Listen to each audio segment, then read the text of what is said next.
The short story **** cover Irvine Washington Irving. The short story with introduction and notes by W. Patterson Atkinson, A.M. Vice Principal of the Lincoln High School, Jersey City, Lynn and Bacon, Boston, New York, Chicago. Copyright 1916 by Lynn and Bacon. Norwood Press, J.S. Cushing Company, Berwick and Smith Company, Norwood, Mass., USA. Forward. This book is the result of actual work with first-year high school pupils. Furthermore, the completed text has been tried out with them. Their difficulties, standards of reading, and the average development of their minds and taste have constantly been remembered. Whatever teaching quality the book may possess is due to their criticisms. Hearty thanks are due Messrs. G. P. Putnam's Sons, Messrs. Charles Scribner's Sons, the Thomas Y. Crowell Company, and the Houghton Mifflin Company for gracious permission to use copyrighted material. Contents: portraits of authors, introduction, definition and development 2. Forms 3.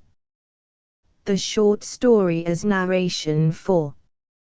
Representative short stories v. Bibliography. Washington Irving, Rip Van Winkle, 1820, Edgar Allan Poe, The Gold Bug, 1842, The Purloined Letter, 1845, Nathaniel Hawthorne, Howe's Masquerade, 1838, The Birthmark, 1843, Francis Bret Harte, The Outcasts of Poker Flat, 1869, Robert Louis Stevenson, The Sire de Maltroit's Door, 1878, Markheim, 1885, Rudyard Kipling, Wee Willie Winkie, 1888. Notes: list of portraits: Washington Irving, Frontispiece, Edgar Allan Poe, Nathaniel Hawthorne, Francis Bret Harte, Robert Louis Stevenson, Rudyard Kipling. Introduction. Definition and development. Mankind has always loved to tell stories and to listen to them. The most primitive and unlettered peoples and tribes have always shown and still show this universal characteristic. As far back as written records go, we find stories. Even before that time, they were handed down from remote generations by oral tradition. The wandering minstrel followed a very ancient profession. Before him was his prototype, the man with the gift of telling stories over the fire at night, perhaps at the mouth of a cave. The Greeks, who ever loved to hear some new thing, were merely typical of the ready listeners. In the course of time the story passed through many forms and many phases. The myth, for example. The labors of Hercules, the legend, for example Saint George and the Dragon, the fairy tale, for example Cinderella, the fable, for example The Fox and the Grapes, the allegory, for example Addison's The Vision of Mirza, the parable, for example The Prodigal Son. Sometimes it was merely to amuse, sometimes to instruct. With this process are intimately connected famous books, such as the Gesta Romanorum, which, by the way, has nothing to do with the Romans, and famous writers like Boccaccio.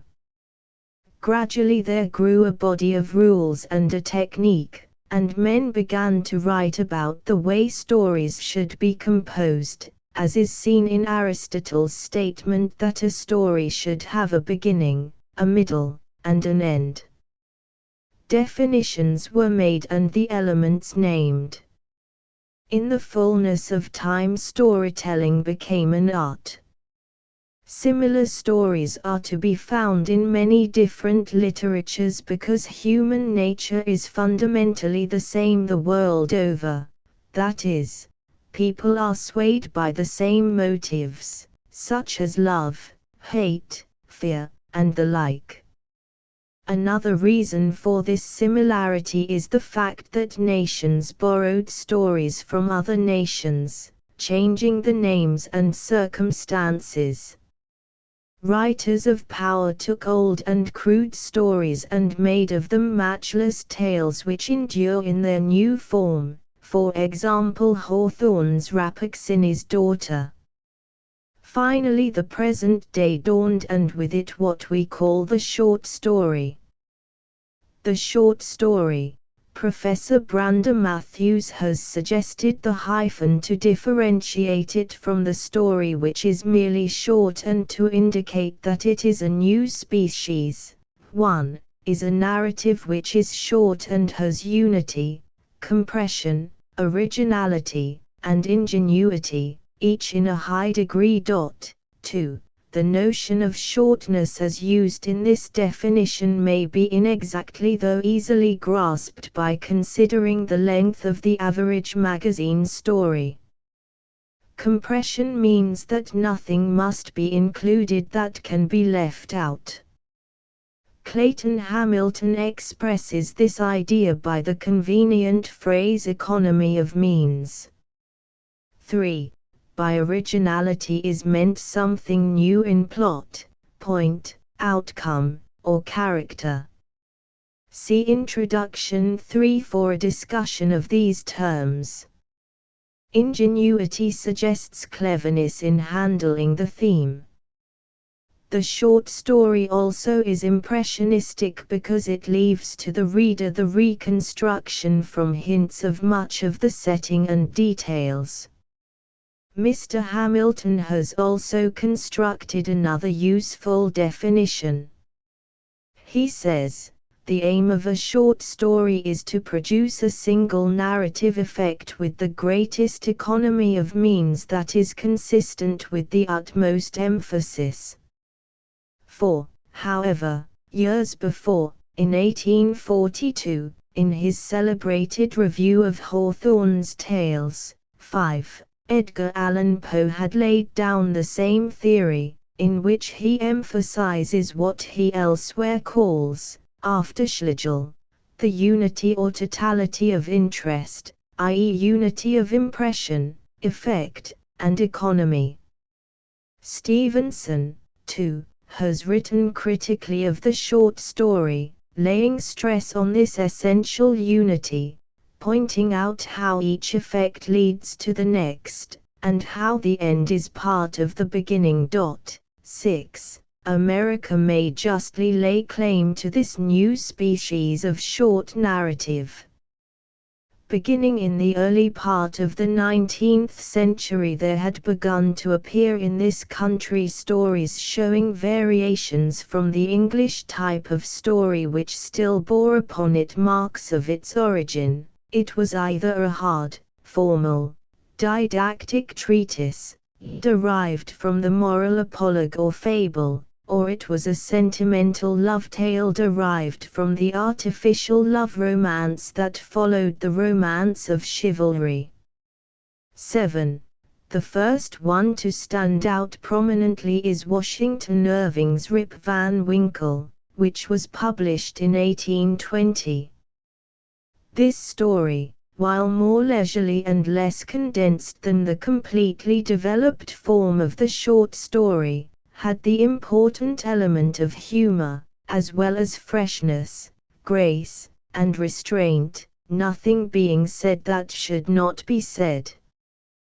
The next writer in the order of development is Edgar Allan Poe, whose Berenice appeared in 1835. With it the short story took definite form.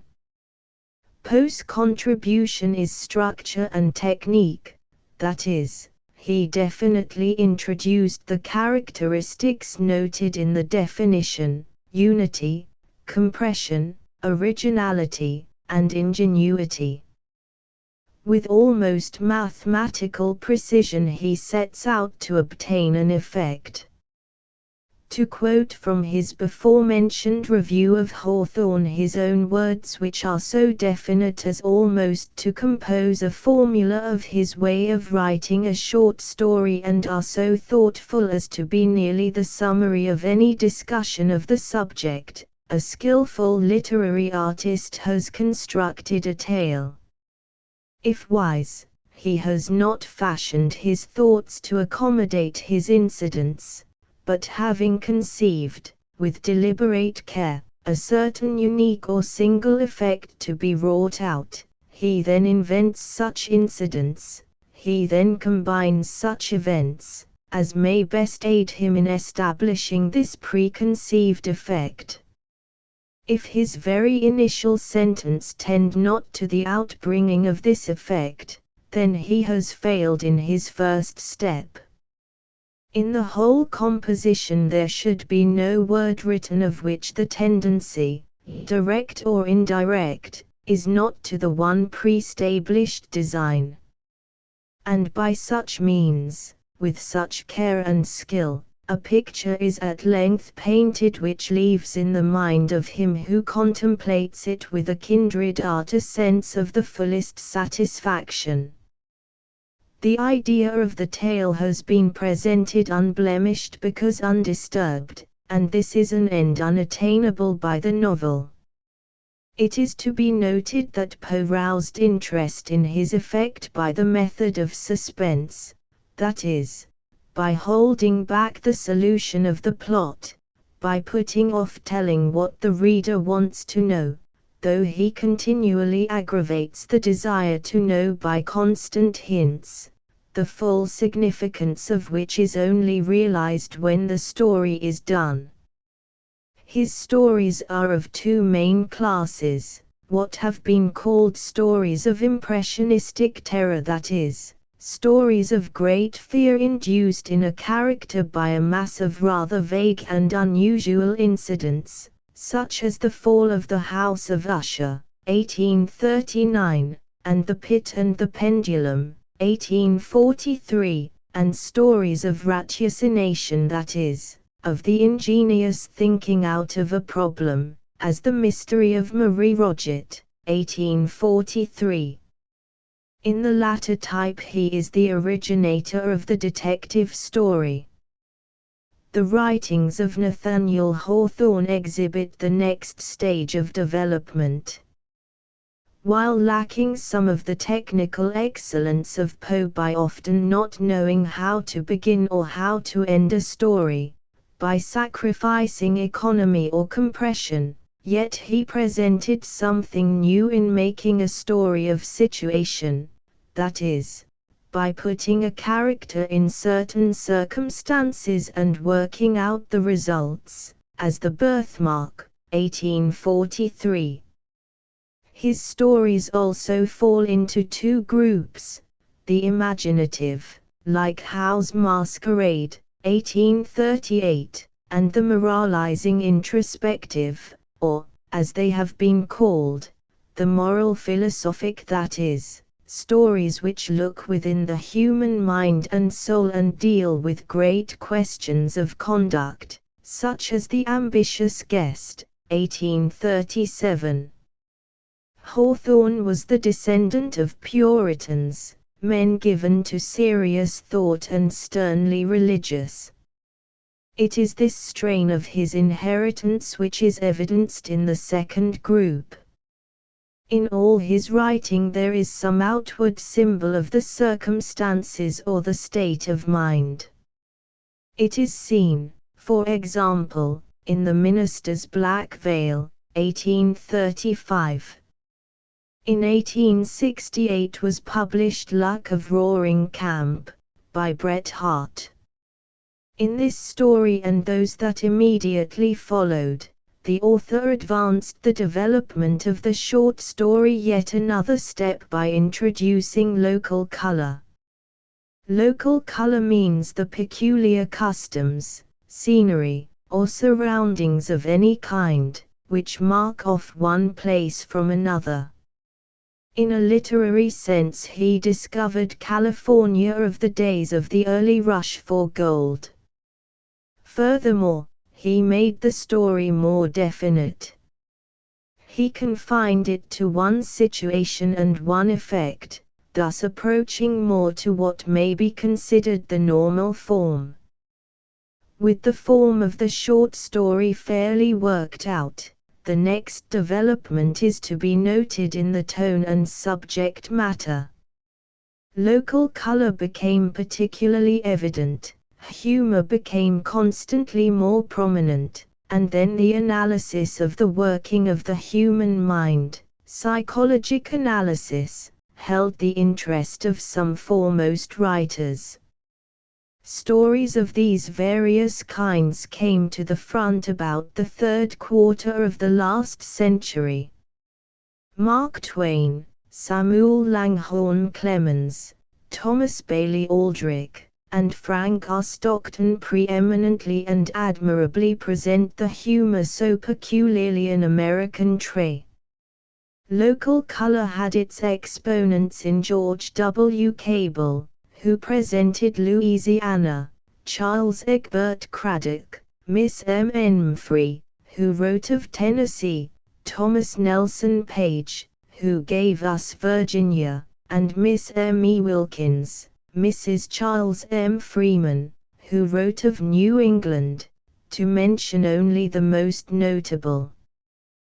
With psychologic analysis, the name of Henry James is indissolubly linked. The Passionate Pilgrim, 1875, may be taken as an excellent example of his work. By this time the American short story had crossed to England and found in Robert Louis Stevenson an artist who could handle it with consummate skill. He passed it on a more finished and polished article than when he received it, because by a long course of self-training he had become a master in the use of words. His stories remind one of Hawthorne because there is generally in them some underlying moral question, some question of human action, something concerning right and wrong. But they also have another characteristic which is more obvious to the average reader, their frank romance. By romance is meant happenings either out of the usual course of events, such as the climax of Lo Chien-Va, or events that cannot occur. The latest stage in the development of the short story is due to Rudyard Kipling, who has made it generally more terse, has filled it with interest in the highest degree, has found new local color, chiefly in India, and has given it virility and power. His subject matter is, in the main, interesting to all kinds of readers. His stories likewise fulfill all the requirements of the definition.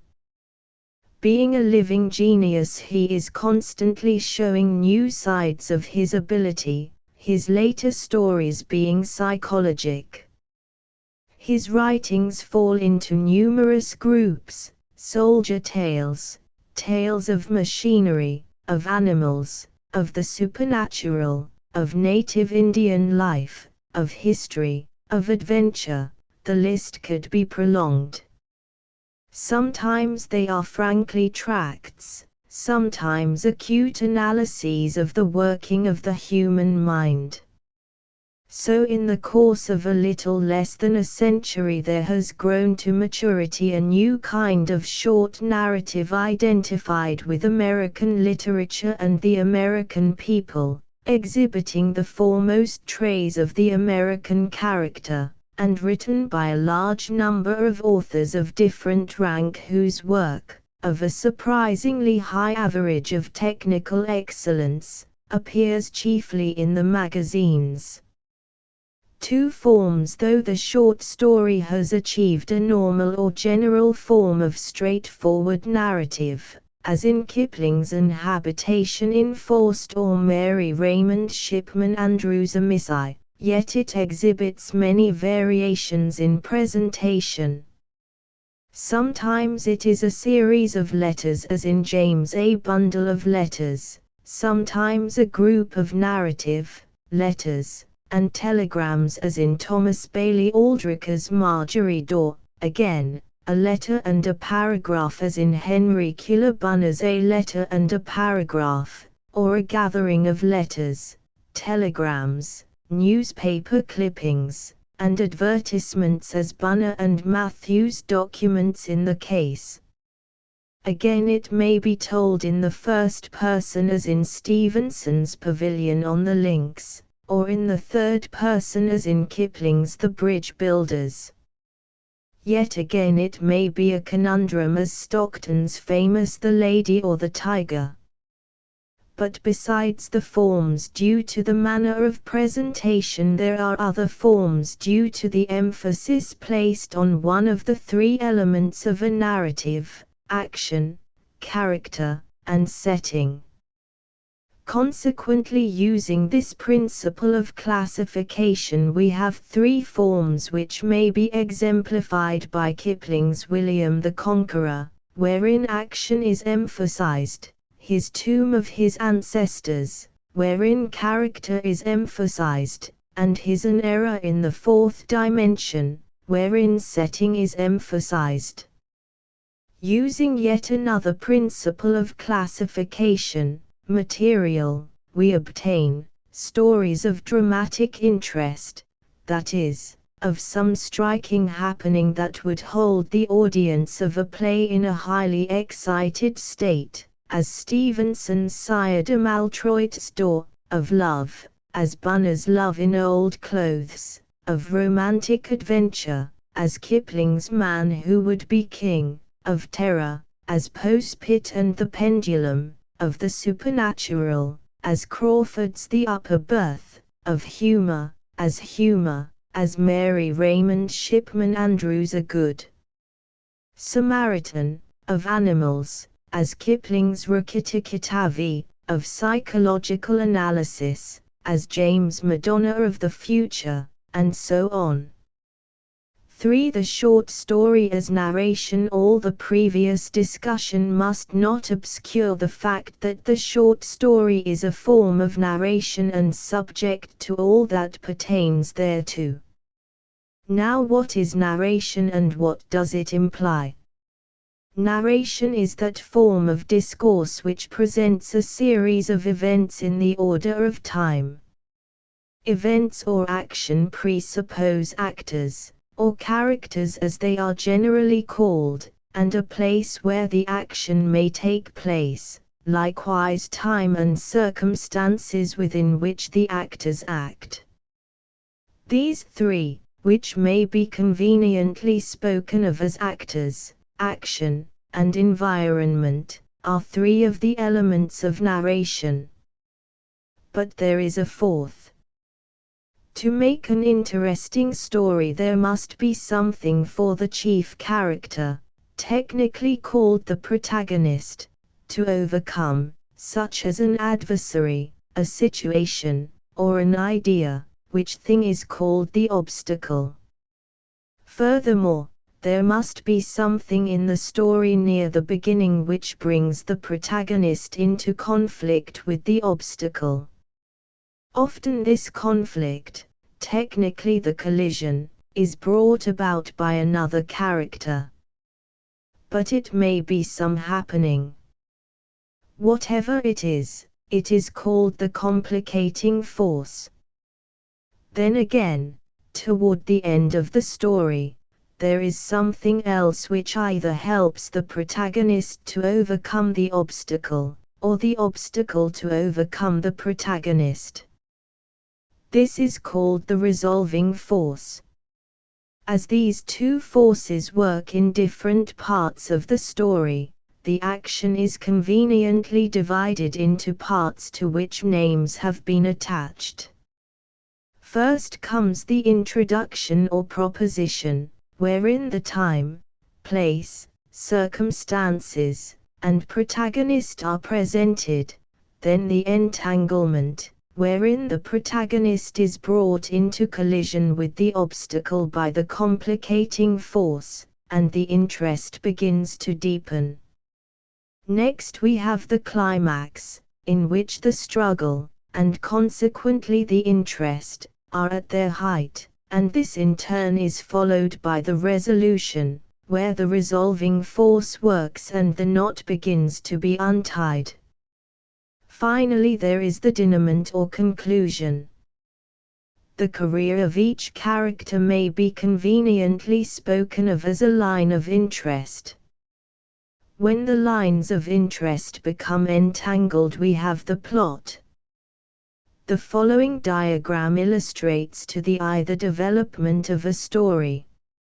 Of course, it must be distinctly understood that no story is the result of a mere substitution in a formula. Sometimes the various steps in the working out of a story overlap in such a manner that its development according to a prescribed plan is not apparent. Chart c is sometimes called the crisis, being the point at which the action is most intense and begins to turn toward the end. For list of representative short stories: 1. Aldrich, Marjorie Daw. 2. Quite So. 3. Andrews, A Miss I. 4. The Glory of the Commonplace. 5. A Good Samaritan. 6. Bunner, As One Having Authority. 7. Love in Old Clothes. 8. Bunner and Matthews, Documents in the Case. 9. Cable, Posson Joan. 10. Child, The Man in the Shadow. 11. Clemens, Jumping Frog. 12. Cobb, to the editor of the Sunday 13. Colcord, The Game of Life and Death. 14. Davis, R.H., The Bar Sinister. 15. Galella. 16. The Lion and the Unicorn. 17. Doyle, The Red-Headed League. 18. A Scandal in Bohemia. 19. The Striped Chest. 20. Through the Veil. 21. Garland, The Return of a Private. 22. Trauld, On the Staircase. 23. Hale, The Man Without a Country. 24. Hardy, The Three Strangers. 25. Harris, The Wonderful Tar Baby. 26. Hart, Luck of Roaring Camp. 27. Tennessee's Partner. 28. Hawthorne, The Ambitious Guest. 29. Ethan Brand. 30. The Grey Champion. 31. The Great Stone Face. 32. O. Henry, Friends in San Rosario. 33. Jimmy Hayes and Muriel. 34. Irving, The Legend of Sleepy Hollow. 35. The Spectre Bridegroom. 36. James, A Passionate Pilgrim. 37. Genevieve, in the St. Peter's Set. 38. The Passing of Thomas. 39. Jewett, A Native of Winby. 40. Kipling, The Brushwood Boy. 41. An Habitation Enforced. 42. The Maltese Cat. 43. My Lord the Elephant. 44. Rukkitikitavi. 45. They. 46. The Tomb of His Ancestors. 47. Wee Willie Winkie. 48. William the Conqueror. 49. London, The White Silence. 50. Morris, The Trap. 51. Mfree, The Haunt That Walks Chilhowie. 52. Page, Mars Chan. 53 Mare Lady. 54 Polly. 55 Parker, The Stake and the Plumb Line. 56 Poe, The Fall of the House of Usher. 57 The Murders in the Rue Morgue. 58 The Pit and the Pendulum.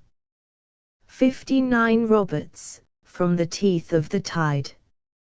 60 Spearman, Jimmy the Wind.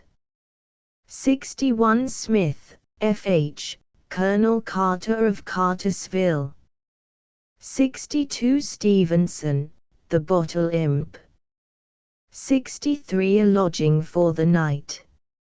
64 Dr. Jekyll and Mr. Hyde. 65 The Merry Men. 66 The Pavilion on the Links. 67 Stockton, The Lady or the Tiger. 68 The Transferred Ghost. 69 A Story of Seven Devils. 70 Van Dyke, The Blue Flower. 71 Wilkins, Freeman a New England Nun. 72 The Revolt of Mother v. Bibliography Baldwin, Charles Sears. American Short Stories. Longmans, Green, and Company, 1904. Canby, Henry Seidel, A Study of the Short Story. Henry Holt and Company, 1913. Dawson, W. J. and Coningsby, The Great English Short Story Writers. Harper and Brothers, 1910. Hamilton, Clayton, Materials and Methods of Fiction, Chapters X and 11.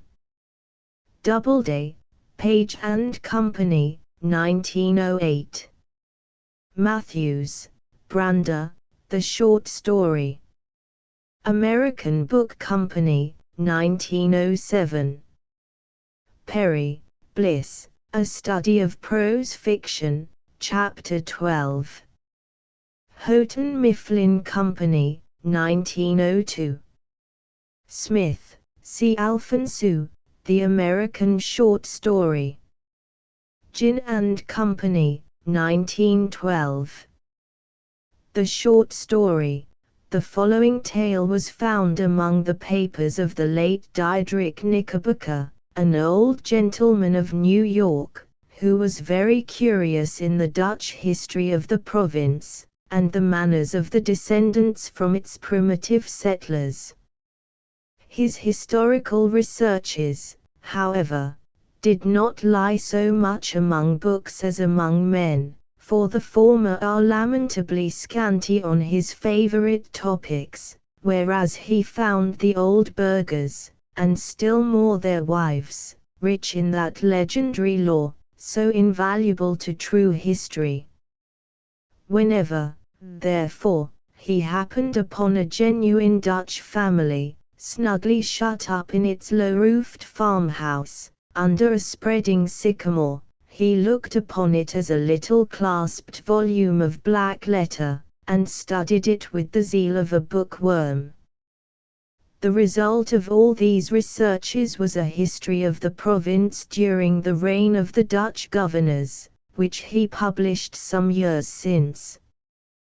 There have been various opinions as to the literary character of his work, and, to tell the truth, it is not a whit better than it should be.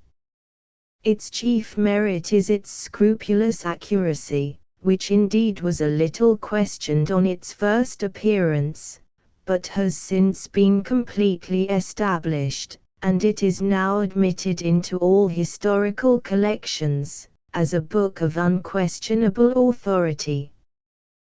The old gentleman died shortly after the publication of his work, and now that he is dead and gone, it cannot do much harm to his memory to say that his time might have been much better employed in weightier labors. He, however, was apt to ride his hobby his own way, and though it did now and then kick up the dust a little in the eyes of his neighbors, and grieve the spirit of some friends, for whom he felt the truest deference and affection, yet his errors and follies are remembered more in sorrow than in anger, and it begins to be suspected that he never intended to injure or offend. But however his memory may be appreciated by critics, it is still held dear by many folks, whose good opinion is well worth having, particularly by certain biscuit bakers, who have gone so far as to imprint his likeness on their New Year cakes, and have thus given him a chance for immortality, almost equal to the being stamped on a Waterloo medal, or a Queen Anne's farthing dot. Rip Van Winkle, a posthumous writing of Diedrich Knickerbocker by Woden, god of Saxons, from whence comes Wednesday, that is Wednesday. Truth is a thing that ever I will keep unto Thilke day in which I creep into my sepulchre, Cartwright. Whoever has made a voyage up the Hudson must remember the Catskill Mountains. They are a dismembered branch of the great Appalachian family, and are seen away to the west of the river, swelling up to a noble height, and lording it over the surrounding country. Every change of season, every change of weather, indeed, every hour of the day, produces some change in the magical hues and shapes of these mountains, and they are regarded by all the good wives, far and near, as perfect barometers. When the weather is fair and settled, they are clothed in blue and purple, and print their bold outlines on the clear evening sky, but, sometimes, when the rest of the landscape is cloudless, they will gather a hood of grey vapors about their summits, which, in the last rays of the setting sun, will glow and light up like a crown of glory.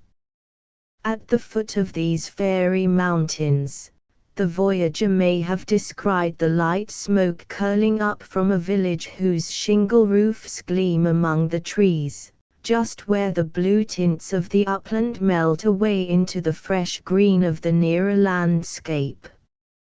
It is a little village of great antiquity, having been founded by some of the Dutch colonists, in the early times of the province, just about the beginning of the government of the good Peter Stuyvesant, may he rest in peace, and there were some of the houses of the original settlers standing within a few years, built of small yellow bricks brought from Holland, having latticed windows and gable fronts, surmounted with weathercocks. In that same village, and in one of these very houses, which, to tell the precise truth, was sadly time-worn and weather-beaten, there lived many years since, while the country was yet a province of Great Britain, a simple good-natured fellow of the name of Rip Van Winkle. He was a descendant of the Van Winkles who figured so gallantly in the chivalrous days of Peter Stuyvesant, and accompanied him to the siege of Fort Christina. He inherited, however, but little of the martial character of his ancestors. I have observed that he was a simple good-natured man. He was, moreover, a kind neighbor, and an obedient henpecked husband. Indeed, to the latter circumstance might be owing that meekness of spirit which gained him such universal popularity, for those men are most apt to be obsequious and conciliating abroad, who are under the discipline of shrews at home. Their tempers, doubtless, are rendered pliant and malleable in the fiery furnace of domestic tribulation, and a curtain lecture is worth all the sermons in the world for teaching the virtues of patience and long-suffering. A termagant wife may, therefore, in some respects, be considered a tolerable blessing, and if so, Rip Van Winkle was thrice blessed. Certain it is, that he was a great favorite among all the good wives of the village, who, as usual with the amiable sex, took his part in all family squabbles, and never failed, whenever they talked those matters over in their evening gossipings, to lay all the blame on Dame Van Winkle. The children of the village, too, would shout with joy whenever he approached. He assisted at their sports, made their playthings, taught them to fly kites and shoot marbles, and told them long stories of ghosts, witches, and Indians. Whenever he went dodging about the village, he was surrounded by a troop of them, hanging on his skirts, clambering on his back, and playing 1,000 tricks on him with impunity, and not a dog would bark at him throughout the neighborhood. The great error in Rip's composition was an insuperable aversion to all kinds of profitable labor.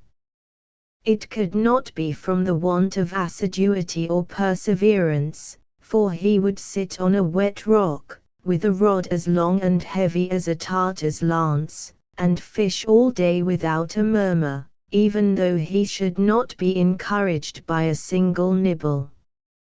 He would carry a fowling piece on his shoulder for hours together, trudging through woods and swamps, and up hill and down dale, to shoot a few squirrels or wild pigeons.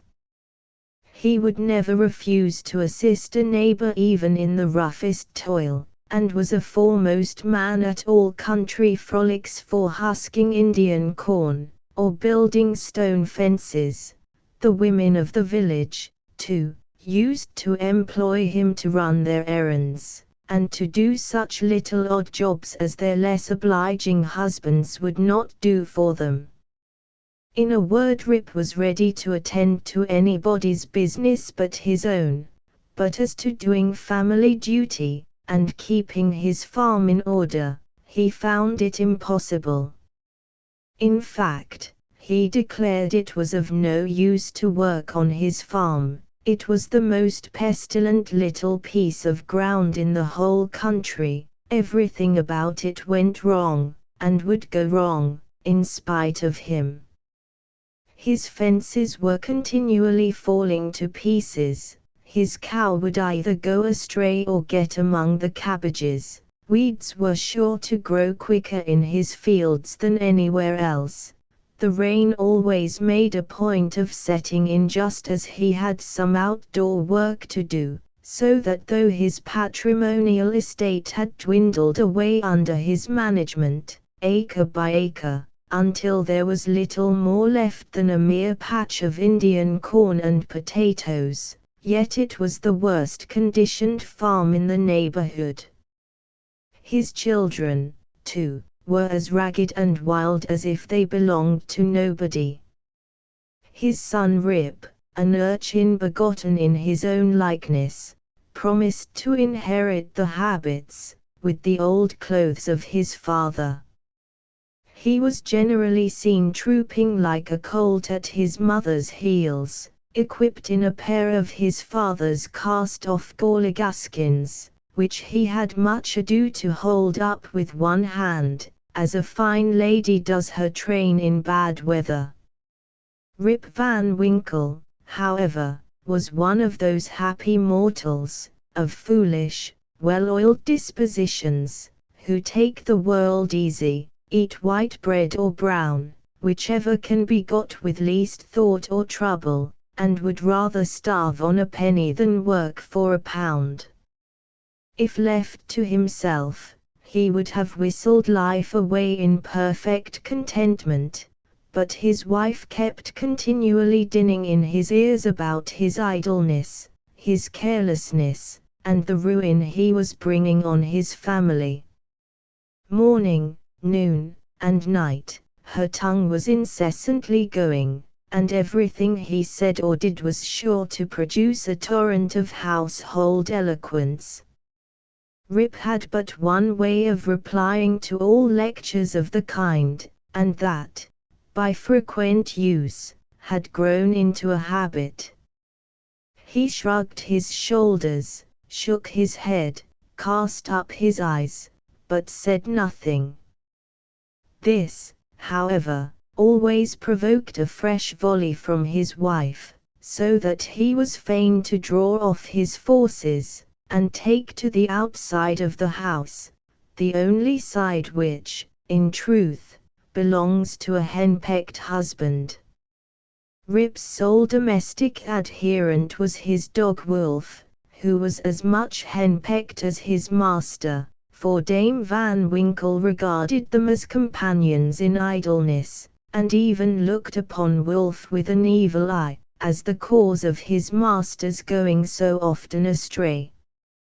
True it is, in all points of spirit befitting an honorable dog, he was as courageous an animal as ever scoured the woods, but what courage can withstand the ever-during and all-besetting terrors of a woman's tongue?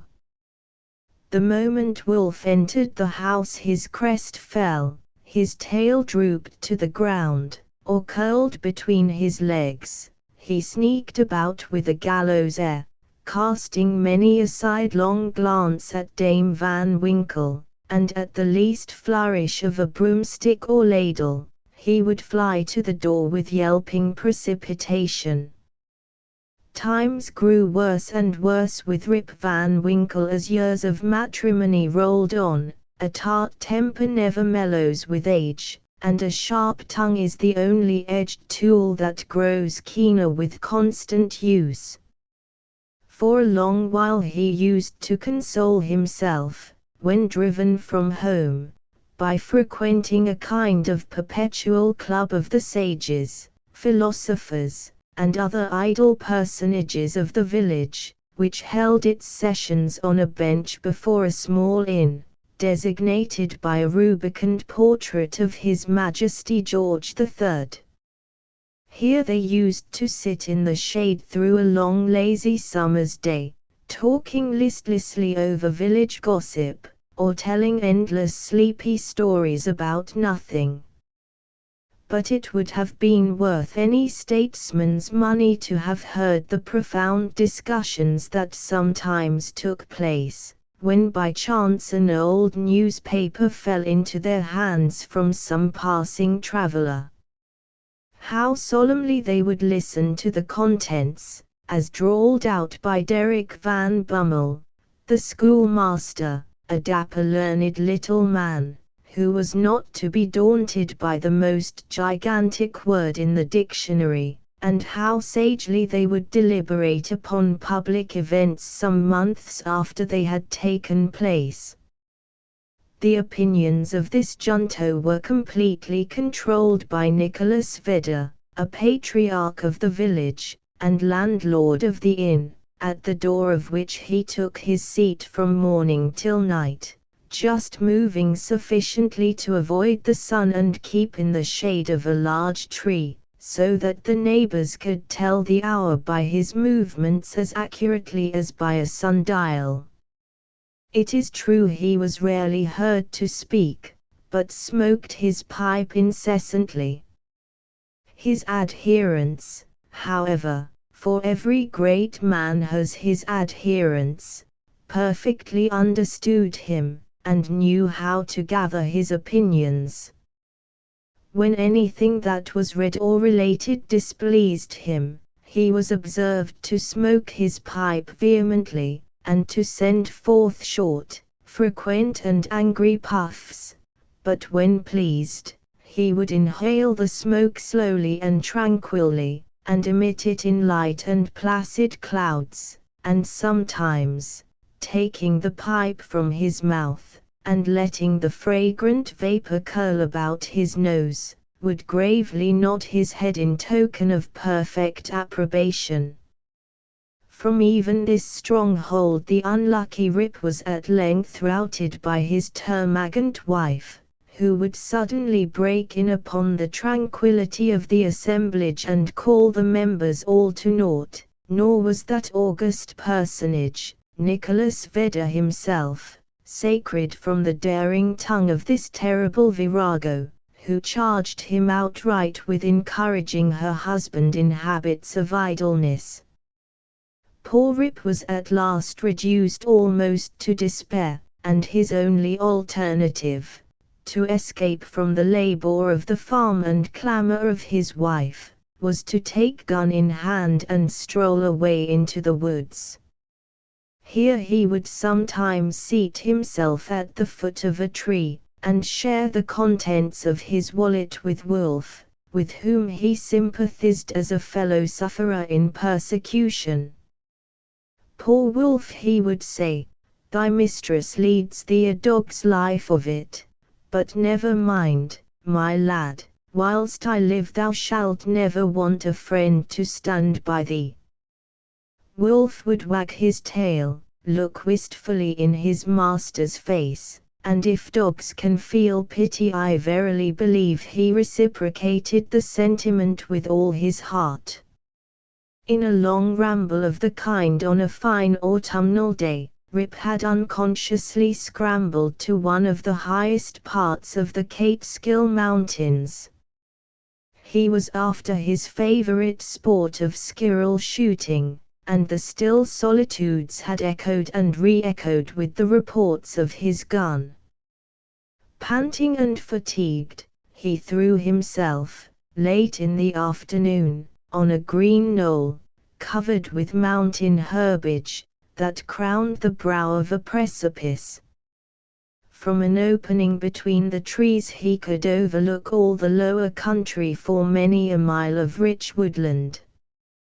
He saw at a distance the lordly Hudson, far, far below him, moving on its silent but majestic course, with the reflection of a purple cloud, or the sail of a lagging bark, here and there sleeping on its glassy bosom, and at last losing itself in the blue highlands. On the other side he looked down into a deep mountain glen, wild, lonely, and shagged, the bottom filled with fragments from the impending cliffs, and scarcely lighted by the reflected rays of the setting sun. For some time Rip lay musing on this scene. Evening was gradually advancing. The mountains began to throw their long blue shadows over the valleys. He saw that it would be dark long before he could reach the village, and he heaved a heavy sigh when he thought of encountering the terrors of Dame Van Winkle. As he was about to descend, he heard a voice from a distance, hallooing, "Rip Van Winkle! Rip Van Winkle!" He looked round, but could see nothing but a crow winging its solitary flight across the mountain. He thought his fancy must have deceived him, and turned again to descend, when he heard the same cry ring through the still evening air, "Rip Van Winkle! Rip Van Winkle!" At the same time Wolf bristled up his back, and giving a low growl, skulked to his master's side, looking fearfully down into the glen. Rip now felt a vague apprehension stealing over him. He looked anxiously in the same direction, and perceived a strange figure slowly toiling up the rocks, and bending under the weight of something he carried on his back.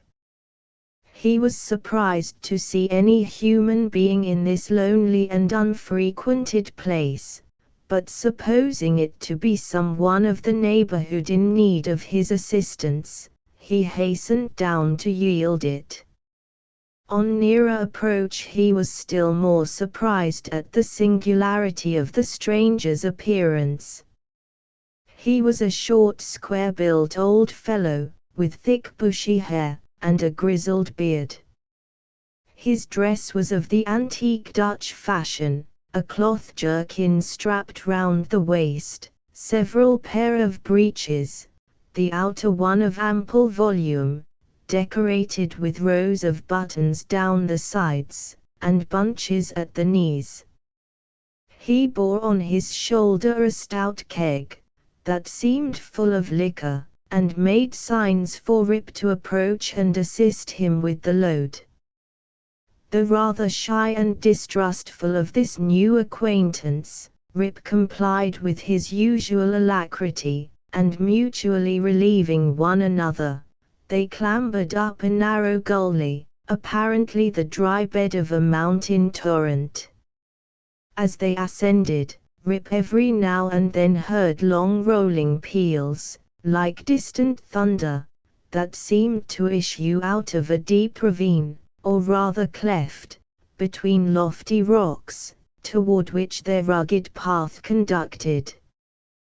He paused for an instant, but supposing it to be the muttering of one of those transient thunder showers which often take place in mountain heights, he proceeded.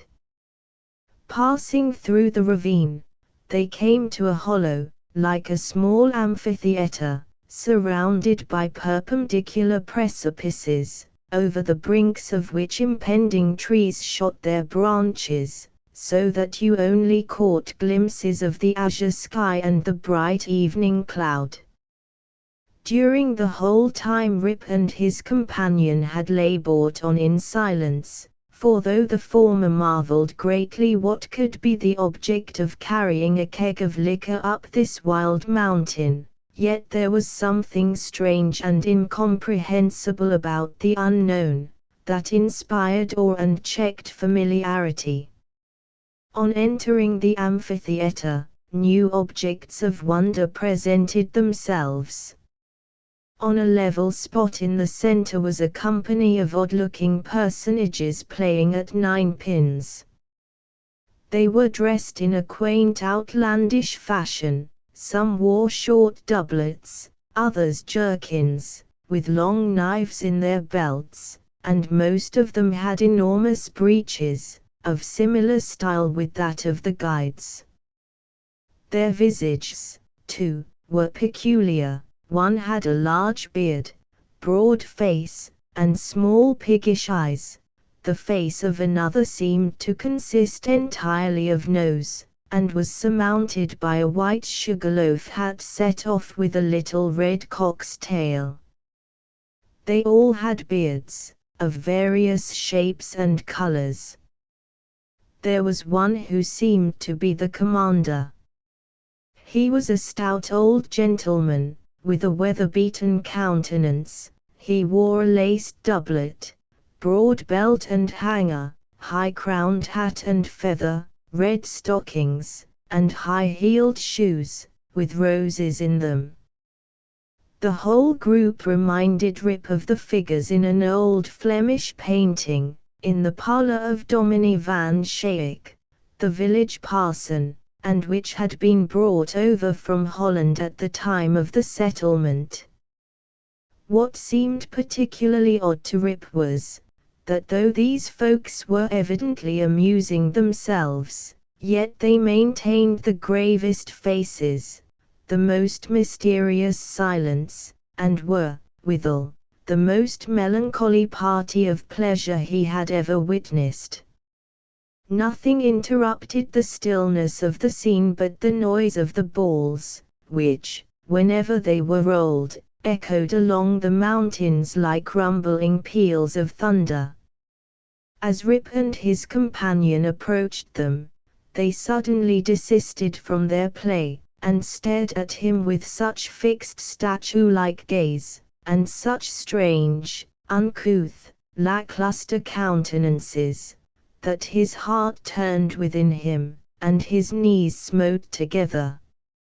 His companion now emptied the contents of the keg into large flagons, and made signs to him to wait upon the company.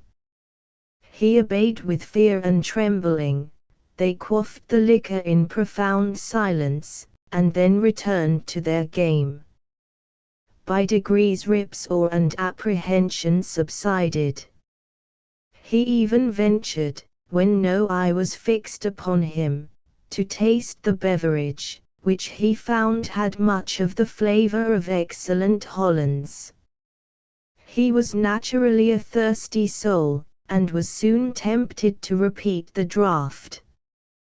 One taste provoked another, and he reiterated his visits to the flagon so often that at length his senses were overpowered, his eyes swam in his head gradually declined, and he fell into a deep sleep.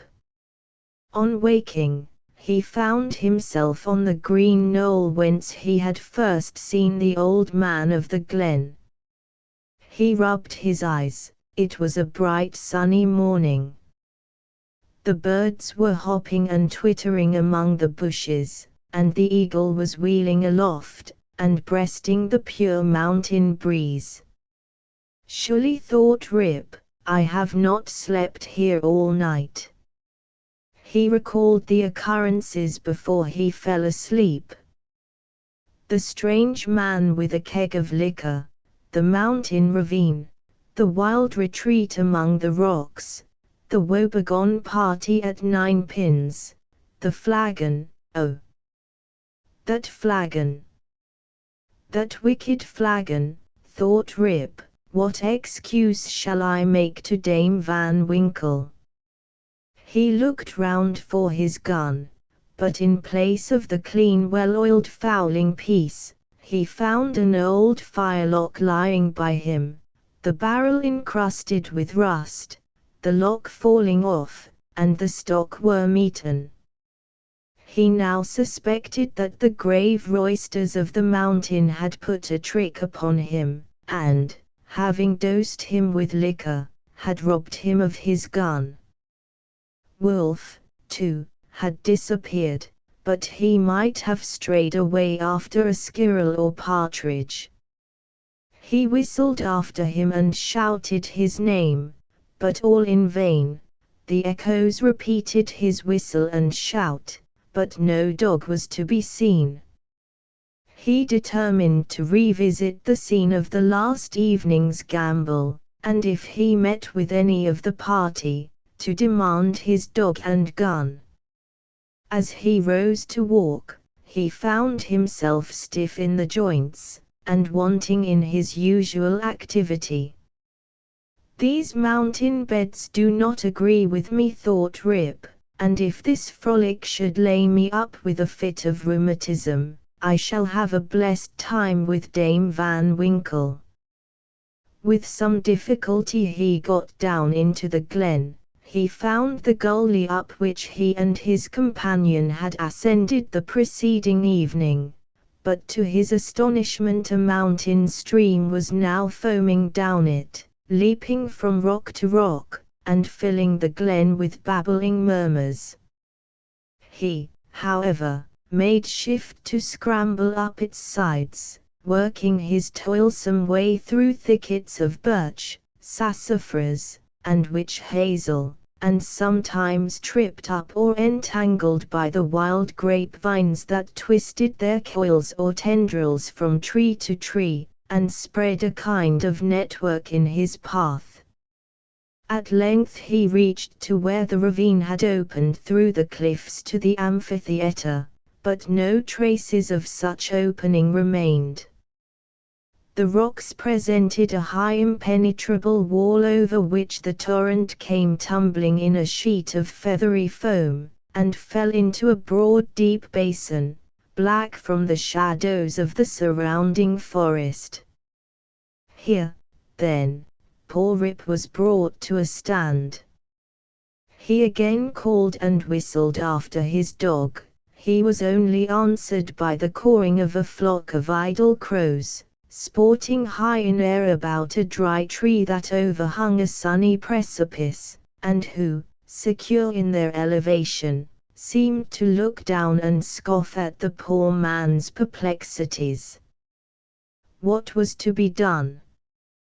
The morning was passing away, and Rip felt famished for want of his breakfast. He grieved to give up his dog and gun. He dreaded to meet his wife, but it would not do to starve among the mountains. He shook his head, shouldered the rusty firelock, and, with a heart full of trouble and anxiety, turned his steps homeward. As he approached the village he met a number of people, but none whom he knew, which somewhat surprised him, for he had thought himself acquainted with everyone in the country round. Their dress, too, was of a different fashion from that to which he was accustomed. They all stared at him with equal marks of surprise, and whenever they cast their eyes upon him, invariably stroked their chins. The constant recurrence of this gesture induced Rip, involuntarily, to do the same, when, to his astonishment, he found his beard had grown a foot long. He had now entered the skirts of the village. A troop of strange children ran at his heels, hooting after him, and pointing at his grey beard. The dogs, too, not one of which he recognized for an old acquaintance, barked at him as he passed. The very village was altered, it was larger and more populous. There were rows of houses which he had never seen before, and those which had been his familiar haunts had disappeared. Strange names were over the doors, strange faces at the windows, everything was strange. His mind now misgave him, he began to doubt whether both he and the world around him were not bewitched. Surely this was his native village, which he had left but the day before. There stood the Catskill Mountains, there ran the silver Hudson at a distance, there was every hill and dale precisely as it had always been. Rip was sorely perplexed. That flagon last night, thought he, has addled my poor head sadly. It was with some difficulty that he found the way to his own house, which he approached with silent awe, expecting every moment to hear the shrill voice of Dame Van Winkle. He found the house gone to decay, the roof fallen in, the windows shattered, and the doors off the hinges. A half-starved dog that looked like Wolf was skulking about it. Rip called him by name, but the cur snarled, showed his teeth, and passed on. This was an unkind cut indeed, my very dog, sighed poor Rip, has forgotten me. He entered the house, which, to tell the truth, Dame Van Winkle had always kept in neat order. It was empty, forlorn, and apparently abandoned. This desolateness overcame all his connubial fears. He called loudly for his wife and children. The lonely chambers rang for a moment with his voice, and then all again was silence. He now hurried forth, and hastened to his old resort, the village inn, but it too was gone.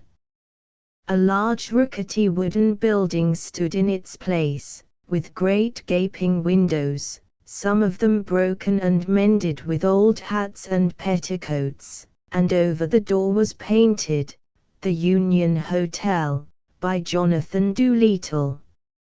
Instead of the great tree that used to shelter the quiet little Dutch inn of yore, there now was reared a tall naked pole, with something on the top that looked like a red nightcap, and from it was fluttering a flag, on which was a singular assemblage of stars and stripes. All this was strange and incomprehensible. He recognized on the sign, however, the ruby face of King George, under which he had smoked so many a peaceful pipe, but even this was singularly metamorphosed. The red coat was changed for one of blue and buff, a sword was held in the hand instead of a scepter, the head was decorated with a cocked hat, and underneath was painted in large characters, General Washington. There was, as usual, a crowd of folk about the door, but none that Rip recollected. The very character of the people seemed changed. There was a busy, bustling, disputatious tone about it, instead of the accustomed phlegm and drowsy tranquillity. He looked in vain for the sage Nicholas Vedder, with his broad face, double chin, and fair long pipe, uttering clouds of tobacco smoke instead of idle speeches, or Van Bummel, the schoolmaster, doling forth the contents of an ancient newspaper. In place of these, a lean, bilious-looking fellow, with his pockets full of handbills, was haranguing vehemently about rights of citizens, elections, members of Congress, liberty, Bunker's Hill, heroes of '76, and other words, which were a perfect Babylonish jargon to the bewildered Van Winkle. The appearance of Rip, with his long grizzled beard, his rusty fowling piece, his uncouth dress, and an army of women and children at his heels, soon attracted the attention of the tavern politicians.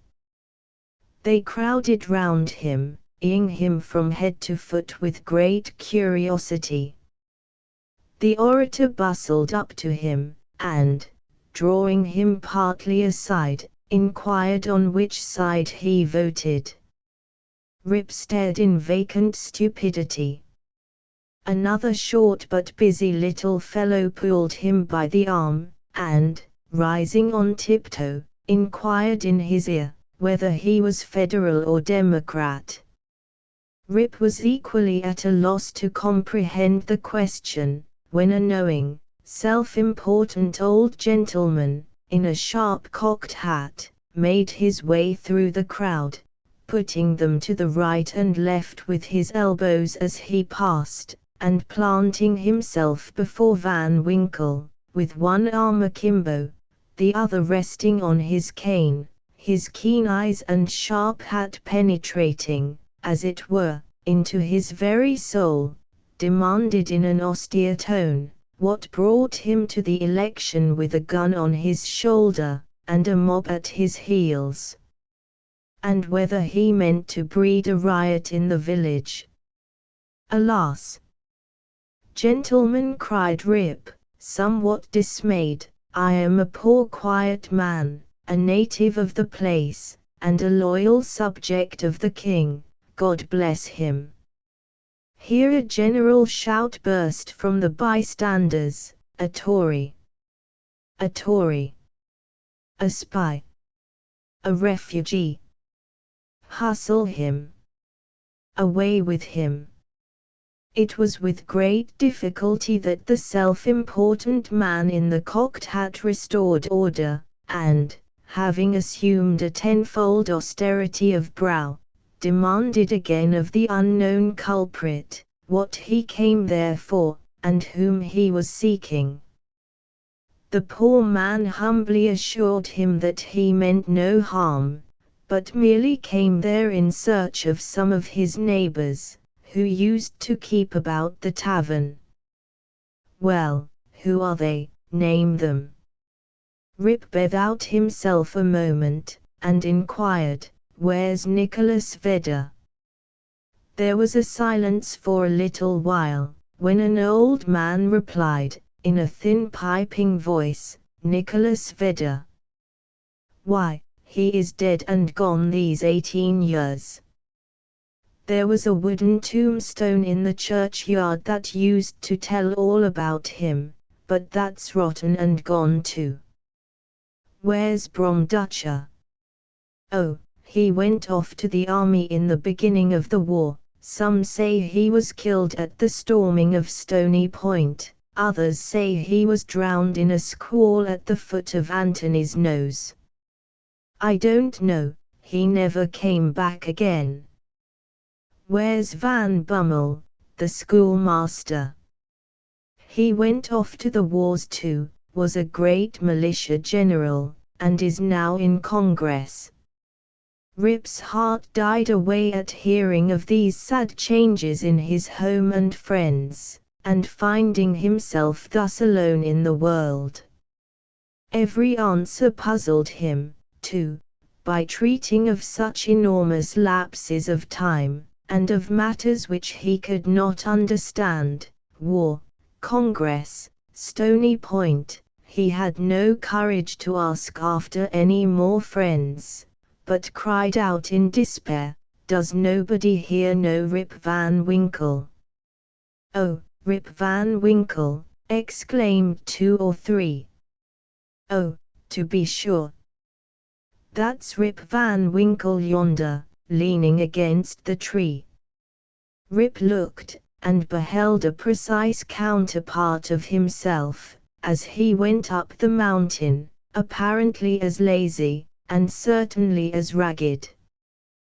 The poor fellow was now completely confounded. He doubted his own identity, and whether he was himself or another man. In the midst of his bewilderment, the man in the cocked hat demanded who he was, and what was his name. "God knows," exclaimed he, at his wit's end, "I'm not myself, I'm somebody else. That's me yonder. No, that's somebody else got into my shoes. I was myself last night, but I fell asleep on the mountain, and they've changed my gun, and everything's changed, and I'm changed, and I can't tell what's my name, or who I am."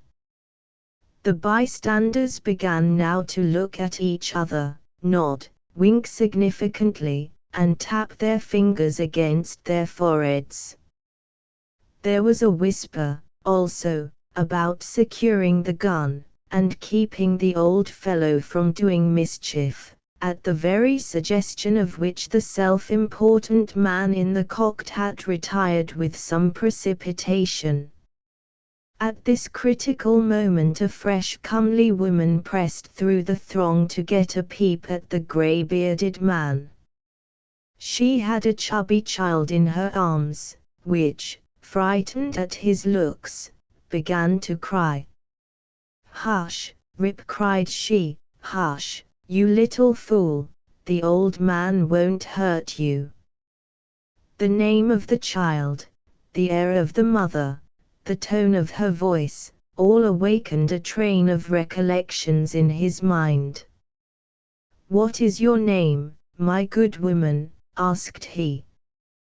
"Judith Gardner." "And your father's name?" "Ah, poor man, Rip Van Winkle was his name, but it's 20 years since he went away from home with his gun, and never has been heard of since. His dog came home without him, but whether he shot himself, or was carried away by the Indians, nobody can tell. I was then but a little girl." Rip had but one question more to ask, but he put it with a faltering voice, "Where's your mother?" Oh, she too had died but a short time since. She broke a blood vessel in a fit of passion at a New England peddler. There was a drop of comfort, at least, in this intelligence.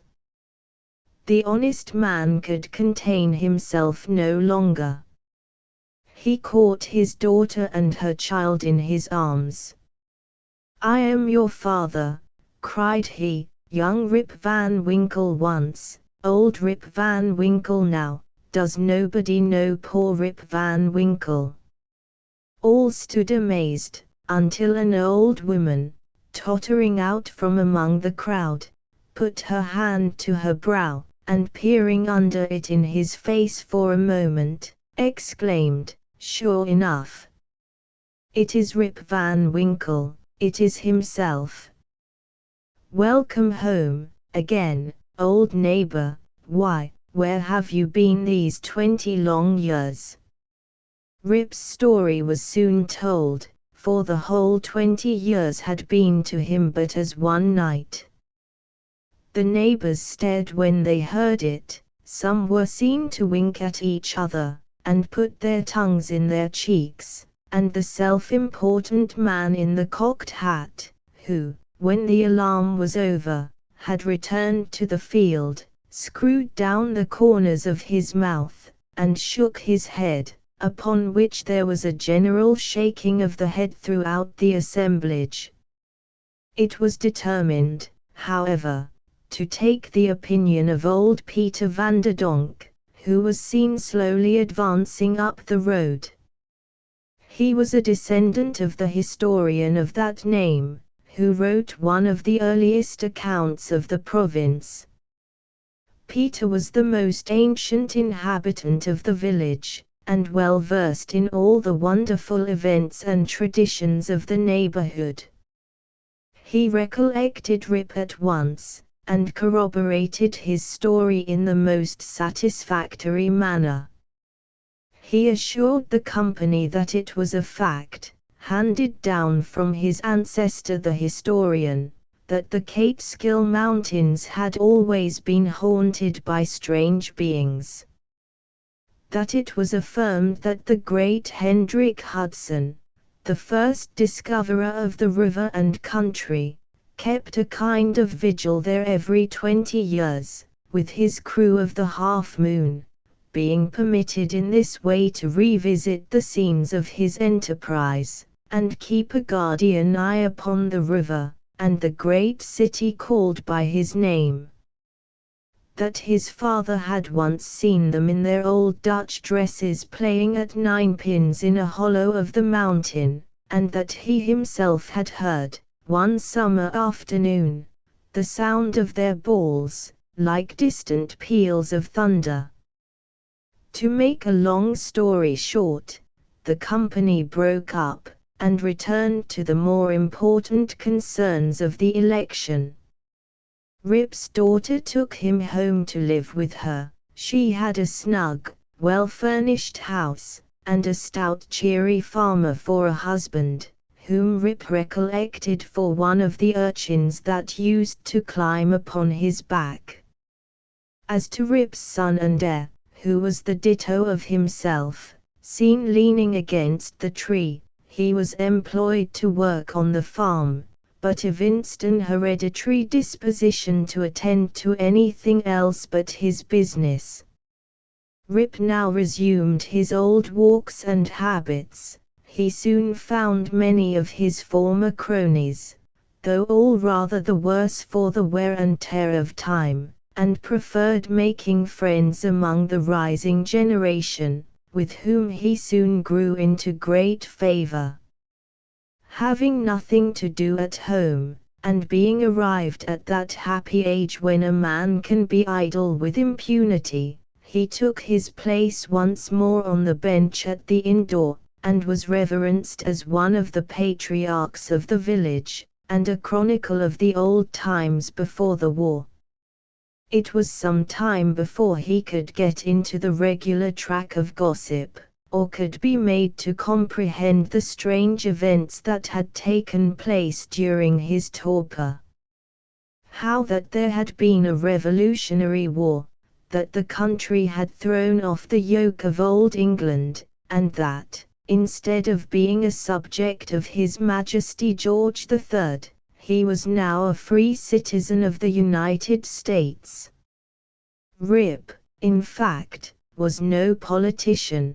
The changes of states and empires made but little impression on him, but there was one species of despotism under which he had long groaned, and that was petticoat government. Happily that was at an end. He had got his neck out of the yoke of matrimony, and could go in and out whenever he pleased, without dreading the tyranny of Dame Van Winkle. Whenever her name was mentioned, however, he shook his head, shrugged his shoulders, and cast up his eyes, which might pass either for an expression of resignation to his fate, or joy at his deliverance. He used to tell his story to every stranger that arrived at Mr. Doolittle's hotel. He was observed, at first, to vary on some points every time he told it, which was, doubtless, owing to his having so recently awaked. It at last settled down precisely to the tale I have related, and not a man, woman, or child in the neighborhood, but knew it by heart. Some always pretended to doubt the reality of it, and insisted that Rip had been out of his head and that this was one point on which he always remained flighty. The old Dutch inhabitants, however, almost universally gave it full credit. Even to this day they never hear a thunderstorm of a summer afternoon about the Catskill, but they say Hendrik Hudson and his crew are at their game of ninepins, and it is a common wish of all henpecked husbands in the neighborhood, when life hangs heavy on their hands, that they might have a quieting draught out of Rip Van Winkle's flagon. Note the foregoing tale, one would suspect, had been suggested to Mr. Knickerbocker by a little German superstition about the Emperor Frederick der Rothbart, and the Keikhauser Mountain. The subjoined note, however, which he had appended to the tale, shows that it is an absolute fact, narrated with his usual fidelity. The story of Rip Van Winkle may seem incredible to many, but nevertheless I give it my full belief, for I know the vicinity of our old Dutch settlements to have been very subject to marvelous events and appearances. Indeed, I have heard many stranger stories than this, in the villages along the Hudson, all of which were too well authenticated to admit of a doubt. I have even talked with Rip Van Winkle myself, who, when last I saw him, was a very venerable old man, and so perfectly rational and consistent on every other point, that I think no conscientious person could refuse to take this into the bargain. Nay, I have seen a certificate on the subject taken before a country justice and signed with a cross, in the justice's own handwriting. The story, therefore, is beyond the possibility of doubt. D.K. Author's note. Postscript: the following are traveling notes from a memorandum book of Mr. Knickerbocker. The Catesburg, or Catskill Mountains, have always been a region full of fable. The Indians considered them the abode of spirits, who influenced the weather, spreading sunshine or clouds over the landscape, and sending good or bad hunting seasons. They were ruled by an old squaw spirit, said to be their mother. She dwelt on the highest peak of the Catskills, and had charge of the doors of day and night to open and shut them at the proper hour. She hung up the new moons in the skies, and cut up the old ones into stars. In times of drought, if properly propitiated, she would spin light summer clouds out of cobwebs and morning dew, and send them off from the crest of the mountain, flake after flake, like flakes of carded cotton, to float in the air, until, dissolved by the heat of the sun, they would fall in gentle showers, causing the grass to spring, the fruits to ripen, and the corn to grow an inch an hour. If displeased, however, she would brew up clouds black as ink, sitting in the midst of them like a bottle-bellied spider in the midst of its web, and when these clouds broke, woe betide the valleys. In old times, say the Indian traditions, there was a kind of Manitou or spirit, who kept about the wildest recesses of the Catskill Mountains, and took a mischievous pleasure in wreaking all kinds of evils and vexations upon the red men. Sometimes he would assume the form of a bear, a panther, or a deer, lead the bewildered hunter a weary chase through tangled forests and among ragged rocks, and then spring off with a loud ho! Ho! Leaving him aghast on the brink of a beetling precipice or raging torrent. The favorite abode of this Manitou is still shown. It is a great rock or cliff on the loneliest part of the mountains, and, from the flowering vines which clamber about it, and the wild flowers which abound in its neighborhood, is known by the name of the Garden Rock. Near the foot of it is a small lake, the haunt of the solitary bittern, with water snakes basking in the sun on the leaves of the pond lilies which lie on the surface. This place was held in great awe by the Indians, insomuch that the boldest hunter would not pursue his game within its precincts. Once upon a time, however, a hunter who had lost his way, penetrated to the Garden Rock, where he beheld a number of gourds placed in the crotches of trees. One of these he seized and made off with it, but in the hurry of his retreat he let it fall among the rocks, when a great stream gushed forth, which washed him away and swept him down precipices, where he was dashed to pieces, and the stream made its way to the Hudson, and continues to flow to the present day, being the identical stream known by the name of the Katerskill. Poe Edgar Allan Poe The Gold Bug. What ho! What ho! This fellow is dancing mad. He hath been bitten by the tarantula. All in the wrong. Many years ago I contracted an intimacy with a Mr. William Legrand. He was of an ancient Huguenot family, and had once been wealthy, but a series of misfortunes had reduced him to want.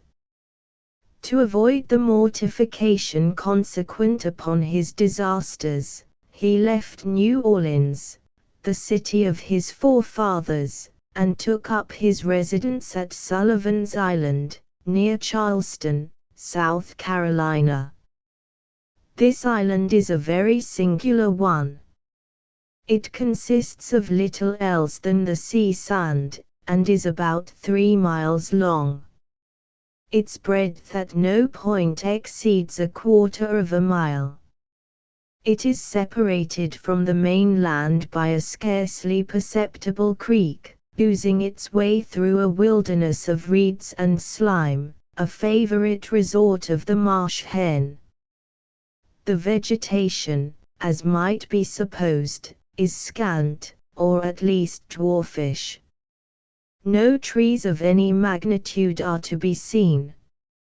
Near the western extremity, where Fort Moultrie stands, and where are some miserable frame buildings, tenanted during summer by the fugitives from Charleston dust and fever, may be found, indeed, the bristly palmetto, but the whole island, with the exception of the western point, and a line of hard, white beach on the sea coast, is covered with a dense undergrowth of sweet myrtle, so much prized by the horticulturalists of England. The shrub here often attains the height of 15 or 20 feet, and forms an almost impenetrable coppice, burthening the air with its fragrance.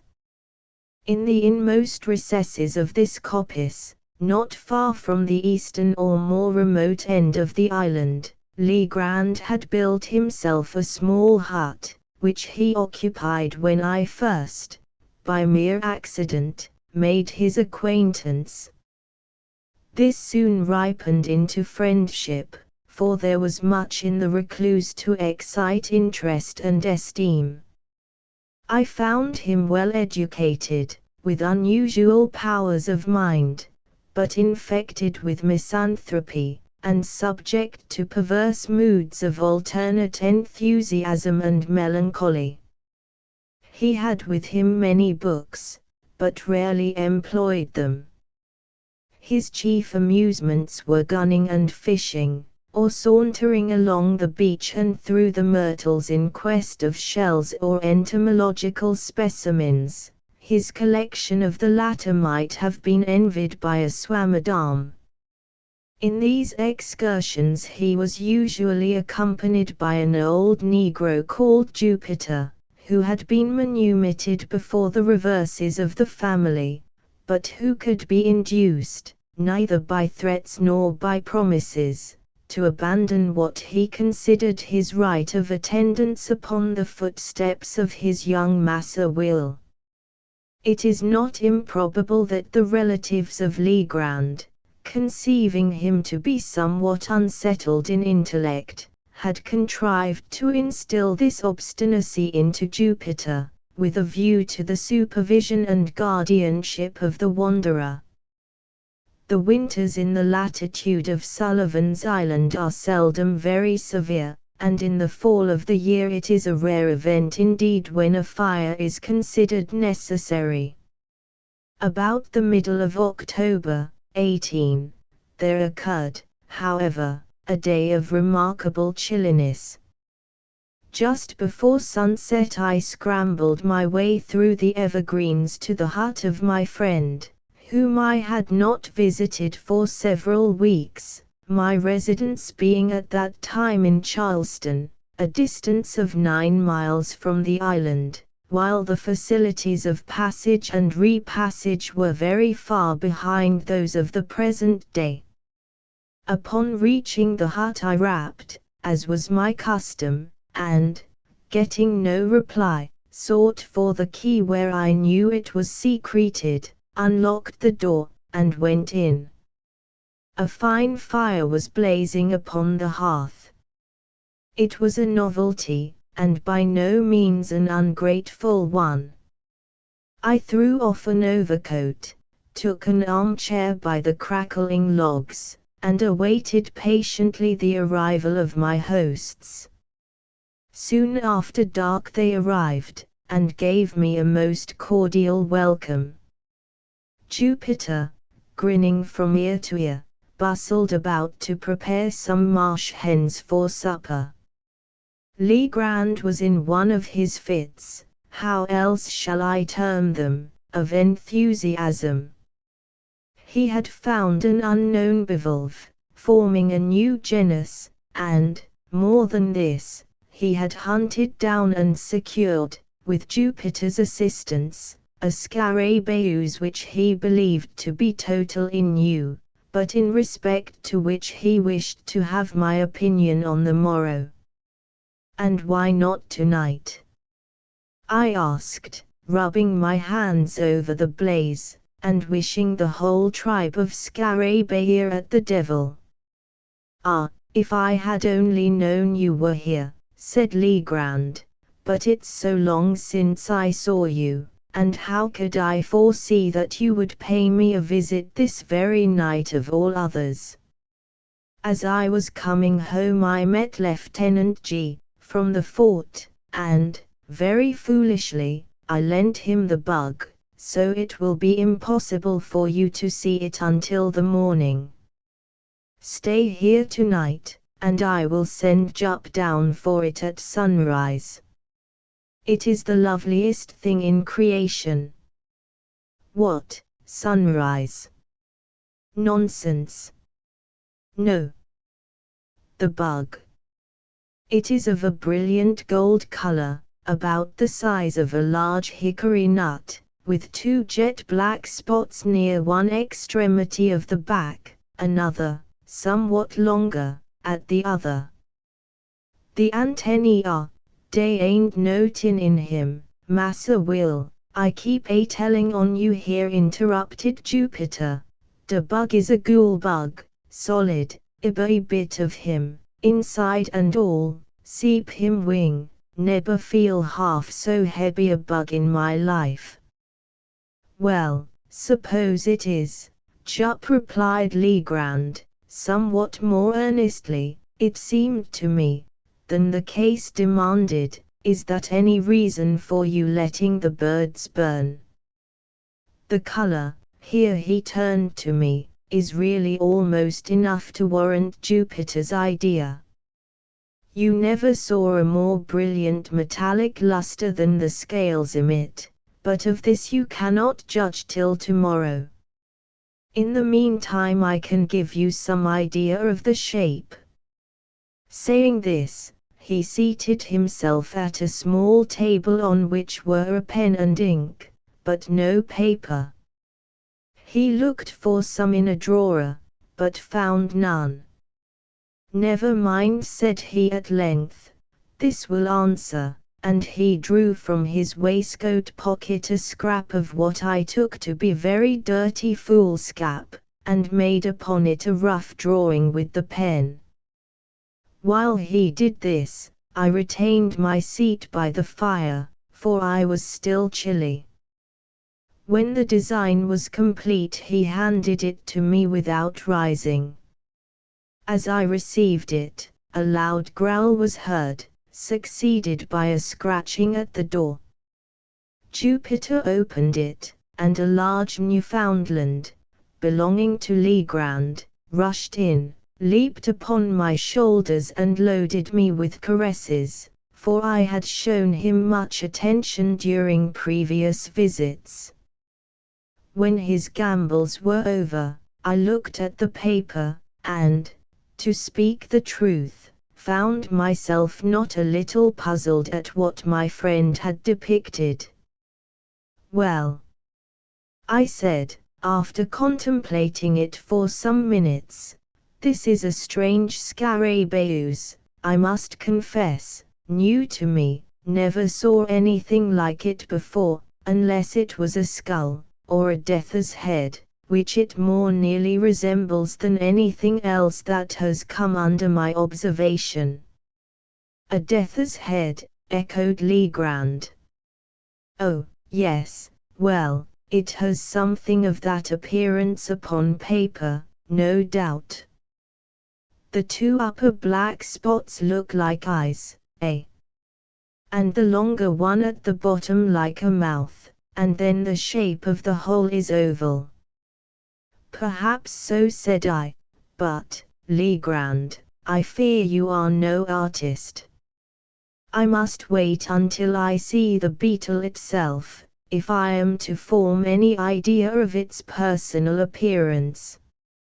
Well, I don't know, said he, a little nettled. I draw tolerably, should do it at least, have had good masters, and flatter myself that I am not quite a blockhead.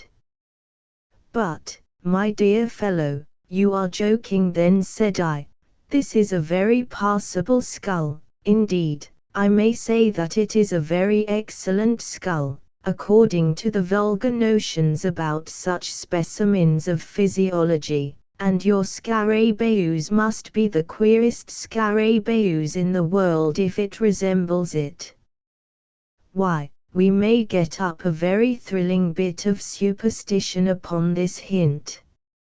I presume you will call the bug scarabaeus caput homines, or something of that kind. There are many similar titles in the natural histories. But where are the antennae you spoke of? The antennae, said Legrand, who seemed to be getting unaccountably warm upon the subject. I am sure you must see the antennae. I made them as distinct as they are in the original insect, and I presume that is sufficient. Well, I said, perhaps you have, still I don't see them, and I handed him the paper without additional remark, not wishing to ruffle his temper, but I was much surprised at the turn affairs had taken. His ill humor puzzled me, and, as for the drawing of the beetle, there were positively no antennae visible, and the whole did bear a very close resemblance to the ordinary cuts of a death's head. He received the paper very peevishly, and was about to crumple it, apparently to throw it in the fire, when a casual glance at the design seemed suddenly to rivet his attention. In an instant his face grew violently red, in another as excessively pale. For some minutes he continued to scrutinize the drawing minutely where he sat. At length he arose, took a candle from the table, and proceeded to seat himself upon a sea-chest in the farthest corner of the room. Here again he made an anxious examination of the paper, turning it in all directions. He said nothing, however, and his conduct greatly astonished me, yet I thought it prudent not to exacerbate the growing moodiness of his temper by any comment. Presently he took from his coat pocket a wallet, placed the paper carefully in it, and deposited both in a writing desk, which he locked. He now grew more composed in his demeanor, but his original air of enthusiasm had quite disappeared. Yet he seemed not so much sulky as abstracted. As the evening wore away he became more and more absorbed in reverie, from which no sallies of mine could arouse him. It had been my intention to pass the night at the hut, as I had frequently done before, but, seeing my host in this mood, I deemed it proper to take leave. He did not press me to remain, but, as I departed, he shook my hand with even more than his usual cordiality. It was about a month after this, and during the interval I had seen nothing of Legrand, when I received a visit, at Charleston, from his man Jupiter. I had never seen the good old Negro look so dispirited, and I feared that some serious disaster had befallen my friend. "Well, Jup," said I, "what is the matter now? How is your master?" "Why, to speak the truth, massa, him not so very well as mout be." "Not well? I am truly sorry to hear it. What does he complain of?" "Dar. That's it, him never plain of notin', but him very sick for all that." "Very sick, Jupiter, why didn't you say so at once? Is he confined to bed?" "No, that he ain't fined now or, that's just how the shoe pinch. My mind is got to be very heavy 'bout poor Massa Will." "Jupiter, I should like to understand what it is you are talking about. You say your master is sick. Hasn't he told you what ails him?" "Why, massa, 'tain't worthwhile for to git mad about the matter. Massa will say novin at all ain't the matter wid him, but den what make him go about looking dis here way, wid he head down and he soldiers up, and as white as a ghost. And den he keep a siphon all the time." "Keeps a what, Jupiter?" "Keeps a siphon wid the figures on the slate, the queerest figures I eber did see. I's gittin' to be skeered, I tell you. Hab for to keep mighty tight eye pon him noovers. Todder day he gib me slip for de sun up and was gone de whole ob de blessed day. I had a big stick ready cut for to gib him deuced good beating when he did come, but I's sick a fool that I hadn't a heart arter all, he look so very poorly."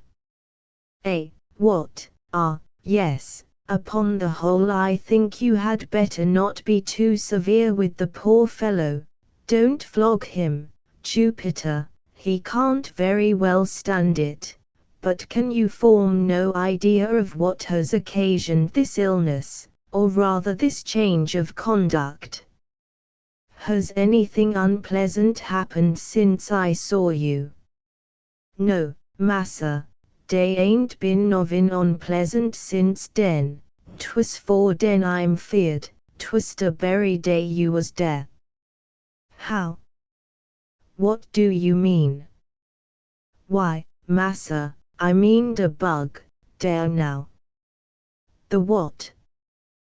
The bug. I'm very sartin that massa will been bit somewhere bout the head by that ghoul bug.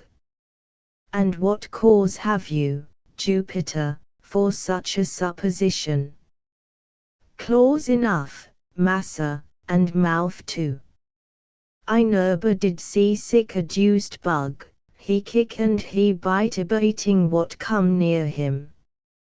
Massa will cotch him fuss, but had for to let him go gin mighty quick, I tell you, den was the time he must have got the bite. I didn't like the look of the bug mouth, myself, no how, so I wouldn't take hold of him wid my finger, but I cotch him wid a piece of paper that I found.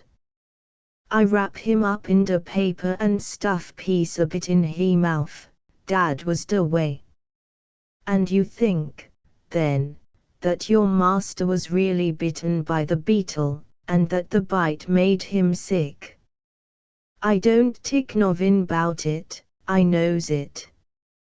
What make him dream bout the ghoul so much, if tain't cause he bit by the ghoul bug? I's heard bout dem ghoul bugs for dis. But how do you know he dreams about gold? How I know? Why, 'cause he talk bout it in he sleep, that's how I knows. Well, Jup, perhaps you are right, but to what fortunate circumstance am I to attribute the honor of a visit from you today? What the matter, massa? Did you bring any message from Mr. Legrand? No, massa, I bring dis here pistol, and here Jupiter handed me a note which ran thus: My dear, why have I not seen you for so long a time? I hope you have not been so foolish as to take offense at any little brusquerie of mine, but no, that is improbable. Since I saw you I have had great cause for anxiety. I have something to tell you, yet scarcely know how to tell it, or whether I should tell it at all. I have not been quite well for some days past, and poor old Jup annoys me, almost beyond endurance, by his well-meant attentions. Would you believe it, he had prepared a huge stick, the other day, with which to chastise me for giving him the slip, and spending the day, solus, among the hills on the mainland. I verily believe that my ill looks alone saved me a flogging. I have made no addition to my cabinet since we met. If you can, in any way, make it convenient, come over with Jupiter. Do come. I wish to see you tonight, upon business of importance. I assure you that it is of the highest importance. Ever yours, William Legrand. There was something in the tone of this note which gave me great uneasiness. Its whole style differed materially from that of Legrand. What could he be dreaming of? What new crotchet possessed his excitable brain? What business of the highest importance could he possibly have to transact?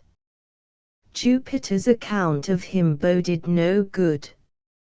I dreaded lest the continued pressure of misfortune had, at length, fairly unsettled the reason of my friend.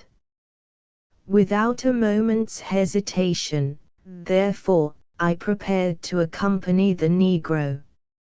Upon reaching the wharf, I noticed a scythe and 3 spades, all apparently new, lying in the bottom of the boat in which we were to embark.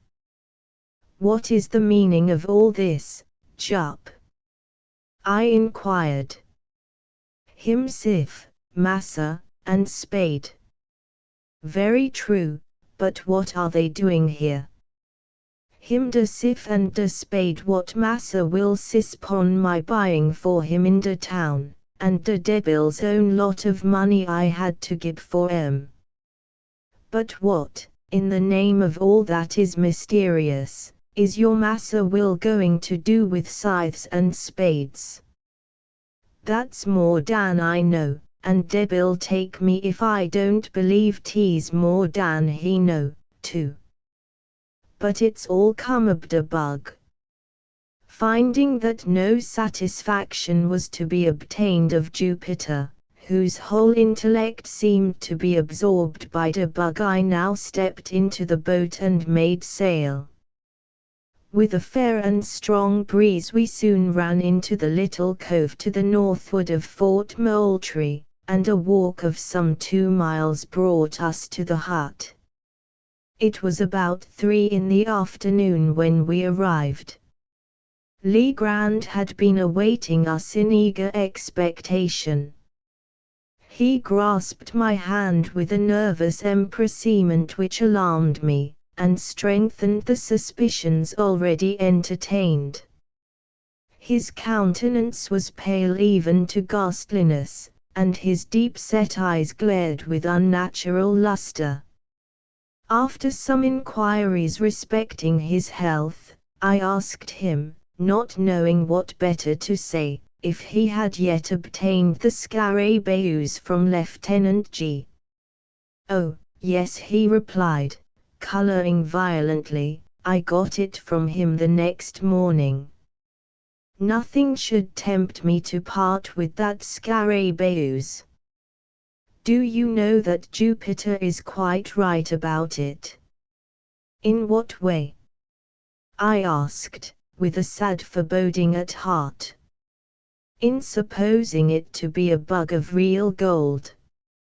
He said this with an air of profound seriousness, and I felt inexpressibly shocked.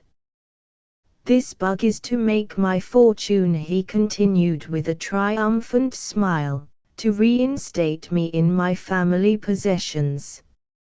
Is it any wonder, then, that I prize it? Since fortune has thought fit to bestow it upon me, I have only to use it properly, and I shall arrive at the gold of which it is the index. Jupiter, bring me that scarabaeus." "What, de bug, massa? I'd rudder not go fur trouble that bug, you muse git him for your own self." Hereupon Legrand arose, with a grave and stately air, and brought me the beetle from a glass case in which it was enclosed. It was a beautiful scarabaeus, and, at that time, unknown to naturalists, of course a great prize in a scientific point of view. There were 2 round black spots near one extremity of the back, and a long one near the other. The scales were exceedingly hard and glossy, with all the appearance of burnished gold. The weight of the insect was very remarkable, and, taking all things into consideration, I could hardly blame Jupiter for his opinion respecting it, but what to make of Legrand's concordance with that opinion, I could not, for the life of me, tell. "I sent for you," said he, in a grandiloquent tone, when I had completed my examination of the beetle. "I sent for you that I might have your counsel and assistance in furthering the views of fate and of the bug." "My dear Legrand," I cried, interrupting him, "you are certainly unwell, and had better use some little precautions. You shall go to bed, and I will remain with you a few days until you get over this. You are feverish and feel my pulse, said he. I felt it, and, to say the truth, found not the slightest indication of fever. But you may be ill, and yet have no fever. Allow me this once to prescribe for you. In the first place, go to bed. In the next, you are mistaken, he interposed. I am as well as I can expect to be under the excitement which I suffer. If you really wish me well, you will relieve this excitement. And how is this to be done? Very easily. Jupiter and myself are going upon an expedition into the hills upon the mainland, and in this expedition we shall need the aid of some person in whom we can confide. You are the only one we can trust. Whether we succeed or fail, the excitement which you now perceive in me will be equally allayed. I am anxious to oblige you in any way, I replied, but do you mean to say that this infernal beetle has any connection with your expedition into the hills? It has. Then, Legrand, I can become a party to no such absurd proceeding. I am sorry, very sorry, for we shall have to try it by ourselves. Try it by yourselves. The man is surely mad. But stay, how long do you propose to be absent? Probably all night. We shall start immediately, and be back, at all events, by sunrise. And will you promise me, upon your honor, that when this freak of yours is over, and the bug business, good God, settled to your satisfaction, you will then return home and follow my advice implicitly, as that of your physician? Yes, I promise, and now let us be off, for we have no time to lose.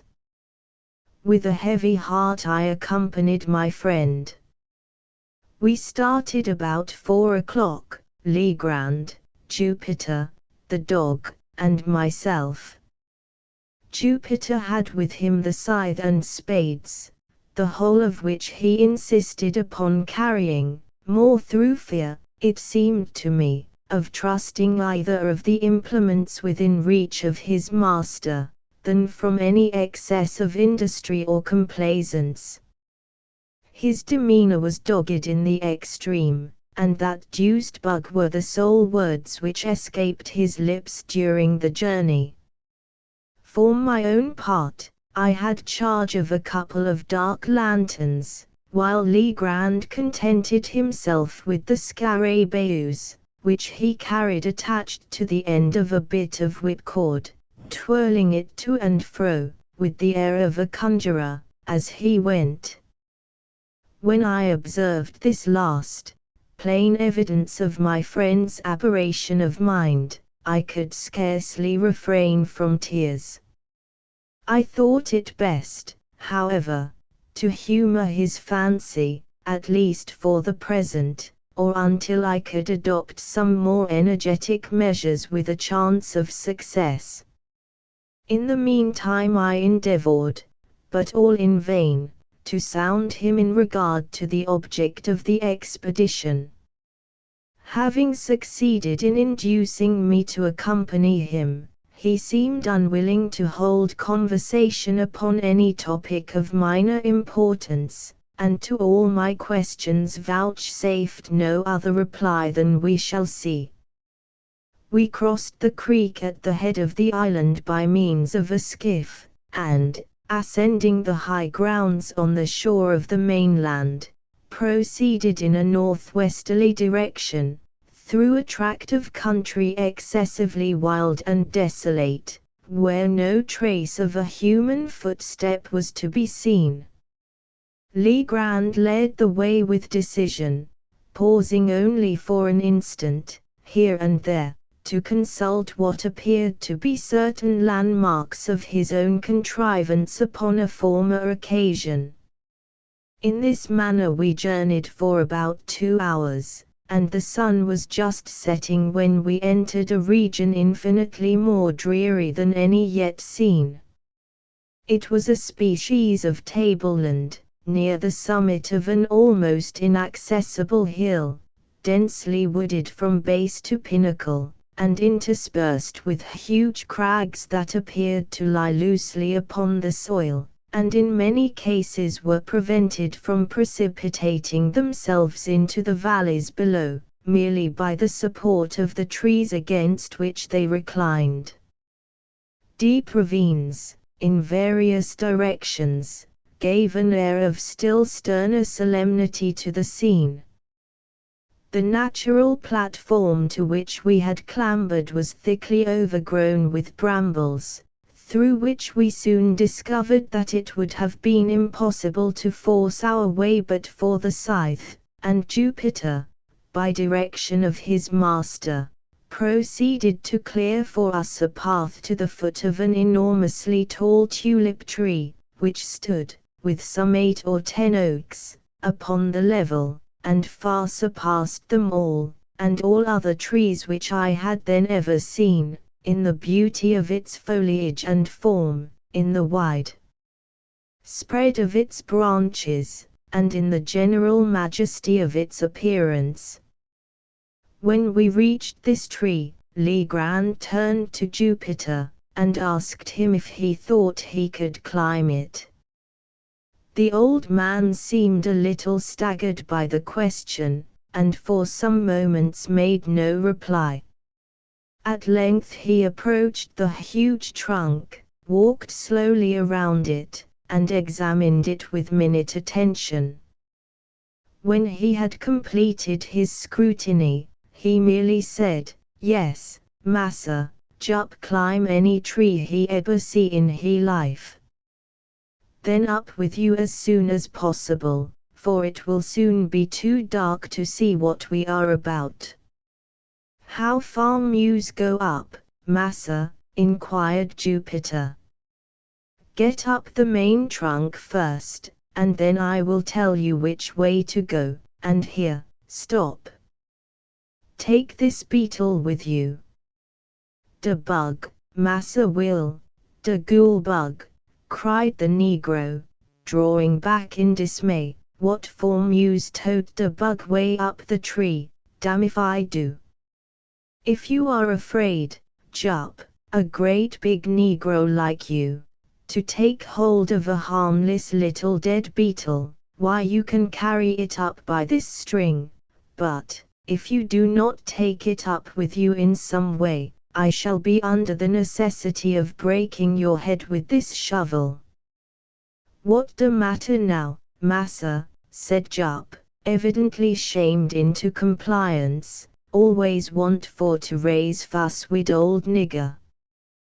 Was only funnin', anyhow. Me feared de bug. What I care for de bug." Here he took cautiously hold of the extreme end of the string, and, maintaining the insect as far from his person as circumstances would permit, prepared to ascend the tree.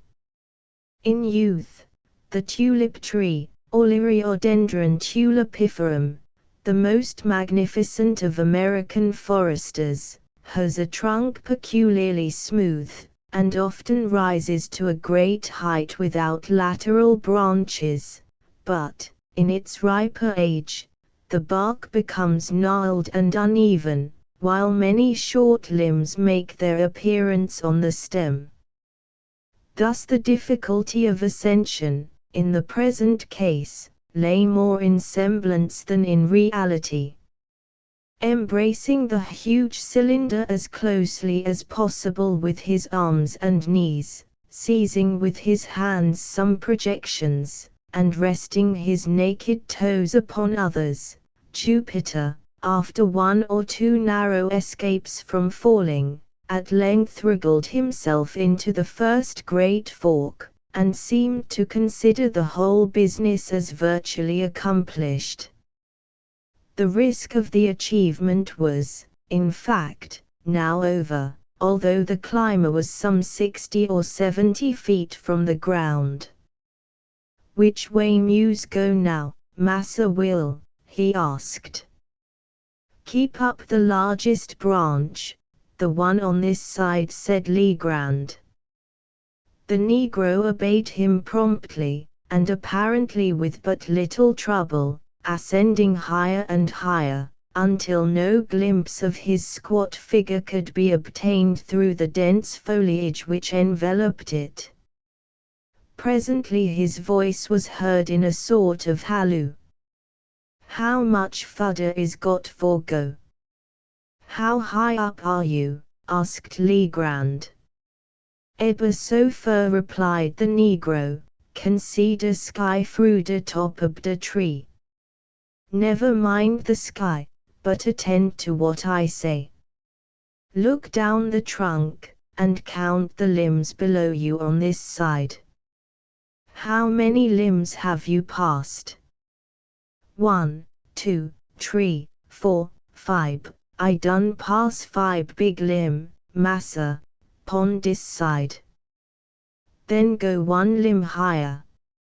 In a few minutes the voice was heard again, announcing that the 7th limb was attained. "Now, Jup," cried Legrand, evidently much excited, "I want you to work your way out upon that limb as far as you can. If you see anything strange, let me know." By this time what little doubt I might have entertained of my poor friend's insanity was put finally at rest. I had no alternative but to conclude him stricken with lunacy, and I became seriously anxious about getting him home. While I was pondering upon what was best to be done, Jupiter's voice was again heard. "Mose feared for to venture pon dis limb berry far, tease dead limb putty much older way." "Did you say it was a dead limb, Jupiter?" cried Legrand in a quivering voice. "Yes, massa, him dead as de doornail, done up for sartin, done departed dis here life."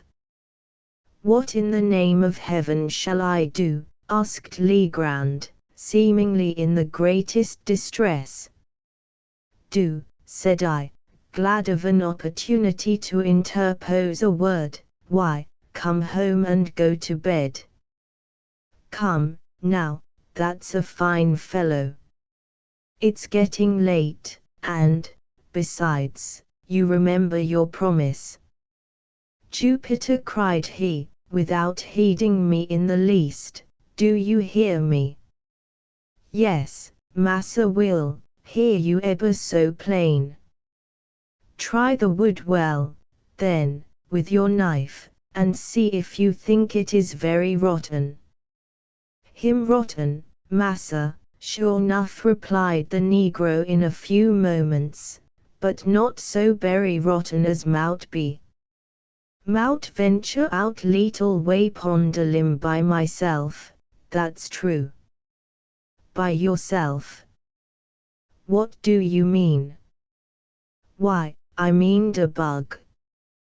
Tease berry heavy bug. S'pose I drop him down fuss, and den de limb won't break wid just de weight ob one nigger." "You infernal scoundrel," cried Legrand, apparently much relieved, "what do you mean by telling me such nonsense as that? As sure as you drop that beetle I'll break your neck. Look here, Jupiter, do you hear me?" "Yes, massa, needn't hollow at poor nigger that style." "Well, now listen. If you will venture out on the limb as far as you think safe, and not let go the beetle, I'll make you a present of $1 as soon as you get down." "I'm gwine, Mass Will," "Deed I is," replied the negro, very promptly. "Mo's out to the end now." "Out to the end," here fairly screamed Legrand. "Do you say you are out to the end of that limb?" "Soon be to de eed, massa, oh. Law golly marcy. What is dis here ponder tree?" "Well," cried Legrand, highly delighted, "what is it?" "Why, 'tain't novin but a skull. Somebody bin lef him head up de tree, and de crows done gobble a bit ob de meat off." "A skull, you say? Very well. How is it fastened to the limb? What holds it on?" "Sure nuff, massa, Muse look." "Why, dis berry curious cumstance, 'pon my word. Dere's a great big nail in de skull what fastens a bit onto de tree." "Well, now, Jupiter, do exactly as I tell you, do you hear?" "Yes, massa." "Pay attention, then. Find the left eye of the skull." "Who? That's good. Why, dere ain't no eye left at all." "Curse your stupidity. Do you know your right hand from your left?" "Yes, I knows that, knows all 'bout that. 'Tis my left hand what I chops de wood wid." "To be sure. You are left-handed, and your left eye is on the same side as your left hand. Now, I suppose you can find the left eye of the skull, or the place where the left eye has been." "Have you found it?" Here was a long pause. At length the negro asked, "Is de left eye ob de skull pon de same side as de left hand ob de skull, too? 'Cause de skull ain't got not a bit ob a hand at all, nerber mind." "I got de left eye now, here de left eye." "What Muse do with it?" "Let the beetle drop through it, as far as the string will reach, but be careful and not let go your hold of the string." "All that done, Mass Will, mighty easy ting for to put de bug through de hole, look out for him dere below." During this colloquy no portion of Jupiter's person could be seen, but the beetle, which he had suffered to descend, was now visible at the end of the string, and glistened, like a globe of burnished gold, in the last rays of the setting sun, some of which still faintly illumined the eminence upon which we stood. The scarabaeus hung quite clear of any branches, and, if allowed to fall, would have fallen at our feet. Legrand immediately took the scythe and cleared with it a circular space, 3 or 4 yards in diameter, just beneath the insect, and, having accomplished this, ordered Jupiter to let go the string and come down from the tree. Driving a peg, with great nicety, into the ground, at the precise spot where the beetle fell, my friend now produced from his pocket a tape measure. Fastening one end of this at that point of the trunk of the tree which was nearest the peg, he unrolled it till it reached the peg, and thence further unrolled it, in the direction already established by the 2 points of the tree and the peg, for the distance of 50 feet, Jupiter clearing away the brambles with the scythe. At the spot thus attained a second peg was driven, and about this, as a center, a rude circle, about 4 feet in diameter, described. Taking now a spade himself, and giving one to Jupiter and one to me, Legrand begged us to set about digging as quickly as possible. To speak the truth, I had no special relish for such amusement at any time, and, at that particular moment, would most willingly have declined it, for the night was coming on, and I felt much fatigued with the exercise already taken, but I saw no mode of escape, and was fearful of disturbing my poor friend's equanimity by a refusal. Could I have depended, indeed, upon Jupiter's aid, I would have had no hesitation in attempting to get the lunatic home by force, but I was too well assured of the old Negro's disposition to hope that he would assist me, under any circumstances, in a personal contest with his master.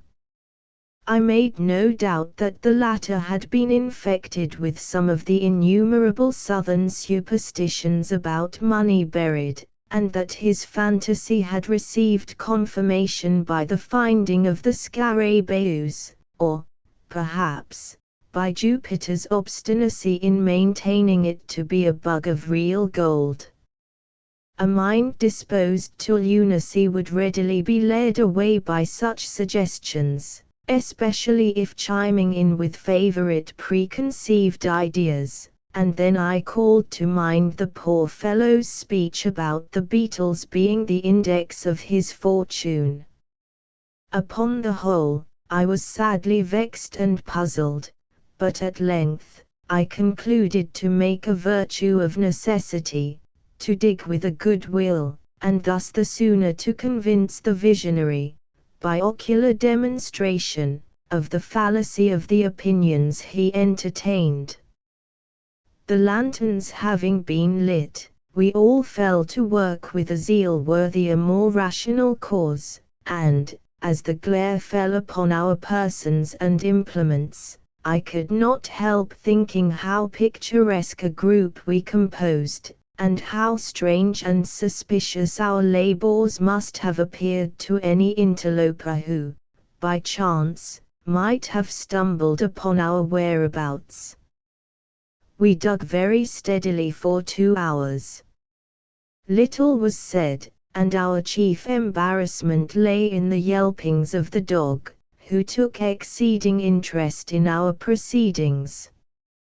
He at length became so obstreperous that we grew fearful of his giving alarm to some stragglers in the vicinity, or, rather, this was the apprehension of Legrand. For myself, I should have rejoiced at any interruption which might have enabled me to get the wanderer home. The noise was at length very effectually silenced by Jupiter, who, getting out of the hole with a dogged air of deliberation, tied the brute's mouth up with one of his suspenders, and then returned, with a grave chuckle, to his task. When the time mentioned had expired, we had reached a depth of 5 feet, and yet no signs of any treasure became manifest. A general pause ensued, and I began to hope that the farce was at an end.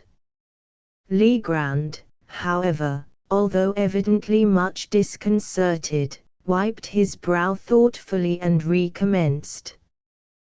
We had excavated the entire circle of 4 feet diameter, and now we slightly enlarged the limit, and went to the further depth of 2 feet. Still nothing appeared. The gold seeker, whom I sincerely pitied, at length clambered from the pit, with the bitterest disappointment imprinted upon every feature, and proceeded, slowly and reluctantly, to put on his coat, which he had thrown off at the beginning of his labor. In the meantime I made no remark.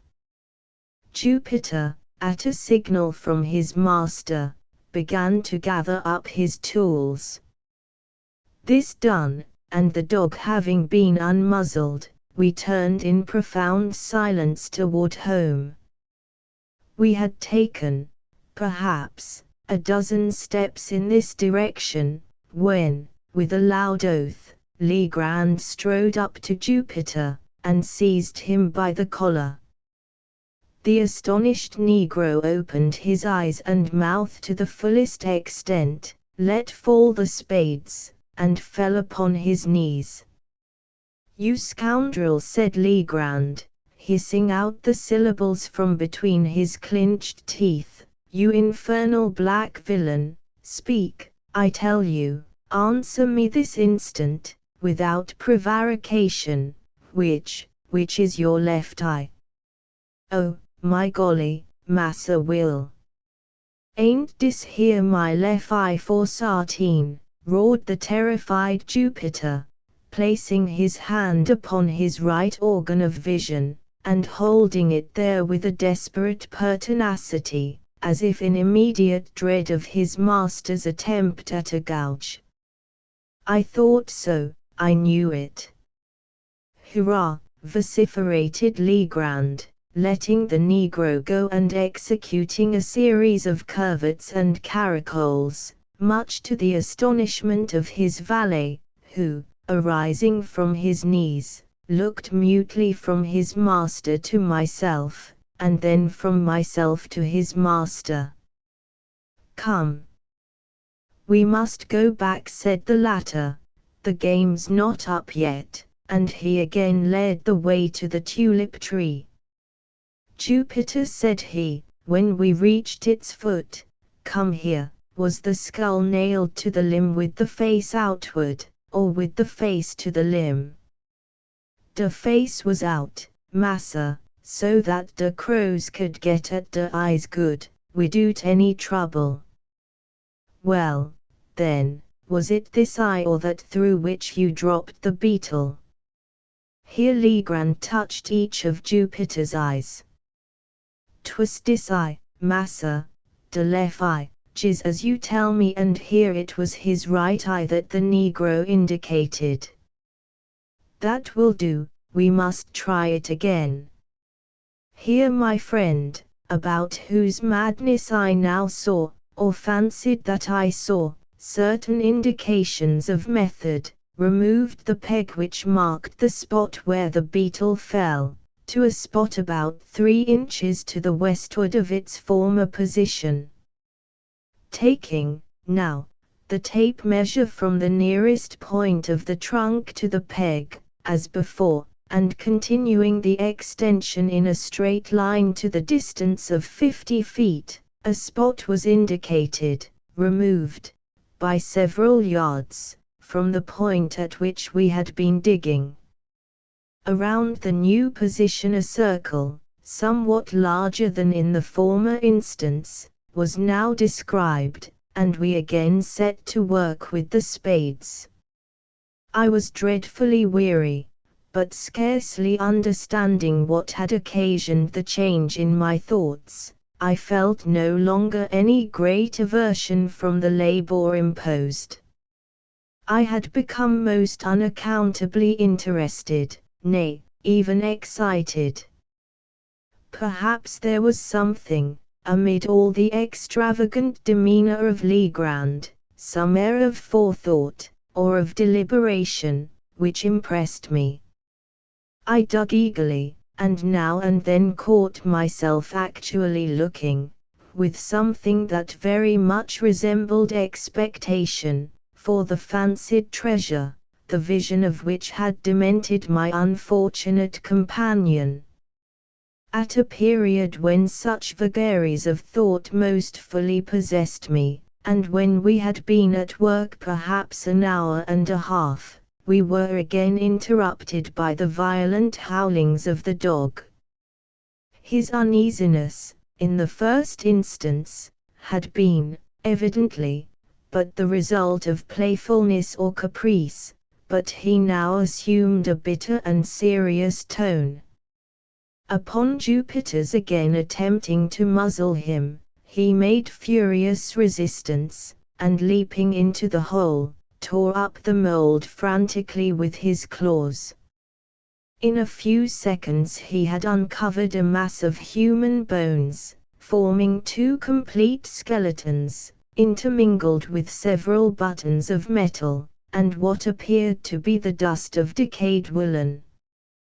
1 or 2 strokes of a spade upturned the blade of a large Spanish knife, and, as we dug further, 3 or 4 loose pieces of gold and silver coin came to light.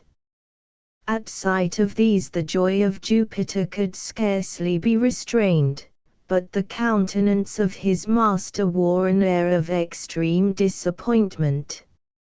He urged us, however, to continue our exertions, and the words were hardly uttered when I stumbled and fell forward, having caught the toe of my boot in a large ring of iron that lay half buried in the loose earth. We now worked in earnest, and never did I pass 10 minutes of more intense excitement. During this interval we had fairly unearthed an oblong chest of wood, which, from its perfect preservation and wonderful hardness, had plainly been subjected to some mineralizing process, perhaps that of the bichloride of mercury. This box was 3.5 feet long, 3 feet broad, and 2.5 feet deep. It was firmly secured by bands of wrought iron, riveted, and forming a kind of open trelliswork over the whole. On each side of the chest, near the top, were 3 rings of iron, 6 in all, by means of which a firm hold could be obtained by 6 persons. Our utmost united endeavor served only to disturb the coffer very slightly in its bed. We at once saw the impossibility of removing so great a weight. Luckily, the sole fastenings of the lid consisted of 2 sliding bolts. These we drew back, trembling and panting with anxiety. In an instant a treasure of incalculable value lay gleaming before us. As the rays of the lanterns fell within the pit, there flashed upward a glow and a glare, from a confused heap of gold and of jewels, that absolutely dazzled our eyes. I shall not pretend to describe the feelings with which I gazed. Amazement was, of course, predominant. Legrand appeared exhausted with excitement, and spoke very few words. Jupiter's countenance wore, for some minutes, as deadly a pallor as it is possible, in the nature of things, for any Negro's visage to assume. He seemed stupefied, thunderstricken. Presently he fell upon his knees in the pit, and, burying his naked arms up to the elbows in gold, let them there remain, as if enjoying the luxury of a bath. At length, with a deep sigh, he exclaimed, as if in a soliloquy, "And dis all come ob de ghoul-bug. De putty ghoul-bug. De poor little ghoul-bug, what I boozed in that savage kind ob style. Ain't you ashamed ob yourself, nigger? Answer me that." It became necessary at last that I should arouse both master and valet to the expediency of removing the treasure. It was growing late, and it behooved us to make exertion, that we might get everything housed before daylight. It was difficult to say what should be done, and much time was spent in deliberation, so confused were the ideas of all. We finally lightened the box by removing 2/3 of its contents, when we were enabled, with some trouble, to raise it from the hole. The articles taken out were deposited among the brambles, and the dog left to guard them, with strict orders from Jupiter, neither, upon any pretense, to stir from the spot, nor to open his mouth until our return. We then hurriedly made for home with the chest, reaching the hut in safety, but after excessive toil, at 1 o'clock in the morning. Worn out as we were, it was not in human nature to do more immediately. We rested until 2, and had supper, starting for the hills immediately afterward, armed with 3 stout sacks, which, by good luck, were upon the premises. A little before 4 we arrived at the pit, divided the remainder of the booty as equally as might be among us, and, leaving the holes unfilled, again set out for the hut, at which, for the second time, we deposited our golden burthens, just as the first faint streaks of the dawn gleamed from over the treetops in the east. We were now thoroughly broken down, but the intense excitement of the time denied us repose.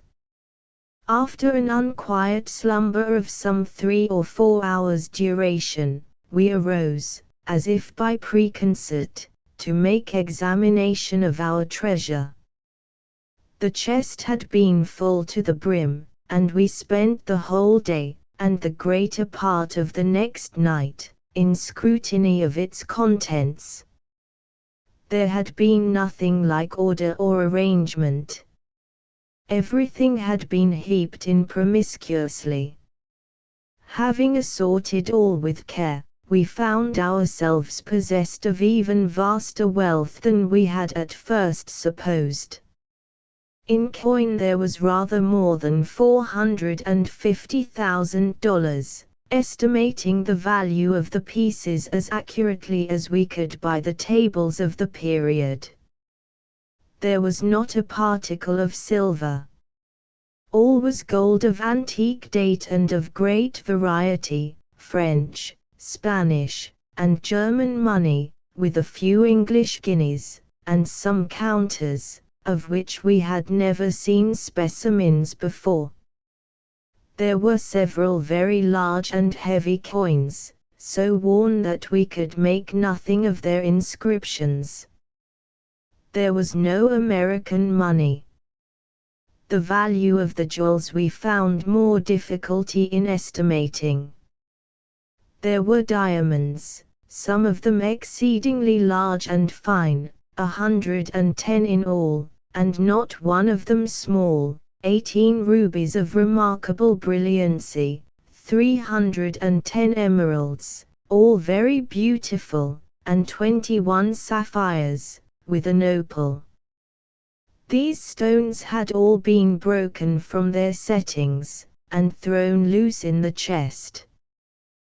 The settings themselves, which we picked out from among the other gold, appeared to have been beaten up with hammers, as if to prevent identification. Besides all this, there was a vast quantity of solid gold ornaments, nearly 200 massive finger and earrings, rich chains, 30 of these, if I remember, 83 very large and heavy crucifixes, 5 gold censers of great value, a prodigious golden punch bowl, ornamented with richly chased vine leaves and bacchanalian figures, with 2 sword handles exquisitely embossed, and many other smaller articles which I cannot recollect. The weight of these valuables exceeded 350 pounds of wadoupois, and in this estimate I have not included 197 superb gold watches, 3 of the number being worth each $500, if one. Many of them were very old, and as timekeepers valueless, the works having suffered more or less from corrosion, but all were richly jeweled, and in cases of great worth. We estimated the entire contents of the chest that night at $1.5 million, and upon the subsequent disposal of the trinkets and jewels, a few being retained for our own use, it was found that we had greatly undervalued the treasure. When at length we had concluded our examination, and the intense excitement of the time had, in some measure, subsided, Legrand, who saw that I was dying with impatience for a solution of this most extraordinary riddle, entered into a full detail of all the circumstances connected with it. "You remember," said he, "the night when I handed you the rough sketch I had made of the Scarabaeus. You recollect, also, that I became quite vexed at you for insisting that my drawing resembled a death's head. When you first made this assertion, I thought you were jesting, but afterward I called to mind the peculiar spots on the back of the insect, and admitted to myself that your remark had some little foundation in fact. Still the sneer at my graphic powers irritated me, for I am considered a good artist, and therefore, when you handed me the scrap of parchment, I was about to crumple it up and throw it angrily into the fire." "The scrap of paper, you mean," said I. "No, it had much the appearance of paper, and at first I supposed it to be such, but when I came to draw upon it, I discovered it at once to be a piece of very thin parchment. It was quite dirty, you remember. Well, as I was in the very act of crumpling it up, my glance fell upon the sketch at which you had been looking, and you may imagine my astonishment when I perceived, in fact, the figure of a death's head just where, it seemed to me, I had made the drawing of the beetle. For a moment I was too much amazed to think with accuracy. I knew that my design was very different in detail from this, although there was a certain similarity in general outline. Presently I took a candle, and, seating myself at the other end of the room, proceeded to scrutinize the parchment more closely. Upon turning it over, I saw my own sketch upon the reverse, just as I had made it. My first idea now was mere surprise at the really remarkable similarity of outline, at the singular coincidence involved in the fact that, unknown to me, there should have been a skull upon the other side of the parchment, immediately beneath my figure of the Scarabaeus, and that this skull, not only in outline, but in size, should so closely resemble my drawing. I say the singularity of this coincidence absolutely stupefied me for a time. This is the usual effect of such coincidences. The mind struggles to establish a connection, a sequence of cause and effect, and, being unable to do so, suffers a species of temporary paralysis. But when I recovered from this stupor, there dawned upon me gradually a conviction which startled me even far more than the coincidence. I began distinctly, positively, to remember that there had been no drawing upon the parchment when I made my sketch of the Scarabaeus. I became perfectly certain of this, for I recollected turning up first one side and then the other, in search of the cleanest spot. Had the skull been then there, of course I could not have failed to notice it. Here was indeed a mystery which I felt it impossible to explain, but, even at that early moment, there seemed to glimmer faintly within the most remote and secret chambers of my intellect a glow-worm-like conception of that truth which last night's adventure brought to so magnificent a demonstration. I arose at once, and, putting the parchment securely away, dismissed all further reflection until I should be alone. When you had gone, and when Jupiter was fast asleep, I betook myself to a more methodical investigation of the affair. In the first place I considered the manner in which the parchment had come into my possession. The spot where we discovered the Scarabaeus was on the coast of the mainland, about a mile eastward of the island, and but a short distance above high water mark. Upon my taking hold of it, it gave me a sharp bite, which caused me to let it drop. Jupiter, with his accustomed caution, before seizing the insect, which had flown towards him, looked about him for a leaf, or something of that nature, by which to take hold of it. It was at this moment that his eyes, and mine also, fell upon the scrap of parchment, which I then supposed to be paper. It was lying half buried in the sand, a corner sticking up. Near the spot where we found it, I observed the remnant of the hull of what appeared to have been a ship's long boat. The wreck seemed to have been there for a very great while, for the resemblance to boat timbers could scarcely be traced. Well, Jupiter picked up the parchment, wrapped the beetle in it, and gave it to me. Soon afterwards we turned to go home, and on the way met Lieutenant G. I showed him the insect, and he begged me to let him take it to the fort.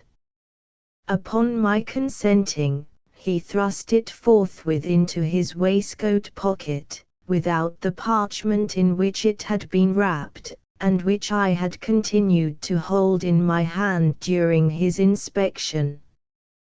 Perhaps he dreaded my changing my mind, and thought it best to make sure of the prize at once. You know how enthusiastic he is on all subjects connected with natural history. At the same time, without being conscious of it, I must have deposited the parchment in my own pocket. You remember that when I went to the table, for the purpose of making a sketch of the beetle, I found no paper where it was usually kept. I looked in the drawer and found none there. I searched my pockets, hoping to find an old letter, when my hand fell upon the parchment. I thus detail the precise mode in which it came into my possession, for the circumstances impressed me with peculiar force. No doubt you will think me fanciful, but I had already established a kind of connection. I had put together two links of a great chain. There was a boat lying upon a sea coast, and not far from the boat was a parchment, not a paper, with a skull depicted upon it. You will, of course, ask, where is the connection? I reply that the skull, or death's head, is the well-known emblem of the pirate. The flag of the death's head is hoisted in all engagements. I have said that the scrap was parchment, and not paper. Parchment is durable, almost imperishable.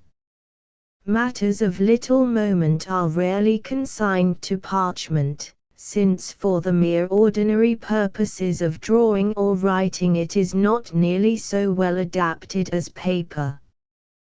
This reflection suggested some meaning, some relevancy, in the death's head. I did not fail to observe, also, the form of the parchment. Although one of its corners had been, by some accident, destroyed, it could be seen that the original form was oblong. It was just a slip, indeed, as might have been chosen for a memorandum, for a record of something to be long remembered and carefully preserved. But I interposed. You say that the skull was not upon the parchment when you made the drawing of the beetle. How then do you trace any connection between the boat and the skull, since this latter, according to your own admission, must have been designed, God only knows how or by whom, at some period subsequent to your sketching the Scarabaeus. Hereupon turns the whole mystery, although the secret, at this point, I had comparatively little difficulty in solving. My steps were sure, and could afford but a single result. I reasoned, for example, thus: when I drew the Scarabaeus, there was no skull apparent upon the parchment. When I had completed the drawing, I gave it to you and observed you narrowly until you returned it. You, therefore, did not design the skull, and no one else was present to do it. Then it was not done by human agency. And nevertheless it was done. At this stage of my reflections I endeavored to remember, and did remember, with entire distinctness, every incident which occurred about the period in question. The weather was chilly, oh, rare and happy accident, and a fire was blazing upon the hearth.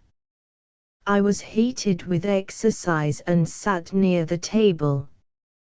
You, however, had drawn a chair close to the chimney. Just as I placed the parchment in your hand, and you were in the act of inspecting it, Wolf, the Newfoundland, entered, and leaped upon your shoulders. With your left hand you caressed him and kept him off, while your right, holding the parchment, was permitted to fall listlessly between your knees, and in close proximity to the fire. At one moment I thought the blaze had caught it, and was about to caution you, but, before I could speak, you had withdrawn it, and were engaged in its examination. When I considered all these particulars, I doubted not for a moment that heat had been the agent in bringing to light, upon the parchment, the skull which I saw designed upon it. You are well aware that chemical preparations exist, and have existed time out of mind, by means of which it is possible to write upon either paper or vellum, so that the characters shall become visible only when subjected to the action of fire. Zaffre, digested in aqua regia, and diluted with 4 times its weight of water, is sometimes employed. A green tint results. The regulus of cobalt, dissolved in spirit of nitra, gives a red. These colors disappear at longer or shorter intervals after the material written upon cools, but again become apparent upon the reapplication of heat. I now scrutinized the death's head with care. Its outer edges, the edges of the drawing nearest the edge of the vellum, were far more distinct than the others. It was clear that the action of the caloric had been imperfect or unequal. I immediately kindled a fire, and subjected every portion of the parchment to a glowing heat. At first, the only effect was the strengthening of the faint lines in the skull, but, upon persevering in the experiment, there became visible, at the corner of the slip, diagonally opposite to the spot in which the death's head was delineated, the figure of what I at first supposed to be a goat. A closer scrutiny, however, satisfied me that it was intended for a kid. Ha! Ha! Said I. To be sure I have no right to laugh at you. $1.5 million of money is too serious a matter for mirth. But you are not about to establish a third link in your chain. You will not find any special connection between your pirates and a goat. Pirates, you know, have nothing to do with goats. They appertain to the farming interest. But I have just said that the figure was not that of a goat. Well, a kid then, pretty much the same thing. Pretty much, but not altogether, said Legrand. You may have heard of one Captain Kidd. I at once looked upon the figure of the animal as a kind of punning or hieroglyphical signature. I say signature, because its position on the vellum suggested this idea. The death's head at the corner diagonally opposite, had, in the same manner, the air of a stamp, or seal. But I was sorely put out by the absence of all else, of the body to my imagined instrument, of the text for my context. I presume you expected to find a letter between the stamp and the signature. Something of that kind. The fact is, I felt irresistibly impressed with a presentiment of some vast good fortune impending. I can scarcely say why. Perhaps, after all, it was rather a desire than an actual belief, but do you know that Jupiter's silly words, about the bug being of solid gold, had a remarkable effect upon my fancy? And then the series of accidents and coincidences, these were so very extraordinary. Do you observe how mere an accident it was that these events should have occurred upon the sole day of all the year in which it has been, or may be, sufficiently cool for fire, and that without the fire, or without the intervention of the dog at the precise moment in which he appeared, I should never have become aware of the death's head, and so never the possessor of the treasure. But proceed, I am all impatience. Well, you have heard, of course, the many stories current, the 1,000 vague rumors afloat, about money buried, somewhere upon the Atlantic coast, by Kidd and his associates. These rumors must have some foundation in fact.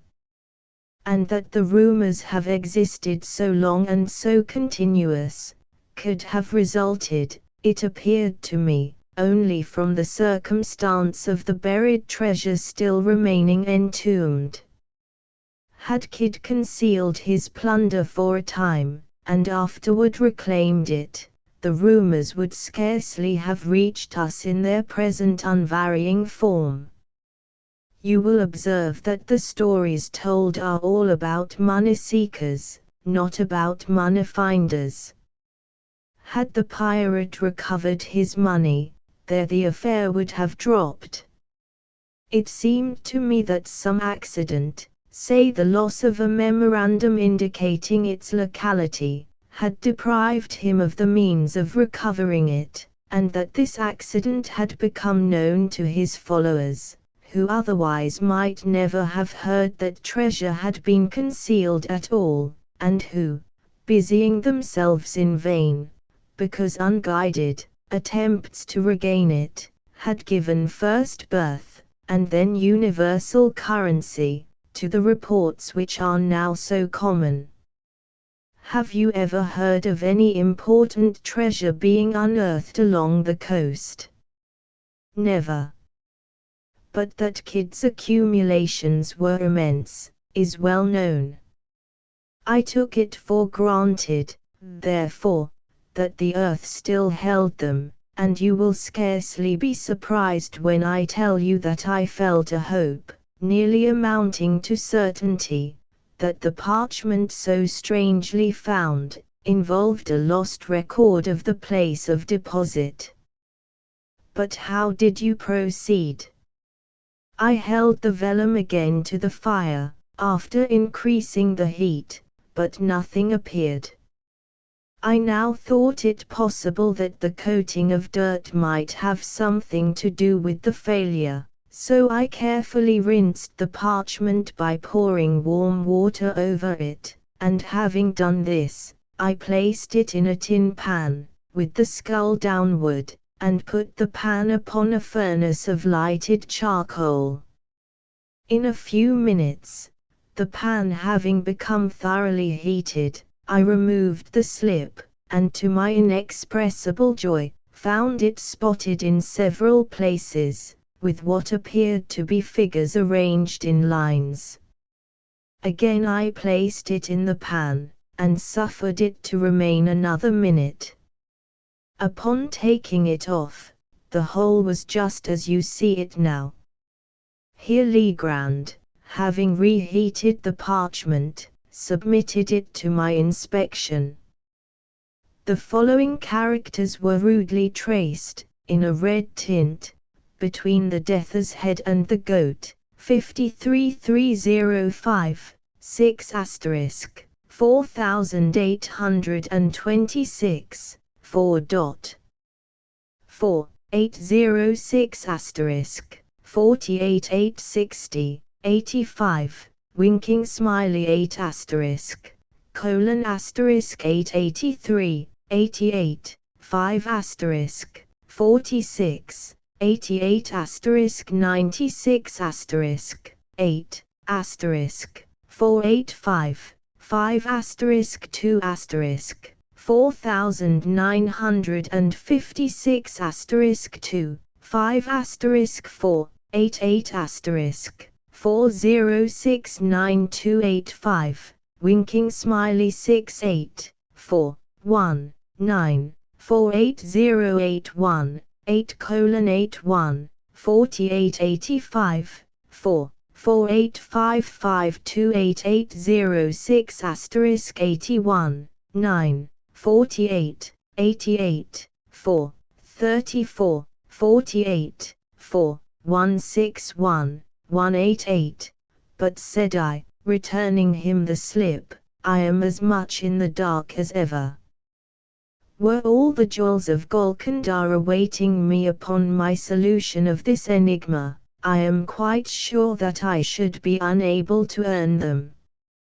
And yet, said Legrand, the solution is by no means so difficult as you might be led to imagine from the first hasty inspection of the characters. These characters, as anyone might readily guess, form a cipher, that is to say, they convey a meaning, but then, from what is known of Kidd, I could not suppose him capable of constructing any of the more abstruse cryptographs. I made up my mind at once that this was of a simple species, such, however, as would appear to the crude intellect of the sailor absolutely insoluble without the key. And you really solved it? Readily. I have solved others of an abstruseness 10,000 times greater.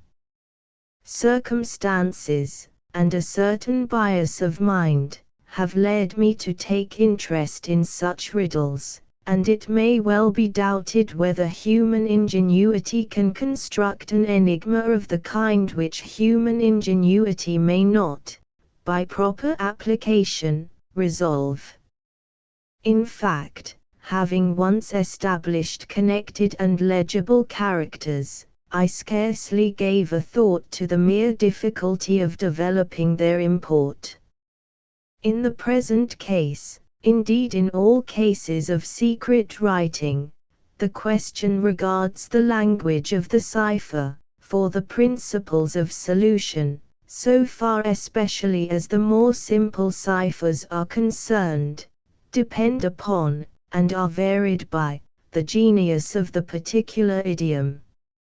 In general, there is no alternative but experiment, directed by probabilities, of every tongue known to him who attempts the solution, until the true one be attained.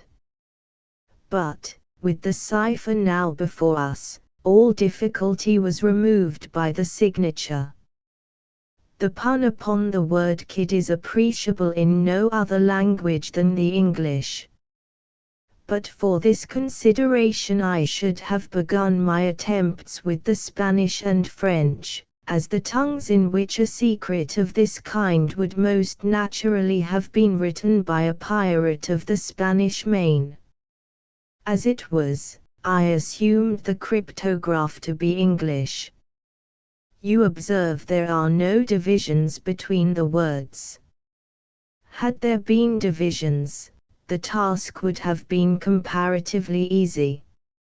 In such cases I should have commenced with a collation and analysis of the shorter words, and, had a word of a single letter occurred, as it is most likely, a or I, for example, I should have considered the solution as assured. But, there being no division, my first step was to ascertain the predominant letters, as well as the least frequent.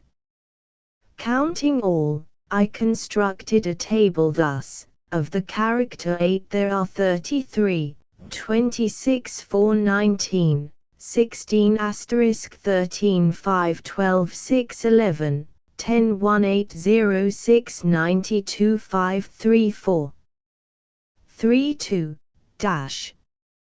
1. Now, in English, the letter which most frequently occurs is E. Afterward, the succession runs thus: A O I D H N R S T U Y C F G L M W B K P Q X Z E predominates so remarkably that an individual sentence of any length is rarely seen in which it is not the prevailing character. Here, then, we have, in the very beginning, the groundwork for something more than a mere guess. The general use which may be made of the table is obvious, but, in this particular cipher, we shall only very partially require its aid. As our predominant character is 8, we will commence by assuming it as the E of the natural alphabet. To verify the supposition, let us observe if the 8 be seen often in couples, for E is doubled with great frequency in English, in such words, for example, as meet, fleet, speed, seen, been, agree, etc. In the present instance we see it doubled no less than 5 times, although the cryptograph is brief. Let us assume 8, then, as E. Now, of all the words in the language, the is most usual. Let us see, therefore, whether there are not repetitions of any 3 characters, in the same order of collocation, the last of them being 8. If we discover repetitions of such letters, so arranged, they will most probably represent the word the. Upon inspection, we find no less than 7 such arrangements, the characters being 48. We may, therefore, assume that represents T, 4 represents H, and 8 represents E, the last being now well confirmed. Thus a great step has been taken. But, having established a single word, we are enabled to establish a vastly important point, that is to say, several commencements and terminations of other words. Let us refer, for example, to the last instance but one, in which the combination 48 occurs, not far from the end of the cipher. We know that the immediately ensuing is the commencement of a word, and of the 6 characters succeeding this we are cognizant of no less than 5. Let us set these characters down, thus, by the letters we know them to represent, leaving a space for the unknown, teeth. Here we are enabled, at once, to discard the th as forming no portion of the word commencing with the first t, since, by experiment of the entire alphabet for a letter adapted to the vacancy, we perceive that no word can be formed of which this th can be a part. We are thus narrowed into TE, and, going through the alphabet, if necessary, as before, we arrive at the word tree as the sole possible reading. We thus gain another letter, R, represented by, with the words the tree in juxtaposition. Looking beyond these words, for a short distance, we again see the combination, 48, and employ it by way of termination to what immediately precedes. We have thus this arrangement, the tree, for 34 the, or, substituting the natural letters, where known, it reads thus, the tree thr, 3h the. Now, if, in place of the unknown characters, we leave blank spaces, or substitute dots, we read thus, the tree thr, h the, when the word through makes itself evident at once. But this discovery gives us three new letters, O, U, G, represented by, and 3. Looking now, narrowly, through the cipher for combinations of known characters, we find, not very far from the beginning, this arrangement, 83, 88, or agree, which plainly is the conclusion of the word degree and gives us another letter D, represented by 4 letters beyond the word degree we perceive the combination, 46, 88. Translating the known characters, and representing the unknown by dots, as before, we read thus, THT, an arrangement immediately suggestive of the word 13 and again furnishing us with 2 new characters I and N, represented by 6 and asterisk. Referring, now, to the beginning of the cryptograph, we find the combination, 53 translating as before, we obtain, good, which assures us that the first letter is A, and that the first 2 words are a good. It is now time that we arrange our key, as far as discovered, in a tabular form, to avoid confusion. It will stand thus. 5 represents AD83G4H6I*NO, R, T have, therefore, no less than 10 of the most important letters represented, and it will be unnecessary to proceed with the details of the solution. I have said enough to convince you that ciphers of this nature are readily soluble, and to give you some insight into the rationale of their development. But be assured that the specimen before us appertains to the very simplest species of cryptograph. It now only remains to give you the full translation of the characters upon the parchment, as unriddled. Here it is. A good glass in the bishop's hostel in the Devil's Seat 41 degrees and 13 minutes northeast and by North Main Branch 7th limb east side shoot from the left eye of the Death's Head a beeline from the tree through the shot 50 feet out. But said I, the enigma seems still in as bad a condition as ever. How is it possible to extort a meaning from all this jargon about devil's seats, death's heads and bishops' hotels? I confess, replied Legrand, that the matter still wears a serious aspect when regarded with a casual glance. My first endeavor was to divide the sentence into the natural division intended by the cryptographist. You mean, to punctuate it? Something of that kind. I reflected that it had been a point with the writer to run his words together without division, so as to increase the difficulty of solution. Now, a not over-acute man, in pursuing such an object, would be nearly certain to overdo the matter. When, In the course of his composition, he arrived at a break in his subject which would naturally require a pause, or a point. He would be exceedingly apt to run his characters, at this place, more than usually close together. If you will observe the MS, in the present instance, you will easily detect 5 such cases of unusual crowding.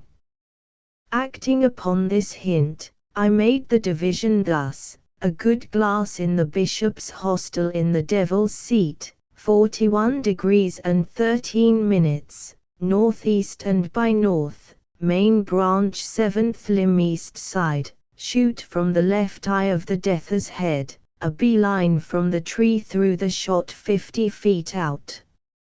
Even this division, said I, leaves me still in the dark. It left me also in the dark, replied Legrand, for a few days, during which I made diligent inquiry, in the neighborhood of Sullivan's Island, for any building which went by the name of the Bishop's Hotel, for of course I dropped the obsolete word hostel.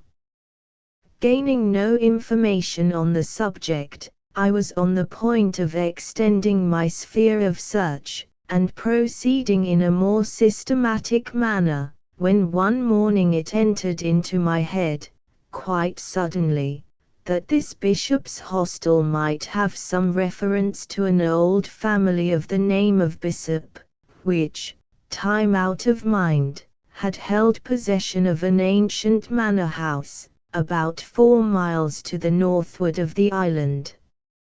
I accordingly went over to the plantation, and reinstituted my inquiries among the older negroes of the place.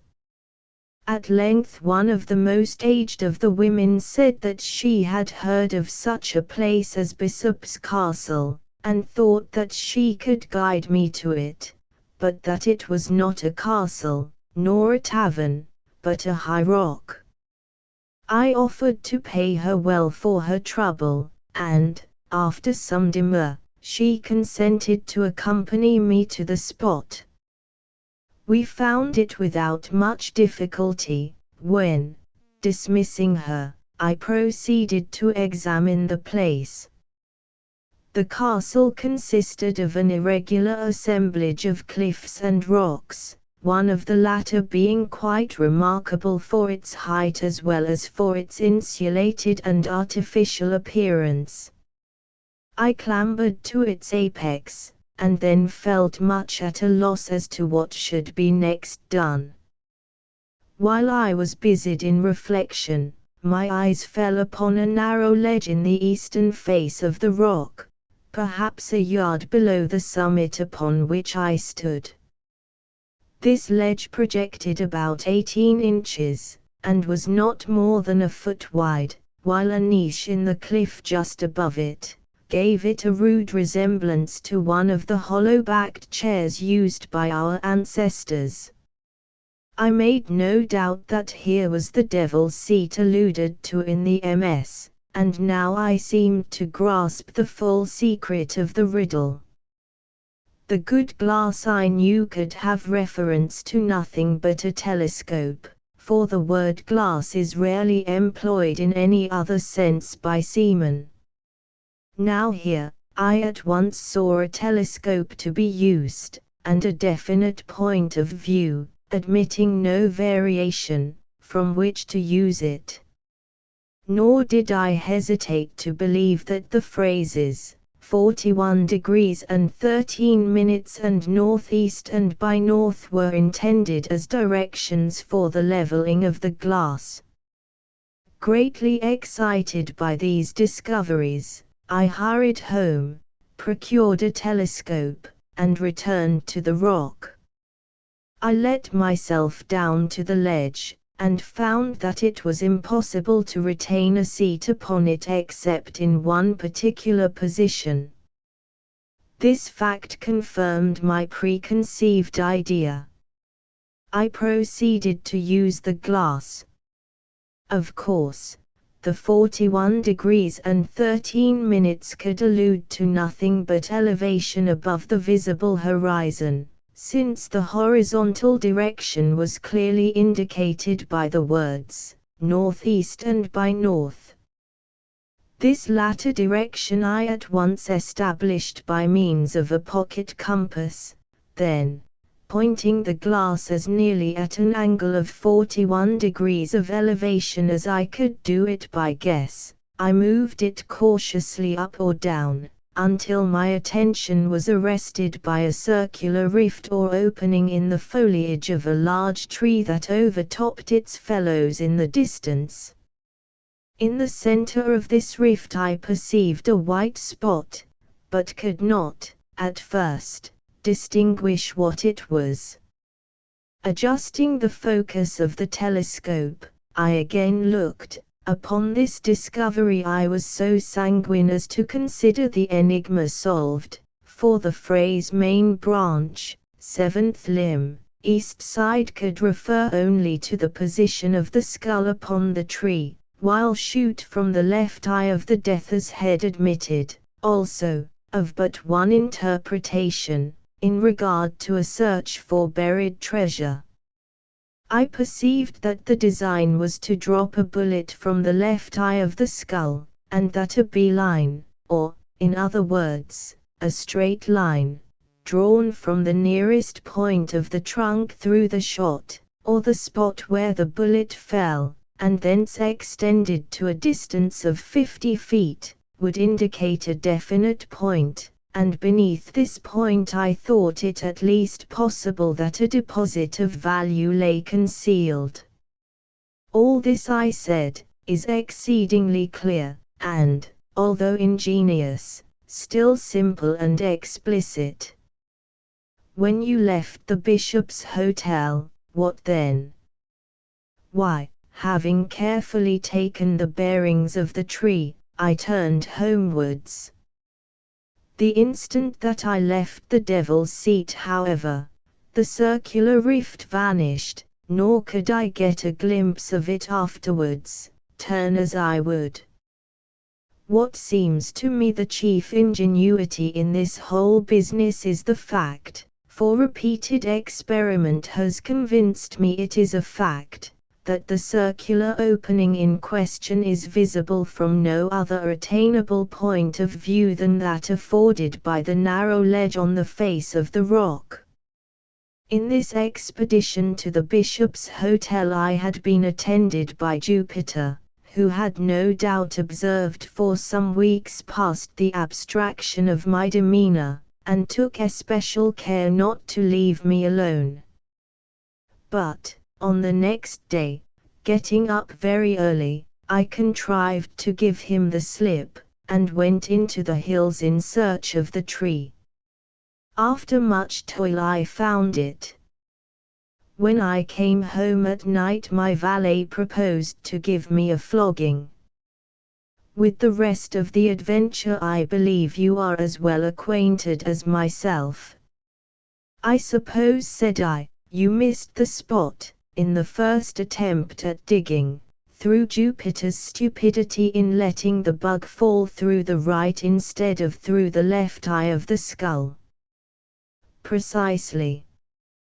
This mistake made a difference of about 2.5 inches in the shot, that is to say, in the position of the peg nearest the tree, and had the treasure been beneath the shot the error would have been of little moment.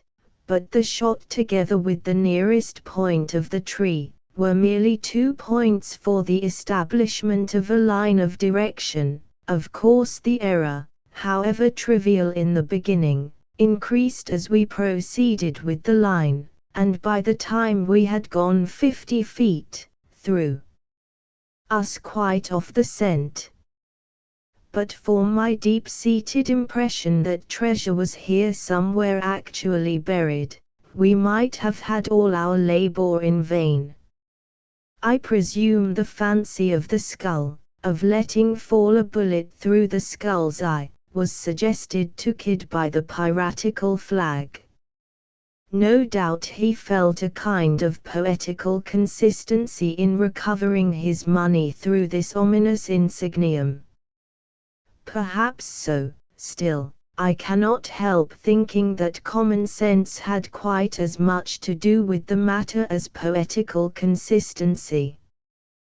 To be visible from the devil's seat, it was necessary that the object, if small, should be white, and there is nothing like your human skull for retaining and even increasing its whiteness under exposure to all vicissitudes of weather.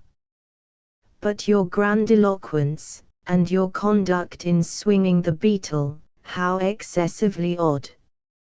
I was sure you were mad. And why did you insist upon letting fall the bug, instead of a bullet, from the skull?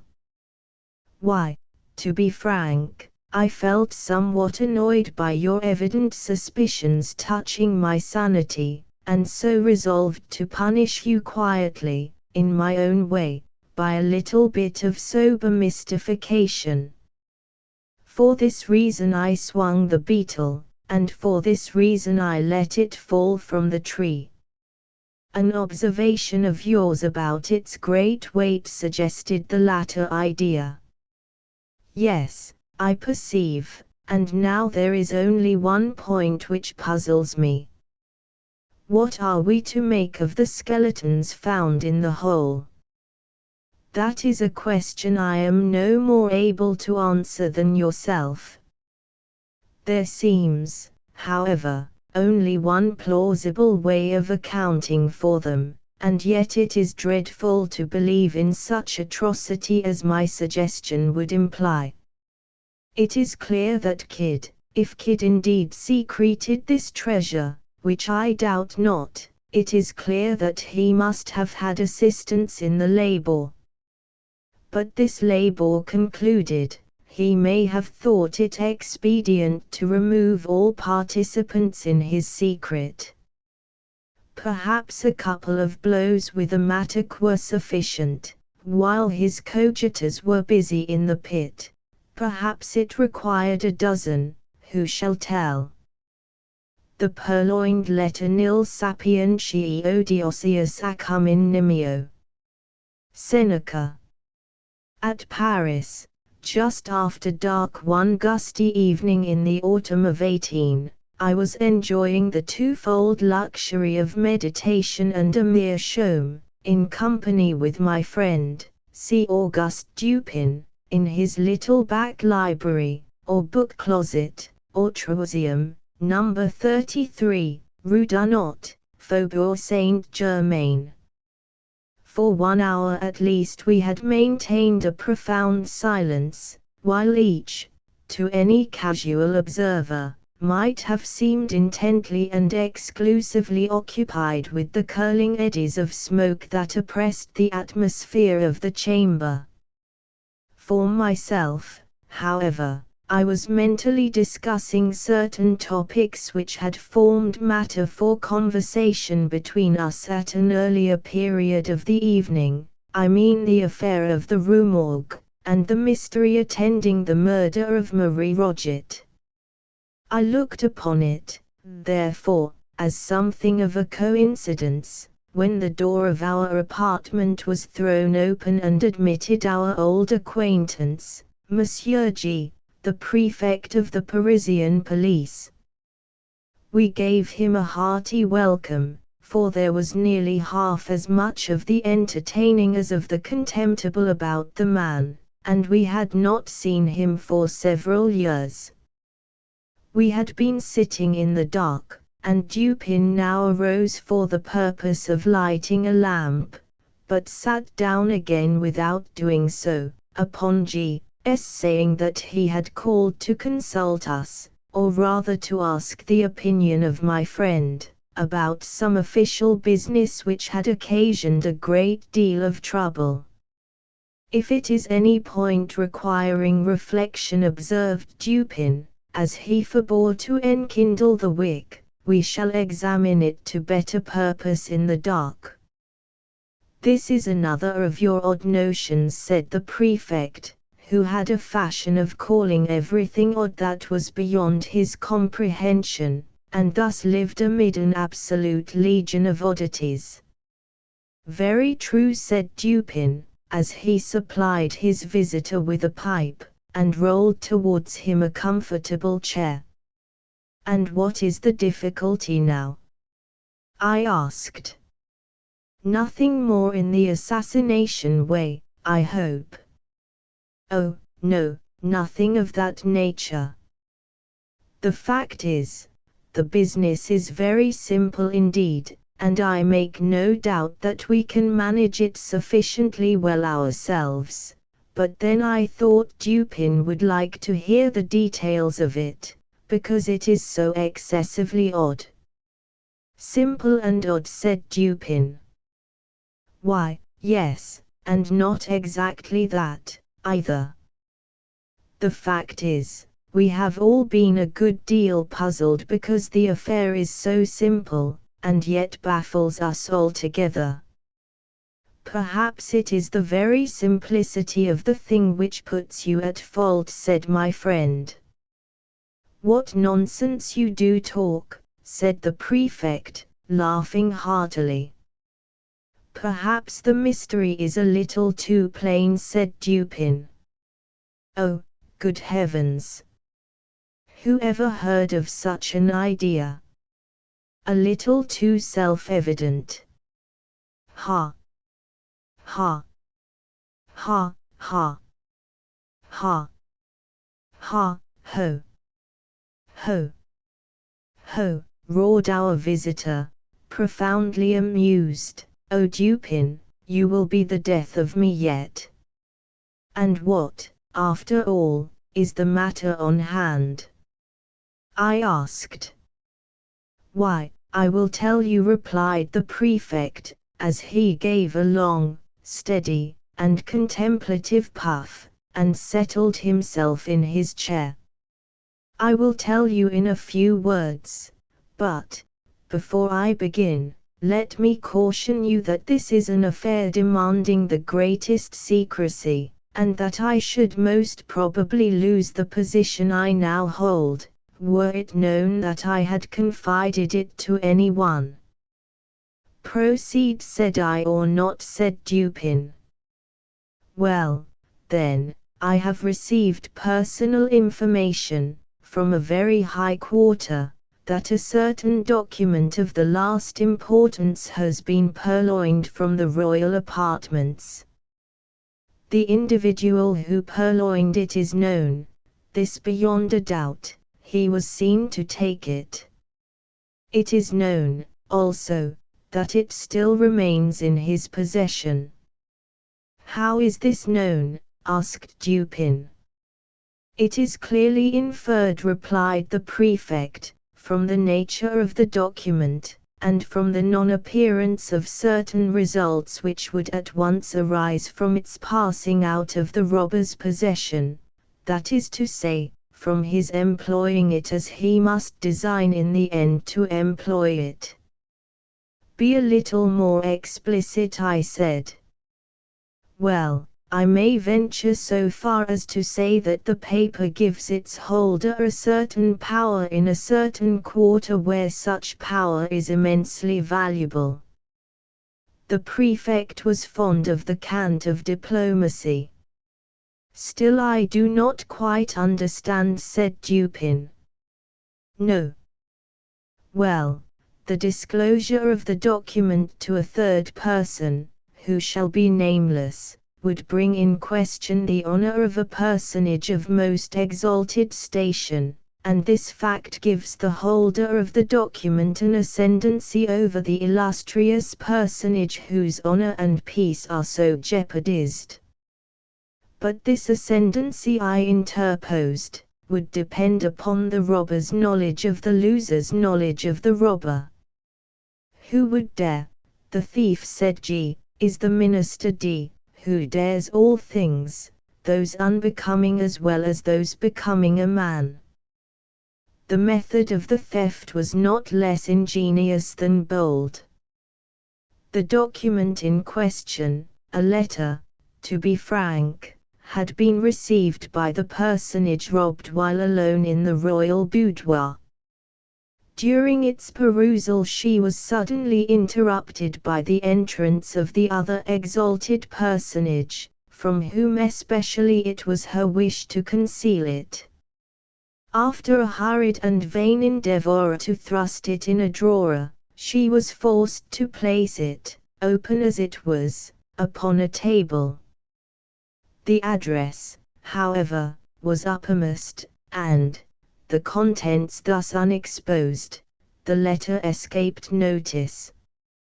At this juncture enters the minister D. His lynx eye immediately perceives the paper, recognizes the handwriting of the address, observes the confusion of the personage addressed, and fathoms her secret. After some business transactions, hurried through in his ordinary manner, he produces a letter somewhat similar to the one in question, opens it, pretends to read it, and then places it in close juxtaposition to the other. Again he converses for some 15 minutes upon the public affairs. At length, in taking leave, he takes also from the table the letter to which he had no claim. Its rightful owner saw, but, of course, dared not call attention to the act, in the presence of the third personage, who stood at her elbow. The minister decamped, leaving his own letter, one of no importance, upon the table. "Here," then said Dupin to me, "you have precisely what you demand to make the ascendancy complete, the robber's knowledge of the loser's knowledge of the robber." "Yes," replied the prefect, "and the power thus attained has for some months past been wielded, for political purposes, to a very dangerous extent. The personage robbed is more thoroughly convinced every day of the necessity of reclaiming her letter. But this, of course, cannot be done openly. In fine, driven to despair, she has committed the matter to me." "Than whom?" said Dupin, amid a perfect whirlwind of smoke. "No more sagacious agent could, I suppose, be desired, or even imagined." "You flatter me," replied the prefect, "but it is possible that some such opinion may have been entertained." "It is clear," said I, "as you observe, that the letter is still in possession of the minister, since it is this possession, and not any employment of the letter, which bestows the power. With the employment the power departs." "True," said G, and upon this conviction I proceeded. My first care was to make thorough search of the minister's hotel, and here my chief embarrassment lay in the necessity of searching without his knowledge. Beyond all things, I have been warned of the danger which would result from giving him reason to suspect our design. "But," said I, "you are quite au fait in these investigations. The Parisian police have done this thing often before." "Oh yes, and for this reason I did not despair. The habits of the minister gave me, too, a great advantage. He is frequently absent from home all night. His servants are by no means numerous. They sleep at a distance from their master's apartment, and, being chiefly Neapolitans, are readily made drunk. I have keys, as you know, with which I can open any chamber or cabinet in Paris. For 3 months a night has not passed, during the greater part of which I have not been engaged, personally, in ransacking the D. Hotel. My honor is interested, and, to mention a great secret, the reward is enormous. So I did not abandon the search until I had become fully satisfied that the thief is a more astute man than myself. I fancy that I have investigated every nook and corner of the premises in which it is possible that the paper can be concealed. But is it not possible, I suggested, that although the letter may be in possession of the minister, as it unquestionably is, he may have concealed it elsewhere than upon his own premises? This is barely possible, said Dupin. The present peculiar condition of affairs at court, and especially of those intrigues in which D. is known to be involved, would render the instant availability of the document, its susceptibility of being produced at a moment's notice, a point of nearly equal importance with its possession. Its susceptibility of being produced, said I. That is to say, of being destroyed, said Dupin. True, I observed. The paper is clearly then upon the premises. As for its being upon the person of the minister, we may consider that as out of the question. Entirely, said the prefect. He has been twice waylaid, as if by footpads, and his person rigorously searched under my own inspection. You might have spared yourself the trouble, said Dupin. D., I presume, is not altogether a fool, and, if not, must have anticipated these waylayings, as a matter of course. Not altogether a fool, said G., but then he's a poet, which I take to be only one remove from a fool. True, said Dupin, after a long and thoughtful whiff from his meerschaum, although I have been guilty of certain doggerel myself. Suppose you detail, said I, the particulars of your search. Why, the fact is, we took our time, and we searched everywhere. I have had long experience in these affairs. I took the entire building, room by room, devoting the nights of a whole week to each. We examined, first, the furniture of each apartment. We opened every possible drawer, and I presume you know that, to a properly trained police agent, such a thing as a secret drawer is impossible. Any man is a dolt who permits a secret drawer to escape him in a search of this kind. The thing is so plain. There is a certain amount of bulk, of space, to be accounted for in every cabinet. Then we have accurate rules. The 50th part of a line could not escape us. After the cabinets we took the chairs.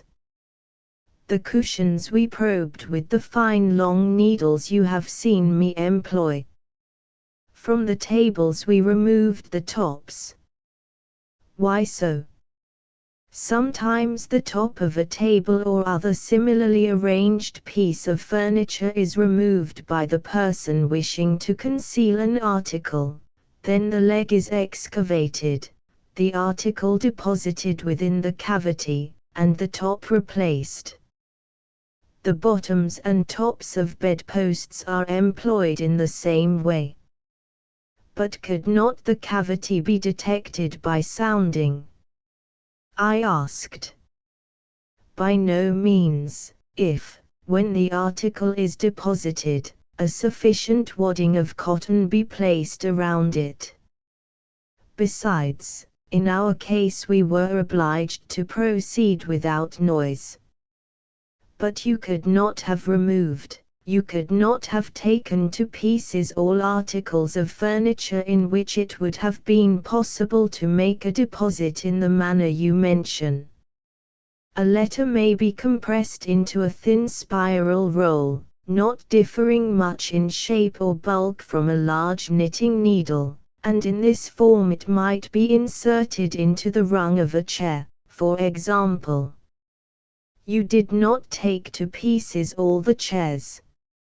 Certainly not, but we did better. We examined the rungs of every chair in the hotel, and indeed, the jointings of every description of furniture, by the aid of a most powerful microscope.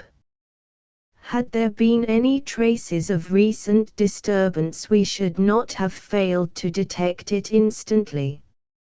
A single grain of gimlet dust, for example, would have been as obvious as an apple. Any disorder in the gluing, any unusual gaping in the joints, would have sufficed to ensure detection. I presume you looked to the mirrors, between the boards and the plates, and you probed the beds and the bedclothes, as well as the curtains and carpets. That, of course, and when we had absolutely completed every article of furniture in this way, then we examined the house itself. We divided its entire surface into compartments, which we numbered, so that none might be missed. Then we scrutinized each individual square inch throughout the premises, including the two houses immediately adjoining, with the microscope, as before. The two houses adjoining! I exclaimed, you must have had a great deal of trouble. We had, but the reward offered is prodigious. You include the grounds about the houses. All the grounds are paved with brick. They gave us comparatively little trouble. We examined the moss between the bricks, and found it undisturbed. You looked among D.'s papers, of course, and into the books of the library. Certainly, we opened every package and parcel. We not only opened every book, but we turned over every leaf in each volume, not contenting ourselves with a mere shake, according to the fashion of some of our police officers. We also measured the thickness of every book cover, with the most accurate measurement, and applied to each the most jealous scrutiny of the microscope. Had any of the bindings been recently meddled with, it would have been utterly impossible that the fact should have escaped observation. Some 5 or 6 volumes, just from the hands of the binder, we carefully probed, longitudinally, with the needles. You explored the floors beneath the carpets. Beyond doubt. We removed every carpet, and examined the boards with the microscope. And the paper on the walls. Yes. You looked into the cellars. We did. Then I said, you have been making a miscalculation, and the letter is not upon the premises, as you suppose. I fear you are right there, said the prefect. And now, Dupin, what would you advise me to do? To make a thorough research of the premises. That is absolutely needless, replied G. I am not more sure that I breathe than I am that the letter is not at the hotel. I have no better advice to give you, said Dupin. You have, of course, an accurate description of the letter. Oh, yes. And here the prefect, producing a memorandum book, proceeded to read aloud a minute account of the internal, and especially of the external appearance of the missing document. Soon after finishing the perusal of this description, he took his departure, more entirely depressed in spirits than I had ever known the good gentleman before. In about a month afterward he paid us another visit, and found us occupied very nearly as before. He took a pipe and a chair, and entered into some ordinary conversation. At length I said, "Well, but G, what of the purloined letter? I presume you have at last made up your mind that there is no such thing as overreaching the minister." "Confound him," say I. Yes, I made the re-examination, however, as Dupin suggested, but it was all labor lost, as I knew it would be. "How much was the reward offered, did you say?" asked Dupin. "Why, a very great deal, a very liberal reward. I don't like to say how much precisely, but one thing I will say, that I wouldn't mind giving my individual check for 50,000 francs to anyone who obtains me that letter. The fact is, it is becoming of more and more importance every day, and the reward has been lately doubled. If it were trebled, however, I could do no more than I have done."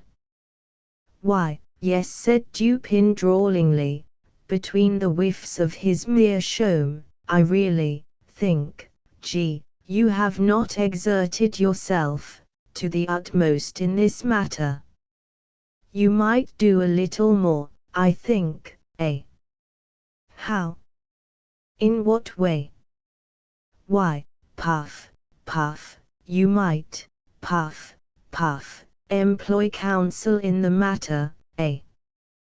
"Puff, puff, puff. Do you remember the story they tell of Abernethy?" "No, hang Abernethy." "To be sure. Hang him and welcome. But, once upon a time, a certain rich miser conceived the design of sponging upon this Abernethy for a medical opinion. Getting up, for this purpose, an ordinary conversation in a private company, he insinuated his case to the physician, as that of an imaginary individual. 'We will suppose,' said the miser, 'that his symptoms are such and such. Now, doctor, what would you have directed him to take?' 'Take,' said Abernethy, 'why, take advice, to be sure.' 'But,' said the prefect, a little discomposed, 'I am perfectly willing to take advice, and to pay for it. I would really give 50,000 francs to anyone who would aid me in the matter.' 'In that case,' replied Dupin, opening a drawer, and producing a cheque-book, 'you may as well fill me up a cheque for the amount mentioned. When you have signed it, I will hand you the letter.' I was astounded. The prefect appeared absolutely thunderstricken. For some minutes he remained speechless and motionless, looking incredulously at my friend with open mouth, and eyes that seemed starting from their sockets. Then, apparently recovering himself in some measure, he seized a pen, and, after several pauses and vacant stares, finally filled up and signed a cheque for 50,000 francs, and handed it across the table to Dupin. The latter examined it carefully, and deposited it in his pocket-book, then, unlocking an escritoire, took thence a letter and gave it to the prefect. This functionary grasped it in a perfect agony of joy, opened it with a trembling hand, cast a rapid glance at its contents, and then, scrambling and struggling to the door, rushed at length unceremoniously from the room and from the house, without having offered a syllable since Dupin had requested him to fill up the cheque. When he had gone, my friend entered into some explanations. 'The Parisian police,' he said, 'are exceedingly able in their way. They are persevering, ingenious, cunning, and thoroughly versed in the knowledge which their duties seem chiefly to demand. Thus, when G. detailed to us his mode of searching the premises of the Hotel D. I felt entire confidence in his having made a satisfactory investigation, so far as his labors extended. So far as his labors extended, said I. Yes, said Dupin. The measures adopted were not only the best of their kind, but carried out to absolute perfection. Had the letter been deposited within the range of their search, these fellows would, beyond a question, have found it. I merely laughed, but he seemed quite serious in all that he said. The measures, then he continued, were good in their kind, and well executed. Their defect lay in their being inapplicable to the case and to the man. A certain set of highly ingenious resources are, with the prefect, a sort of Procrustean bed, to which he forcibly adapts his designs. But he perpetually errs by being too deep or too shallow, for the matter in hand, and many a schoolboy is a better reasoner than he. I knew one about 8 years of age, whose success at guessing in the game of even and odd attracted universal admiration.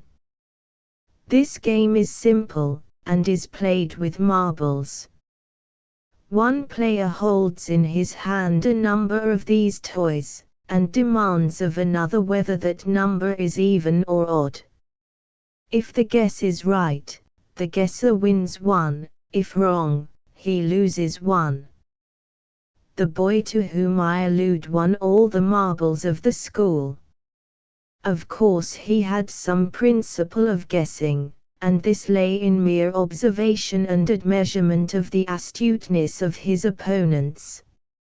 For example, an arrant simpleton is his opponent, and, holding up his closed hand, asks, "Are they even or odd?" Our schoolboy replies, "Odd," and loses, but upon the second trial he wins, for he then says to himself, "The simpleton had them even upon the first trial, and his amount of cunning is just sufficient to make him have them odd upon the second. I will therefore guess odd." He guesses odd, and wins.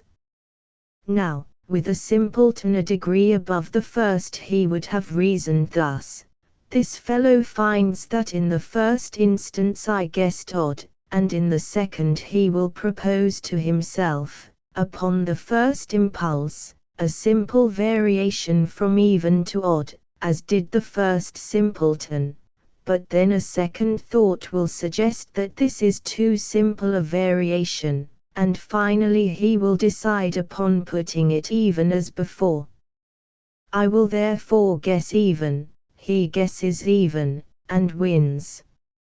Now, this mode of reasoning in the schoolboy, whom his fellows term lucky, what, in its last analysis, is it?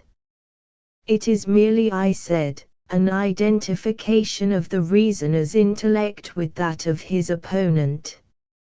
It is, said Dupin, and, upon inquiring of the boy by what means he effected the thorough identification in which his success consisted, I received answer as follows: "When I wish to find out how wise, or how stupid, or how good, or how wicked is anyone, or what are his thoughts at the moment, I fashion the expression of my face, as accurately as possible, in accordance with the expression of his, and then wait to see what thoughts or sentiments arise in my mind or heart, as if to match or correspond with the expression." This response of the schoolboy lies at the bottom of all the spurious profundity which has been attributed to Rochefoucauld, to La Bougive, to Machiavelli, and to Campanella. And the identification, I said, of the reasoner's intellect with that of his opponent depends, if I understand you aright, upon the accuracy with which the opponent's intellect is admeasured. For its practical value it depends upon this, replied Dupin, and the prefect and his cohort fail so frequently, first, by default of this identification, and secondly, by ill-admeasurement, or rather through non-admeasurement, of the intellect with which they are engaged. They consider only their own ideas of ingenuity, and, in searching for anything hidden, advert only to the modes in which they would have hidden it. They are right in this much, that their own ingenuity is a faithful representative of that of the mass, but when the cunning of the individual felon is diverse in character from their own, the felon foils them, of course. This always happens when it is above their own, and very usually when it is below. They have no variation of principle in their investigations. At best, when urged by some unusual emergency, by some extraordinary reward, they extend or exaggerate their old modes of practice, without touching their principles. What, for example, in this case of D, has been done to vary the principle of action? What is all this boring, and probing, and sounding, and scrutinizing with the microscope, and dividing the surface of the building into registered square inches? What is it all but an exaggeration of the application of the one principle or set of principles of search, which are based upon the one set of notions regarding human ingenuity, to which the prefect, in the long routine of his duty, has been accustomed? Do you not see he has taken it for granted that all men proceed to conceal a letter, not exactly in a gimlet hole bored in a chair leg, but, at least, in some out-of-the-way hole or corner suggested by the same tenor of thought which would urge a man to secrete a letter in a gimlet hole bored in a chair leg? And do you not see also, that such research nooks for concealment are adapted only for ordinary occasions, and would be adopted only by ordinary intellects, for, in all cases of concealment, a disposal of the article concealed, a disposal of it in this research manner, is, in the very first instance, presumable and presumed, and thus its discovery depends, not at all upon the acumen, but altogether upon the mere care, patience, and determination of the seekers, and where the case is of importance, or, what amounts to the same thing in the policial eyes, when the reward is of magnitude, the qualities in question have never been known to fail. You will now understand what I meant in suggesting that, had the purloined letter been hidden anywhere within the limits of the prefect's examination, in other words, had the principle of its concealment been comprehended within the principles of the prefect, its discovery would have been a matter altogether beyond question.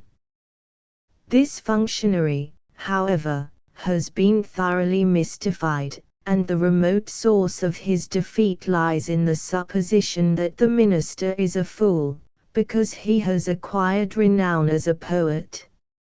All fools are poets, this the prefect feels, and he is merely guilty of a non-distributio medii in thence inferring that all poets are fools. But is this really the poet? I asked. There are two brothers, I know, and both have attained reputation in letters. The minister, I believe, has written learnedly on the differential calculus. He is a mathematician, and no poet. You are mistaken, I know him well, he is both. As poet and mathematician he would reason well, as mere mathematician he could not have reasoned at all, and thus would have been at the mercy of the prefect. You surprise me, I said, by these opinions, which have been contradicted by the voice of the world. You do not mean to set at naught the well-digested idea of centuries. The mathematical reason has long been regarded as the reason par excellence. Il y a paria, replied Dupin, quoting from Chanfort, que tout idée publique, tout convention reçue, est une sottise, car elle convenue au plus grand nombre. The mathematicians, I grant you, have done their best to promulgate the popular error to which you allude, and which is none the less an error for its promulgation as truth. With an art worthy a better cause, for example, they have insinuated the term analysis into application to algebra. The French are the originators of this practical deception, but if the term is of any importance, if words derive any value from applicability, then analysis conveys, in algebra, about as much as, in Latin, ambitus implies ambition, religio religion, or homines honesty a set of honorable men. You have a quarrel on hand, I see, said I, with some of the algebraists of Paris, but proceed. I dispute the availability, and thus the value, of that reason which is cultivated in any especial form other than the abstractly logical. I dispute, in particular, the reason educed by mathematical study. The mathematics are the science of form and quantity. Mathematical reasoning is merely logic applied to observation upon form and quantity. The great error lies in supposing that even the truths of what is called pure algebra are abstract or general truths. And this error is so egregious that I am confounded at the universality with which it has been received. Mathematical axioms are not axioms of general truth. What is true of relation, of form and quantity, is often grossly false in regard to morals, for example. In this latter science it is very unusually untrue that the aggregated parts are equal to the whole. In chemistry, also, the axiom fails. In the consideration of motive it fails, for two motives, each of a given value, have not, necessarily, a value, when united, equal to the sum of their values apart. There are numerous other mathematical truths which are only truths within the limits of relation. But the mathematician argues, from his finite truths, through habit, as if they were of an absolutely general applicability, as the world indeed imagines them to be. Bryant, in his very learned mythology, mentions an analogous source of error, when he says that although the pagan fables are not believed, yet we forget ourselves continually, and make inferences from them as existing realities. With the algebraists, however, who are pagans themselves, the pagan fables are believed, and the inferences are made, not so much through lapse of memory, as through an unaccountable addling of the brains. In short, I never yet encountered the mere mathematician who could be trusted out of equal roots, or one who did not clandestinely hold it as a point of his faith that x2 plus px was absolutely and unconditionally equal to q. Say to one of these gentlemen, by way of experiment if you please, that you believe occasions may occur where x2 plus px is not altogether equal to q, and, having made him understand what you mean, get out of his reach as speedily as convenient, for, beyond doubt, he will endeavor to knock you down. I mean to say, continued Dupin, while I merely laughed at his last observations, that if the minister had been no more than a mathematician, the prefect would have been under no necessity of giving me this check. I knew him, however, as both mathematician and poet, and my measures were adapted to his capacity, with reference to the circumstances by which he was surrounded. I know him as courtier, too, and as a bold intrigant. Such a man, I consider, could not fail to be aware of the ordinary political modes of action. He could not have failed to anticipate, and events have proved that he did not fail to anticipate, the waylayings to which he was subjected. He must have foreseen, I reflected, the secret investigations of his premises.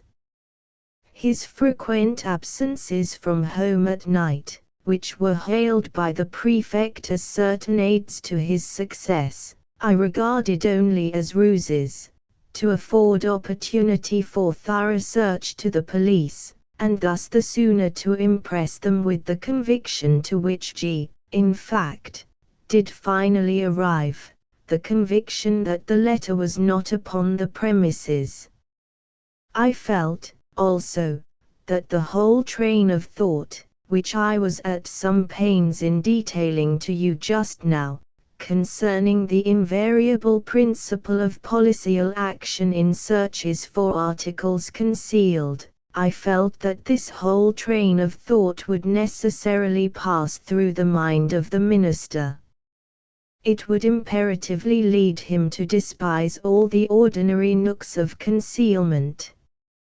He could not, I reflected, be so weak as not to see that the most intricate and remote recess of his hotel would be as open as his commonest closets to the eyes, to the probes, to the gimlets, and to the microscopes of the prefect. I saw, in fine, that he would be driven, as a matter of course, to simplicity, if not deliberately induced to it as a matter of choice. You will remember, perhaps, how desperately the prefect laughed when I suggested, upon our first interview, that it was just possible this mystery troubled him so much on account of its being so very self-evident. Yes, said I remember his merriment well. I really thought he would have fallen into convulsions. The material world, continued Dupin, abounds with very strict analogies to the immaterial, and thus some color of truth has been given to the rhetorical dogma, that metaphor, or simile, may be made to strengthen an argument, as well as to embellish a description. The principle of the vis inertiae, for example, seems to be identical in physics and metaphysics. It is not more true in the former, that a large body is with more difficulty set in motion than a smaller one, and that its subsequent momentum is commensurate with this difficulty, that it is in the latter, that intellects of the vaster capacity, while more forcible, more constant, and more eventful in their movements than those of inferior grade, are yet the less readily moved, and more embarrassed and full of hesitation in the first few steps of their progress. Again, have you ever noticed which of the street signs over the shop doors are the most attractive of attention? I have never given the matter a thought, I said. There is a game of puzzles, he resumed, which is played upon a map. One party playing requires another to find a given word, the name of town, river, state, or empire, any word, in short, upon the motley and perplexed surface of the chart. A novice in the game generally seeks to embarrass his opponents by giving them the most minutely lettered names, but the adept selects such words as stretch, in large characters, from one end of the chart to the other. These, like the over-largely lettered signs and placards of the street, escape observation by dint of being excessively obvious, and here the physical oversight is precisely analogous with the moral inapprehension by which the intellect suffers to pass unnoticed those considerations which are too obtrusively and too palpably self-evident.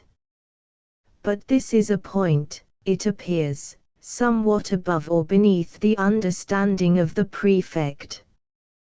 He never once thought it probable, or possible, that the minister had deposited the letter immediately beneath the nose of the whole world, by way of best preventing any portion of that world from perceiving it.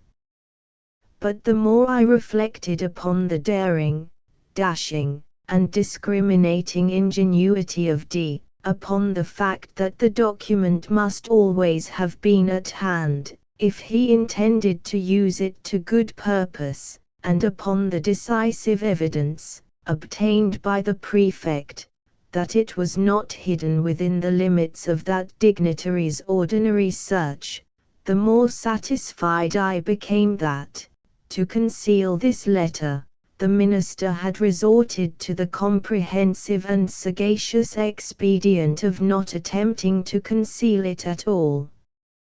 Full of these ideas, I prepared myself with a pair of green spectacles, and called one fine morning, quite by accident, at the ministerial hotel. I found D. at home, yawning, lounging, and dawdling, as usual, and pretending to be in the last extremity of ennui. He is, perhaps, the most really energetic human being now alive, but that is only when nobody sees him. To be even with him, I complained of my weak eyes, and lamented the necessity of the spectacles, under cover of which I cautiously and thoroughly surveyed the whole apartment, while seemingly intent only upon the conversation of my host. I paid especial attention to a large writing table near which he sat, and upon which lay confusedly some miscellaneous letters and other papers, with one or two musical instruments and a few books. Here, however, after a long and very deliberate scrutiny, I saw nothing to excite particular suspicion. At length my eyes, in going the circuit of the room, fell upon a trumpery filigree card rack of pasteboard, that hung dangling by a dirty blue ribbon, from a little brass knob just beneath the middle of the mantelpiece. In this rack, which had 3 or 4 compartments, were 5 or 6 visiting cards and a solitary letter. This last was much soiled and crumpled. It was torn nearly in two, across the middle, as if a design, in the first instance, to tear it entirely up as worthless, had been altered, or stayed, in the second. It had a large black seal, bearing the D cipher very conspicuously, and was addressed, in a diminutive female hand, to D, the minister himself. It was thrust carelessly, and even, as it seemed, contemptuously, into one of the uppermost divisions of the rack. No sooner had I glanced at this letter, than I concluded it to be that of which I was in search. To be sure, it was, to all appearance, radically different from the one of which the prefect had read us so minute a description. Here the seal was large and black, with the D cipher; there it was small and red, with the ducal arms of the S family. Here the address, to the minister, was diminutive and feminine; there the superscription, to a certain royal personage, was markedly bold and decided. The size alone formed a point of correspondence. But, then, the radicalness of these differences, which was excessive, the dirt, the soiled and torn condition of the paper, so inconsistent with the true methodical habits of D, and so suggestive of a design to delude the beholder into an idea of the worthlessness of the document, these things, together with the hyper-obtrusive situation of this document, full in the view of every visitor, and thus exactly in accordance with the conclusions to which I had previously arrived, these things, I say, were strongly corroborative of suspicion, in one who came with the intention to suspect. I protracted my visit as long as possible, and while I maintained a most animated discussion with the minister, upon a topic which I knew well had never failed to interest and excite him, I kept my attention really riveted upon the letter. In this examination, I committed to memory its external appearance and arrangement in the rack, and also fell, at length, upon a discovery which set at rest whatever trivial doubt I might have entertained. In scrutinizing the edges of the paper, I observed them to be more chafed than seemed necessary. They presented the broken appearance which is manifested when a stiff paper, having been once folded and pressed with a folder, is refolded in a reversed direction, in the same creases or edges which had formed the original fold. This discovery was sufficient. It was clear to me that the letter had been turned, as a glove, inside out, redirected, and resealed. I bade the minister good morning, and took my departure at once, leaving a gold snuff-box upon the table. The next morning I called for the snuff-box, when we resumed, quite eagerly, the conversation of the preceding day. While thus engaged, however, a loud report, as if of a pistol, was heard immediately beneath the windows of the hotel, and was succeeded by a series of fearful screams, and the shoutings of a terrified mob. D rushed to a casement, threw it open, and looked out. In the meantime, I stepped to the card rack, took the letter, put it in my pocket, and replaced it by a facsimile, so far as regards externals, which I had carefully prepared at my lodgings, imitating the D cipher very readily by means of a seal formed of bread. The disturbance in the street had been occasioned by the frantic behavior of a man with a musket. He had fired it among a crowd of women and children. It proved, however, to have been without ball, and the fellow was suffered to go his way as a lunatic or a drunkard. When he had gone, D came from the window, whither I had followed him immediately upon securing the object in view. Soon afterward I bade him farewell. The pretended lunatic was a man in my own pay. But what purpose had you, I asked, in replacing the letter by a facsimile? Would it not have been better, at the first visit, to have seized it openly, and departed? D, replied Dupin, is a desperate man, and a man of nerve. His hotel, too, is not without attendants devoted to his interest. Had I made the wild attempt you suggest, I might never have left the ministerial presence alive. The good people of Paris might have heard of me no more. But I had an object apart from these considerations. You know my political prepossessions.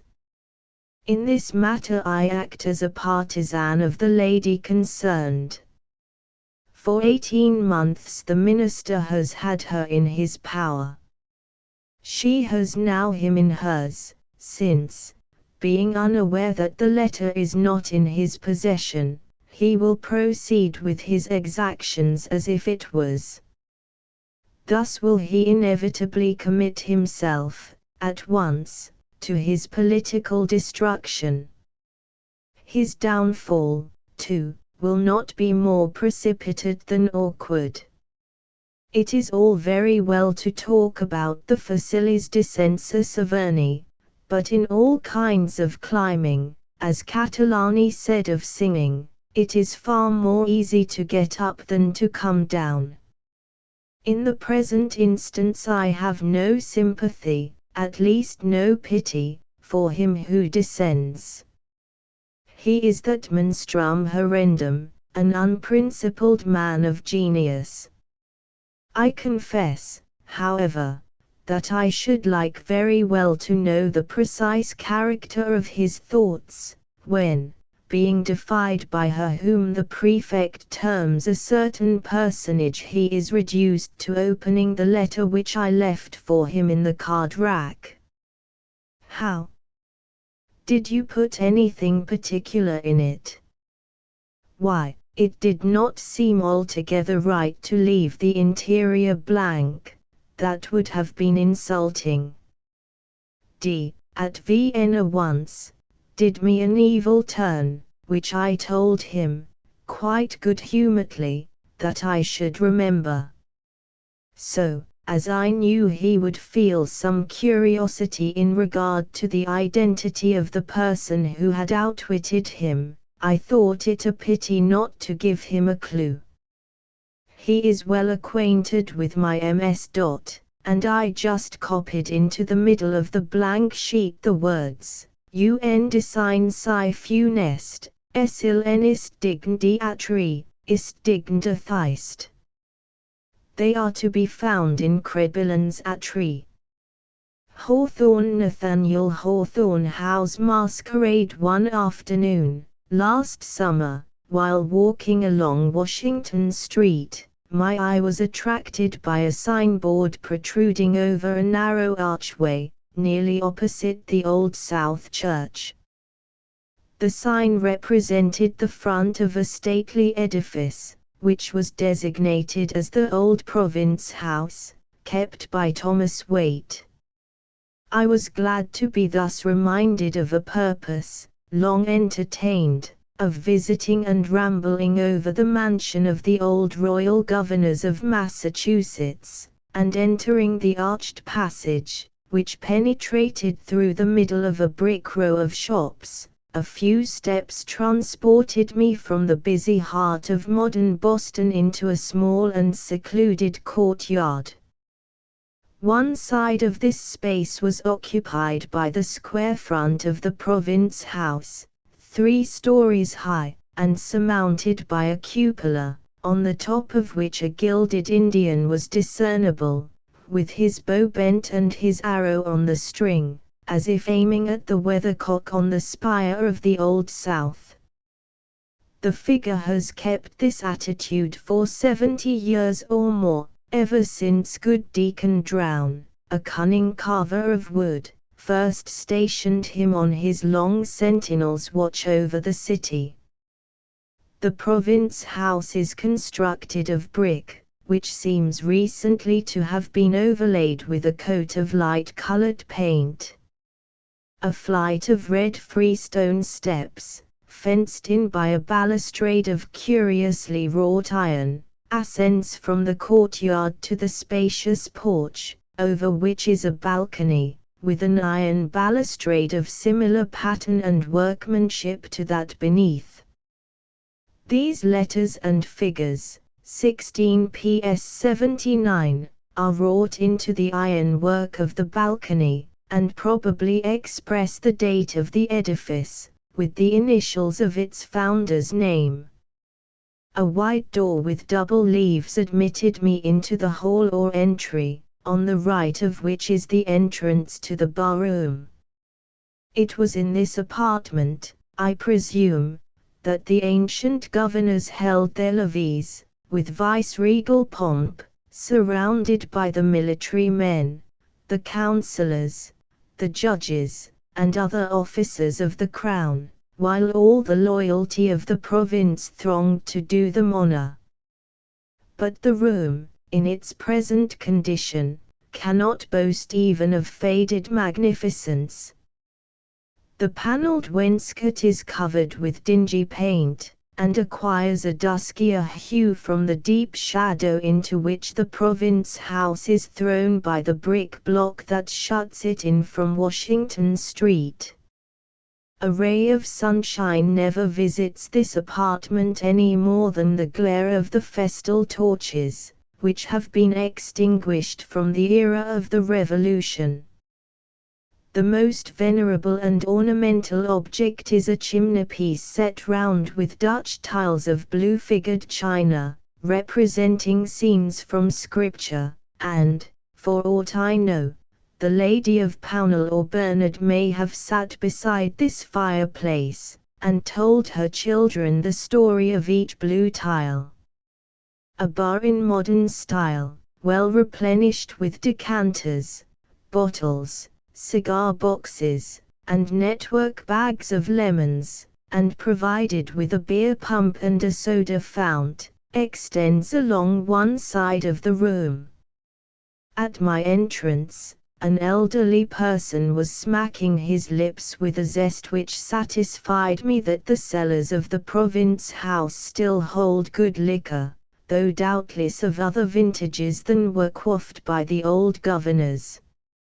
After sipping a glass of port sangaree, prepared by the skillful hands of Mr. Thomas Waite, I besought that worthy successor and representative of so many historic personages to conduct me over their time-honored mansion.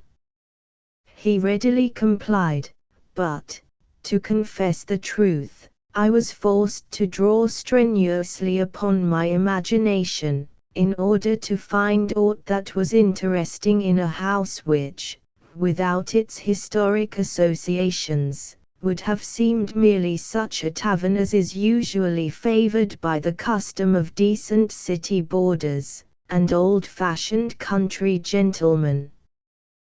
The chambers, which were probably spacious in former times, are now cut up by partitions, and subdivided into little nooks, each affording scanty room for the narrow bed and chair and dressing table of a single lodger. The great staircase, however, may be termed, without much hyperbole, a feature of grandeur and magnificence. It winds through the midst of the house by flights of broad steps, each flight terminating in a square landing place, whence the ascent is continued towards the cupola.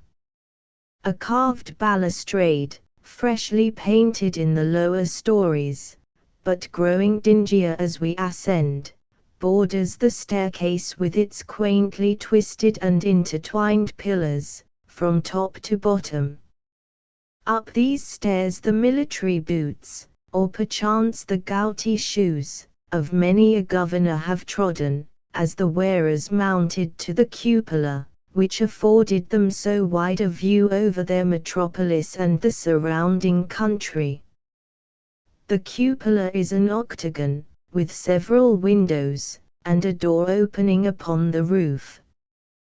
From this station, as I pleased myself with imagining, Gage may have beheld his disastrous victory on Bunker Hill, unless one of the Tremountains intervened, and how have marked the approaches of Washington's besieging army, although the buildings since erected in the vicinity have shut out almost every object, save the steeple of the Old South, which seems almost within arm's length. Descending from the cupola, I paused in the garret to observe the ponderous white oak framework, so much more massive than the frames of modern houses, and thereby resembling an antique skeleton.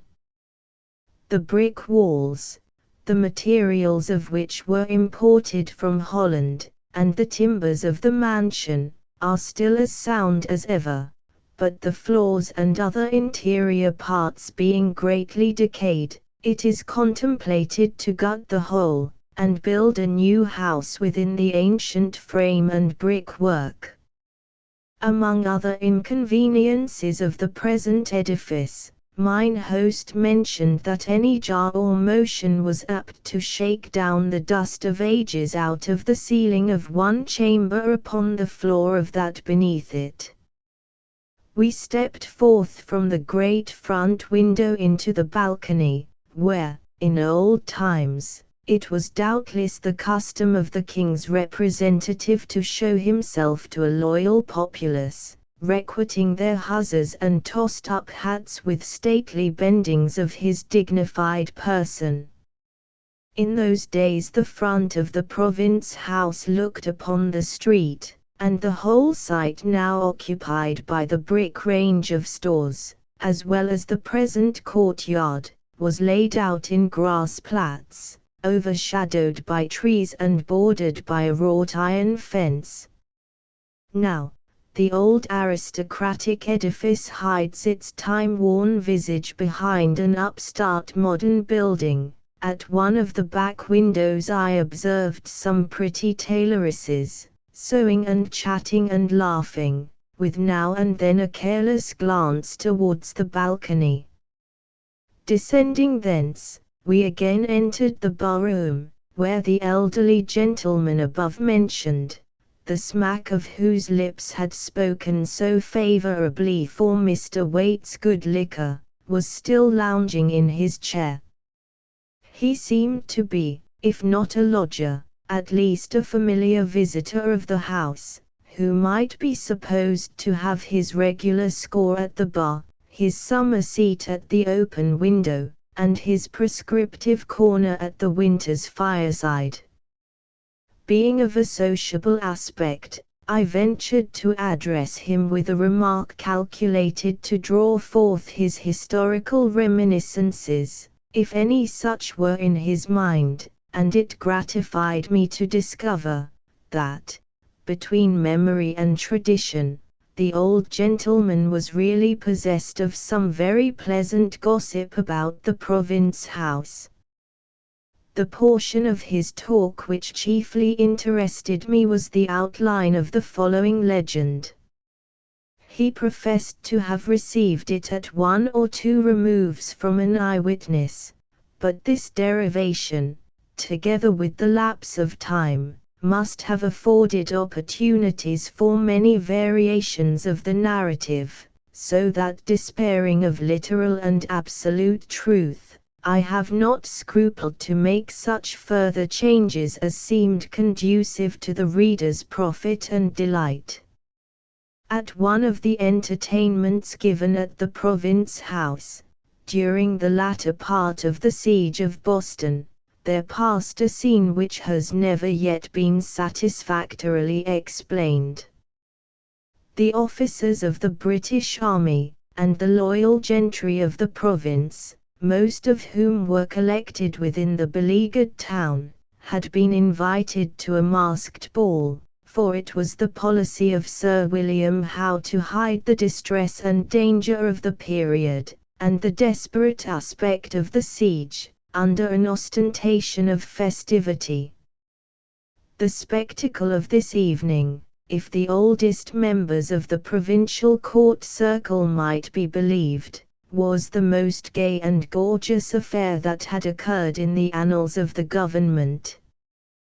The brilliantly lighted apartments were thronged with figures that seemed to have stepped from the dark canvas of historic portraits, or to have flitted forth from the magic pages of romance, or at least to have flown hither from one of the London theatres, without a change of garments. Steeled knights of the Conquest, bearded statesmen of Queen Elizabeth, and high-ruffled ladies of her court, were mingled with characters of comedy, such as a parti-coloured Merry Andrew, jingling his cap and bells, a Falstaff, almost as provocative of laughter as his prototype, and a Don Quixote, with a bean-pole for a lance, and a pot-lid for a shield. But the broadest merriment was excited by a group of figures ridiculously dressed in old regimentals, which seemed to have been purchased at a military rag fair, or pilfered from some receptacle of the cast-off clothes of both the French and British armies. Portions of their attire had probably been worn at the siege of Louisbourg, and the coats of most recent cut might have been rent and tattered by sword, ball, or bayonet, as long ago as Wolfe's victory. One of these worthies, a tall, lank figure, brandishing a rusty sword of immense longitude, purported to be no less a personage than General George Washington, and the other principal officers of the American army, such as Gates, Lee, Putnam, Schuyler, Ward and Heath, were represented by similar scarecrows. An interview in the mock-heroic style, between the rebel warriors and the British commander-in-chief, was received with immense applause, which came loudest of all from the loyalists of the colony. There was one of the guests, however, who stood apart, eyeing these antics sternly and scornfully, at once with a frown and a bitter smile. It was an old man, formerly of high station and great repute in the province, and who had been a very famous soldier in his day. Some surprise had been expressed that a person of Colonel Joliffe's known Whig principles, though now too old to take an active part in the contest, should have remained in Boston during the siege, and especially that he should consent to show himself in the mansion of Sir William Howe. But thither he had come, with a fair granddaughter under his arm, and there, amid all the mirth and buffoonery, stood this stern old figure, the best sustained character in the masquerade, because so well representing the antique spirit of his native land. The other guests affirmed that Colonel Joliffe's black puritanical scowl threw a shadow round about him, although in spite of his somber influence their gaiety continued to blaze higher, like an ominous comparison, the flickering brilliancy of a lamp which has but a little while to burn. 11 strokes, full half an hour ago, had pealed from the clock of the Old South, when a rumor was circulated among the company that some new spectacle or pageant was about to be exhibited, which should put a fitting close to the splendid festivities of the night. "What new jest has your Excellency in hand?" asked the Reverend Mather Byles, whose Presbyterian scruples had not kept him from the entertainment. "Trust me, sir, I have already laughed more than beseems my cloth at your Homeric confabulation with yonder ragamuffin general of the rebels. One other such fit of merriment, and I must throw off my clerical wig and band."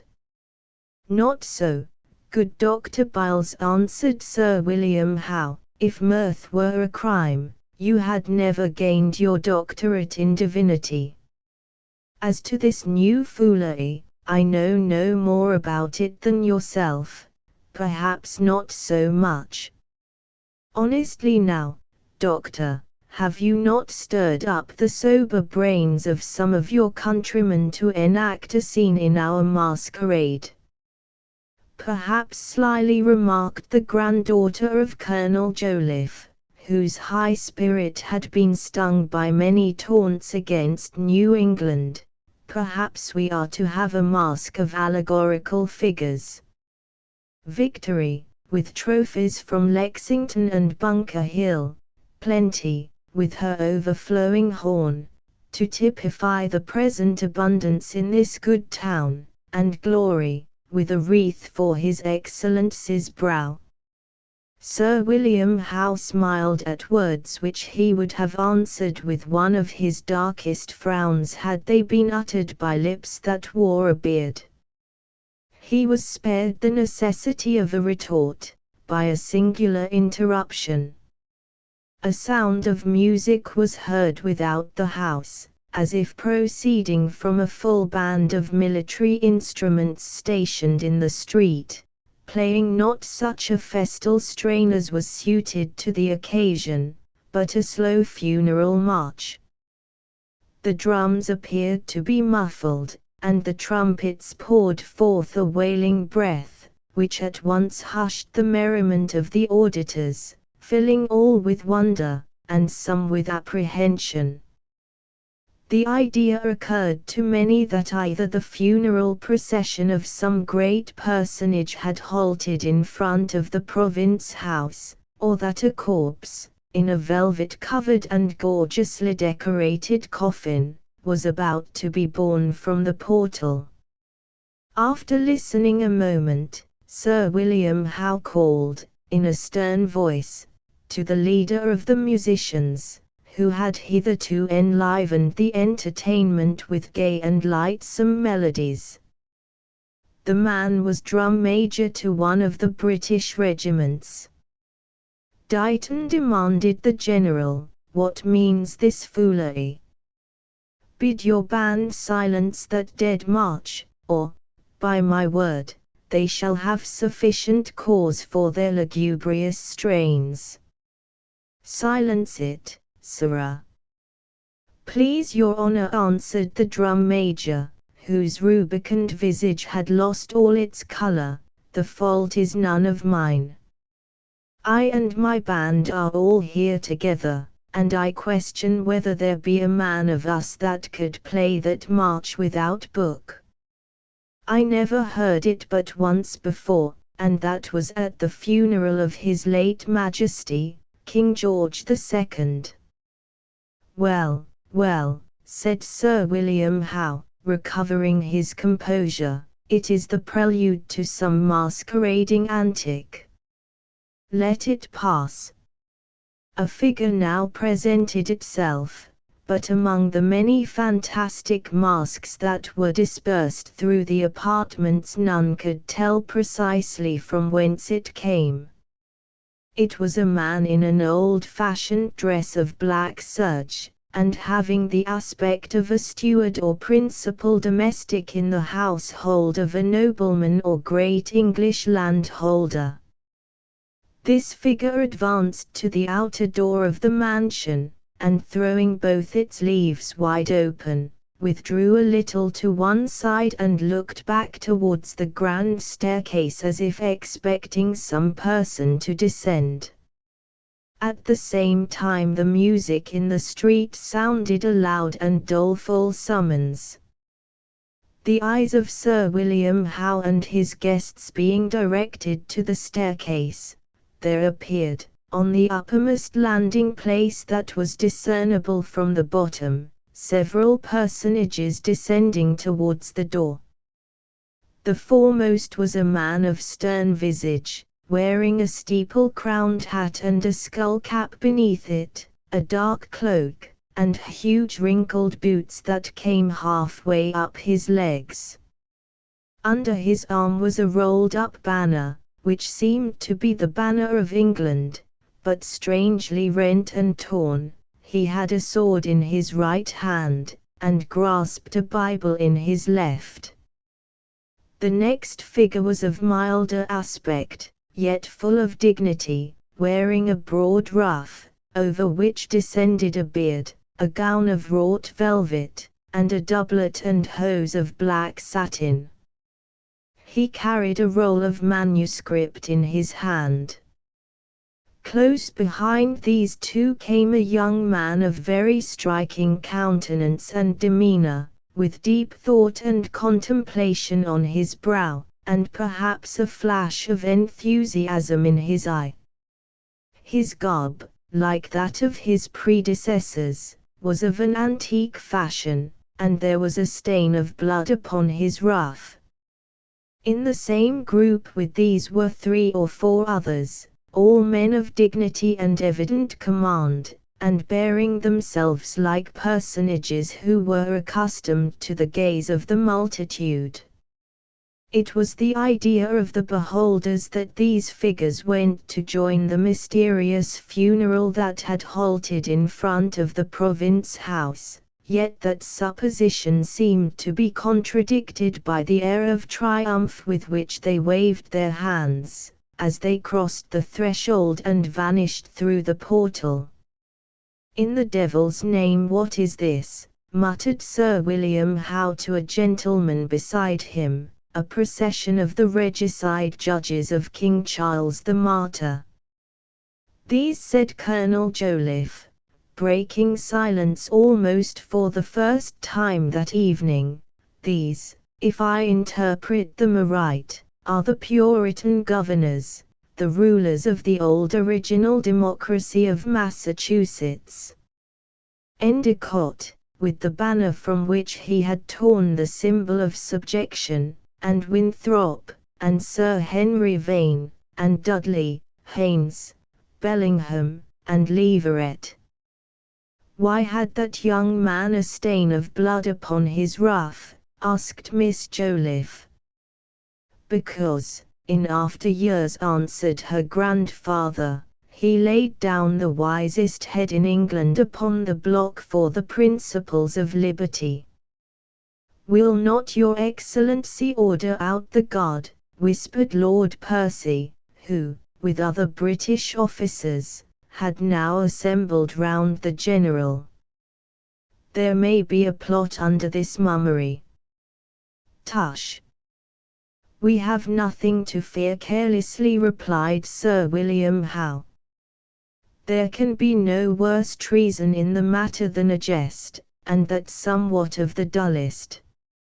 Even were it a sharp and bitter one, our best policy would be to laugh it off. See, here comes more of these gentry." Another group of characters had now partly descended the staircase. The first was a venerable and white-bearded patriarch, who cautiously felt his way downward with a staff.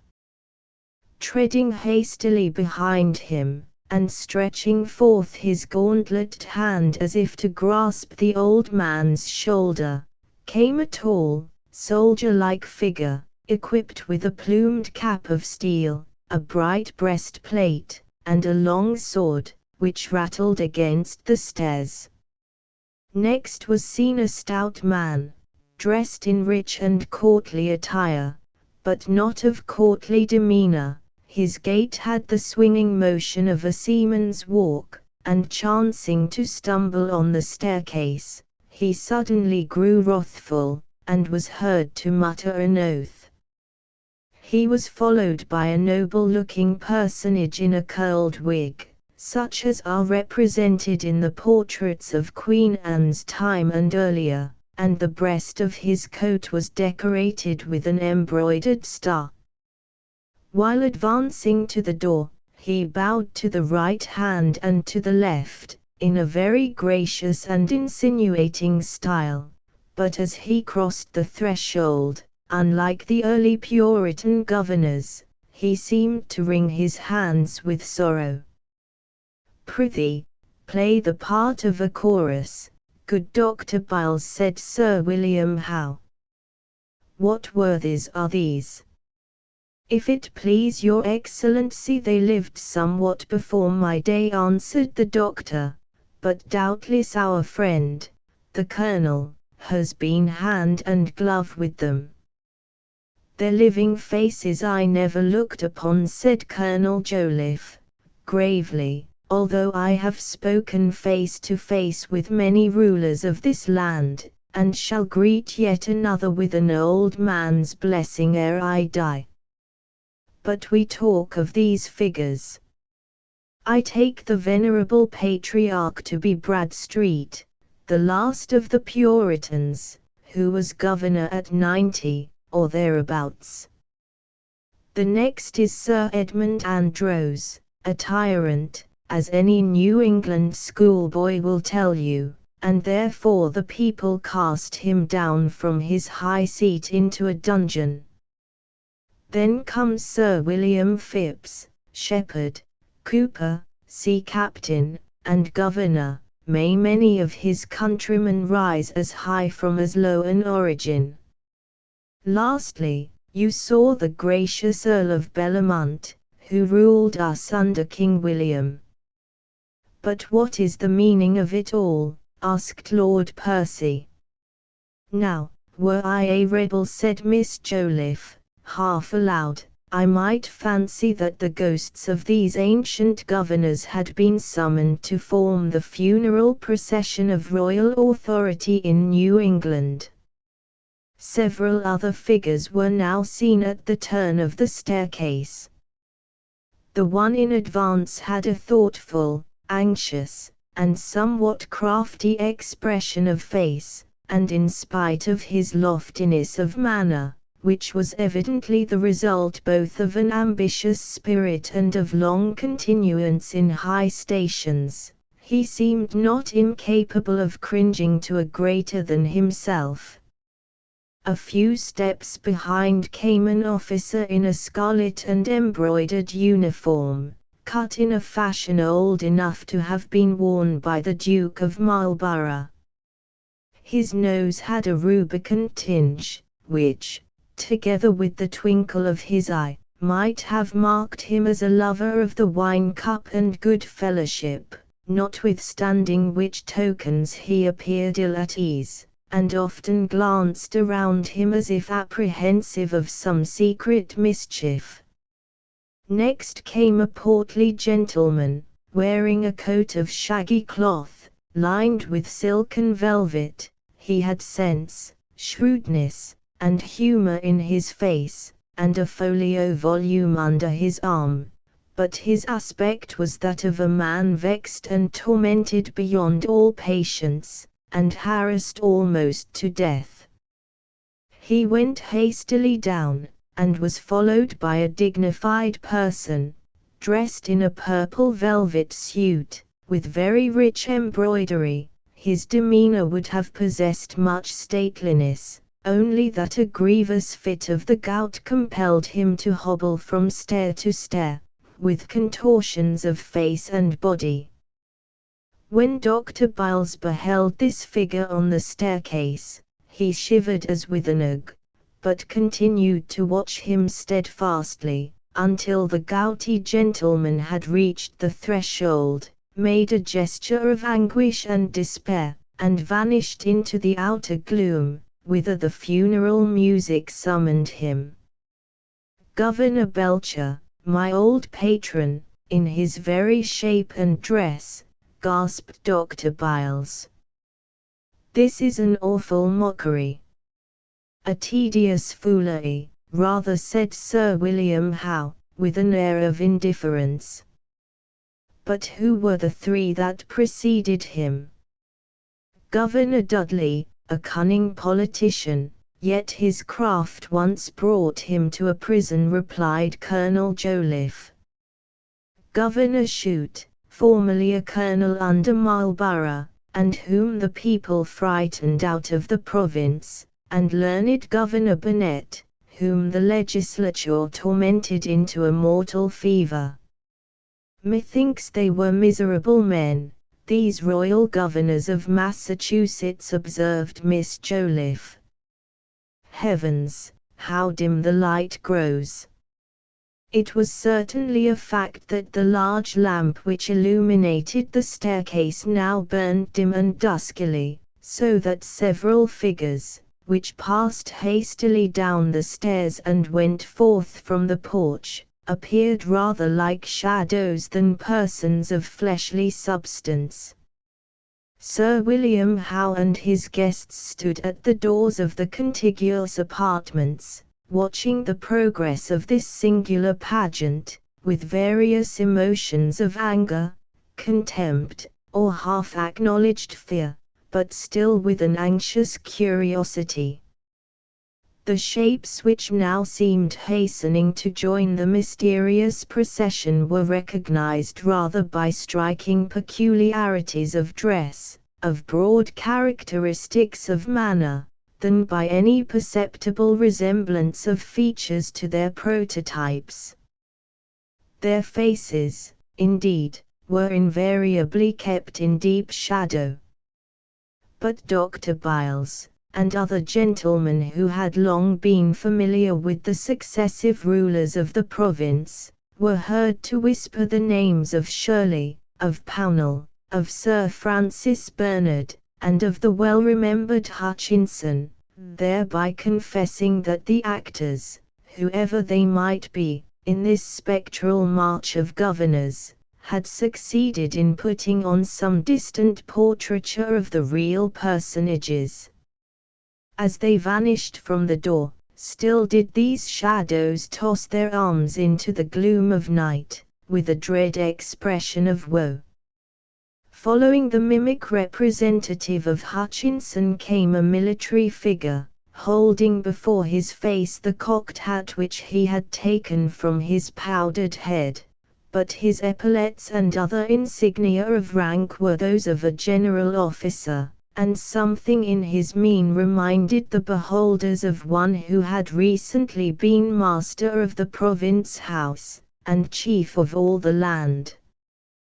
"The shape of Gage, as true as in a looking-glass," exclaimed Lord Percy, turning pale. "No, surely," cried Miss Joliffe, laughing hysterically, "it could not be Gage, or Sir William would have greeted his old comrade in arms. Perhaps he will not suffer the next to pass unchallenged." "Of that be assured, young lady," answered Sir William Howe, fixing his eyes, with a very marked expression, upon the immovable visage of her grandfather. "I have long enough delayed to pay the ceremonies of a host to these departing guests.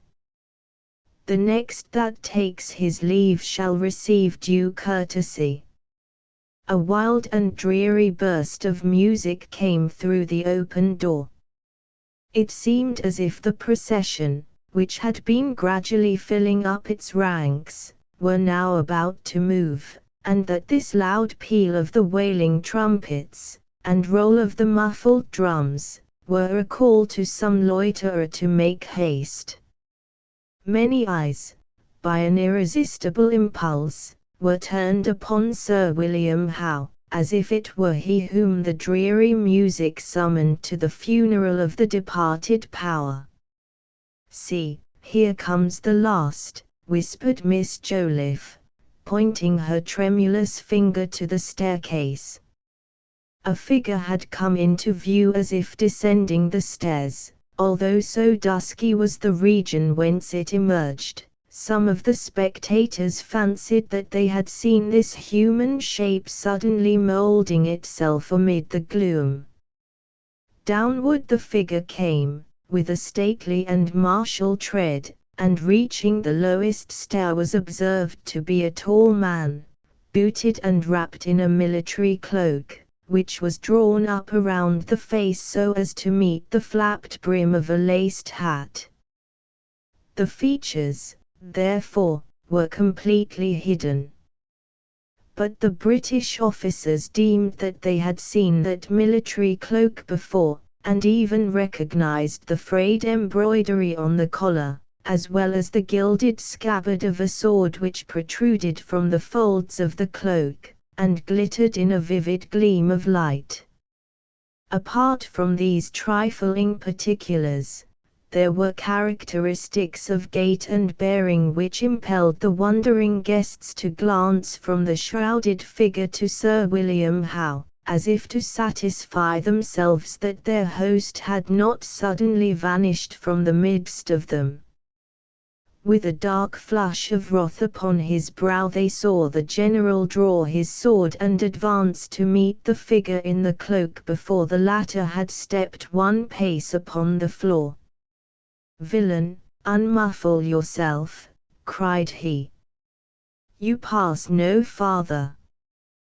The figure, without blenching a hair's breadth from the sword which was pointed at his breast, made a solemn pause and lowered the cape of the cloak from about his face, yet not sufficiently for the spectators to catch a glimpse of it. But Sir William Howe had evidently seen enough. The sternness of his countenance gave place to a look of wild amazement, if not horror, while he recoiled several steps from the figure, and let fall his sword upon the floor. The martial shape again drew the cloak about his features and passed on, but reaching the threshold, with his back towards the spectators, he was seen to stamp his foot and shake his clenched hands in the air. It was afterwards affirmed that Sir William Howe had repeated that self-same gesture of rage and sorrow, when, for the last time, and as the last royal governor, he passed through the portal of the province house. "Hark, the procession moves," said Miss Joliffe.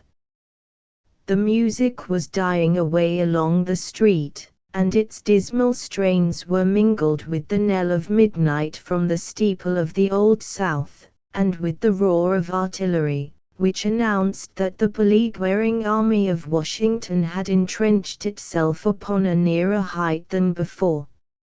As the deep boom of the cannon smote upon his ear, Colonel Joliffe raised himself to the full height of his aged form, and smiled sternly on the British general. "Would your Excellency inquire further into the mystery of the pageant?" said he. "Take care of your grey head," cried Sir William Howe, fiercely, though with a quivering lip. "It has stood too long on a traitor's shoulders. You must make haste to chop it off." Then calmly replied the colonel, "For a few hours longer, and not all the power of Sir William Howe, nor of his master, shall cause one of these grey hairs to fall. The Empire of Britain in this ancient province is at its last gasp tonight. Almost while I speak it is a dead corpse, and methinks the shadows of the old governors are fit mourners at its funeral." With these words Colonel Joliffe threw on his cloak, and drawing his granddaughter's arm within his own, retired from the last festival that a British ruler ever held in the old province of Massachusetts Bay. It was supposed that the colonel and the young lady possessed some secret intelligence in regard to the mysterious pageant of that night. However this might be, such knowledge has never become general. The actors in the scene have vanished into deeper obscurity than even that wild Indian band who scattered the cargoes of the tea ships on the waves, and gained a place in history, yet left no names. But superstition, among other legends of this mansion, repeats the wondrous tale, that on the anniversary night of Britain's discomfiture the ghosts of the ancient governors of Massachusetts still glide through the portal of the province house. And, last of all, comes a figure shrouded in a military cloak, tossing his clenched hands into the air, and stamping his iron-shod boots upon the broad freestone steps, with a semblance of feverish despair, but without the sound of a foot tramp. When the truth-telling accents of the elderly gentleman were hushed, I drew a long breath and looked round the room, striving, with the best energy of my imagination, to throw a tinge of romance and historic grandeur over the realities of the scene. But my nostrils snuffed up a scent of cigar smoke, clouds of which the narrator had emitted by way of visible emblem, I suppose, of the nebulous obscurity of his tale. Moreover, my gorgeous fantasies were woefully disturbed by the rattling of the spoon in a tumbler of whiskey punch, which Mr. Thomas Waite was mingling for a customer. Nor did it add to the picturesque appearance of the panelled walls that the slate of the Brookline stage was suspended against them, instead of the armorial escutcheon of some far-descended governor. A stage driver sat at one of the windows, reading a penny paper of the day, the Boston Times, and presenting a figure which could nowise be brought into any picture of times in Boston 70 or 100 years ago. On the window seat lay a bundle, neatly done up in brown paper, the direction of which I had the idle curiosity to read. Miss Susan Huggins, at the Province House. A pretty chambermaid, no doubt. In truth, it is desperately hard work, when we attempt to throw the spell of hoar antiquity over localities with which the living world, and the day that is passing over us, have aught to do. Yet, as I glanced at the stately staircase down which the procession of the old governors had descended, and as I emerged through the venerable portal whence their figures had preceded me, it gladdened me to be conscious of a thrill of awe. Then, diving through the narrow archway, a few strides transported me into the densest throng of Washington Street. The birthmark. In the latter part of the last century there lived a man of science, an eminent proficient in every branch of natural philosophy, who not long before our story opens had made experience of a spiritual affinity more attractive than any chemical one. He had left his laboratory to the care of an assistant, cleared his fine countenance from the furnace smoke, washed the stain of acids from his fingers, and persuaded a beautiful woman to become his wife. In those days when the comparatively recent discovery of electricity and other kindred mysteries of nature seemed to open paths into the region of miracle, it was not unusual for the love of science to rival the love of woman in its depth and absorbing energy. The higher intellect, the imagination, the spirit, and even the heart might all find their congenial aliment in pursuits which, as some of their ardent votaries believed, would ascend from one step of powerful intelligence to another, until the philosopher should lay his hand on the secret of creative force and perhaps make new worlds for himself. We know not whether Aylmer possessed this degree of faith in man's ultimate control over nature. He had devoted himself, however, too unreservedly to scientific studies ever to be weaned from them by any second passion. His love for his young wife might prove the stronger of the two, but it could only be by intertwining itself with his love of science, and uniting the strength of the latter to his own. Such a union accordingly took place, and was attended with truly remarkable consequences and a deeply impressive moral. One day, very soon after their marriage, Aylmer sat gazing at his wife with a trouble in his countenance that grew stronger until he spoke. "Georgiana," said he, "has it never occurred to you that the mark on your cheek might be removed?" "No, indeed," said she, smiling, but perceiving the seriousness of his manner, she blushed deeply. "To tell you the truth, it has been so often called a charm that I was simple enough to imagine it might be so." "Ah, upon another face perhaps it might," replied her husband, "but never on yours." "No, dearest Georgiana, you came so nearly perfect from the hand of nature that this slightest possible defect, which we hesitate whether to term a defect or a beauty, shocks me, as being the visible mark of earthly imperfection." "Shocks you, my husband?" cried Georgiana, deeply hurt, at first reddening with momentary anger, but then bursting into tears. "Then why did you take me from my mother's side? You cannot love what shocks you." To explain this conversation, it must be mentioned that in the center of Georgiana's left cheek there was a singular mark, deeply interwoven, as it were, with the texture and substance of her face. In the usual state of her complexion, a healthy though delicate bloom, the mark wore a tint of deeper crimson, which imperfectly defined its shape amid the surrounding rosiness.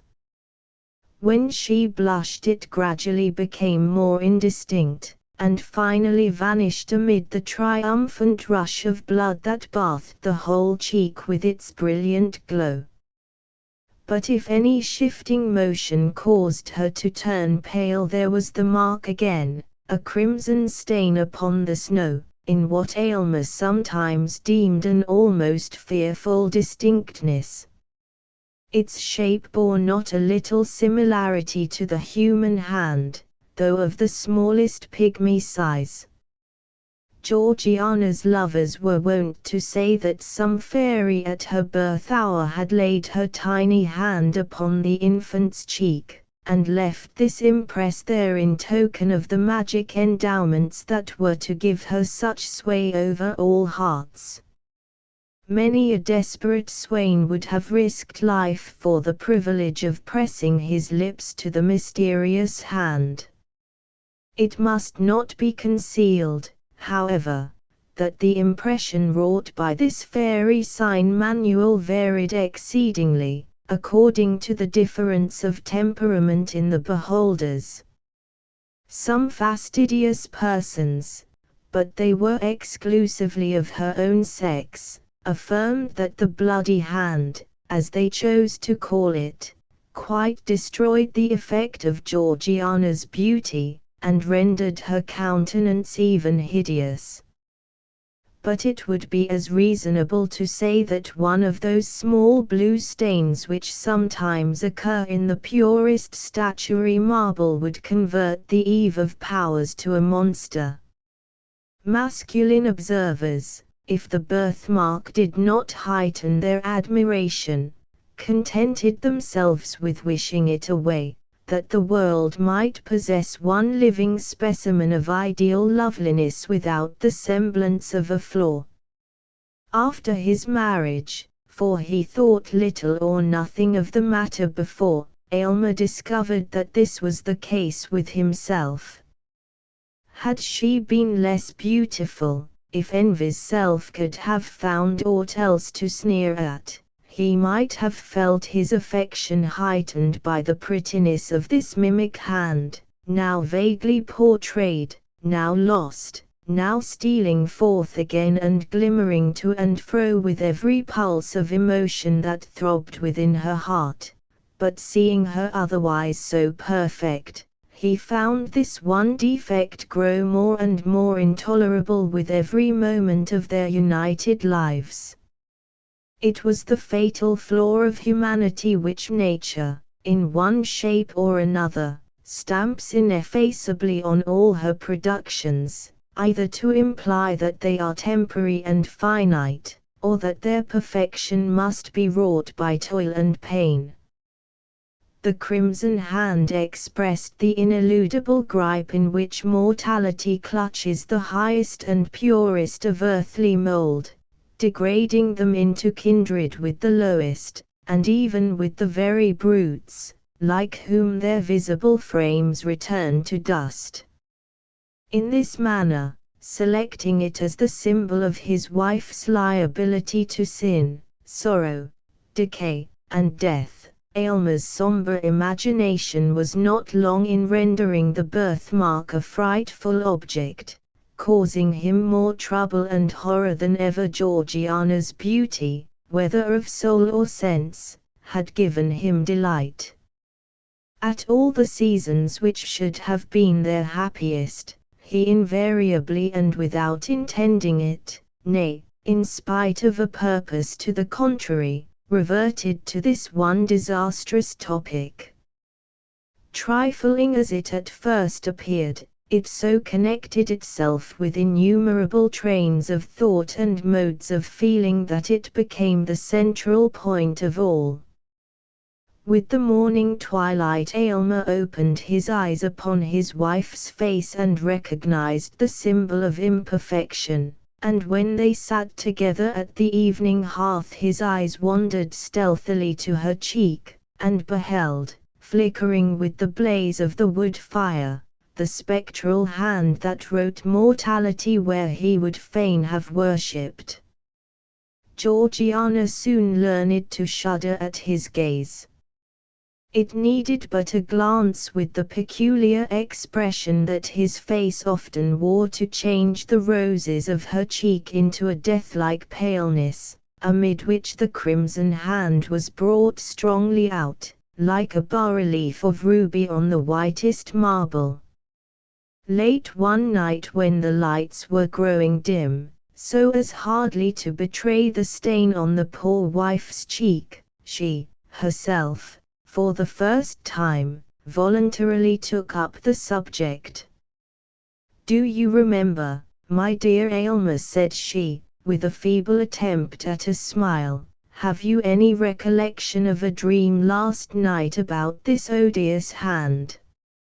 "None. None whatever," replied Aylmer, starting, but then he added, in a dry, cold tone, affected for the sake of concealing the real depth of his emotion, "I might well dream of it, for before I fell asleep it had taken a pretty firm hold of my fancy." "And you did dream of it?" continued Georgiana, hastily, for she dreaded lest a gush of tears should interrupt what she had to say. "A terrible dream. I wonder that you can forget it. Is it possible to forget this one expression, 'It is in her heart now, we must have it out'? Reflect, my husband, for by all means I would have you recall that dream. The mind is in a sad state when sleep, the all-involving, cannot confine her spectres within the dim region of her sway, but suffers them to break forth, affrighting this actual life with secrets that perchance belong to a deeper one." Aylmer now remembered his dream. He had fancied himself with his servant Aminadab, attempting an operation for the removal of the birthmark, but the deeper went the knife, the deeper sank the hand, until at length its tiny grasp appeared to have caught hold of Georgiana's heart, whence, however, her husband was inexorably resolved to cut or wrench it away. When the dream had shaped itself perfectly in his memory, Aylmer sat in his wife's presence with a guilty feeling. Truth often finds its way to the mind close muffled in robes of sleep, and then speaks with uncompromising directness of matters in regard to which we practice an unconscious self-deception during our waking moments. Until now he had not been aware of the tyrannizing influence acquired by one idea over his mind, and of the lengths which he might find in his heart to go for the sake of giving himself peace.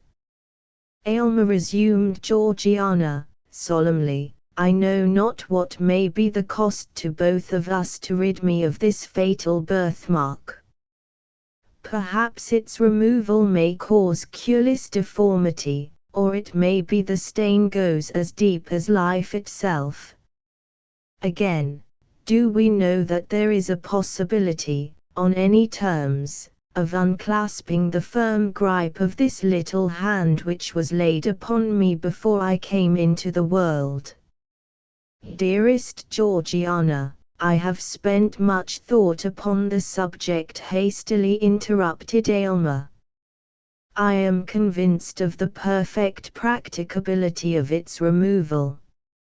If there be the remotest possibility of it, continued Georgiana, let the attempt be made at whatever risk.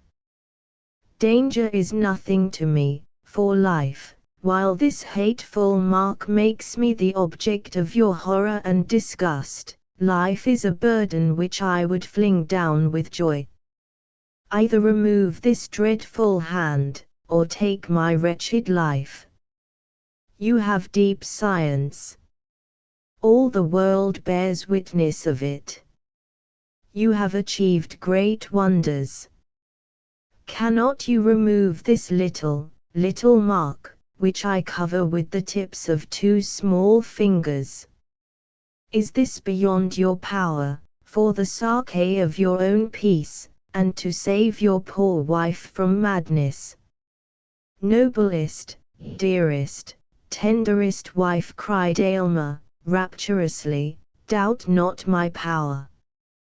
I have already given this matter the deepest thought which might almost have enlightened me to create a being less perfect than yourself. Georgiana, you have led me deeper than ever into the heart of science. I feel myself fully competent to render this dear cheek as faultless as its fellow, and then, most beloved, what will be my triumph when I shall have corrected what nature left imperfect in her fairest work? Even Pygmalion, when his sculptured woman assumed life, felt not greater ecstasy than mine will be. It is resolved, then, said Georgiana, faintly smiling. And, Aylmer, spare me not. Though you should find the birthmark take refuge in my heart at last. Her husband tenderly kissed her cheek, her right cheek, not that which bore the impress of the crimson hand. The next day Aylmer apprised his wife of a plan that he had formed whereby he might have opportunity for the intense thought and constant watchfulness which the proposed operation would require, while Georgiana, likewise, would enjoy the perfect repose essential to its success. They were to seclude themselves in the extensive apartments occupied by Aylmer as a laboratory, and where, during his toilsome youth, he had made discoveries in the elemental powers of nature that had roused the admiration of all the learned societies in Europe. Seated calmly in this laboratory, the pale philosopher had investigated the secrets of the highest cloud region and of the profoundest mines. He had satisfied himself of the causes that kindled and kept alive the fires of the volcano, and had explained the mystery of fountains, and how it is that they gush forth, some so bright and pure, and others with such rich medicinal virtues, from the dark bosom of the earth. Here, too, at an earlier period, he had studied the wonders of the human frame, and attempted to fathom the very process by which nature assimilates all her precious influences from earth and air, and from the spiritual world, to create and foster man, her masterpiece. The latter pursuit, however, Aylmer had long laid aside in unwilling recognition of the truth, against which all seekers sooner or later stumble, that our great creative mother, while she amuses us with apparently working in the broadest sunshine, is yet severely careful to keep her own secrets, and, in spite of her pretended openness, shows us nothing but results. She permits us, indeed, to mar, but seldom to mend, and, like a jealous patentee, on no account to make. Now, however, Aylmer resumed these half-forgotten investigations, not, of course, with such hopes or wishes as first suggested them, but because they involved much physiological truth and lay in the path of his proposed scheme for the treatment of Georgiana. As he led her over the threshold of the laboratory, Georgiana was cold and tremulous. Aylmer looked cheerfully into her face, with intent to reassure her, but was so startled with the intense glow of the birthmark upon the whiteness of her cheek that he could not restrain a strong convulsive shudder. His wife fainted. "Aminadab! Aminadab!" shouted Aylmer, stamping violently on the floor. Forthwith there issued from an inner apartment a man of low stature, but bulky frame, with shaggy hair hanging about his visage, which was grimed with the vapors of the furnace. This personage had been Aylmer's underworker during his whole scientific career, and was admirably fitted for that office by his great mechanical readiness, and the skill with which, while incapable of comprehending a single principle, he executed all the details of his master's experiments. With his vast strength, his shaggy hair, his smoky aspect, and the indescribable earthiness that encrusted him, he seemed to represent man's physical nature, while Aylmer's slender figure, and pale, intellectual face, were no less apt a type of the spiritual element. "Throw open the door of the boudoir, Aminadab," said Aylmer, "and burn a pastil." "Yes, master," answered Aminadab, looking intently at the lifeless form of Georgiana, and then he muttered to himself, "If she were my wife, I'd never part with that birthmark." When Georgiana recovered consciousness she found herself breathing an atmosphere of penetrating fragrance, the gentle potency of which had recalled her from her death-like faintness. The scene around her looked like enchantment. Aylmer had converted those smoky, dingy, somber rooms, where he had spent his brightest years in recondite pursuits, into a series of beautiful apartments not unfit to be the secluded abode of a lovely woman. The walls were hung with gorgeous curtains, which imparted the combination of grandeur and grace that no other species of adornment can achieve, and as they fell from the ceiling to the floor, their rich and ponderous folds, concealing all angles and straight lines, appeared to shut in the scene from infinite space. For aught Georgiana knew, it might be a pavilion among the clouds. And Aylmer, excluding the sunshine, which would have interfered with his chemical processes, had supplied its place with perfumed lamps, emitting flames of various hue, but all uniting in a soft, empurpled radiance.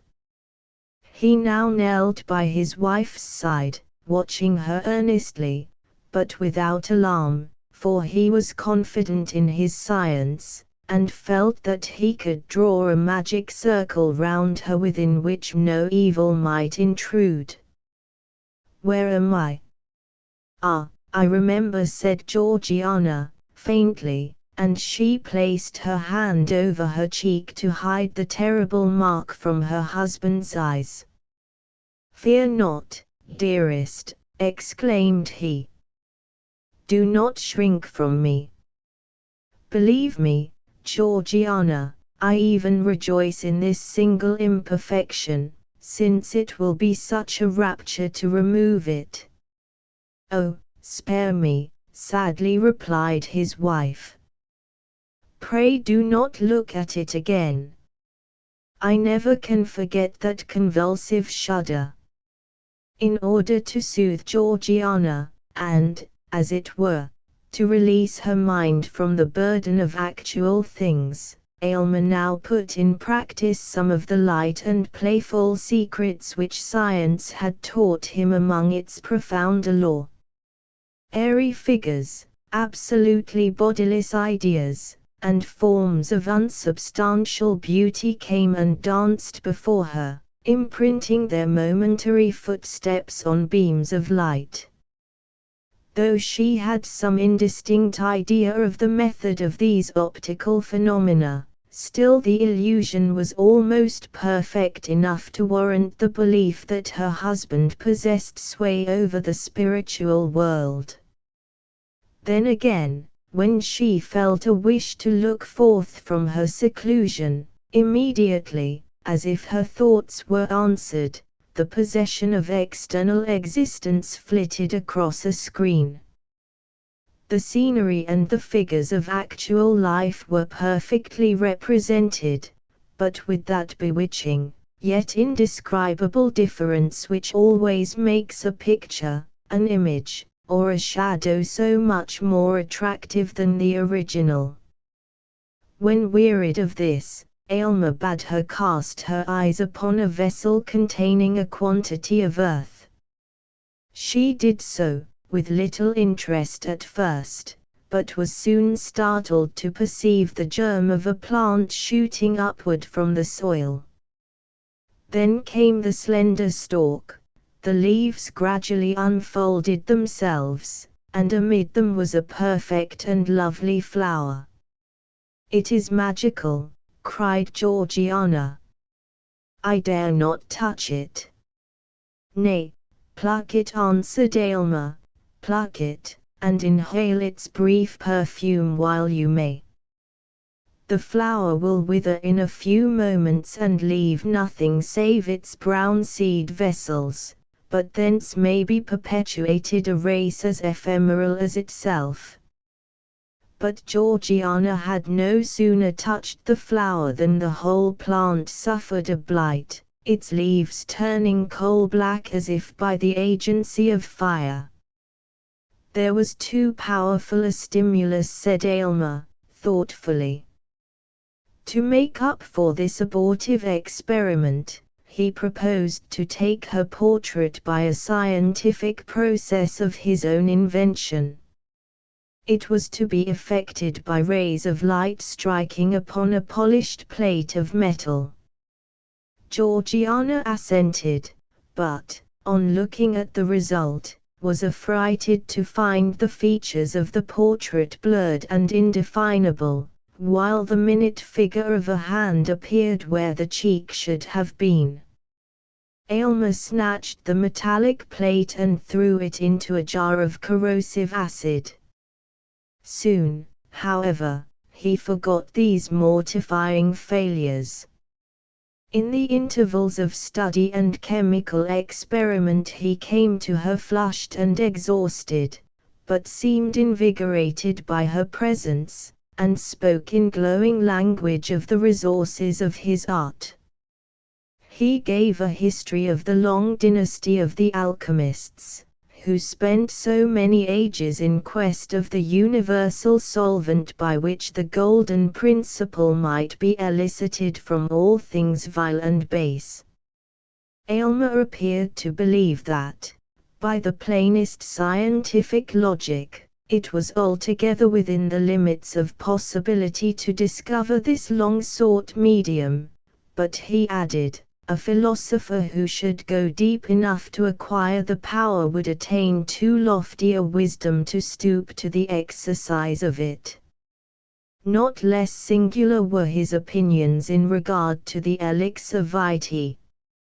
He more than intimated that it was at his option to concoct a liquid that should prolong life for years, perhaps interminably, but that it would produce a discord in nature which all the world, and chiefly the quaffer of the immortal nostrum, would find cause to curse. "Aylmer, are you in earnest?" asked Georgiana, looking at him with amazement and fear.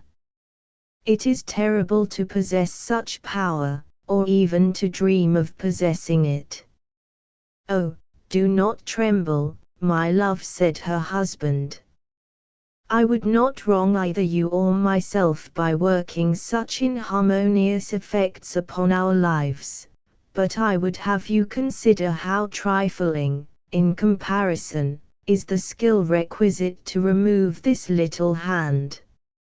At the mention of the birthmark, Georgiana, as usual, shrank as if a red-hot iron had touched her cheek.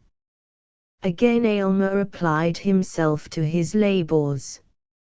She could hear his voice in the distant furnace room giving directions to Aminadab, whose harsh, uncouth, misshapen tones were audible in response, more like the grunt or growl of a brute than human speech.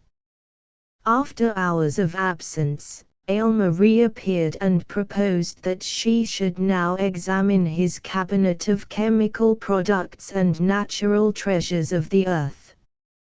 Among the former he showed her a small vial, in which, he remarked, was contained a gentle yet most powerful fragrance, capable of impregnating all the breezes that blow across the kingdom. They were of inestimable value, the contents of that little vial, and, as he said so, he threw some of the perfume into the air and filled the room with piercing and invigorating delight. "And what is this?" asked Georgiana, pointing to a small crystal globe containing a gold-colored liquid. "It is so beautiful to the eye that I could imagine it the elixir of life." "In one sense it is," replied Aylmer, "or, rather, the elixir of immortality. It is the most precious poison that ever was concocted in this world. By its aid I could apportion the lifetime of any mortal at whom you might point your finger. The strength of the dose would determine whether he were to linger out years, or drop dead in the midst of a breath. No king on his guarded throne could keep his life if I, in my private station, should deem that the welfare of millions justified me in depriving him of it." "Why do you keep such a terrific drug?" inquired Georgiana in horror. "Do not mistrust me, dearest," said her husband, smiling. "Its virtuous potency is yet greater than its harmful one. But see, here is a powerful cosmetic.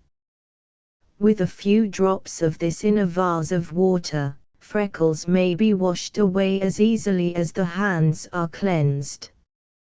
A stronger infusion would take the blood out of the cheek, and leave the rosiest beauty a pale ghost.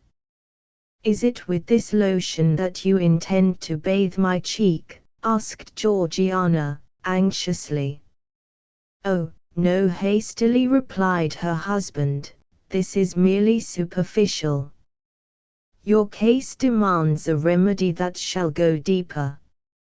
In his interviews with Georgiana, Aylmer generally made minute inquiries as to her sensations and whether the confinement of the rooms and the temperature of the atmosphere agreed with her. These questions had such a particular drift that Georgiana began to conjecture that she was already subjected to certain physical influences, either breathed in with the fragrant air or taken with her food.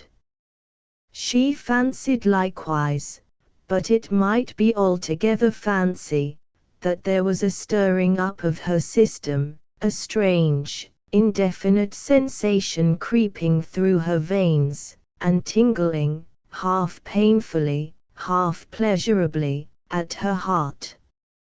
Still, whenever she dared to look into the mirror, there she beheld herself pale as a white rose and with the crimson birthmark stamped upon her cheek. Not even Aylmer now hated it so much as she. To dispel the tedium of the hours which her husband found it necessary to devote to the processes of combination and analysis, Georgiana turned over the volumes of his scientific library. In many dark old tomes she met with chapters full of romance and poetry. They were the works of the philosophers of the Middle Ages, such as Albertus Magnus, Cornelius Agrippa, Paracelsus, and the famous friar who created the prophetic brazen head. All these antique naturalists stood in advance of their centuries, yet were imbued with some of their credulity, and therefore were believed, and perhaps imagined themselves to have acquired from the investigation of nature a power above nature, and from physics a sway over the spiritual world. Hardly less curious and imaginative were the early volumes of the Transactions of the Royal Society, in which the members, knowing little of the limits of natural possibility, were continually recording wonders or proposing methods whereby wonders might be wrought. But to Georgiana the most engrossing volume was a large folio from her husband's own hand, in which he had recorded every experiment of his scientific career, its original aim, the methods adopted for its development, and its final success or failure, with the circumstances to which either event was attributable. The book, in truth, was both the history and emblem of his ardent, ambitious, imaginative, yet practical and laborious life. He handled physical details as if there were nothing beyond them, yet spiritualized them all, and redeemed himself from materialism by his strong and eager aspiration towards the infinite. In his grasp the veriest clod of earth assumed a soul. Georgiana, as she read, reverenced Aylmer and loved him more profoundly than ever, but with a less entire dependence on his judgment than heretofore. Much as he had accomplished, she could not but observe that his most splendid successes were almost invariably failures, if compared with the ideal at which he aimed. His brightest diamonds were the merest pebbles, and felt to be so by himself, in comparison with the inestimable gems which lay hidden beyond his reach. The volume, rich with achievements that had won renown for its author, was yet as melancholy a record as ever mortal hand had penned. It was the sad confession and continual exemplification of the shortcomings of the composite man, the spirit burdened with clay and working in matter, and of the despair that assails the higher nature at finding itself so miserably thwarted by the earthly part. Perhaps every man of genius in whatever sphere might recognize the image of his own experience in Aylmer's journal. So deeply did these reflections affect Georgiana that she laid her face upon the open volume and burst into tears. In this situation she was found by her husband. "It is dangerous to read in a sorcerer's books," said he with a smile, though his countenance was uneasy and displeased. "Georgiana, there are pages in that volume which I can scarcely glance over and keep my senses." Take heed lest it prove as detrimental to you.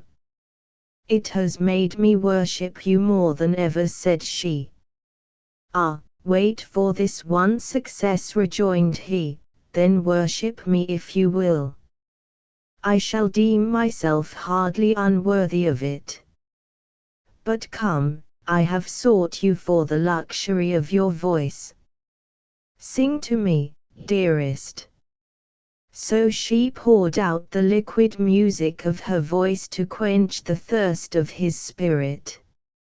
He then took his leave with a boyish exuberance of gaiety, assuring her that her seclusion would endure but a little longer, and that the result was already certain. Scarcely had he departed when Georgiana felt irresistibly impelled to follow him. She had forgotten to inform Aylmer of a symptom which for 2 or 3 hours past had begun to excite her attention. It was a sensation in the fatal birthmark, not painful, but which induced a restlessness throughout her system. Hastening after her husband, she intruded for the first time into the laboratory.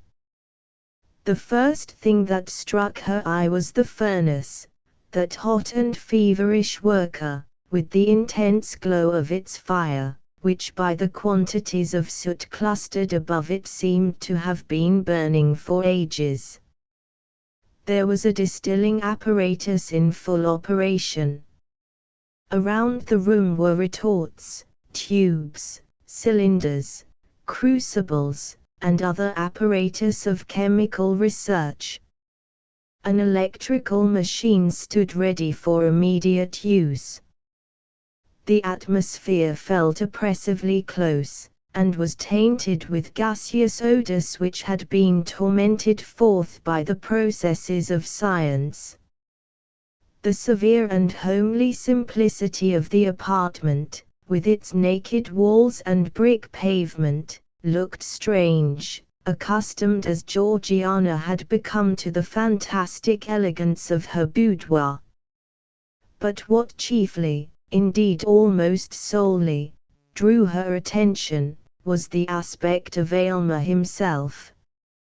He was pale as death, anxious and absorbed, and hung over the furnace as if it depended upon his utmost watchfulness whether the liquid which it was distilling should be the draught of immortal happiness or misery.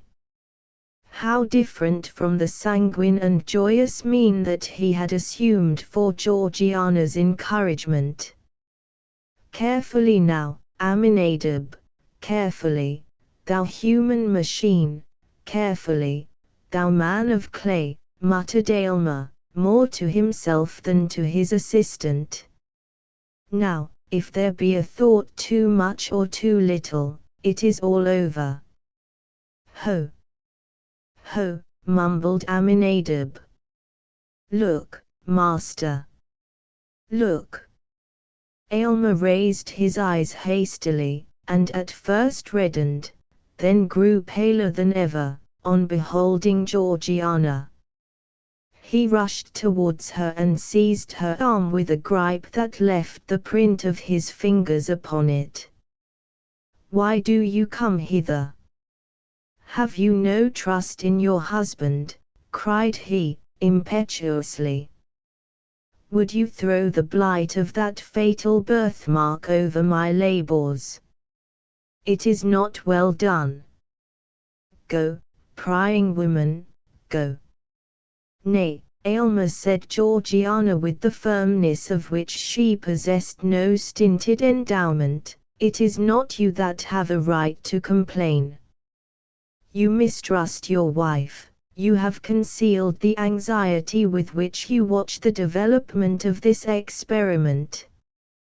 Think not so unworthily of me, my husband.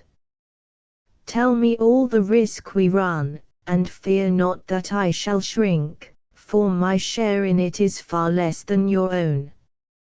No, no, Georgiana, said Aylmer, impatiently, it must not be.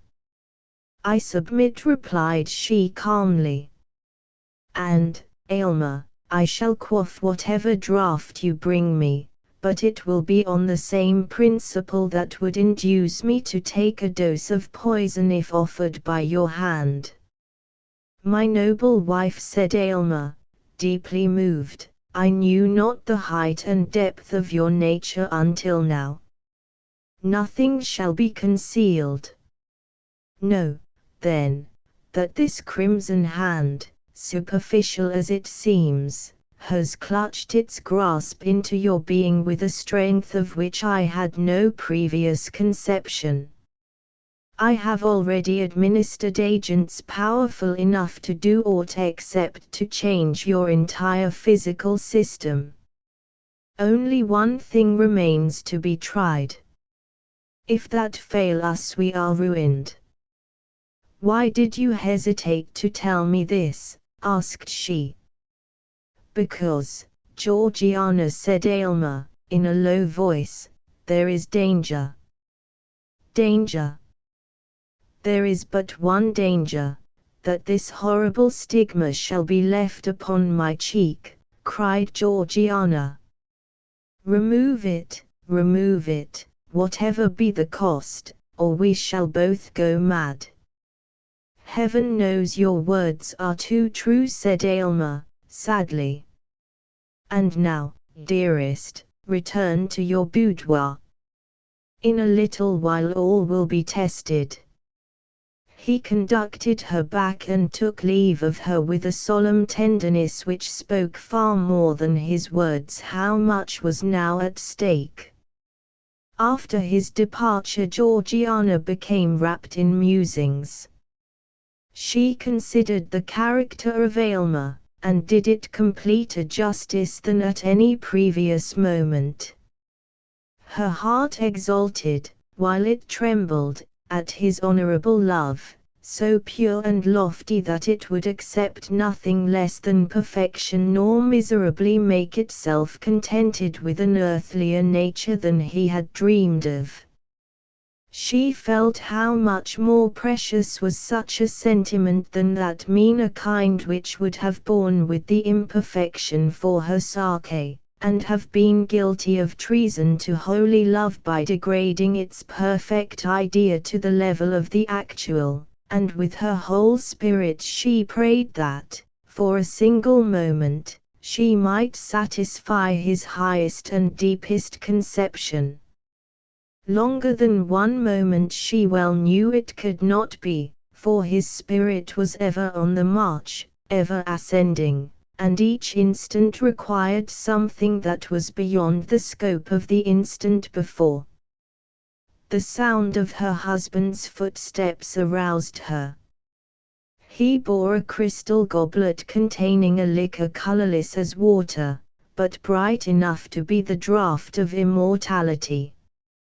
Aylmer was pale, but it seemed rather the consequence of a highly wrought state of mind and tension of spirit than of fear or doubt. The concoction of the draught has been perfect, said he, in answer to Georgiana's look. Unless all my science have deceived me, it cannot fail. Save on your account, my dearest Aylmer, observed his wife, I might wish to put off this birthmark of mortality by relinquishing mortality itself in preference to any other mode. Life is but a sad possession to those who have attained precisely the degree of moral advancement at which I stand. Were I weaker and blinder, it might be happiness. Were I stronger, it might be endured hopefully.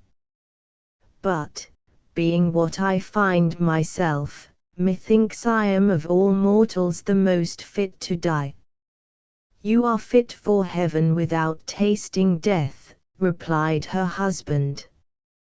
But why do we speak of dying?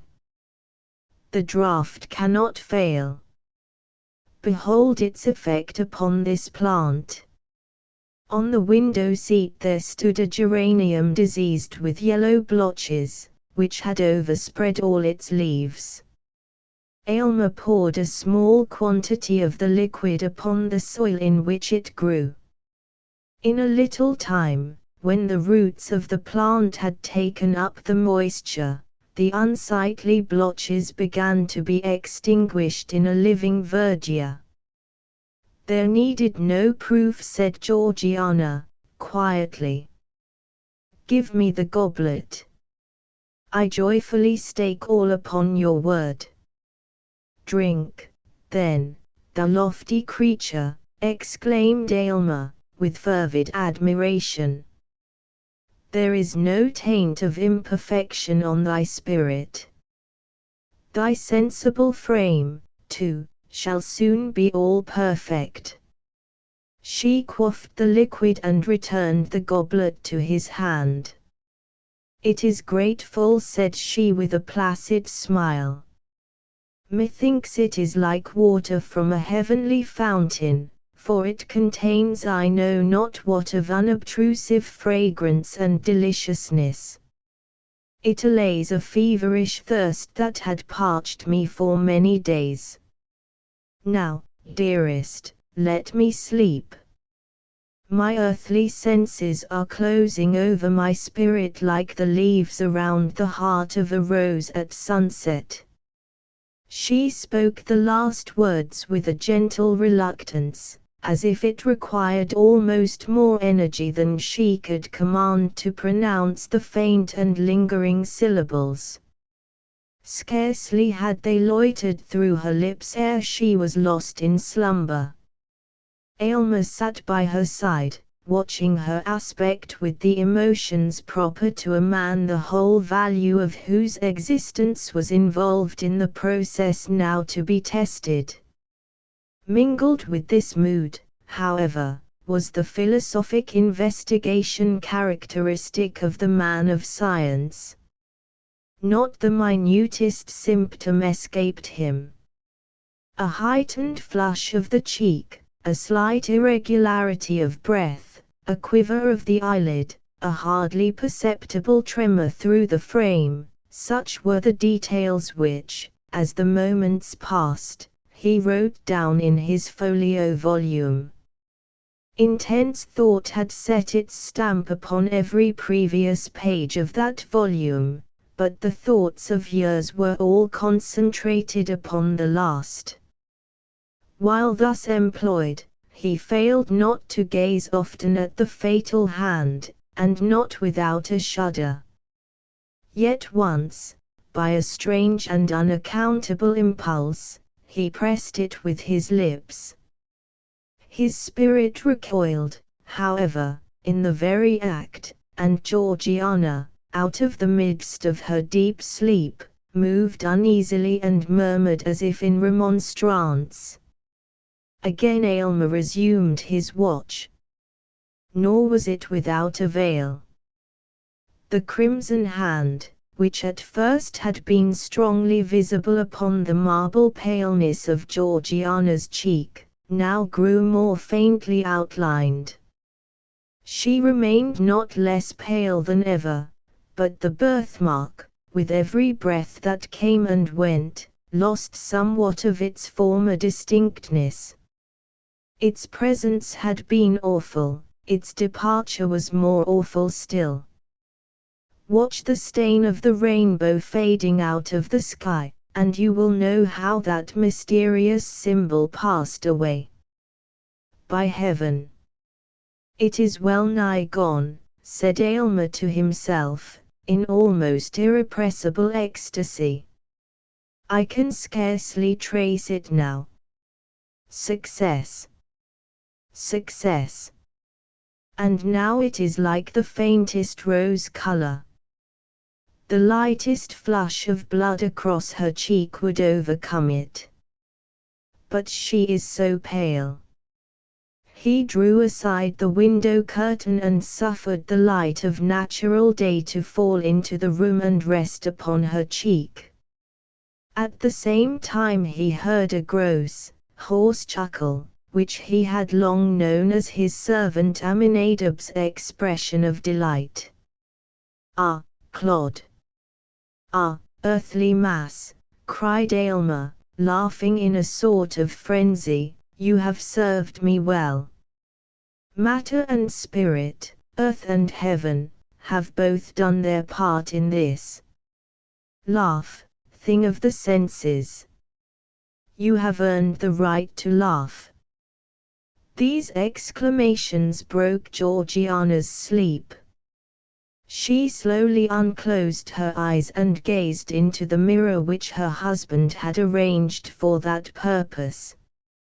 A faint smile flitted over her lips when she recognized how barely perceptible was now that crimson hand which had once blazed forth with such disastrous brilliancy as to scare away all their happiness. But then her eyes sought Aylmer's face with a trouble and anxiety that he could by no means account for. "My poor Aylmer," murmured she. "Poor? Nay, richest, happiest, most favored," exclaimed he. "My peerless bride, it is successful. You are perfect." "My poor Aylmer," she repeated, with a more than human tenderness. "You have aimed loftily, you have done nobly. Do not repent that with so high and pure a feeling, you have rejected the best the earth could offer.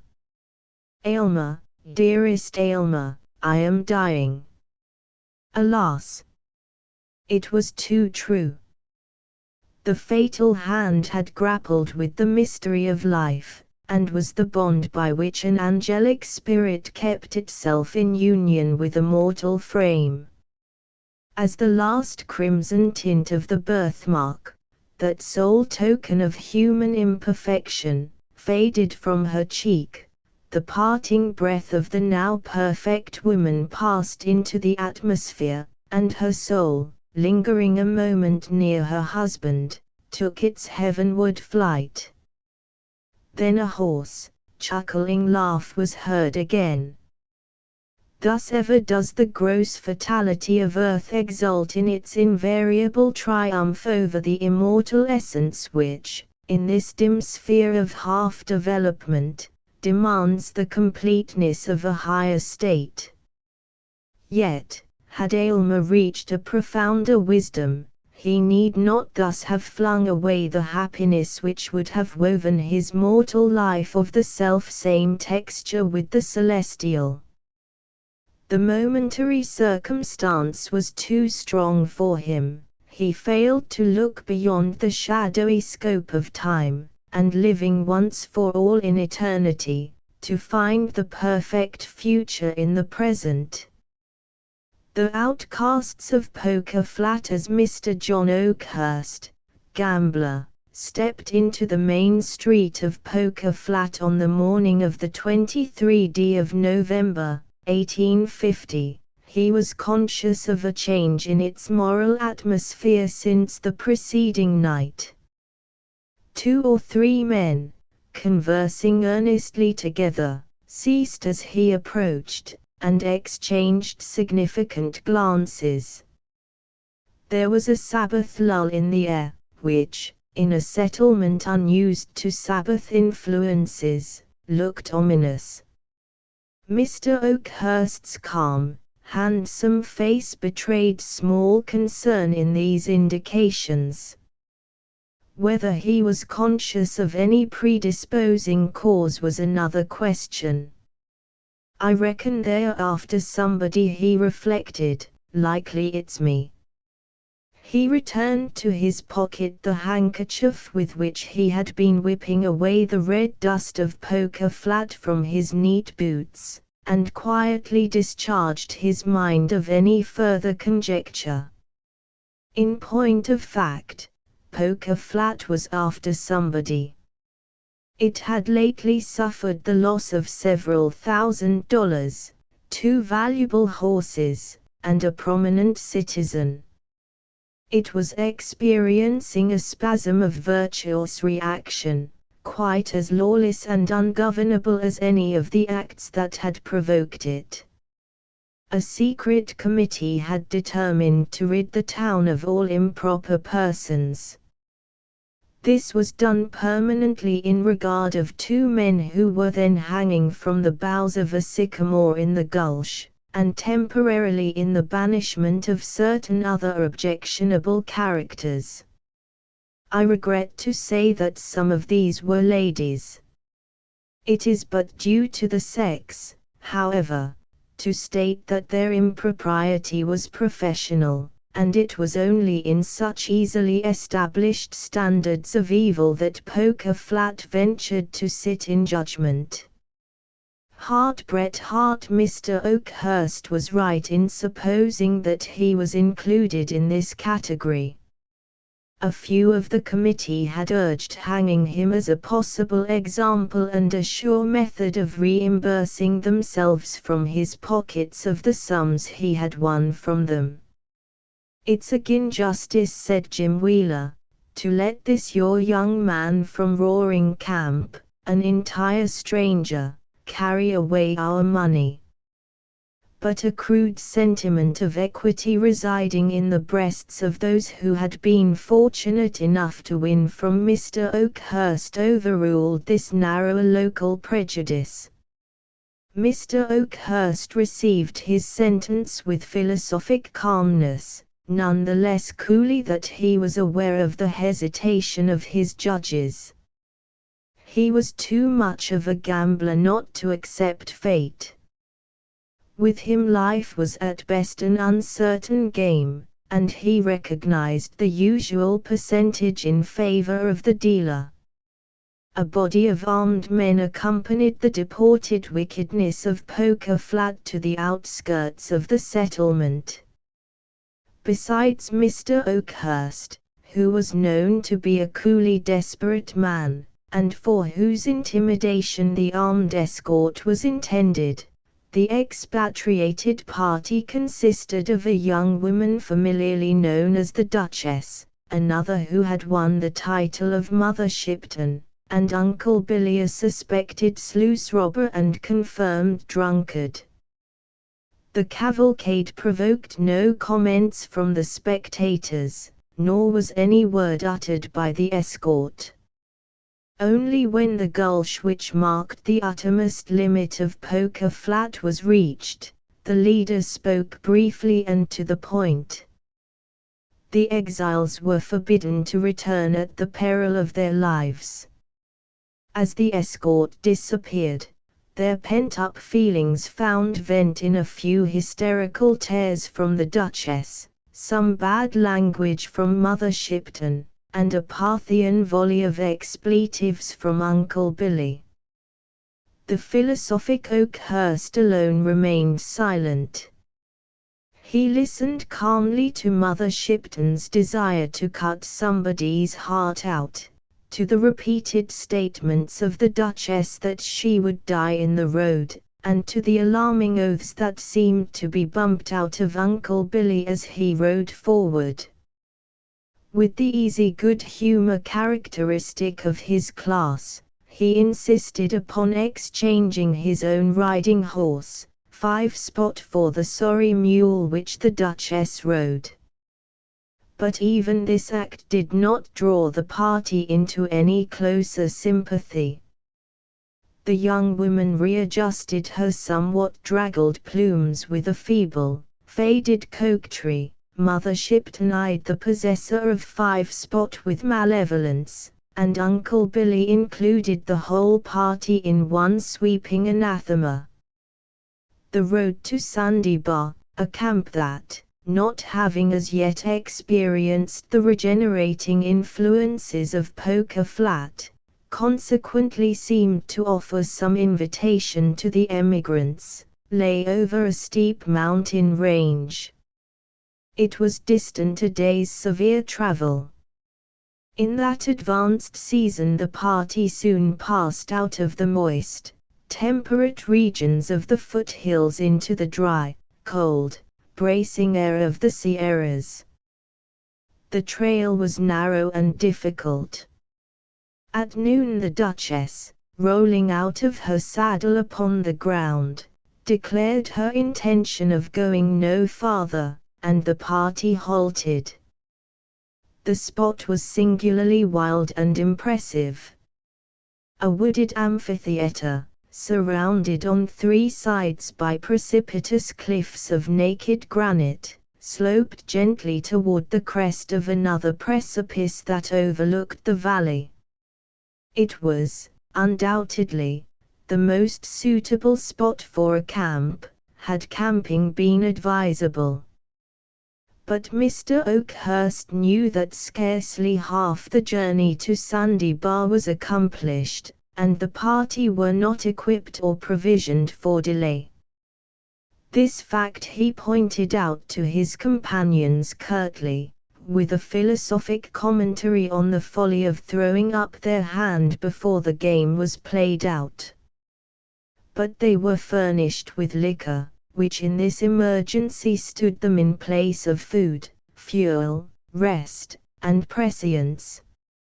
In spite of his remonstrances, it was not long before they were more or less under its influence.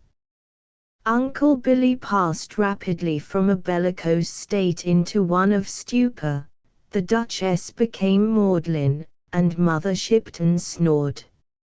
Mr. Oakhurst alone remained erect, leaning against a rock, calmly surveying them. Mr. Oakhurst did not drink. It interfered with a profession which required coolness, impassiveness, and presence of mind, and, in his own language, he couldn't afford it. As he gazed at his recumbent fellow exiles, the loneliness begotten of his pariah trade, his habits of life, his very vices, for the first time seriously oppressed him. He bestirred himself in dusting his black clothes, washing his hands and face, and other acts characteristic of his studiously neat habits, and for a moment forgot his annoyance. The thought of deserting his weaker and more pitiable companions never perhaps occurred to him. Yet he could not help feeling the want of that excitement which, singularly enough, was most conducive to that calm equanimity for which he was notorious.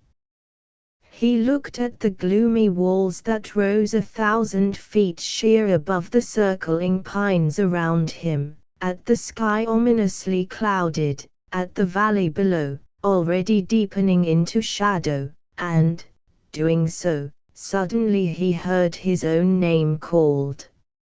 A horseman slowly ascended the trail. In the fresh, open face of the newcomer Mr. Oakhurst recognized Tom Simpson, otherwise known as the Innocent of Sandy Bar. He had met him some months before over a little game and had, with perfect equanimity, won the entire fortune, amounting to some $40, of that guileless youth. After the game was finished, Mr. Oakhurst drew the youthful speculator behind the door and thus addressed him, "Tommy, you're a good little man, but you can't gamble worth a cent. Don't try it over again." He then handed him his money back, pushed him gently from the room, and so made a devoted slave of Tom Simpson. There was a remembrance of this in his boyish and enthusiastic greeting of Mr. Oakhurst. He had started, he said, to go to Poker Flat to seek his fortune. Alone? No, not exactly alone, in fact, a giggle, he had run away with Piney Woods. Didn't Mr. Oakhurst remember Piney? She that used to wait on the table at the Temperance House. They had been engaged a long time, but old Jake Woods had objected, and so they had run away, and were going to Poker Flat to be married, and here they were. And they were tired out, and how lucky it was they had found a place to camp, and company. All this the innocent delivered rapidly, while Piney, a stout, comely damsel of 15, emerged from behind the pine tree, where she had been blushing unseen, and rode to the side of her lover. Mr. Oakhurst seldom troubled himself with sentiment, still less with propriety, but he had a vague idea that the situation was not fortunate. He retained, however, his presence of mind sufficiently to kick Uncle Billy, who was about to say something, and Uncle Billy was sober enough to recognize in Mr. Oakhurst's kick a superior power that would not bear trifling. He then endeavored to dissuade Tom Simpson from delaying further, but in vain. He even pointed out the fact that there was no provision, nor means of making a camp. But, unluckily, the innocent met this objection by assuring the party that he was provided with an extra mule loaded with provisions, and by the discovery of a rude attempt at a log house near the trail. "Piney can stay with Mrs. Oakhurst," said the innocent, pointing to the Duchess, "and I can shift for myself." Nothing but Mr. Oakhurst's admonishing foot saved Uncle Billy from bursting into a roar of laughter. As it was, he felt compelled to retire up the canon until he could recover his gravity. There he confided the joke to the tall pine trees, with many slaps of his leg, contortions of his face, and the usual profanity. But when he returned to the party, he found them seated by a fire, for the air had grown strangely chill and the sky overcast, in apparently amicable conversation. Piney was actually talking in an impulsive girlish fashion to the Duchess, who was listening with an interest and animation she had not shown for many days. The innocent was holding forth, apparently with equal effect, to Mr. Oakhurst and Mother Shipton, who was actually relaxing into amiability. "Is this your A.D.D. picnic?" said Uncle Billy, with inward scorn, as he surveyed the sylvan group, the glancing firelight, and the tethered animals in the foreground. Suddenly an idea mingled with the alcoholic fumes that disturbed his brain.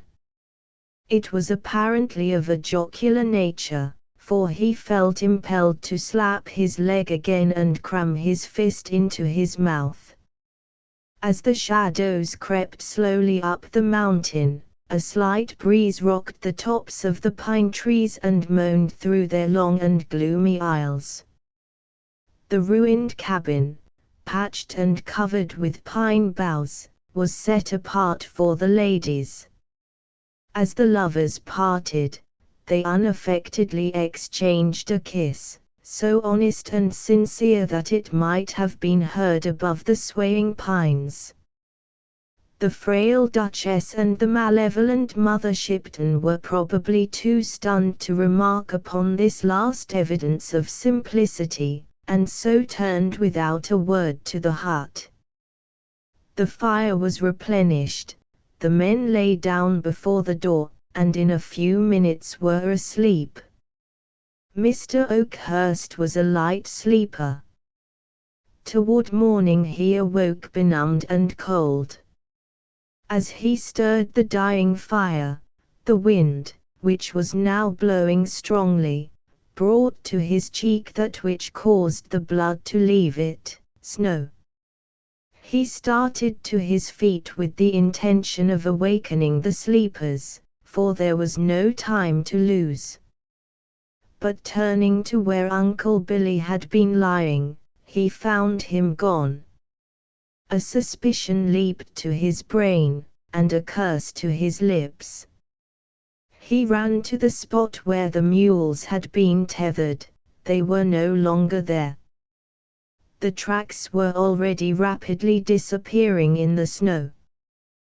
The momentary excitement brought Mr. Oakhurst back to the fire with his usual calm. He did not waken the sleepers. The innocent slumbered peacefully, with a smile on his good-humored, freckled face.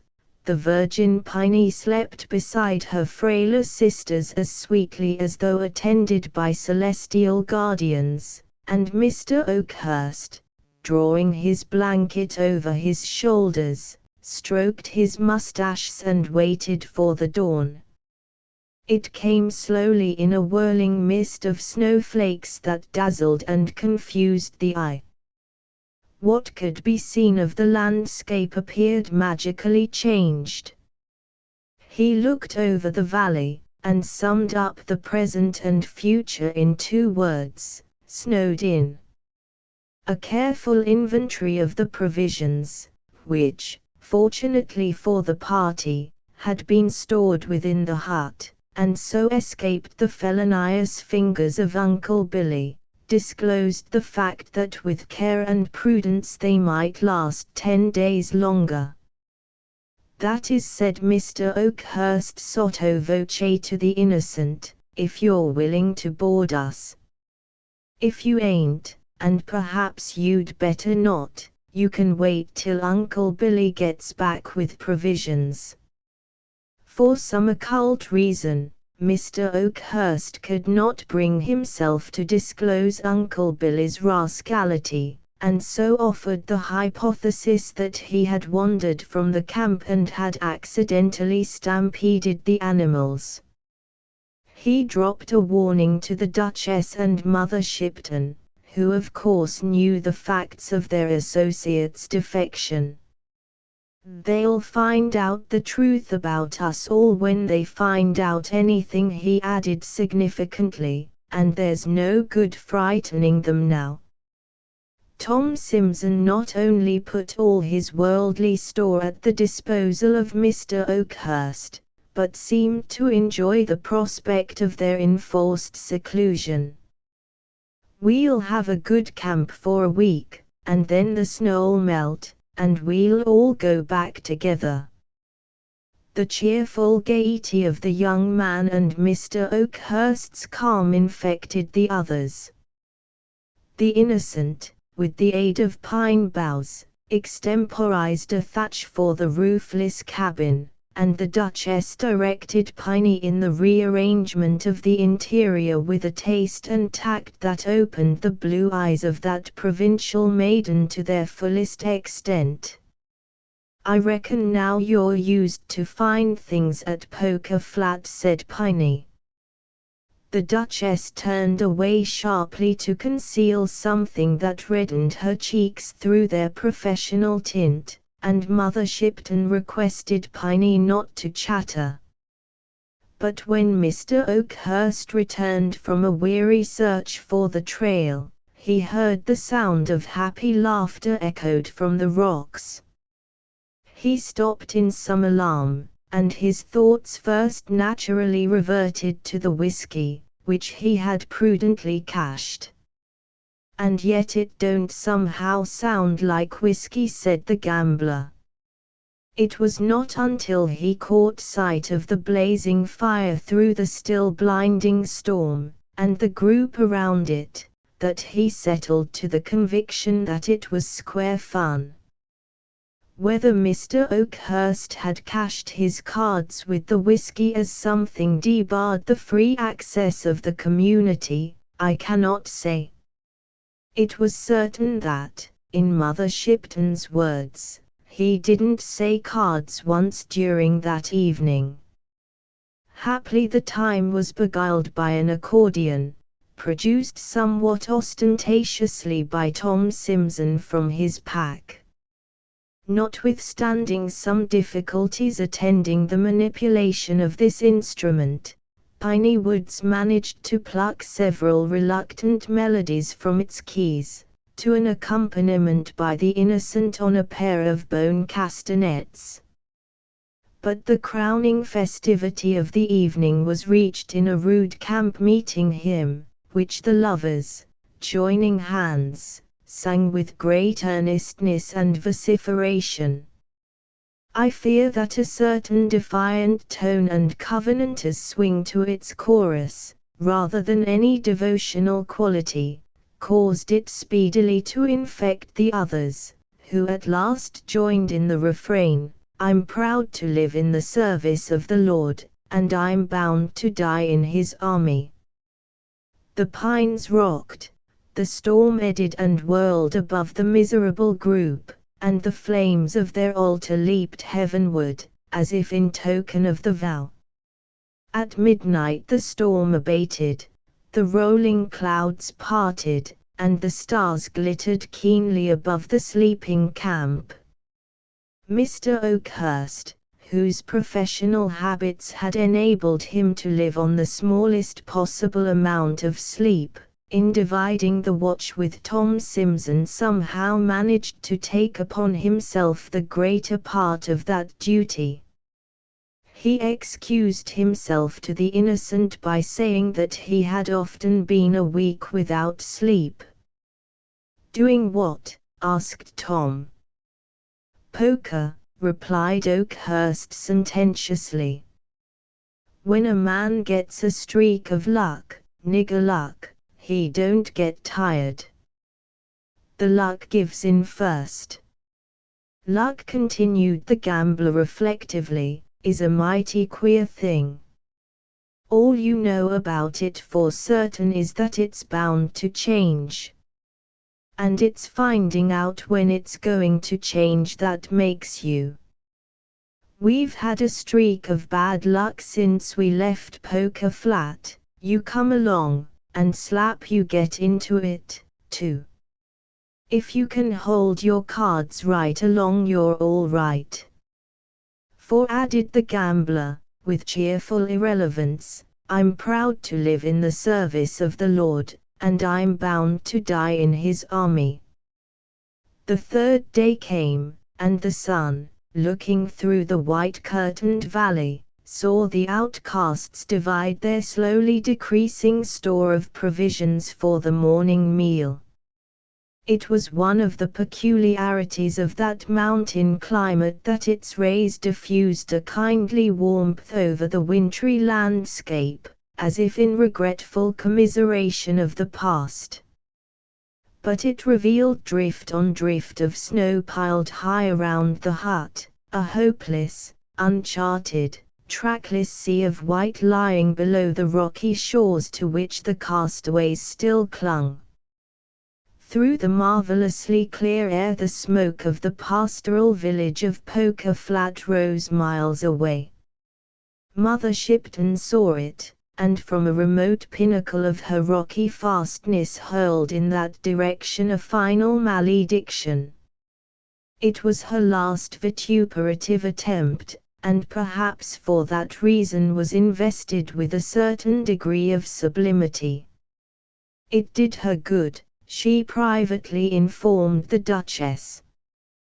"Just you go out there and cuss, and see." She then set herself to the task of amusing the child as she and the Duchess were pleased to call Piney.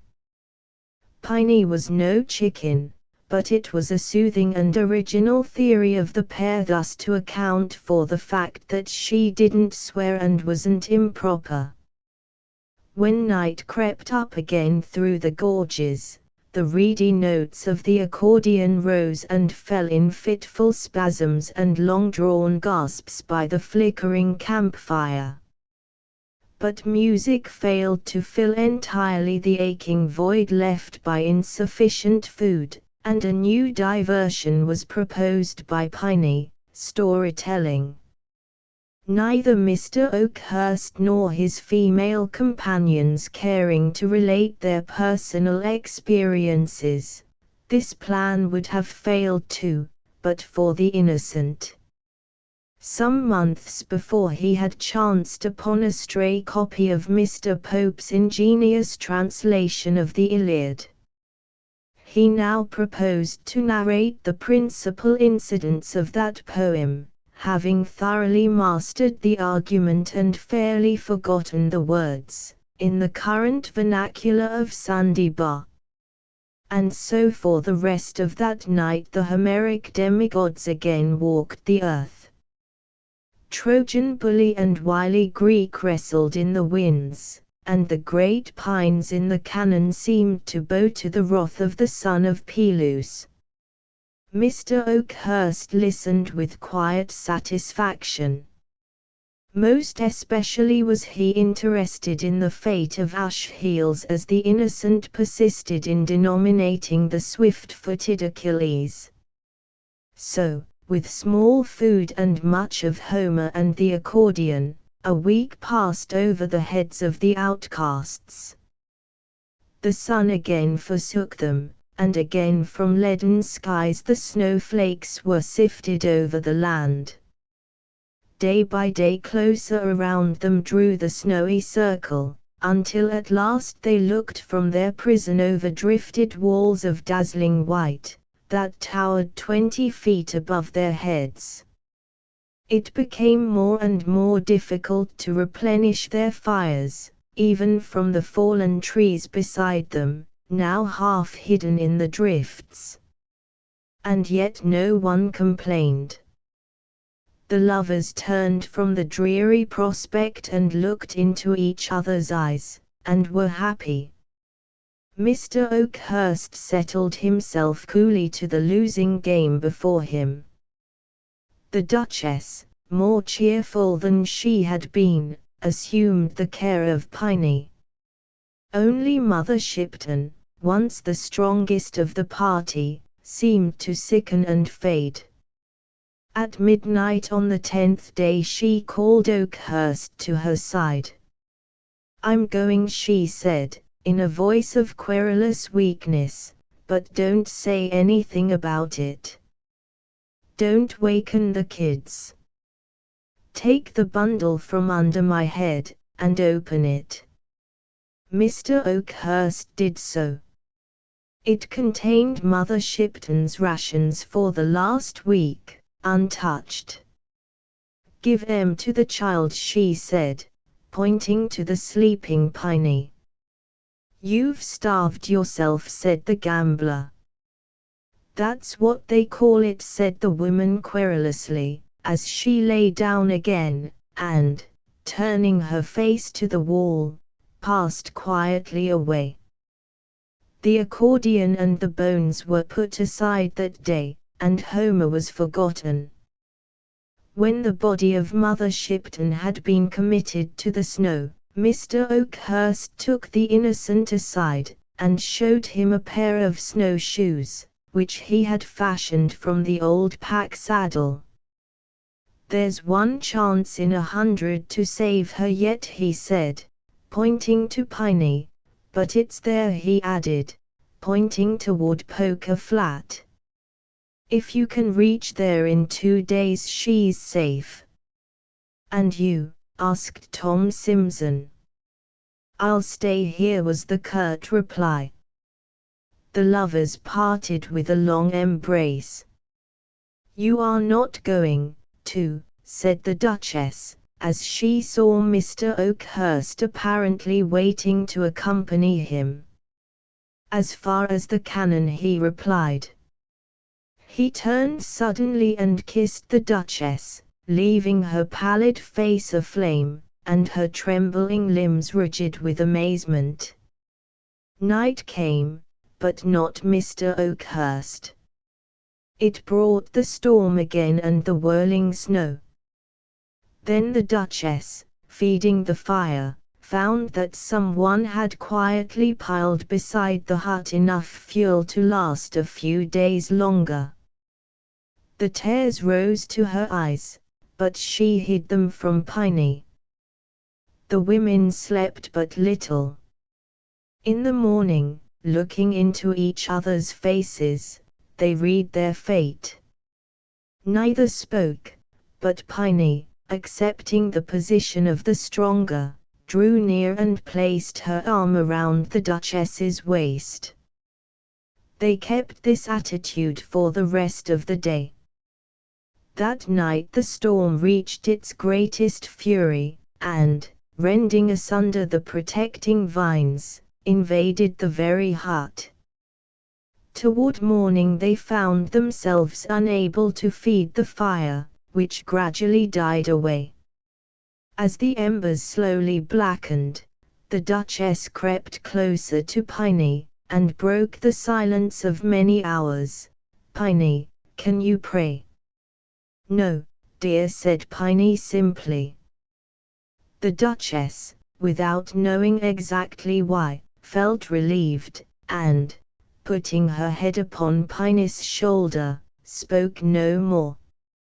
And so reclining, the younger and purer pillowing the head of her soiled sister upon her virgin breast, they fell asleep. The wind lulled as if it feared to waken them. Feathery drifts of snow, shaken from the long pine boughs, flew like white-winged birds, and settled about them as they slept. The moon through the rifted clouds looked down upon what had been the camp. But all human stain, all trace of earthly travail, was hidden beneath the spotless mantle mercifully flung from above. They slept all that day and the next, nor did they waken when voices and footsteps broke the silence of the camp. And when pitying fingers brushed the snow from their wan faces, you could scarcely have told from the equal peace that dwelt upon them which was she that had sinned. Even the law of Poker Flat recognized this, and turned away, leaving them still locked in each other's arms.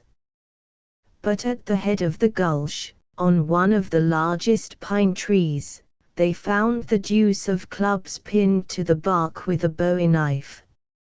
It bore the following, written in pencil in a firm hand: "Beneath this tree lies the body of John Oakhurst, who struck a streak of bad luck on the 23rd of November, 1850, and handed in his checks on the 7th December, 1850. And pulseless and cold, with a doinger by his side and a bullet in his heart, though still calm as in life, beneath the snow lay he who was at once the strongest and yet the weakest of the outcasts of Poker Flat." The Sire de Maltroit's Dennis de Beaulieu was not yet 22, but he counted himself a grown man, and a very accomplished cavalier into the bargain.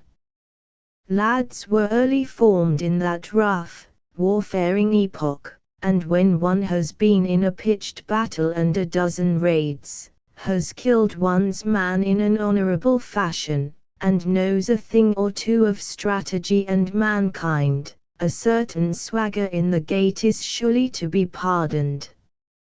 He had put up his horse with due care, and supped with due deliberation, and then, in a very agreeable frame of mind, went out to pay a visit in the grey of the evening. It was not a very wise proceeding on the young man's part. He would have done better to remain beside the fire or go decently to bed. For the town was full of the troops of Burgundy and England under a mixed command, and though Dennis was there on safe conduct, his safe conduct was like to serve him little on a chance encounter. It was September, 1429. The weather had fallen sharp, a flighty piping wind, laden with showers, beat about the township, and the dead leaves ran riot along the streets. Here and there a window was already lighted up, and the noise of men-at-arms making merry over supper within came forth in fits and was swallowed up and carried away by the wind. The night fell swiftly. The flag of England, fluttering on the spire top, grew ever fainter and fainter against the flying clouds, a black speck like a swallow in the tumultuous, leaden chaos of the sky. As the night fell, the wind rose, and began to hoot under archways and roar amid the treetops in the valley below the town. Stevenson Robert Louis Stevenson Dennis de Beaulieu walked fast and was soon knocking at his friend's door, but though he promised himself to stay only a little while and make an early return, his welcome was so pleasant, and he found so much to delay him, that it was already long past midnight before he said goodbye upon the threshold. The wind had fallen again in the meanwhile. The night was as black as the grave, not a star, nor a glimmer of moonshine, slipped through the canopy of cloud. Dennis was ill acquainted with the intricate lanes of Chateau Landon. Even by daylight he had found some trouble in picking his way, and in this absolute darkness he soon lost it altogether. He was certain of one thing only, to keep mounting the hill, for his friend's house lay at the lower end, or tail, of Chateau Landon, while the inn was up at the head, under the great church spire.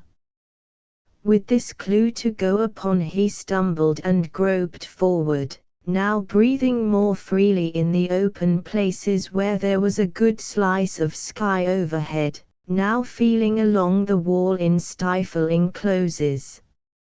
It is an eerie and mysterious position to be thus submerged in opaque blackness in an almost unknown town.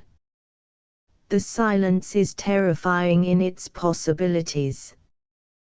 The touch of cold window bars to the exploring hand startles the man like the touch of a toad. The inequalities of the pavement shake his heart into his mouth. A piece of denser darkness threatens an ambuscade or a chasm in the pathway, and where the air is brighter, the houses put on strange and bewildering appearances, as if to lead him further from his way. For Dennis, who had to regain his inn without attracting notice, there was real danger as well as mere discomfort in the walk, and he went warily and boldly at once, and at every corner paused to make an observation. He had been for some time threading a lane so narrow that he could touch a wall with either hand, when it began to open out and go sharply downward. Plainly this lay no longer in the direction of his inn, but the hope of a little more light tempted him forward to reconnoiter. The lane ended in a terrace with a bartizan wall, which gave an outlook between high houses, as out of an embrasure, into the valley lying dark and formless several 100 feet below. Dennis looked down, and could discern a few treetops waving and a single speck of brightness where the river ran across a weir. The weather was clearing up, and the sky had lightened, so as to show the outline of the heavier clouds and the dark margin of the hills. By the uncertain glimmer, the house on his left hand should be a place of some pretensions. It was surmounted by several pinnacles and turret tops, the round stern of a chapel, with a fringe of flying buttresses, projected boldly from the main block, and the door was sheltered under a deep porch carved with figures and overhung by 2 long gargoyles. The windows of the chapel gleamed through their intricate tracery with a light as of many tapers, and threw out the buttresses and the peaked roof in a more intense blackness against the sky. It was plainly the hotel of some great family of the neighborhood, and as it reminded Dennis of a town house of his own at Burgess, he stood for some time gazing up at it and mentally gauging the skill of the architects and the consideration of the 2 families. There seemed to be no issue to the terrace but the lane by which he had reached it. He could only retrace his steps, but he had gained some notion of his whereabouts, and hoped by this means to hit the main thoroughfare and speedily regain the inn. He was reckoning without that chapter of accidents which was to make this night memorable above all others in his career, for he had not gone back above 100 yards before he saw a light coming to meet him, and heard loud voices speaking together in the echoing narrows of the lane. It was a party of men-at-arms going the night round with torches. Dennis assured himself that they had all been making free with the wine bowl, and were in no mood to be particular about safe conducts or the niceties of chivalrous war. It was as like as not that they would kill him like a dog and leave him where he fell. The situation was inspiriting but nervous. Their own torches would conceal him from sight, he reflected, and he hoped that they would drown the noise of his footsteps with their own empty voices. If he were but fleet and silent, he might evade their notice altogether. Unfortunately, as he turned to beat a retreat, his foot rolled upon a pebble, he fell against the wall with an ejaculation, and his sword rang loudly on the stones. 2 or 3 voices demanded who went there, some in French, some in English, but Dennis made no reply, and ran the faster down the lane. Once upon the terrace, he paused to look back. They still kept calling after him, and just then began to double the pace in pursuit, with a considerable clank of armor, and great tossing of the torchlight to and fro in the narrow jaws of the passage. Dennis cast a look around and darted into the porch. There he might escape observation, or, if that were too much to expect, was in a capital posture whether for parley or defense. So thinking, he drew his sword and tried to set his back against the door. To his surprise it yielded behind his weight, and though he turned in a moment, continued to swing back on oiled and noiseless hinges until it stood wide open on a black interior. When things fall out opportunely for the person concerned, he is not apt to be critical about the how or why, his own immediate personal convenience seeming a sufficient reason for the strangest oddities and revolutions in our sublunary things, and so Dennis, without a moment's hesitation, stepped within and partly closed the door behind him to conceal his place of refuge. Nothing was further from his thoughts than to close it altogether, but for some inexplicable reason, perhaps by a spring or a weight, the ponderous mass of oak whipped itself out of his fingers and clanked to, with a formidable rumble and a noise like the falling of an automatic bar. The round, at that very moment, debouched upon the terrace and proceeded to summon him with shouts and curses.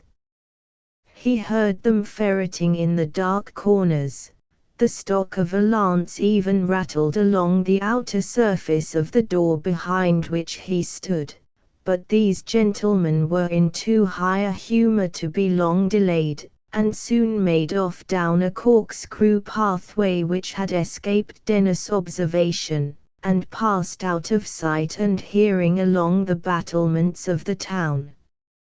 Dennis breathed again.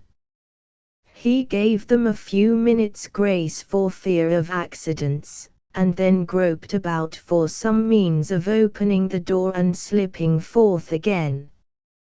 The inner surface was quite smooth, not a handle, not a molding, not a projection of any sort. He got his fingernails round the edges and pulled, but the mass was immovable. He shook it. It was as firm as a rock. Dennis de Beaulieu frowned and gave vent to a little noiseless whistle. What ailed the door? He wondered. Why was it open? How came it to shut so easily and so effectually after him? There was something obscure and underhand about all this, that was little to the young man's fancy. It looked like a snare, and yet who could suppose a snare in such a quiet by-street and in a house of so prosperous and even noble an exterior? And yet, snare or no snare, intentionally or unintentionally, here he was, prettily trapped, and for the life of him he could see no way out of it again. The darkness began to weigh upon him. He gave ear, all was silent without, but within and close by he seemed to catch a faint sighing, a faint sobbing rustle, a little stealthy creak, as though many persons were at his side, holding themselves quite still, and governing even their respiration with the extreme of slyness. The idea went to his vitals with a shock, and he faced about suddenly as if to defend his life. Then, for the first time, he became aware of a light about the level of his eyes and at some distance in the interior of the house, a vertical thread of light, widening toward the bottom, such as might escape between two wings of arras over a doorway. To see anything was a relief to Dennis. It was like a piece of solid ground to a man laboring in a morass. His mind seized upon it with avidity, and he stood staring at it and trying to piece together some logical conception of his surroundings. Plainly there was a flight of steps ascending from his own level to that of this illuminated doorway, and indeed he thought he could make out another thread of light, as fine as a needle and as faint as phosphorescence, which might very well be reflected along the polished wood of a handrail. Since he had begun to suspect that he was not alone, his heart had continued to beat with smothering violence, and an intolerable desire for action of any sort had possessed itself of his spirit. He was in deadly peril, he believed. What could be more natural than to mount the staircase, lift the curtain, and confront his difficulty at once? At least he would be dealing with something tangible, at least he would be no longer in the dark. He stepped slowly forward with outstretched hands, until his foot struck the bottom step, then he rapidly scaled the stairs, stood for a moment to compose his expression, lifted the arras and went in. He found himself in a large apartment of polished stone. There were 3 doors, one on each of 3 sides, all similarly curtained with tapestry. The 4th side was occupied by 2 large windows and a great stone chimneypiece, carved with the arms of the Maltroits. Dennis recognized the bearings, and was gratified to find himself in such good hands. The room was strongly illuminated, but it contained little furniture except a heavy table and a chair or two. The hearth was innocent of fire, and the pavement was but sparsely strewn with rushes clearly many days old. On a high chair beside the chimney, and directly facing Dennis as he entered, sat a little old gentleman in a fur tippet. He sat with his legs crossed and his hands folded, and a cup of spiced wine stood by his elbow on a bracket on the wall. His countenance had a strong masculine cast, not properly human, but such as we see in the bull, the goat, or the domestic boar, something equivocal and wheedling, something greedy, brutal and dangerous. The upper lip was inordinately full, as though swollen by a blow or a toothache, and the smile, the peaked eyebrows, and the small, strong eyes were quaintly and almost comically evil in expression. Beautiful white hair hung straight all round his head, like a saint's, and fell in a single curl upon the tippet. His beard and moustache were the pink of venerable sweetness. Age, probably in consequence of inordinate precautions, had left no mark upon his hands, and the maltroit hand was famous. It would be difficult to imagine anything at once so fleshy and so delicate in design. The taper, sensual fingers were like those of one of Leonardo's women.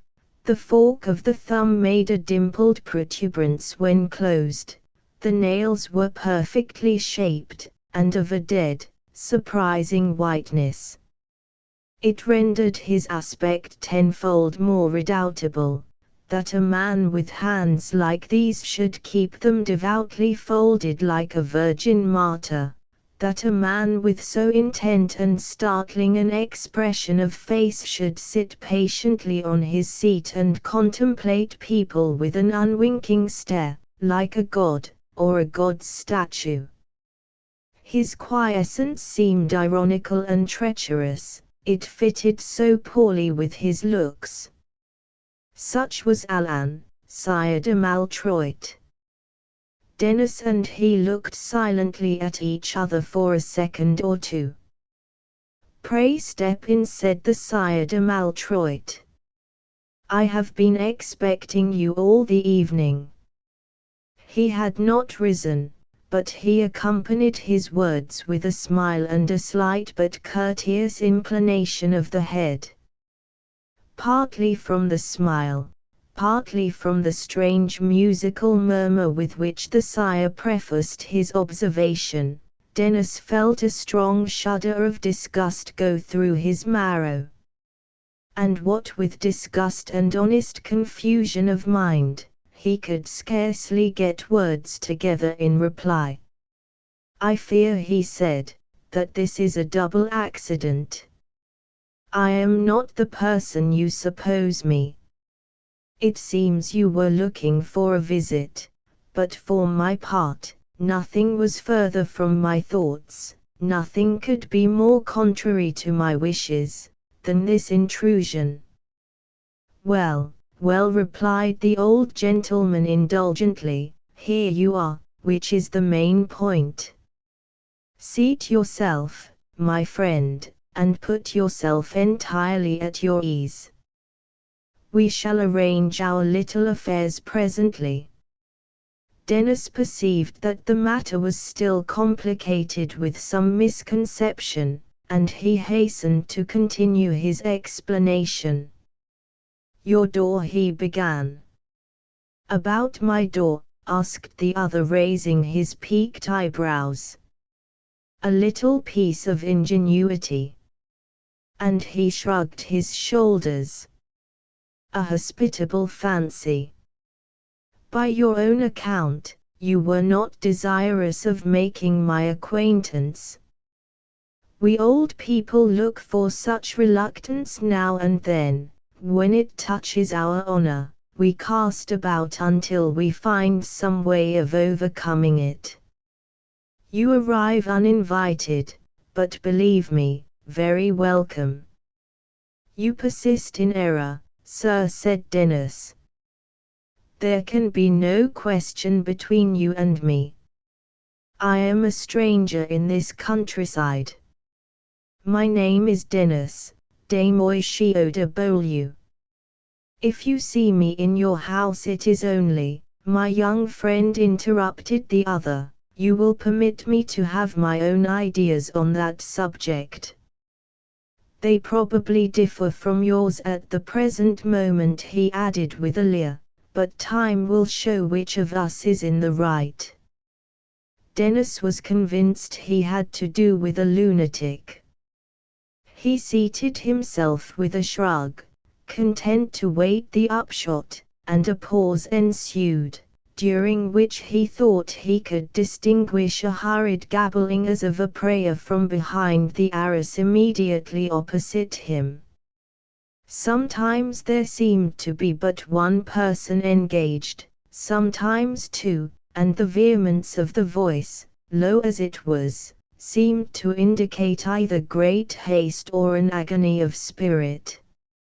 It occurred to him that this piece of tapestry covered the entrance to the chapel he had noticed from without.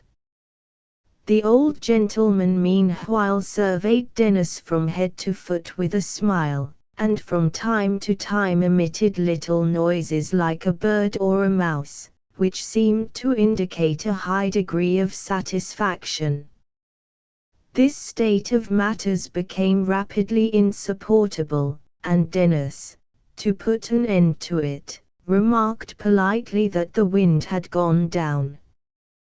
The old gentleman fell into a fit of silent laughter, so prolonged and violent that he became quite red in the face. Dennis got upon his feet at once, and put on his hat with a flourish. "Sir," he said, "if you are in your wits, you have affronted me grossly. If you are out of them, I flatter myself I can find better employment for my brains than to talk with lunatics. My conscience is clear. You have made a fool of me from the first moment, you have refused to hear my explanations, and now there is no power under God will make me stay here any longer, and if I cannot make my way out in a more decent fashion, I will hack your door in pieces with my sword." The Sire de Maltroit raised his right hand and wagged it at Dennis with the fore and little fingers extended. "My dear nephew," he said, "sit down." "Nephew," retorted Dennis, "you lie in your throat," and he snapped his fingers in his face.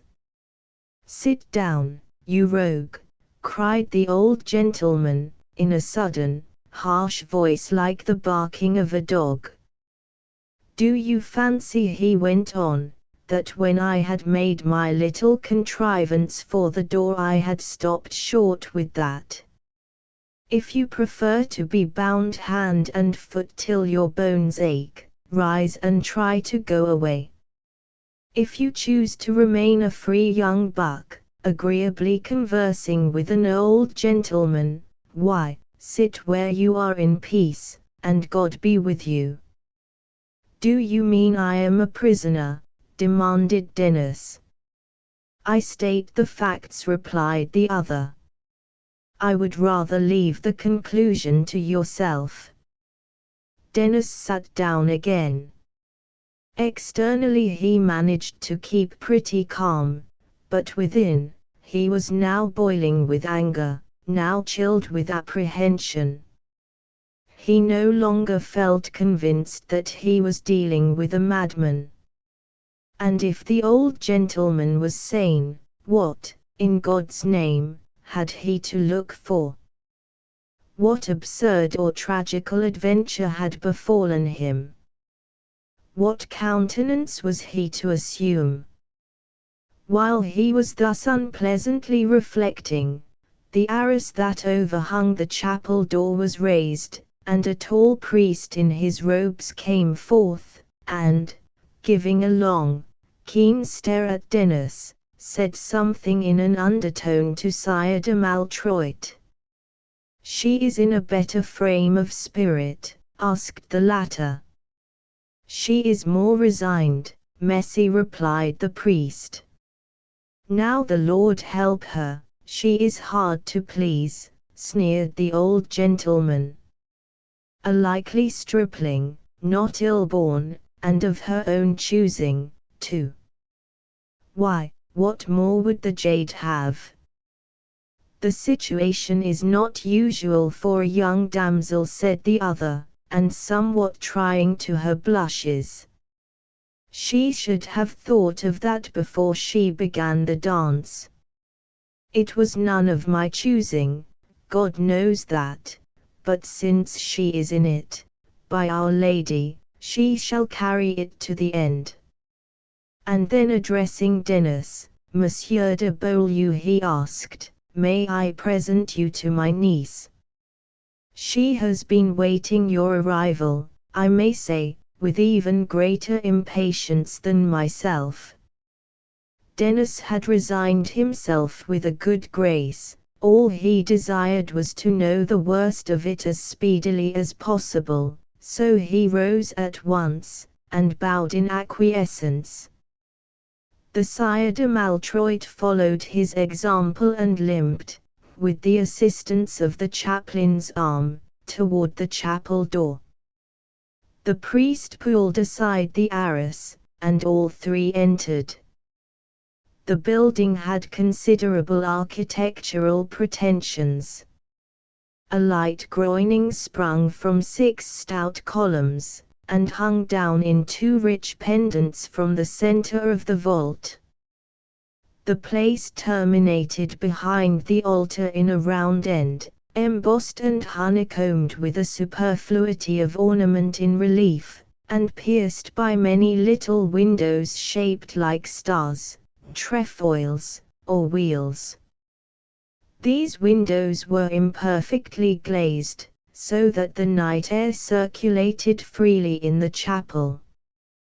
The tapers, of which there must have been 100 burning on the altar, were unmercifully blown about, and the light went through many different phases of brilliancy and semi-eclipse. On the steps in front of the altar knelt a young girl richly attired as a bride. A chill settled over Denis as he observed her costume. He fought with desperate energy against the conclusion that was being thrust upon his mind. It could not, it should not, be as he feared. Blanche, said the sire, in his most flute-like tones, I have brought a friend to see you, my little girl, turn round and give him your pretty hand. It is good to be devout, but it is necessary to be polite, my niece. The girl rose to her feet and turned toward the newcomers. She moved all of a piece, and shame and exhaustion were expressed in every line of her fresh young body, and she held her head down and kept her eyes upon the pavement, as she came slowly forward. In the course of her advance her eyes fell upon Denis de Beaulieu's feet of which he was justly vain, be it remarked, and wore in the most elegant accoutrement even while travelling. She paused, started, as if his yellow boots had conveyed some shocking meaning, and glanced suddenly up into the wearer's countenance. Their eyes met. Shame gave place to horror and terror in her looks. The blood left her lips. With a piercing scream she covered her face with her hands and sank upon the chapel floor. That is not the man, she cried. My uncle, that is not the man. The Sire de Maltroit chirped agreeably. Of course not, he said. I expected as much. It was so unfortunate you could not remember his name. Indeed, she cried, indeed, I have never seen this person till this moment, I have never so much as set eyes upon him, I never wish to see him again. Sir, she said, turning to Denis, if you are a gentleman, you will bear me out. Have I ever seen you, have you ever seen me, before this accursed hour? To speak for myself, I have never had that pleasure, answered the young man. This is the first time, Messie, that I have met with your engaging niece. The old gentleman shrugged his shoulders. I am distressed to hear it, he said. But it is never too late to begin. I had little more acquaintance with my own late lady ere I married her, which proves," he added, with a grimace, "that these impromptu marriages may often produce an excellent understanding in the long run. As the bridegroom is to have a voice in the matter, I will give him 2 hours to make up for lost time before we proceed with the ceremony." And he turned toward the door, followed by the clergyman. The girl was on her feet in a moment. "My uncle, you cannot be in earnest," she said. "I declare before God I will stab myself rather than be forced on that young man. The heart rises at it. God forbids such marriages, you dishonor your white hair. Oh, my uncle, pity me. There is not a woman in all the world but would prefer death to such a nuptial. Is it possible," she added, faltering, "is it possible that you do not believe me, that you still think this?" And she pointed at Dennis with a tremor of anger and contempt, "that you still think this to be the man?" "Frankly," said the old gentleman, pausing on the threshold, "I do. But let me explain to you once for all, Blanche de Maltroit, my way of thinking about this affair. When you took it into your head to dishonor my family and the name that I have borne, in peace and war, for more than 60 years, you forfeited, not only the right to question my designs, but that of looking me in the face. If your father had been alive, he would have spat on you and turned you out of doors. His was the hand of iron. You may bless your God you have only to deal with the hand of velvet, mademoiselle. It was my duty to get you married without delay. Out of pure goodwill, I have tried to find your own gallant for you. And I believe I have succeeded. But before God and all the holy angels, Blanche de Maltroit, if I have not, I care not one jackstraw. So let me recommend you to be polite to our young friend, for, upon my word, your next groom may be less appetizing." And with that he went out, with the chaplain at his heels, and the arras fell behind the pair. The girl turned upon Dennis with flashing eyes. "And what, sir," she demanded, "may be the meaning of all this?" "God knows," returned Dennis, gloomily. "I am a prisoner in this house, which seems full of mad people. More I know not, and nothing do I understand." "And pray how came you here?" she asked. He told her as briefly as he could. "For the rest," he added, "perhaps you will follow my example, and tell me the answer to all these riddles, and what, in God's name, is like to be the end of it." She stood silent for a little, and he could see her lips tremble and her tearless eyes burn with a feverish luster.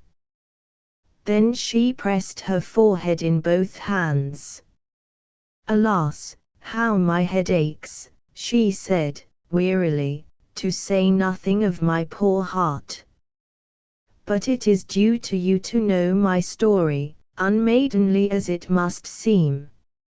I am called Blanche de Maltroit. I have been without father or mother for as long as I can recollect, and indeed I have been most unhappy all my life. 3 months ago a young captain began to stand near me every day in church. I could see that I pleased him. I am much to blame, but I was so glad that anyone should love me, and when he passed me a letter, I took it home with me and read it with great pleasure.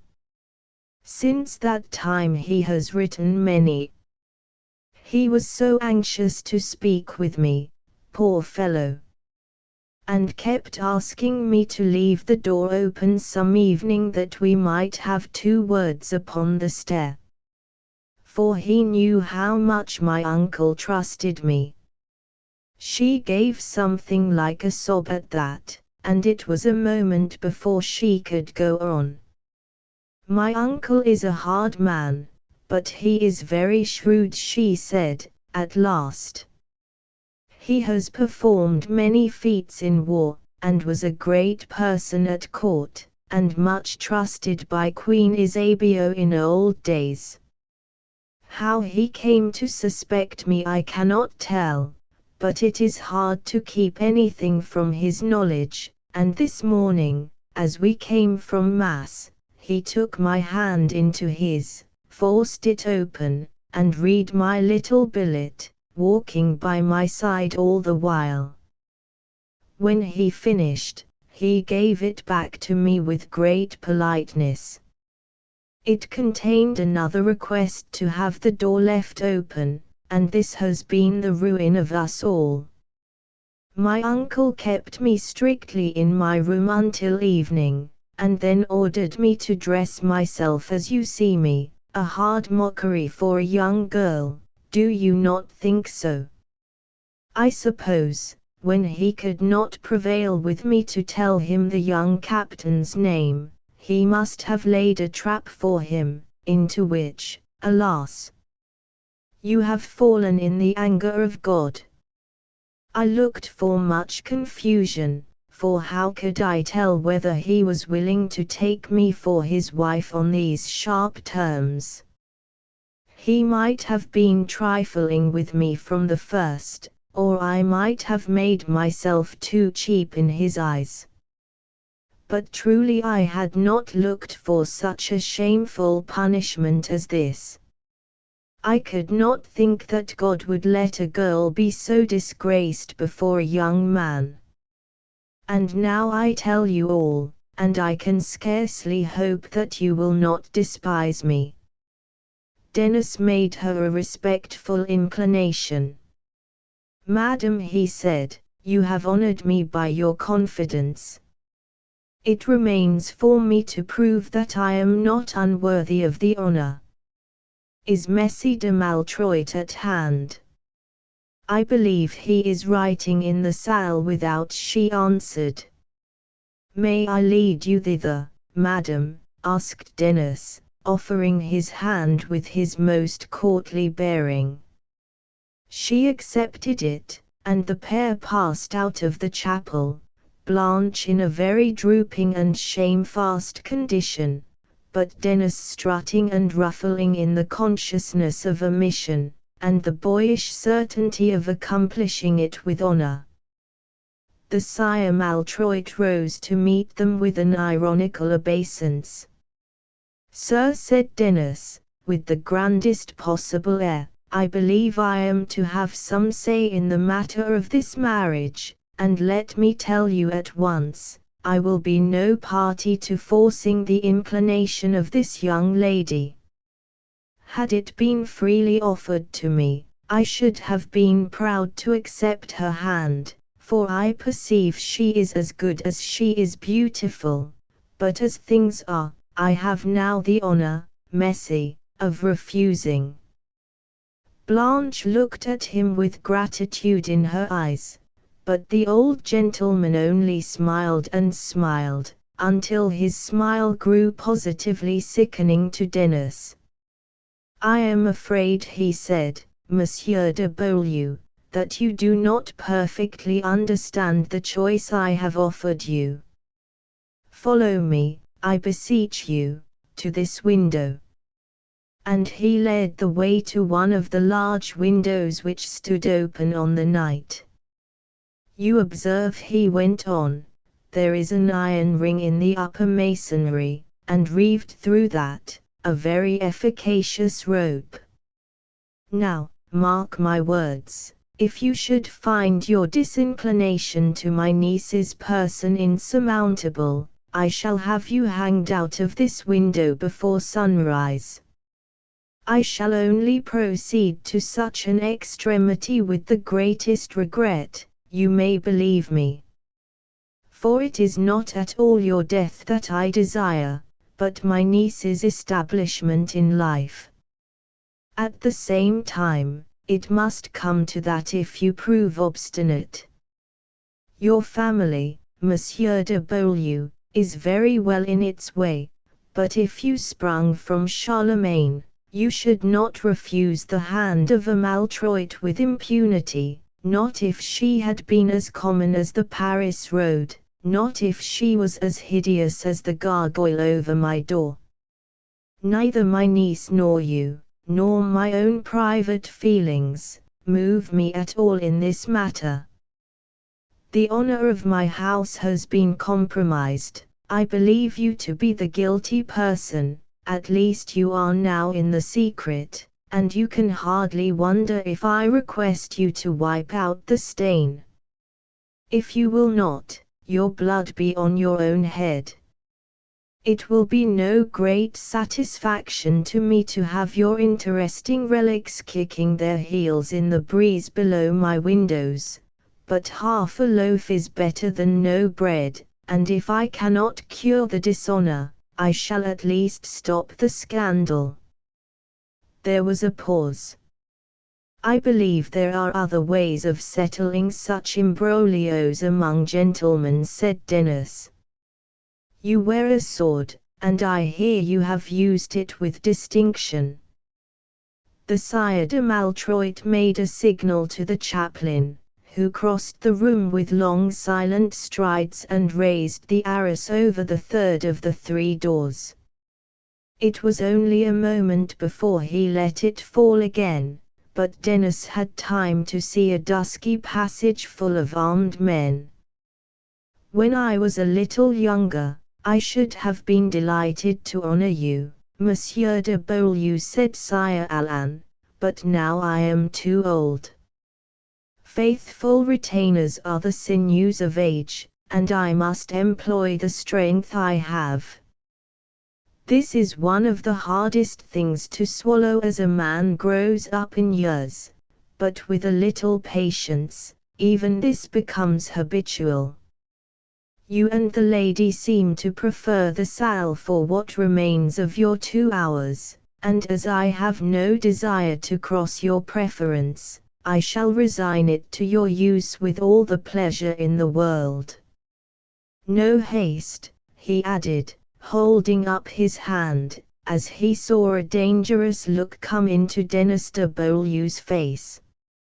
If your mind revolt against hanging, it will be time enough 2 hours hence to throw yourself out of the window or upon the pikes of my retainers. 2 hours of life are always 2 hours. A great many things may turn up in even as little a while as that. And, besides, if I understand her appearance, my niece has something to say to you.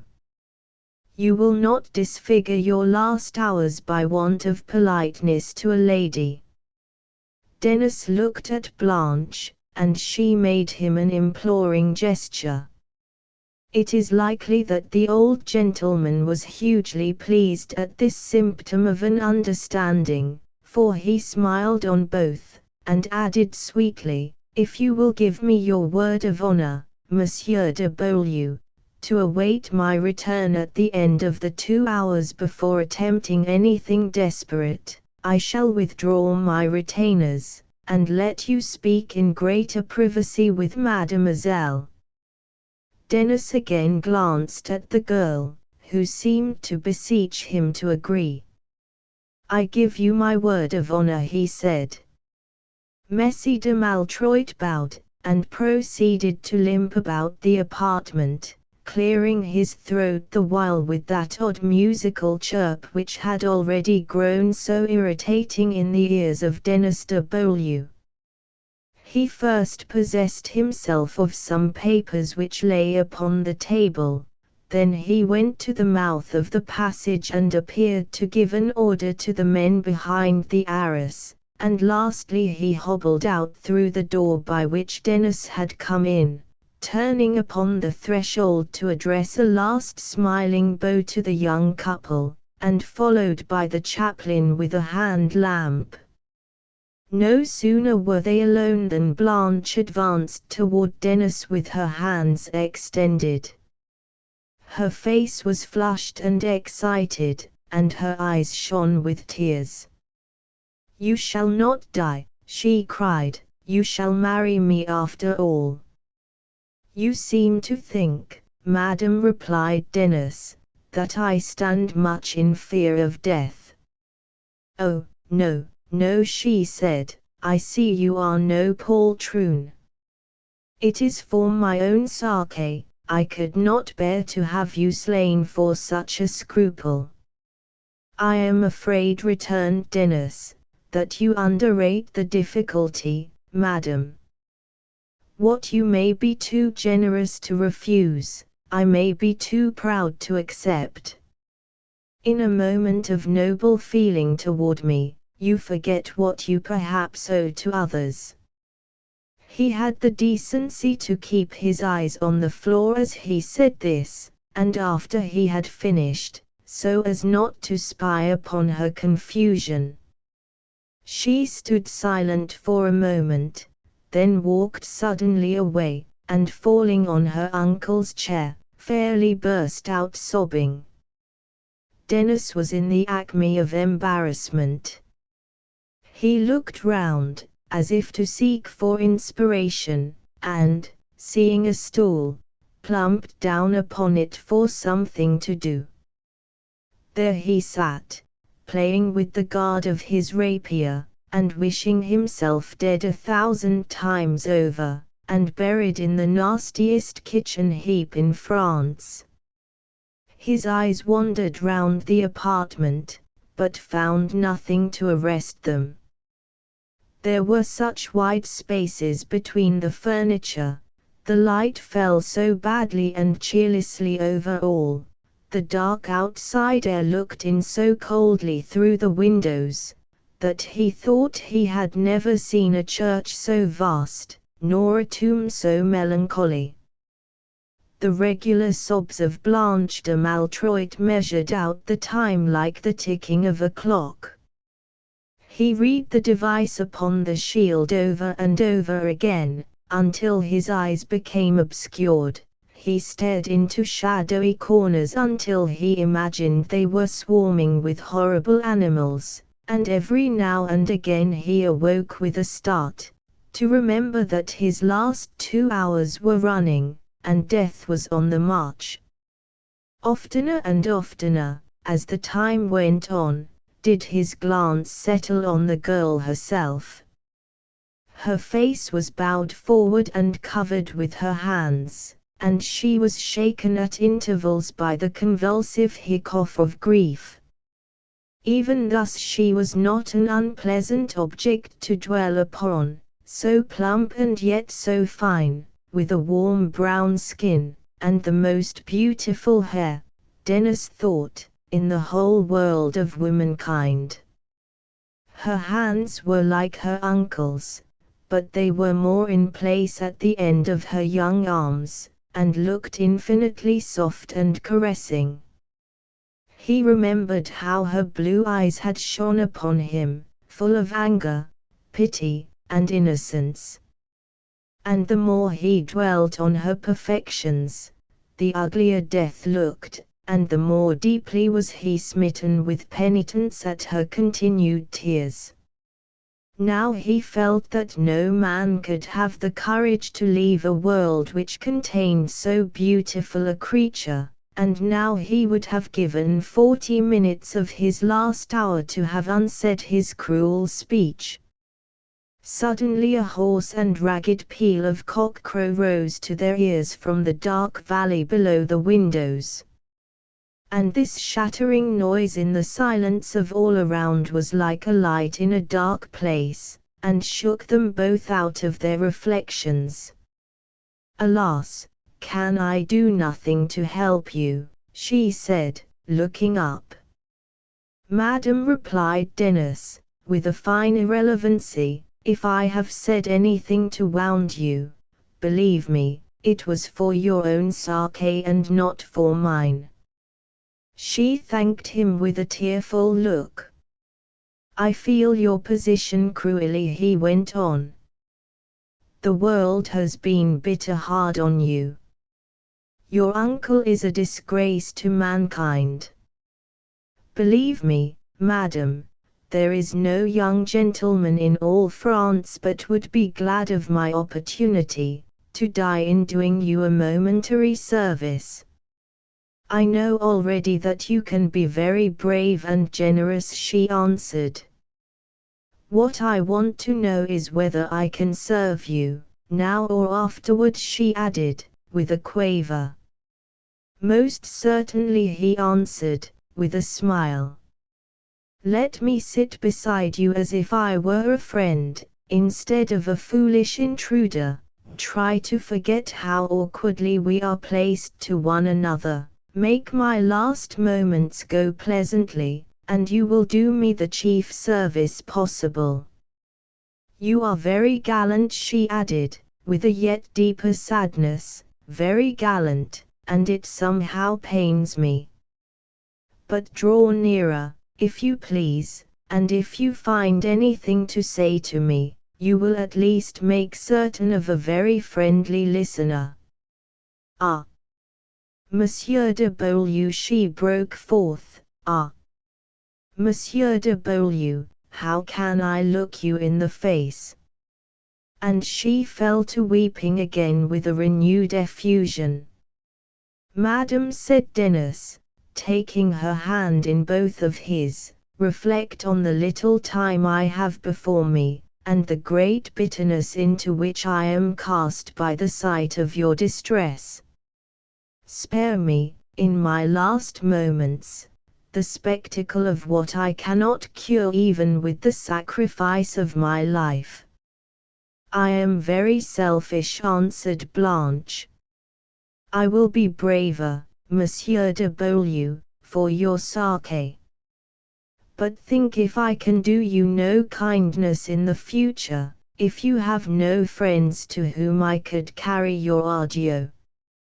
Charge me as heavily as you can, every burden will lighten, by so little, the invaluable gratitude I owe you. Put it in my power to do something more for you than weep.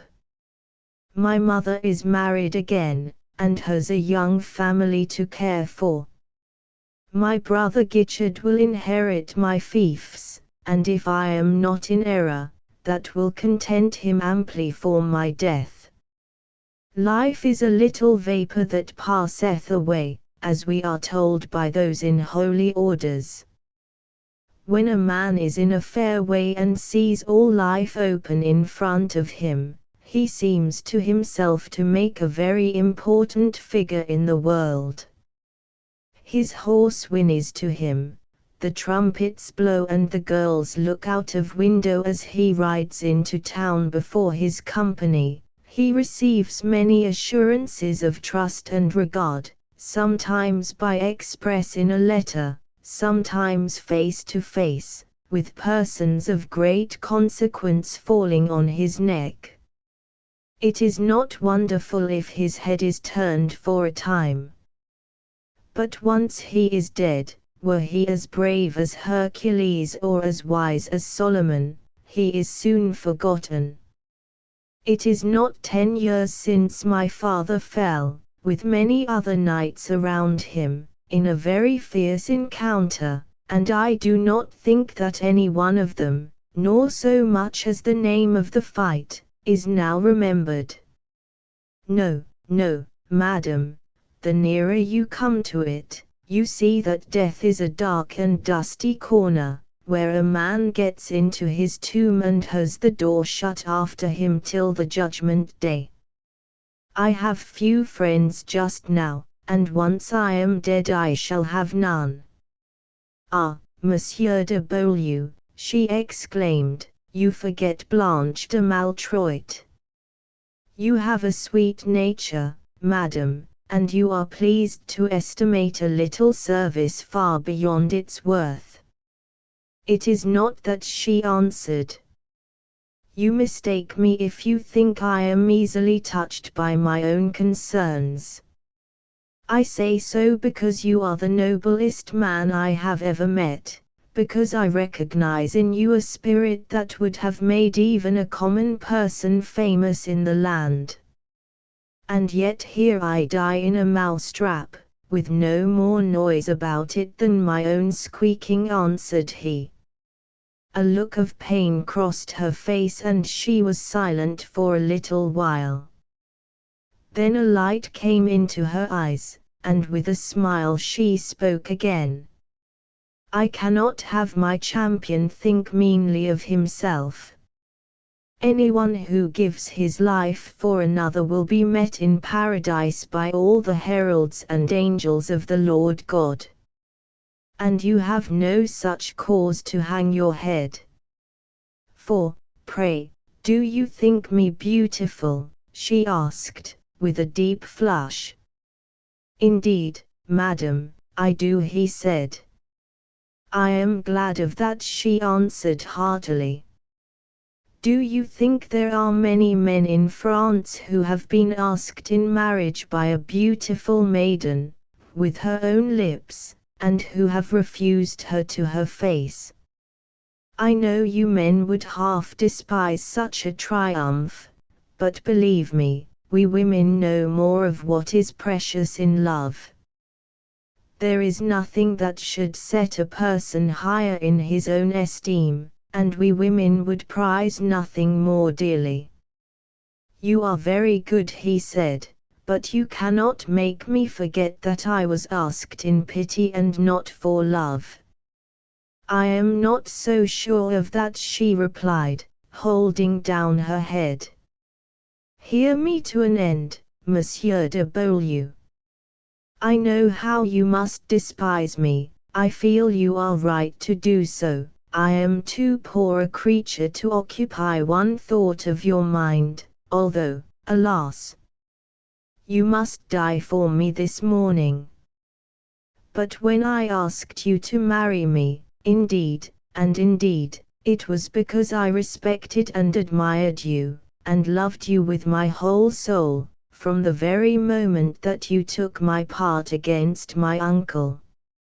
If you had seen yourself, and how noble you looked, you would pity rather than despise me. And now, she went on, hurriedly checking him with her hand, although I have laid aside all reserve and told you so much, remember that I know your sentiments toward me already.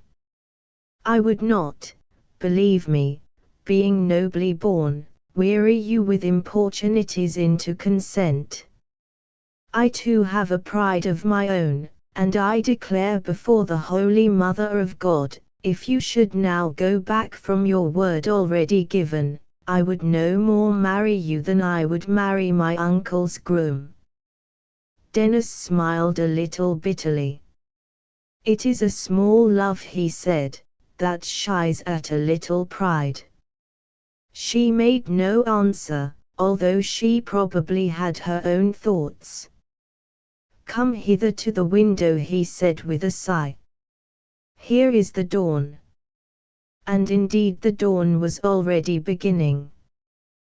The hollow of the sky was full of essential daylight, colorless and clean, and the valley underneath was flooded with a gray reflection. A few thin vapors clung in the coves of the forest or lay along the winding course of the river. The scene disengaged a surprising effect of stillness, which was hardly interrupted when the cocks began once more to crow among the steadings. Perhaps the same fellow who had made so horrid a clangor in the darkness not half an hour before, now sent up the merriest cheer to greet the coming day. A little wind went bustling and eddying among the treetops underneath the windows. And still the daylight kept flooding insensibly out of the east, which was soon to grow incandescent and cast up that red-hot cannonball, the rising sun. Dennis looked out over all this with a bit of a shiver. He had taken her hand, and retained it in his almost unconsciously. "Has the day begun already?" she said, and then illogically enough, "The night has been so long. Alas! What shall we say to my uncle when he returns?" "What you will," said Dennis, and he pressed her fingers in his. She was silent. "Blanche," he said, with a swift, uncertain, passionate utterance, "you have seen whether I fear death. You must know well enough that I would as gladly leap out of that window into the empty air as to lay a finger on you without your free and full consent. But if you care for me at all, do not let me lose my life in a misapprehension, for I love you better than the whole world, and though I will die for you blithely, it would be like all the joys of paradise to live on and spend my life in your service." As he stopped speaking, a bell began to ring loudly in the interior of the house, and a clatter of armor in the corridor showed that the retainers were returning to their post, and the 2 hours were at an end. "After all that you have heard," she whispered, leaning toward him with her lips and eyes. "I have heard nothing," he replied. "The captain's name was Florimond de Champdivers," she said in his ear. "I did not hear it," he answered, taking her supple body in his arms, and covering her wet face with kisses. A melodious chirping was audible behind, followed by a beautiful chuckle, and the voice of Messie de Maltroit wished his new nephew a good morning. "Markheim, yes," said the dealer, "our windfalls are of various kinds. Some customers are ignorant, and then I touch a dividend on my superior knowledge. Some are dishonest," and here he held up the candle, so that the light fell strongly on his visitor, "and in that case," he continued, "I profit by my virtue." Markheim had but just entered from the daylight streets, and his eyes had not yet grown familiar with the mingled shine and darkness in the shop. At these pointed words, and before the near presence of the flame, he blinked painfully and looked aside. The dealer chuckled. "You come to me on Christmas Day," he resumed, "when you know that I am alone in my house, put up my shutters, and make a point of refusing business. Well, you will have to pay for that. You will have to pay for my loss of time, when I should be balancing my books. You will have to pay, besides, for a kind of manner that I remark in you today very strongly. I am the essence of discretion, and ask no awkward questions, but when a customer cannot look me in the eye, he has to pay for it." The dealer once more chuckled, and then, changing to his usual business voice, though still with a note of irony, "You can give, as usual, a clear account of how you came into the possession of the object," he continued. "Still your uncle's cabinet? A remarkable collector, sir." And the little pale, round-shouldered dealer stood almost on tiptoe, looking over the top of his gold spectacles, and nodding his head with every mark of disbelief. Markheim returned his gaze with one of infinite pity, and a touch of horror. "This time," said he, "you are in error. I have not come to sell, but to buy. I have no curios to dispose of. My uncle's cabinet is bare to the wainscot, even were it still intact, I have done well on the stock exchange, and should more likely add to it than otherwise, and my errand today is simplicity itself. I seek a Christmas present for a lady," he continued, waxing more fluent as he struck into the speech he had prepared, "and certainly I owe you every excuse for thus disturbing you upon so small a matter. But the thing was neglected yesterday. I must produce my little compliment at dinner, and, as you very well know, a rich marriage is not a thing to be neglected." There followed a pause, during which the dealer seemed to weigh this statement incredulously. The ticking of many clocks among the curious lumber of the shop, and the faint rushing of the cabs in a near thoroughfare, filled up the interval of silence. "Well, sir," said the dealer, "be it so. You are an old customer after all, and if, as you say, you have the chance of a good marriage, far be it from me to be an obstacle. Here is a nice thing for a lady," now he went on, "this hand glass, 15th century, warranted, comes from a good collection, too, but I reserve the name, in the interests of my customer, who was just like yourself, my dear sir, the nephew and sole heir of a remarkable collector." The dealer, while he thus ran on in his dry and biting voice, had stooped to take the object from its place, and, as he had done so, a shock had passed through Markheim, a start both of hand and foot, a sudden leap of many tumultuous passions to the face. It passed as swiftly as it came, and left no trace beyond a certain trembling of the hand that now received the glass. "A glass," he said hoarsely, and then paused, and repeated it more clearly. "A glass. For Christmas. Surely not." "And why not?" cried the dealer. "Why not a glass?" Markheim was looking upon him with an indefinable expression. "You ask me why not," he said. "Why, look here, look in it, look at yourself. Do you like to see it?"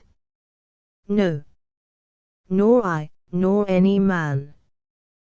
The little man had jumped back when Markheim had so suddenly confronted him with the mirror.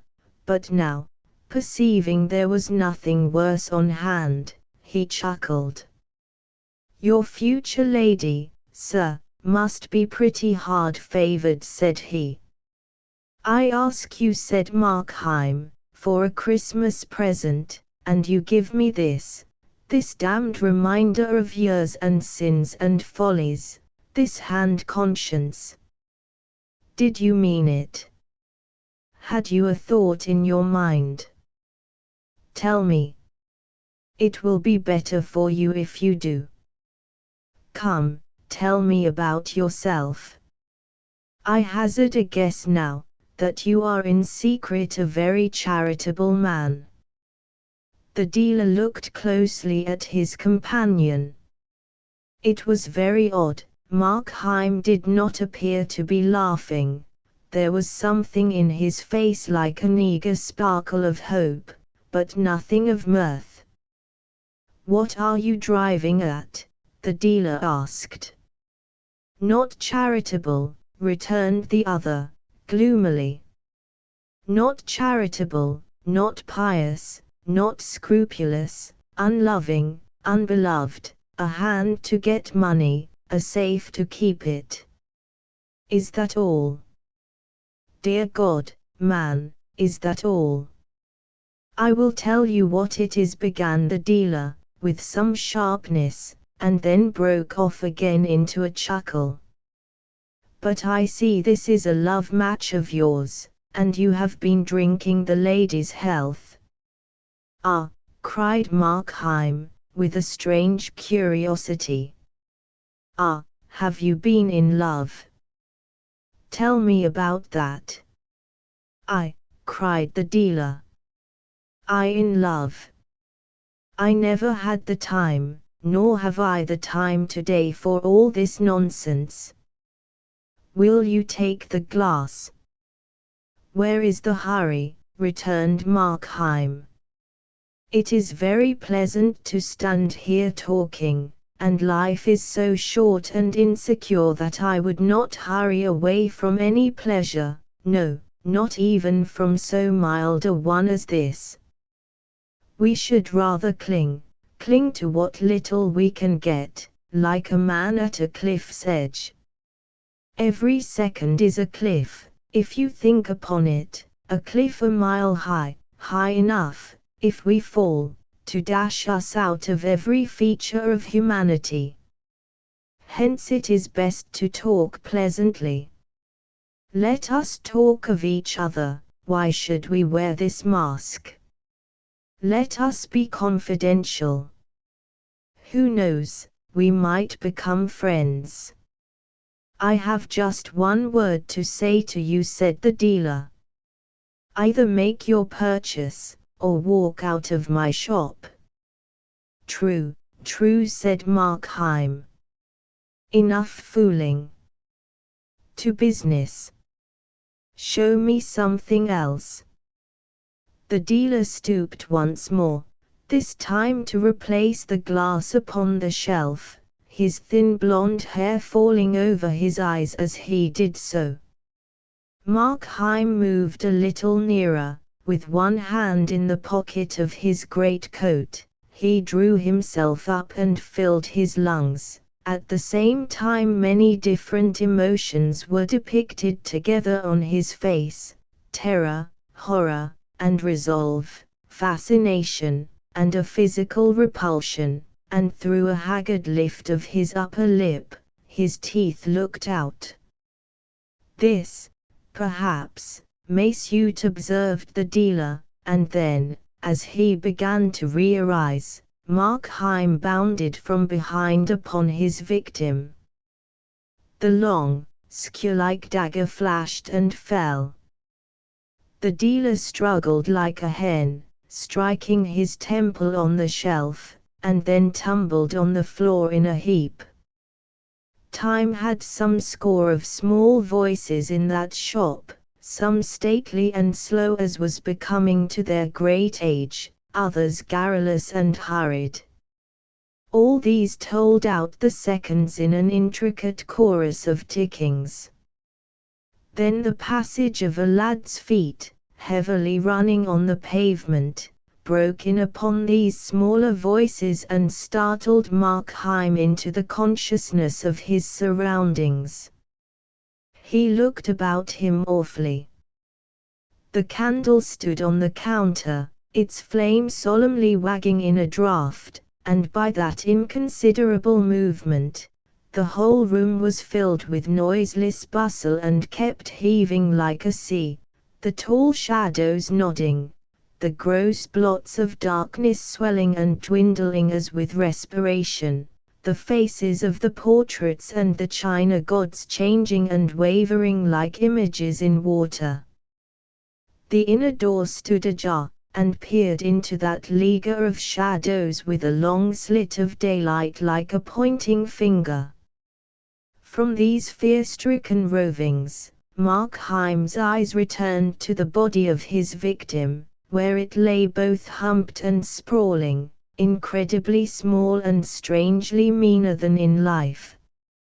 In these poor, miserly clothes, in that ungainly attitude, the dealer lay like so much sawdust. Markheim had feared to see it, and, lo! It was nothing. And yet, as he gazed, this bundle of old clothes and pool of blood began to find eloquent voices.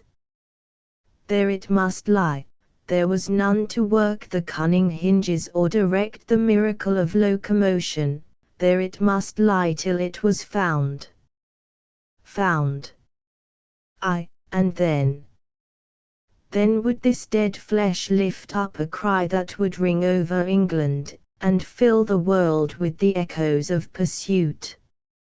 Dead or not, this was still the enemy. Time was that when the brains were out, he thought, and the first word struck into his mind. Time, now that the deed was accomplished, time, which had closed for the victim, had become instant and momentous for the slayer. The thought was yet in his mind, when, first one and then another, with every variety of pace and voice, one deep as the bell from a cathedral turret, another ringing on its treble notes the prelude of a waltz, the clocks began to strike the hour of 3 in the afternoon. The sudden outbreak of so many tongues in that dumb chamber staggered him. He began to bestir himself, going to and fro with the candle, beleaguered by moving shadows, and startled to the soul by chance reflections.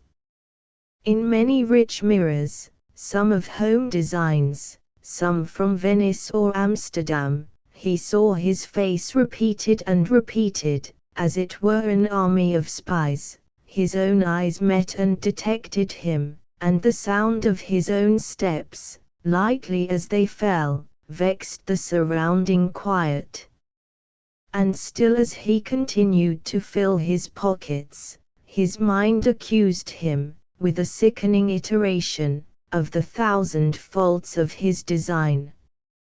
He should have chosen a more quiet hour, he should have prepared an alibi, he should not have used a knife, he should have been more cautious, and only bound and gagged the dealer, and not killed him. He should have been more bold, and killed the servant also. He should have done all things otherwise.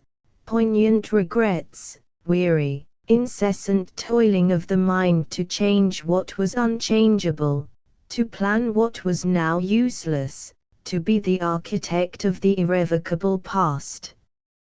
Meanwhile, and behind all this activity, brute terrors, like the scurrying of rats in a deserted attic, filled the more remote chambers of his brain with riot.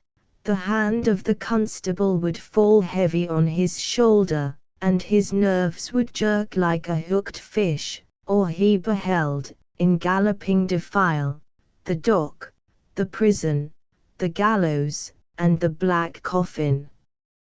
Terror of the people in the street sat down before his mind like a besieging army. It was impossible, he thought, but that some rumor of the struggle must have reached their ears and set on edge their curiosity, and now, in all the neighboring houses, he divined them sitting motionless and with uplifted ear, solitary people, condemned to spend Christmas dwelling alone on memories of the past, and now startlingly recalled from that tender exercise. Happy family parties, struck into silence round the table, the mother still with raised finger, every degree and age and humor, but all, by their own hearths, prying and hearkening and weaving the rope that was to hang him. Sometimes it seemed to him he could not move too softly. The clink of the tall Bohemian goblets rang out loudly like a bell, and alarmed by the bigness of the ticking, he was tempted to stop the clocks.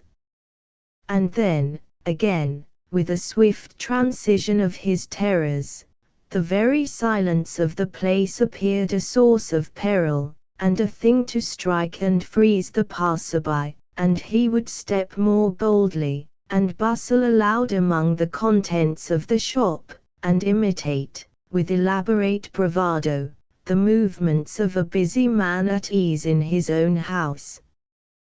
But he was now so pulled about by different alarms that, while one portion of his mind was still alert and cunning, another trembled on the brink of lunacy. One hallucination in particular took a strong hold on his credulity. The neighbor hearkening with white face beside his window, the passer-by arrested by a horrible surmise on the pavement, these could at worst suspect, they could not know, through the brick walls and shuttered windows only sounds could penetrate. But here, within the house, was he alone. He knew he had watched the servant set forth sweethearting, in her poor best, out for the day written in every ribbon and smile. Yes, he was alone, of course, and yet, in the bulk of empty house about him, he could surely hear a stir of delicate footing, he was surely conscious, inexplicably conscious, of some presence. Surely. To every room and corner of the house his imagination followed it, and now it was a faceless thing, and yet had eyes to see with, and again it was a shadow of himself, and yet again behold the image of the dead dealer, rain-spired with cunning and hatred.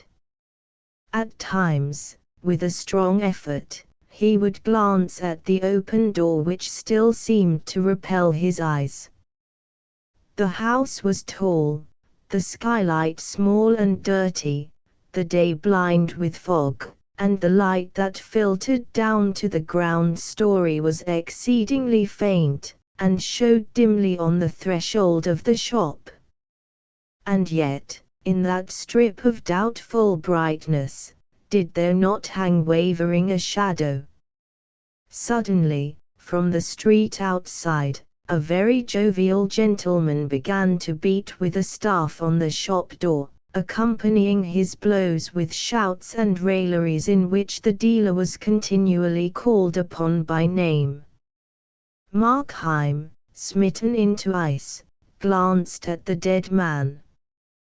But no. He lay quite still, he was fled away far beyond earshot of these blows and shoutings. He was sunk beneath seas of silence, and his name, which would once have caught his notice above the howling of a storm, had become an empty sound. And presently the jovial gentleman desisted from his knocking and departed.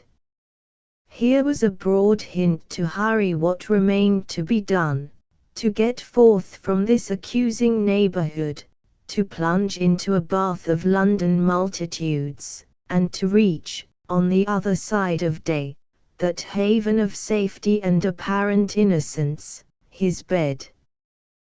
One visitor had come, at any moment another might follow and be more obstinate. To have done the deed, and yet not to reap the profit, would be too abhorrent a failure. The money, that was now Markheim's concern, and as a means to that, the keys. He glanced over his shoulder at the open door, where the shadow was still lingering and shivering, and with no conscious repugnance of the mind, yet with a tremor of the belly, he drew near the body of his victim. The human character had quite departed. Like a suit half stuffed with bran, the limbs lay scattered, the trunk doubled, on the floor, and yet the thing repelled him. Although so dingy and inconsiderable to the eye, he feared it might have more significance to the touch. He took the body by the shoulders, and turned it on its back. It was strangely light and supple, and the limbs, as if they had been broken, fell into the oddest postures. The face was robbed of all expression, but it was as pale as wax, and shockingly smeared with blood about one temple. That was, for Markheim, the one displeasing circumstance. It carried him back, upon the instant, to a certain fair day in a fisher's village, a grey day, a piping wind, a crowd upon the street, the blare of brasses, the booming of drums, the nasal voice of a ballad singer, and a boy going to and fro, buried overhead in the crowd and divided between interest and fear, until, coming out upon the chief place of concourse, he beheld a booth and a great screen with pictures, dismally designed, garishly coloured, Brownrigg with her apprentice, the Mannings, with their murdered guest, were in the death grip of Thurtell, and a score besides of famous crimes. The thing was as clear as an illusion. He was once again that little boy, he was looking once again, and with the same sense of physical revolt, at these vile pictures. He was still stunned by the thumping of the drums. A bar of that day's music returned upon his memory, and at that, for the first time, a qualm came over him, a breath of nausea, a sudden weakness of the joints, which he must instantly resist and conquer. He judged it more prudent to confront than to flee from these considerations, looking the more hardily in the dead face, bending his mind to realize the nature and greatness of his crime. So little a while ago that face had moved with every change of sentiment, that pale mouth had spoken, that body had been all on fire with governable energies, and now, and by his act, that piece of life had been arrested, as the horologist, with interjected finger, arrests the beating of the clock. So he reasoned in vain, he could rise to no more remorseful consciousness. The same heart which had shuddered before the painted effigies of crime, looked on its reality unmoved. At best, he felt a gleam of pity for one who had been endowed in vain with all those faculties that can make the world a garden of enchantment, one who had never lived and who was now dead. But of penitence, no, not a tremor. With that, shaking himself clear of these considerations, he found the keys and advanced toward the open door of the shop. Outside, it had begun to rain smartly, and the sound of the shower upon the roof had banished silence. Like some dripping cavern, the chambers of the house were haunted by an incessant echoing, which filled the ear and mingled with the ticking of the clocks. And, as Markheim approached the door, he seemed to hear, in answer to his own cautious tread, the steps of another foot withdrawing up the stair. The shadow still palpitated loosely on the threshold. He threw a ton's weight of resolve upon his muscles, and drew back the door. The faint, foggy daylight glimmered dimly on the bare floor and stairs, on the bright suit of armor posted, halbert in hand, upon the landing, and on the dark wood carvings and framed pictures that hung against the yellow panels of the wainscot. So loud was the beating of the rain through all the house that, in Markheim's ears, it began to be distinguished into many different sounds. Footsteps and sighs, the tread of regiments marching in the distance, the chink of money in the counting, and the creaking of doors held stealthily ajar, appeared to mingle with the patter of the drops upon the cupola and the gushing of the water in the pipes. The sense that he was not alone grew upon him to the verge of madness. On every side he was haunted and begirt by presences. He heard them moving in the upper chambers. From the shop, he heard the dead man getting to his legs, and as he began with a great effort to mount the stairs, feet fled quietly before him and followed stealthily behind. If he were but deaf, he thought, how tranquilly he would possess his soul. and then again, and hearkening with ever fresh attention, he blessed himself for that unresting sense which held the outposts and stood a trusty sentinel upon his life. His head turned continually on his neck, his eyes, which seemed starting from their orbits, scouted on every side, and on every side were half rewarded as with the tail of something nameless vanishing. The 24 steps to the first floor were 24 agonies. On that first story the doors stood ajar, 3 of them like 3 ambushes, shaking his nerves like the throats of cannon. He could never again, he felt, be sufficiently immured and fortified from men's observing eyes. He longed to be home, girt in by walls, buried among bedclothes, and invisible to all but God. And at that thought he wondered a little, recollecting tales of other murderers and the fear they were said to entertain of heavenly avengers. It was not so, at least, with him. He feared the laws of nature, lest, in their callous and immutable procedure, they should preserve some damning evidence of his crime. He feared tenfold more, with a slavish, superstitious terror, some scission in the continuity of man's experience, some wilful illegality of nature. He played a game of skill, depending on the rules, calculating consequence from cause, and what if nature, as the defeated tyrant overthrew the chessboard, should break the mold of their succession. The like had befallen Napoleon, so writers said, when the winter changed the time of its appearance. The like might befall Markheim. The solid walls might become transparent and reveal his doings like those of bees in a glass hive.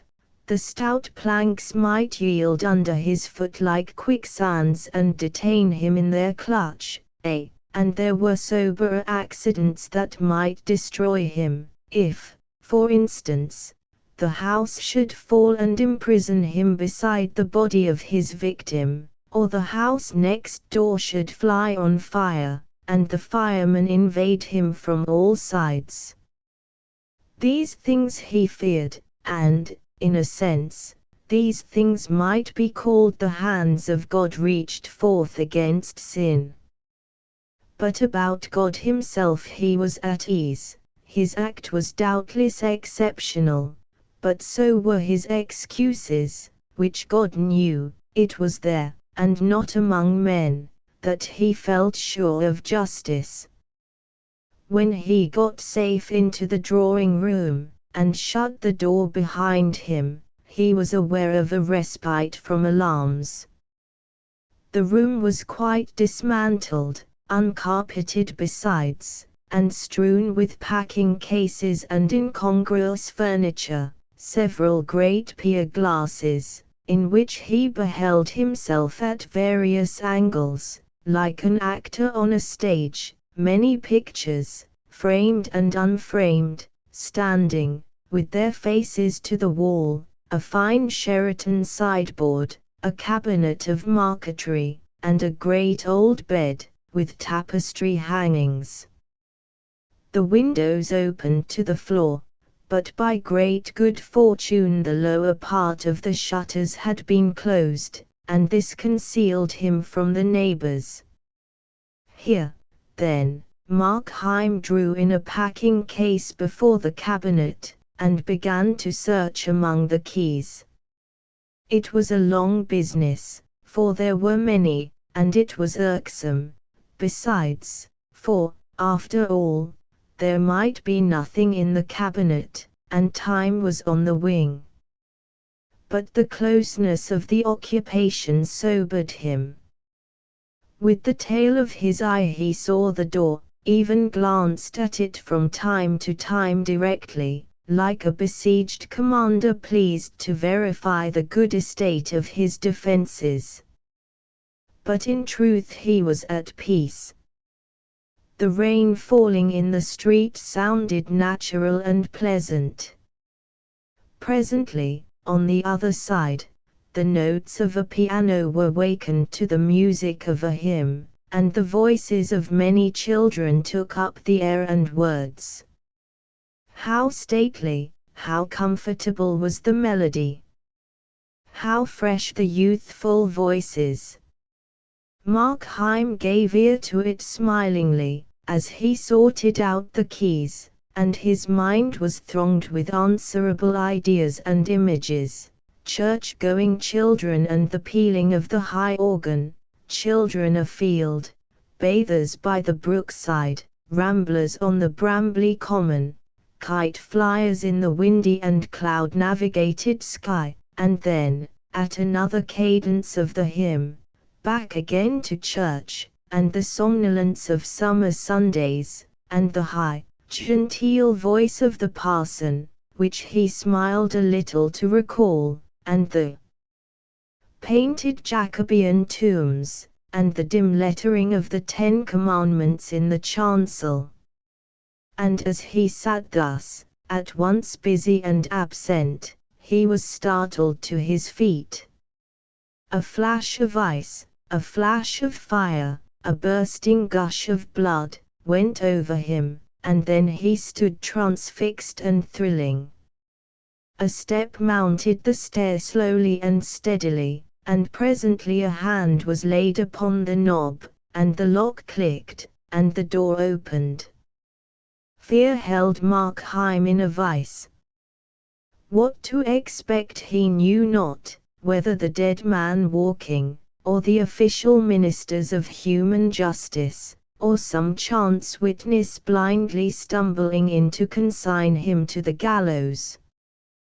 But when a face was thrust into the aperture, glanced round the room, looked at him, nodded and smiled as if in friendly recognition, and then withdrew again, and the door closed behind it, his fear broke loose from his control in a hoarse cry.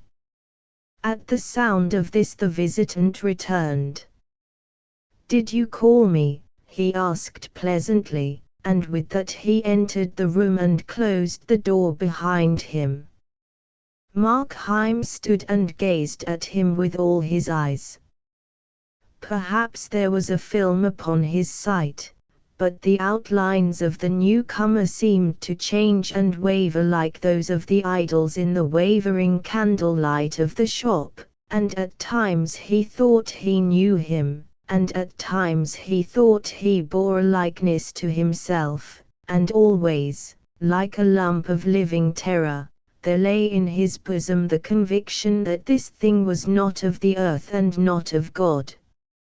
And yet the creature had a strange air of the commonplace, as he stood looking on Markheim with a smile, and when he added, "You are looking for the money, I believe," it was in the tones of everyday politeness.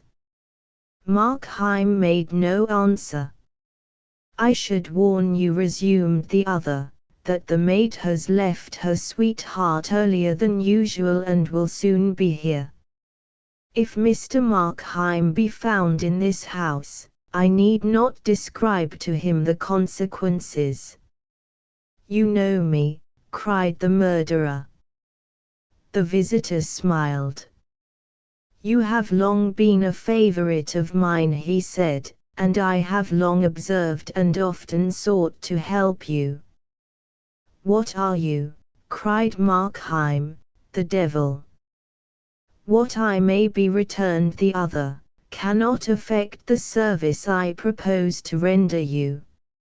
"It can," cried Markheim, "it does." "Be helped by you?" "No, never, not by you."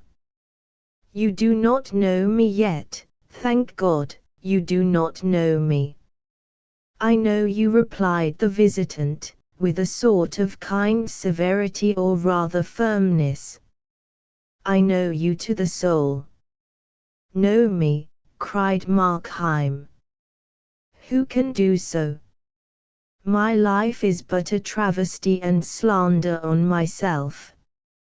I have lived to belie my nature. All men do, all men are better than this disguise that grows about and stifles them. You see each dragged away by life, like one whom bravos have seized and muffled in a cloak. If they had their own control, if you could see their faces, they would be altogether different, they would shine out for heroes and saints. I am worse than most, myself is more overlaid, my excuse is known to me and God. But, had I the time, I could disclose myself. To me, inquired the visitant. To you before all returned the murderer. I supposed you were intelligent. I thought, since you exist, you would prove a reader of the heart. And yet you would propose to judge me by my acts. Think of it, my acts. I was born and I have lived in a land of giants. Giants have dragged me by the wrists since I was born out of my mother, the giants of circumstance. And you would judge me by my acts. But can you not look within? Can you not understand that evil is hateful to me? Can you not see within me the clear writing of conscience, never blurred by any wilful sophistry although too often disregarded? Can you not read me for a thing that surely must be common as humanity, the unwilling sinner? All this is very feelingly expressed, was the reply, but it regards me not. These points of consistency are beyond my province, and I care not in the least by what compulsion you may have been dragged away, so as you are but carried in the right direction. But time flies, the servant delays, looking in the faces of the crowd and at the pictures on the hoardings, but still she keeps moving nearer, and remember, it is as if the gallows itself were striding toward you through the Christmas streets. Shall I help you, I, who know all? Shall I tell you where to find the money? For what price? Asked Markheim. I offer you the service for a Christmas gift, returned the other. Markheim could not refrain from smiling with a kind of bitter triumph. No, said he, I will take nothing at your hands. If I were dying of thirst, and it was your hand that put the pitcher to my lips, I should find the courage to refuse. It may be credulous, but I will do nothing to commit myself to evil. I have no objection to a deathbed repentance, observed the visitant. Because you disbelieve their efficacy. Markheim cried. I do not say so, returned the other, but I look on these things from a different side, and when the life is done my interest falls. The man has lived to serve me, to spread black looks under color of religion, or to sow tares in the wheat field, as you do, in a course of weak compliance with desire. Now that he draws so near to his deliverance, he can add but one act of service, to repent, to die smiling, and thus to build up in confidence and hope the more timorous of my surviving followers. I am not so hard a master. Try me. Accept my help. Please yourself in life as you have done hitherto, please yourself more amply, spread your elbows at the board, and when the night begins to fall and the curtains to be drawn, I tell you, for your greater comfort, that you will find it even easy to compound your quarrel with your conscience, and to make a truckling peace with God. I came but now from such a deathbed, and the room was full of sincere mourners, listening to the man's last words, and when I looked into that face, which had been set as a flint against mercy, I found it smiling with hope. "And do you, then, suppose me such a creature?" asked Markheim. "Do you think I have no more generous aspirations than to sin, and sin, and sin, and, at last, sneak into heaven? My heart rises at the thought. Is this, then, your experience of mankind? Or is it because you find me with red hands that you presume such baseness? And is this crime of murder indeed so impious as to dry up the very springs of good?" "Murder is to me no special category," replied the other. "All sins are murder, even all life is war. I behold your race, like starving mariners on a raft, plucking crusts out of the hands of famine and feeding on each other's lives. I follow sins beyond the moment of their acting. I find in all that the last consequence is death, and to my eyes, the pretty maid who thwarts her mother with such taking graces on a question of a ball, drips no less visibly with human gore than such a murderer as yourself. Do I say that I follow sins? I follow virtues also. They differ not by the thickness of a nail, they are both scythes for the reaping angel of death. Evil, for which I live, consists not in action but in character. The bad man is dear to me, not the bad act, whose fruits, if we could follow them far enough down the hurtling cataract of the ages, might yet be found more blessed than those of the rarest virtues. And it is not because you have killed a dealer, but because you are Markheim, that I offered to forward your escape." "I will lay my heart open to you," answered Markheim. "This crime on which you find me is my last. On my way to it I have learned many lessons. Itself is a lesson, a momentous lesson. Hitherto I have been driven with revolt to what I would not. I was a bond-slave to poverty, driven and scourged. There are robust virtues that can stand in these temptations. Mine was not so. I had a thirst of pleasure. But today, and out of this deed, I pluck both warning and riches, both the power and a fresh resolve to be myself. I become in all things a free actor in the world. I begin to see myself all changed, these hands the agents of good, this heart at peace. Something comes over me out of the past, something of what I have dreamed on Sabbath evenings to the sound of the church organ, of what I forecast when I shed tears over noble books, or talked, an innocent child, with my mother. There lies my life. I have wandered a few years, but now I see once more my city of destination." "You are to use this money on the stock exchange, I think," remarked the visitor, "and there, if I mistake not, you have already lost some thousands." "Ah," said Markheim, "but this time I have a sure thing."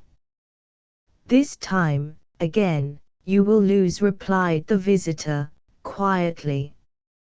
"Ah, but I keep back the half," cried Markheim. "That also you will lose," said the other. The sweat started upon Markheim's brow. "Well, then, what matter?" he exclaimed.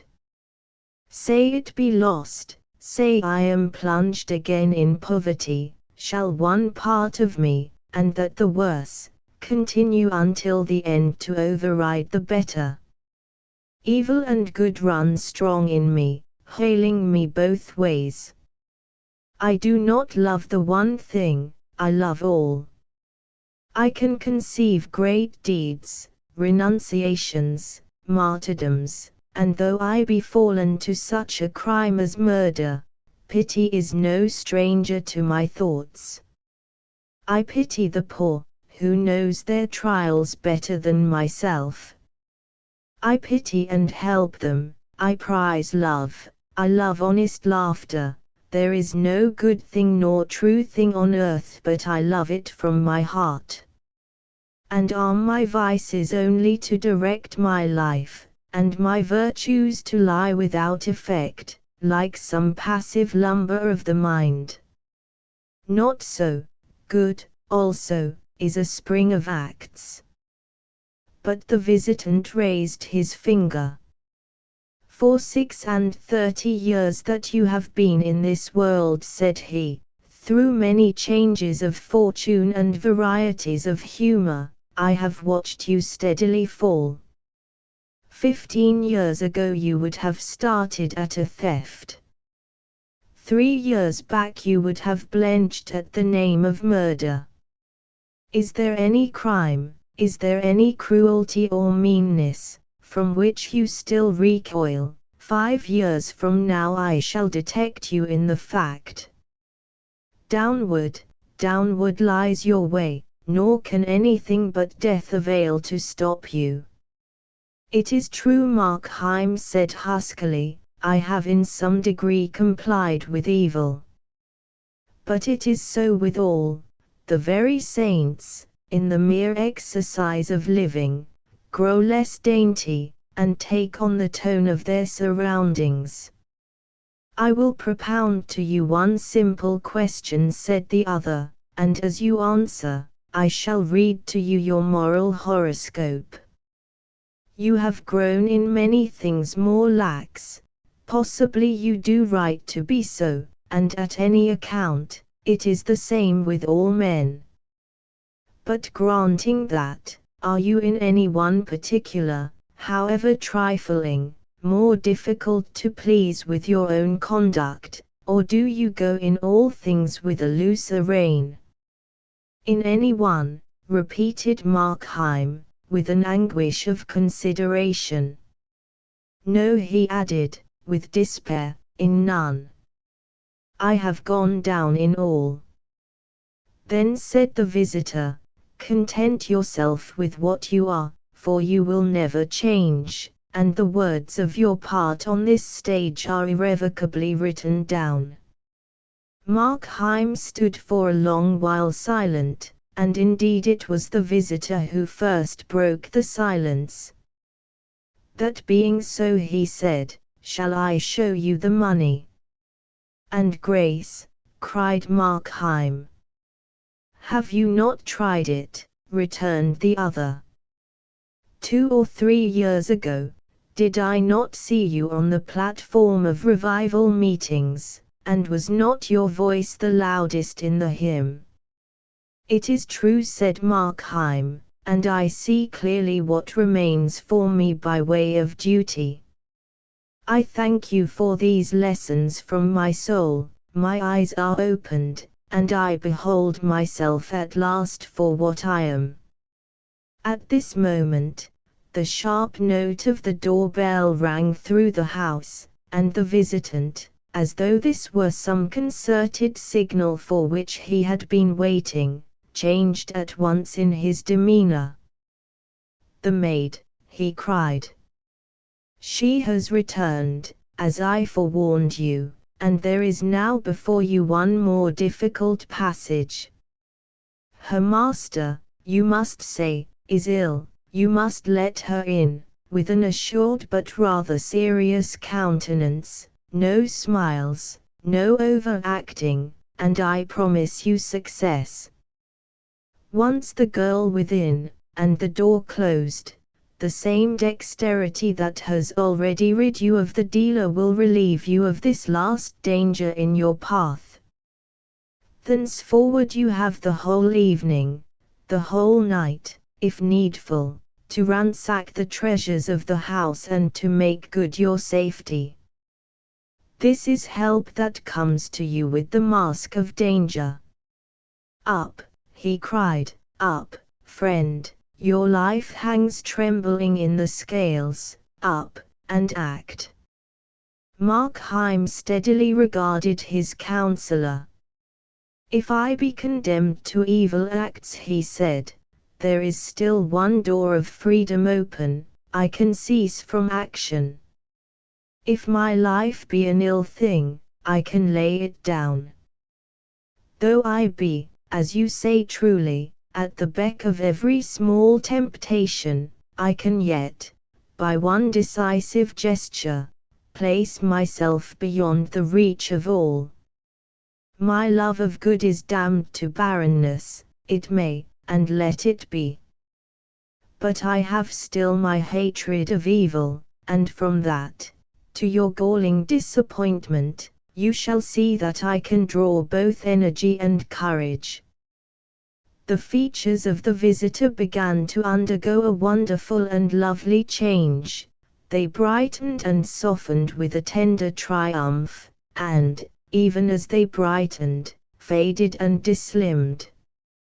But Markheim did not pause to watch or understand the transformation. He opened the door and went downstairs very slowly, thinking to himself. His past went soberly before him, he beheld it as it was, ugly and strenuous like a dream, random as chance medley, a scene of defeat. Life, as he thus reviewed it, tempted him no longer, but on the farther side he perceived a quiet haven for his bark. He paused in the passage, and looked into the shop, where the candle still burned by the dead body. It was strangely silent. Thoughts of the dealer swarmed into his mind, as he stood gazing. And then the bell once more broke out into impatient clamor.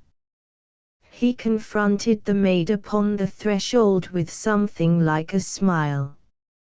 You had better go for the police, said he, I have killed your master. Wee Willie Winkie, an officer and a gentleman. His full name was Percival William Williams, but he picked up the other name in a nursery book, and that was the end of the christened titles. His mother's ayah called him Willie Barber, but as he never paid the faintest attention to anything that the ayah said, her wisdom did not help matters. His father was the colonel of the 195th, and as soon as Wee Willie Winkie was old enough to understand what military discipline meant, Colonel Williams put him under it. There was no other way of managing the child. When he was good for a week, he drew good conduct pay, and when he was bad, he was deprived of his good conduct stripe. Generally he was bad, for India offers so many chances to little 6-year-olds of going wrong. Children resent familiarity from strangers, and Wee Willie Winkie was a very particular child. Once he accepted an acquaintance, he was graciously pleased to thaw. He accepted Brandis, a subaltern of the 195th, on sight. Brandis was having tea at the colonel's, and Wee Willie Winkie entered strong in the possession of a good conduct badge won for not chasing the hens round the compound. He regarded Brandis with gravity for at least 10 minutes, and then delivered himself of his opinion. I like you, said he, slowly, getting off his chair and coming over to Brandis. I like you. I shall call you Copy, because of your hair. Do you mind being called Copy? It is because of VE hair, you know. Kipling, Rudyard Kipling here was one of the most embarrassing of Wee Willie Winkie's peculiarities. He would look at a stranger for some time, and then, without warning or explanation, would give him a name. And the name stuck. No regimental penalties could break Wee Willie Winkie of this habit. He lost his good conduct badge for christening the commissioner's wife Pobbs, but nothing that the colonel could do made the station forego the nickname, and Mrs. Cullen remained Mrs. Pobbs till the end of her stay. So Brandis was christened Copy and Rose, therefore, in the estimation of the regiment. If Wee Willie Winkie took an interest in any one, the fortunate man was envied alike by the mess and the rank and file. And in their envy lay no suspicion of self-interest. The colonel's son was idolized on his own merits entirely. Yet Wee Willie Winkie was not lovely. His face was permanently freckled, as his legs were permanently scratched, and in spite of his mother's almost tearful remonstrances he had insisted upon having his long yellow locks cut short in the military fashion. "I want my hair like Sergeant Tumills," said Wee Willie Winkie, and, his father abetting, the sacrifice was accomplished. 3 weeks after the bestowal of his youthful affections on Lieutenant Brandis, henceforward to be called Copy for the sake of brevity, Wee Willie Winkie was destined to behold strange things and far beyond his comprehension. Copy returned his liking with interest.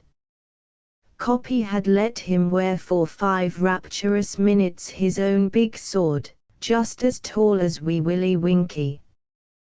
Copy had promised him a terrier puppy, and Copy had permitted him to witness the miraculous operation of shaving.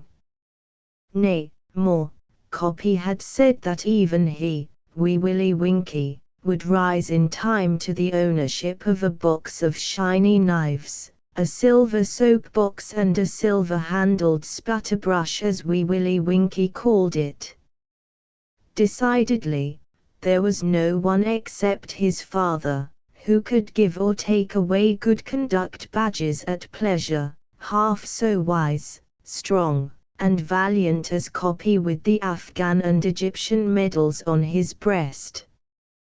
Why, then, should Copy be guilty of the unmanly weakness of kissing, vehemently kissing, a big girl, Miss Allardyce to wit? In the course of a morning ride, Wee Willie Winkie had seen Copy so doing, and, like the gentleman he was, had promptly wheeled round and cantered back to his groom, lest the groom should also see.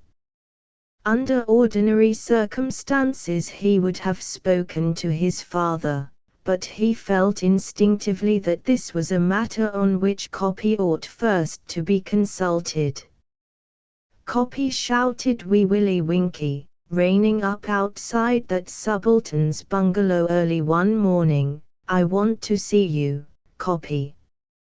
"Come in, young UN," returned Copy, who was at early breakfast in the midst of his dogs. "What mischief have you been getting into now?" Wee Willie Winkie had done nothing notoriously bad for 3 days, and so stood on a pinnacle of virtue.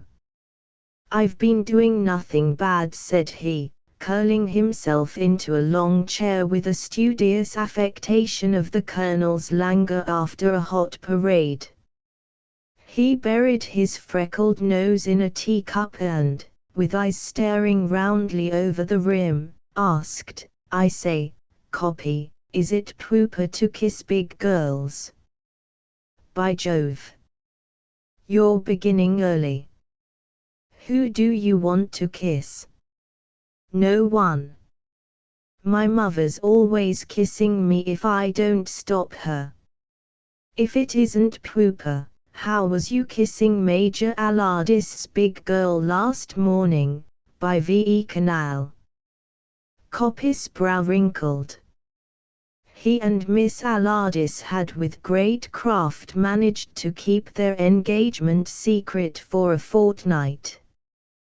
There were urgent and imperative reasons why Major Allardyce should not know how matters stood for at least another month, and this small marplot had discovered a great deal too much.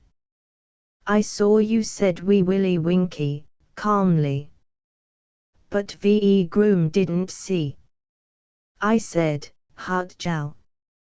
"Oh, you had that much sense, you young rip," groaned poor Copy, half amused and half angry. "And how many people may you have told about it?" "Only me myself." "You didn't tell when I cheat to White V.E. Buffalo when my pony was lame, and I thought you wouldn't like." Winkie, said Copy, enthusiastically, shaking the small hand, "you're the best of good fellows. Look here, you can't understand all these things. One of these days, hang it, how can I make you see it? I'm going to marry Miss Allardyce, and then she'll be Mrs. Copy, as you say. If your young mind is so scandalized at the idea of kissing big girls, go and tell your father." "What will happen?" said Wee Willie Winkie, who firmly believed that his father was omnipotent. "I shall get into trouble," said Copy, playing his trump card with an appealing look at the holder of the ace. "Then I won't," said Wee Willie Winkie, briefly. "But my favor says it's UN manly to be always kissing, and I didn't think you'd do that, Copy." "I'm not always kissing, old chap. It's only now and then, and when you're bigger you'll do it too. Your father meant it's not good for little boys." "Ah," said Wee Willie Winkie, now fully enlightened. "It's like V.E. Sputterbrush." "Exactly," said Copy, gravely. "But I don't think I'll ever want to kiss big girls, nor no one, 'cept my mother. And I must that, you know." There was a long pause, broken by Wee Willie Winkie. "Are you fond of this big girl, Copy?" "Awfully," said Copy. "Fonder than you are of Belle or V.E. Busher, or me?" "It's in a different way," said Copy. "You see, one of these days Miss Allardyce will belong to me, but you'll grow up and command the regiment and all sorts of things. It's quite different, you see." "Very well," said Wee Willie Winkie, rising. "If you're fond of V.E. big girl, I won't tell anyone. I must go now." Copy rose and escorted his small guest to the door, adding, "You're the best of little fellows, Winkie. I tell you what. In 30 days from now you can tell if you like, tell anyone you like." Thus the secret of the Brandis Allardyce engagement was dependent on a little child's word. Copy, who knew Wee Willie Winkie's idea of truth, was at ease, for he felt that he would not break promises. Wee Willie Winkie betrayed a special and unusual interest in Miss Allardyce, and, slowly revolving round that embarrassed young lady, was used to regard her gravely with unwinking eye. He was trying to discover why Copy should have kissed her. She was not half so nice as his own mother. On the other hand, she was Copy's property, and would in time belong to him. Therefore it behooved him to treat her with as much respect as Copy's big sword or shiny pistol. The idea that he shared a great secret in common with Copy kept Wee Willie Winkie unusually virtuous for 3 weeks. Then the old Adam broke out, and he made what he called a campfire at the bottom of the garden. How could he have foreseen that the flying sparks would have lighted the Colonel's little hayrick and consumed a week's store for the horses? Sudden and swift was the punishment, deprivation of the good conduct badge and, most sorrowful of all, 2 days' confinement to barracks, the house and veranda, coupled with the withdrawal of the light of his father's countenance. He took the sentence like the man he strove to be, drew himself up with a quivering underlip, saluted, and, once clear of the room, ran to weep bitterly in his nursery, called by him my quarters.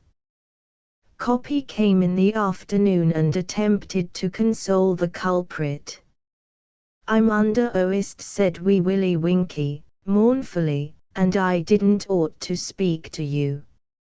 Very early the next morning he climbed onto the roof of the house, that was not forbidden, and beheld Miss Allardyce going for a ride.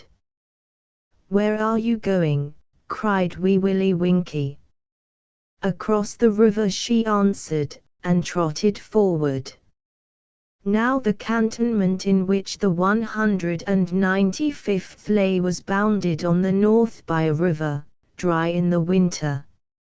From his earliest years, Wee Willie Winkie had been forbidden to go across the river, and had noted that even Copy, the almost almighty Copy, had never set foot beyond it. Wee Willie Winkie had once been read to, out of a big blue book, The History of the Princess and the Goblins, a most wonderful tale of a land where the goblins were always warring with the children of men until they were defeated by one Curdie. Ever since that date it seemed to him that the bare black and purple hills across the river were inhabited by goblins, and, in truth, everyone had said that there lived the bad men.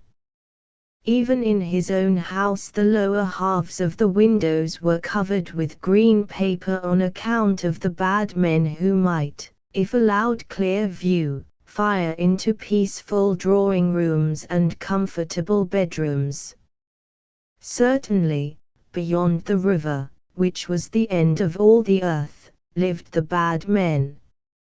And here was Major Allardyce's big girl, Copy's property, preparing to venture into their borders. What would Copy say if anything happened to her? If the goblins ran off with her as they did with Curdie's princess? She must at all hazards be turned back. The house was still. Wee Willie Winkie reflected for a moment on the very terrible wrath of his father, and then broke his arrest. It was a crime unspeakable. The low sun threw his shadow, very large and very black, on the trim garden paths, as he went down to the stables and ordered his pony.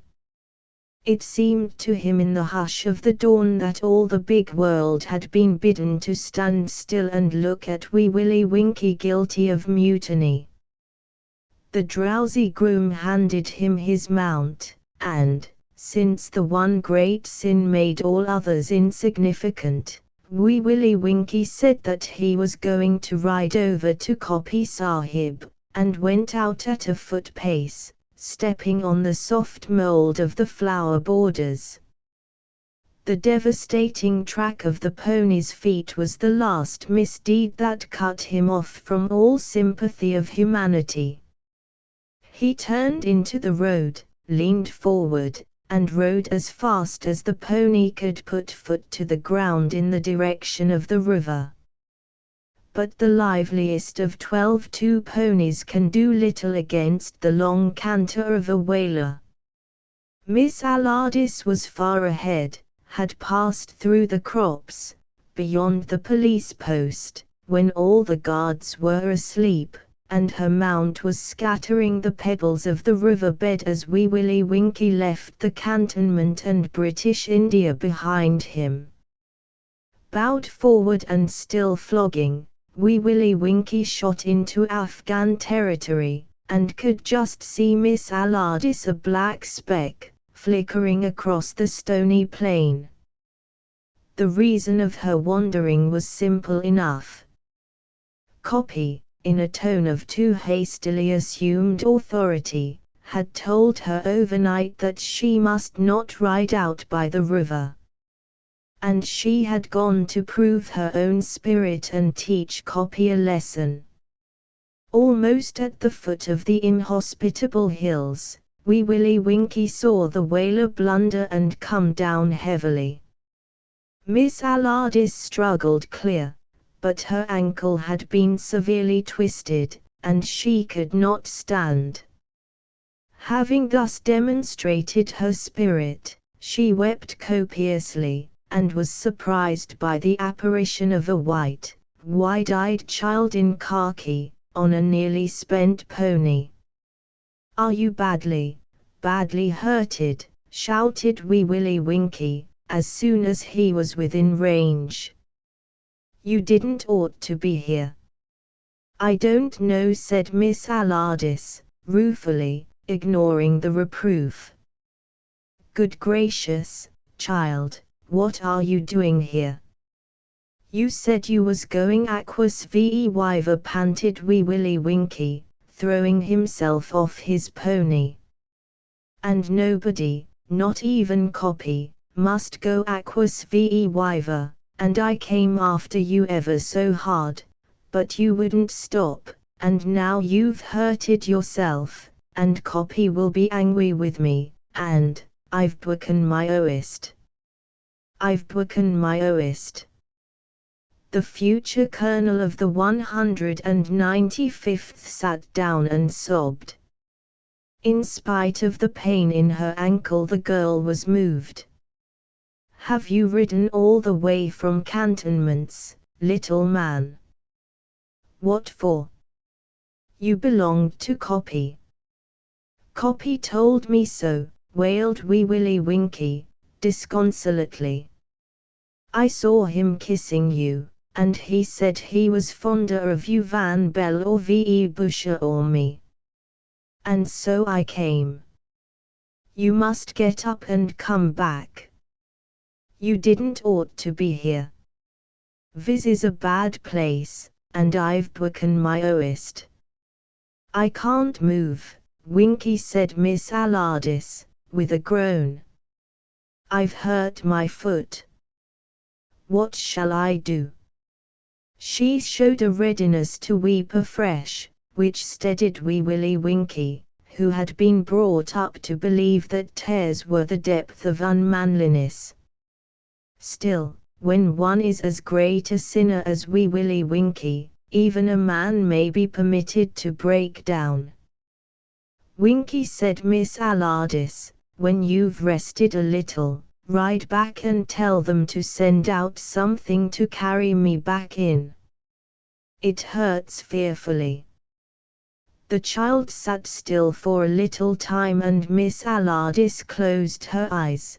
The pain was nearly making her faint. She was roused by Wee Willie Winkie tying up the reins on his pony's neck and setting it free with a vicious cut of his whip that made it whicker. The little animal headed toward the cantonments. "Oh, Winkie! What are you doing?" "Hush," said Wee Willie Winkie. "There's a man coming, one of the bad men. I must stay with you. My favor says a man must always look after a girl. Jack will go home, and then will come and look for us. That's why I let him go." Not one man but 2 or 3 had appeared from behind the rocks of the hills, and the heart of Wee Willie Winkie sank within him, for just in this manner were the goblins wont to steal out and vex Curdie's soul. Thus had they played in Curdie's garden, he had seen the picture, and thus had they frightened the princess's nurse. He heard them talking to each other, and recognized with joy the bastard pushto that he had picked up from one of his father's grooms lately dismissed. People who spoke that tongue could not be the bad men.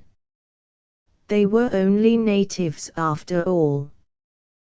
They came up to the boulders on which Miss Alardist's horse had blundered. Then rose from the rock Wee Willie Winkie, child of the dominant race, aged 6 3/4, and said briefly and emphatically "Jow." The pony had crossed the riverbed. The men laughed, and laughter from natives was the one thing Wee Willie Winkie could not tolerate. He asked them what they wanted and why they did not depart. Other men with most evil faces and crooked-stocked guns crept out of the shadows of the hills, till, soon, Wee Willie Winkie was face to face with an audience some 20 strong. Miss Alardis screamed. "Who are you?" said one of the men. "I am the Colonel Sahib's son, and my order is that you go at once. You black men are frightening the Miss Sahib. One of you must run into cantonments and take the news that Miss Sahib has hurt herself, and that the Colonel's son is here with her." "Put our feet into the trap," was the laughing reply. "Hear this boy's speech. Say that I sent you, I, the Colonel's son. They will give you money. What is the use of this talk? Take up the child and the girl, and we can at least ask for the ransom." "Ours are the villages on the heights," said a voice in the background. These were the bad men, worse than goblins, and it needed all Wee Willie Winkie's training to prevent him from bursting into tears. But he felt that to cry before a native, excepting only his mother's ayah, would be an infamy greater than any mutiny. Moreover, he as future colonel of the 195th, had that grim regiment at his back. "Are you going to carry us away?" said Wee Willie Winkie, very blanched and uncomfortable. "Yes, my little Sahib Bahadur," said the tallest of the men, "and eat you afterward." "That is child's talk," said Wee Willie Winkie. "Men do not eat men." A yell of laughter interrupted him, but he went on firmly, "And if you do carry us away, I tell you that all my regiment will come up in a day and kill you all without leaving one. Who will take my message to the Colonel Sahib?" Speech in any vernacular, and Wee Willie Winkie had a colloquial acquaintance with 3, was easy to the boy who could not yet manage his Rs and Ths aright. Another man joined the conference, crying, "O foolish men! What this babe says is true. He is the heart's heart of those white troops. For the sake of peace let them go both, for if he be taken, the regiment will break loose and gut the valley. Our villages are in the valley, and we shall not escape. That regiment are devils. They broke Khudaya's breastbone with kicks when he tried to take the rifles, and if we touch this child they will fire and rape and plunder for a month, till nothing remains. Better to send a man back to take the message and get a reward. I say that this child is their God, and that they will spare none of us, nor our women, if we harm him. It was Din Mahommed, the dismissed groom of the colonel, who made the diversion, and an angry and heated discussion followed. Wee Willie Winkie, standing over Miss Allardyce, waited the upshot. Surely his own regiment would not desert him if they knew of his extremity. The riderless pony brought the news to the 195th, though there had been consternation in the colonel's household for an hour before. The little beast came in through the parade ground in front of the main barracks, where the men were settling down to play spoil 5 till the afternoon. Devlin, the colour sergeant of E Company, glanced at the empty saddle and tumbled through the barrack rooms, kicking up each room corporal as he passed. "Up, ye beggars! There's something happened to the colonel's son," he shouted. "He couldn't fall off. S'help me, he couldn't fall off," blubbered a drummer boy. "Go and hunt across the river. He's over there if he's anywhere, and maybe those Pathans have got him. For the love o' good, don't look for him in the nullahs. Let's go over the river." "There's sense in Mart yet," said Devlin. "E Company, double out to the river, sharp." So E Company, in its shirt sleeves mainly, doubled for the dear life, and in the rear toiled the perspiring sergeant, adjuring it to double yet faster. The cantonment was alive with the men of the 195th hunting for Wee Willie Winkie, and the colonel finally overtook E Company, far too exhausted to swear, struggling in the pebbles of the riverbed. Up the hill under which Wee Willie Winkie's bad men were discussing the wisdom of carrying off the child and the girl, a lookout fired 2 shots. "What have I said?" shouted Din Mahommed. "There is the warning. The Pathan are out already and are coming across the plain. Get away. Let us not be seen with the boy." The men waited for an instant, and then, as another shot was fired, withdrew into the hills, silently as they had appeared. "The regiment is coming," said Wee Willie Winkie, confidently, to Miss Allardyce, "and it's all white. Don't CWY." He needed the advice himself, for 10 minutes later, when his father came up, he was weeping bitterly with his head in Miss Allardyce's lap. And the men of the 195th carried him home with shouts and rejoicings, and Copy, who had ridden a horse into a lather, met him, and, to his intense disgust, kissed him openly in the presence of the men. But there was balm for his dignity. His father assured him that not only would the breaking of arrest be condoned, but that the good conduct badge would be restored as soon as his mother could sew it on his blouse sleeve. Miss Allardyce had told the colonel a story that made him proud of his son. "She belonged to you," Copy said Wee Willie Winkie, indicating Miss Allardyce with a grimy forefinger. "I knew she didn't ought to go aquas Viva, and I knew VE regiment would come to me if I sent Jack home." "You're a hero," Winkie said. Copy, "a pucker hero." "I don't know what that means," said Wee Willie Winkie, "but you mustn't call me Winkie any no more. I'm Percival Willem Willems." And in this manner did Wee Willie Winkie enter into his manhood.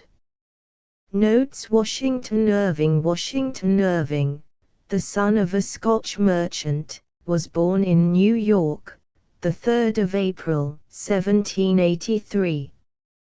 As his health was delicate, his education was desultory, and at 16 he began to study law, but without much seriousness. He spent most of the time in reading, being in this way really self-educated. His health continuing a matter of concern, he took many excursions up the state to the woods, with much physical benefit. In many of the upstate towns he mingled in society to such a degree that he was in danger of becoming a mere society man. However, all the time he was doing some writing, a part of which appeared in the Morning Chronicle when he was but 19. In 1804, his health continuing poor, it was decided to send him to Europe. There he stayed nearly 2 years, visiting France, England, and Italy, being everywhere received by society and meeting the best people, as he was a remarkably agreeable young man. The trip completely restored his health. On his return to America in 1806, he again plunged into society, giving, however, a hint of his future occupation in Salmagundi, a semi-monthly periodical of short duration, on the model of The Spectator, written in conjunction with 2 of his brothers in 1807 to 1808. In the meantime he had been admitted to the bar. In 1809 appeared the Knickerbocker History of New York, a piece of humor and satire which made him famous. At this time occurred the death of his fiancée, a loss from which he never recovered. At the beginning of the War of 1812 he served for 4 months on the staff of the Governor of New York. In 1815 he went again to Europe, this time on the business of his brother's firm, to which he had been admitted, and he stayed there 17 years. The firm failing in 1818, he turned to literature and began the publication in 1819 of the Sketchbook, a collection of sketches and narratives in the manner of The Spectator. This book definitely established him as an author, being received both in America and in England with delight. Besides being successful financially, it gave him an introduction to literary society. Bracebridge Hall and The Tales of a Traveller appeared soon after, in 1822 and 1824 respectively. Irving himself had been for years much of a traveller, both from inclination and from the demands of his health. In 1826 Irving went to Spain to write his Life and Voyages of Columbus, which appeared in 1828. This residence in Spain, which lasted till September 1829, was a fruitful one, as Spanish subjects appealed to his imagination. Besides the Columbus he wrote The Conquest of Granada, The Companions of Columbus and the Alhambra. These books were financially profitable in addition to being literary successes. Throughout these years he enjoyed, as usual, the pleasures of charming society. His stay in Spain was terminated by his unexpected appointment as Secretary of Legation to the Court of St. James. Returning to England, he was received with honours, the Royal Society of Literature awarding him in 1831 of the 2 annual medals and the University of Oxford making him an honorary D.Cl. In 1831 he resigned and the next year returned to America. America greeted him with enthusiasm. After an extended tour of the South and West he settled at Tarrytown, on the Hudson, a few miles north of New York, to enjoy the domestic life afforded by numerous relatives, and to do the writing which was more than ever necessary for the support of the relatives who had become dependent on him. At Sunnyside, as his place was named, he resolutely devoted himself to literary work, after declining several offers of public office.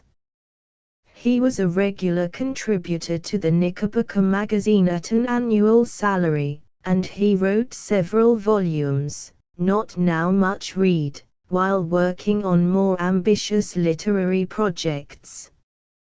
In 1842 he received the unexpected and unsolicited honor of appointment as minister to Spain. For 4 years he continued in office, performing his duties with tact and discretion. In 1846 he returned finally to his home, where he devoted his last days to a long contemplated life of Washington, a task almost beyond his powers. On the 28th of November, 1850, he died, honored as no American man of letters had ever been. References: Biography Warner, Washington Irving. Boynton, Washington Irving. Criticism: Howells, My Literary Passions. Thackeray, Nil Nisi Bonum, Roundabout Papers. Richardson, American Literature. Notes to Rip Van Winkle. This story appeared with 4 other papers in the first number of the sketchbook, which was published in America in May, 1819, as the work of one Geoffrey Crown. Page 1. Diedrich Knickerbocker, the supposed author of the Knickerbocker History of New York. All this prefatory matter is merely to carry out the pretense, as do the note and postscript at the end. To Peter Stuyvesant, last Dutch governor of New York, born in Holland in 1592, died in New York in 1672. A man of short temper and with a wooden leg from the knee. Fort Christina, built by the Swedes on the Delaware River near the present city of Wilmington. There was no fighting. 15 Federal or Democrat, the 2 political parties after the close of the Revolutionary War. Tory, name applied to all followers of the king during the war. 16 Stony Point. This promontory on the west bank of the Hudson was captured by the British, and later recaptured by the Americans under General Anthony Wayne. Anthony's Nose, a bold cliff, in the shape of a nose, on the east bank of the river. The name is now usually spelled with an H18. Hendrik Hudson, really Henry Hudson, an Englishman in the employ of the Dutch East India Company. He was on a voyage to discover a northeast passage, when he explored the river which bears his name. The Half Moon was the name of his boat. Edgar Allan Poe, the child of poor traveling actors, was born in Boston, the 19th of January, 1809. Left an orphan in his 3rd year, he was taken into the family of Mr. John Allen of Richmond, who gave him his name. Soon he became a great pet of his foster parents, who rather spoiled him. In 1815 the Allens went to England, where the boy was in school at Stoke Newington, a suburb of London, till June, 1820, when the family returned to Richmond. His education was continued in private schools and by the aid of tutors till he entered the University of Virginia, the 14th of February, 1826. At the university he developed a passion for drink and gambling, which led Mr. Allen to place him in his own counting room at the end of the session in December, though he had done extremely well in some of his studies. Not liking the irksomeness of this occupation, Poe left to make his own way. He first went to Boston, where he succeeded in having some of his verses published. His resources failing, he enlisted in the United States Army, being assigned to the artillery and serving in different stations, among them Fort Moultrie at Charleston, South Carolina. His conduct being excellent, he was appointed Sergeant Major in 1829. Shortly afterward he was reconciled to Mr. Allen, who secured him an appointment to West Point. At the academy he neglected his duty, was court-martialed, and was dismissed the 7th of March, 1831. Poe now settled in Baltimore, where he devoted himself to writing, winning a prize of $100 for his tale, a MS found in a bottle. He lived with his aunt, Mrs. Clem, to whose daughter he became engaged and whom he married in 1836 in Richmond, where he had gone to become an assistant on the Southern Literary Messenger. His habits and unfortunate disposition made it impossible for him to remain long in one position. After some drifting, he settled in Philadelphia in 1838, where he did hack work until he became associate editor of Burton's Gentleman's Magazine and American Monthly Review in July, 1839. In 1840 appeared a volume of his tales which attracted favorable notice. In 1841 he became editor of Graham's Magazine, but in this year, too, his wife became a hopeless invalid. Anxiety about her had doubtless much to do with the subsequent condition of Poe's mind. In the next year again he lost his position. At this time he fell into wretched poverty. Then, as always, his aunt gave him the devotion of a mother. The fortunate gaining of another $100 prize, this time for the Gold Bug, helped along together with some work on Graham's in a minor capacity. New York was his next location, where he was on the Evening Mirror. In 1845 his Raven was published and at once sprang into phenomenal favor. Lecturing, magazine work, and the editing of the Broadway Journal occupied the next year. In 1846 he moved to Fordham. Their ill health and poverty so oppressed him that money had to be raised to take care of the family.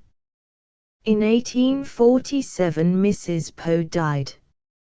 From this time till his own death, the 7th of October, 1849, his mind, long clouded and affected by his habits, became hopelessly diseased. Poe was a genius of great analytical power and imagination, but unstable and morbid. His ability has always received great recognition in Europe, particularly in France, where a translation of his tales appeared in his lifetime. References: Biography Woodbury, Edgar Allan Poe. Harrison, The Life and Letters of Edgar Allan Poe. Criticism: Stidman, Poets of America. Gates, Studies and Appreciations. Brownell, American Prose Masters. Notes to the Gold Bug. This story, which is classed in the group entitled Stories of Ratiocination, see Introduction, was first published in the Dollar newspaper of Philadelphia in June 1843, winning a prize of $100. Page 23. Tarantula. The bite of this spider was once supposed to cause a form of madness which made the victim dance. Compare the musical term tarantul. Huguenot, French Protestant. Many fled to South Carolina from persecutions in France. Sullivan's Island. Poe has been criticized for his inaccuracies concerning this island. He should have known it well, as he was stationed at Fort Moultrie in 1828 when a private in the United States Artillery. 24 Swammerdam, Jan Swammerdam, one final M according to the Century Dictionary, 1637 to 1680. A distinguished Dutch naturalist. 27 Scarabaeus caput homines, Latin, a man's head beetle. There is no such species known. 29 Siphon, Negro dialect for ciphering, a colloquial word for reckoning in figures. Poe hardly seems successful in representing the sounds of the speech of Negroes. Not much attention had been paid to the subject in literature at that time. Today, since the work of Joel Chandler Harris in Uncle Remus and of Thomas Nelson Page in Enola, Virginia, we rather look down on these early crude attempts. Maneuvers, Negro dialect for maneuvers in the sense of movements. 32 Empressement, French, eagerness. 44 Curvets and caracoles, the prancing and turning of a horse. 45 Violent howlings of the dog. It is popularly supposed that a dog, through its extraordinary sense of smell, can indicate the presence of parts of a human body, though buried. 48 Counter, obsolete term for pieces of money. 49 Solution of this most extraordinary riddle. This story exemplifies Poe's power in such work. He specialized on it in magazines. 52 Longboat, the largest and strongest boat belonging to a sailing ship. Century Dictionary. 54 Aqua Regia, Latin, royal water. A chemical compound so called from its power of dissolving gold. Regulus of cobalt, early chemical term referring to the metallic mass of an ore. 55 Captain Kidd, William Kidd, about whose early life nothing is positively known, was commissioned by the governor of Massachusetts Bay Colony in 1695 to put down piracy. With a good ship under him, however, he himself turned pirate. On his return he was arrested, sent to England, tried, and executed in London in 1701. Some of his buried treasure was recovered by the colonial authorities in 1699. 58 Golconda, a place near Hyderabad, India, noted for its diamonds. Cryptographs, from two Greek words meaning hidden and right. The commoner term is cryptogram. 59 Spanish Main, the ocean near the coast of South America and the adjacent parts of the Caribbean Sea over which the Spaniards exercised power. 67 Insignium, Latin, a sign. Notes to the Purloined Letter. This detective story was published in The Gift for 1845. Page 69. Nil sapientiae, etc., Latin, nothing is more hateful to wisdom than too great acuteness. See Auguste Dupin, clever amateur who solves the mysteries which baffle the police. Most writers of detective stories follow this example set by Poe. Au troisième, French, on the third floor. Faubourg, French, section of a city. Saint-Germain, a section of Paris on the south bank of the Seine, once the abode of the French nobility. Affair of the Rue Morgue, a reference to the detective story, The Murders in the Rue Morgue. The Murder of Marie Roget, a reference to another detective story, The Mystery of Marie Roget. The writer is playing the same part as does Dr. Watson in the various Sherlock Holmes stories by Conan Doyle. Prefect, French, chief. 71 Cant of diplomacy, set phrases used in intercourse between representatives of governments by which they hint at their meaning. 73 Hotel, French, residence. Or fate, French, expert. 76 Microscope, since post-time the microscope is, in stories, almost an invariable part of a detective's outfit. 79 Abernethy, John Abernethy, 1764–1831. A celebrated London physician. 80 Escritoire, a piece of furniture with conveniences for writing, as an opening top or falling front panel, places for inkstand, pens, and stationery, etc. Century Dictionary. Procrustean bed, in Greek mythology, Procrustes, derivatively the stretcher, was a giant who tied those whom he caught on a bed, making them fit by stretching them out if too short, and by cutting off their limbs if too long.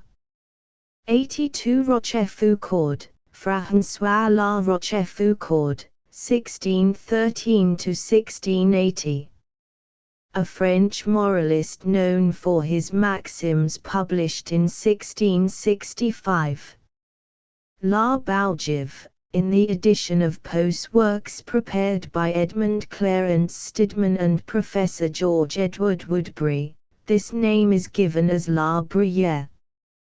Jean de La Bruyère, 1645–1696, was a French moralist.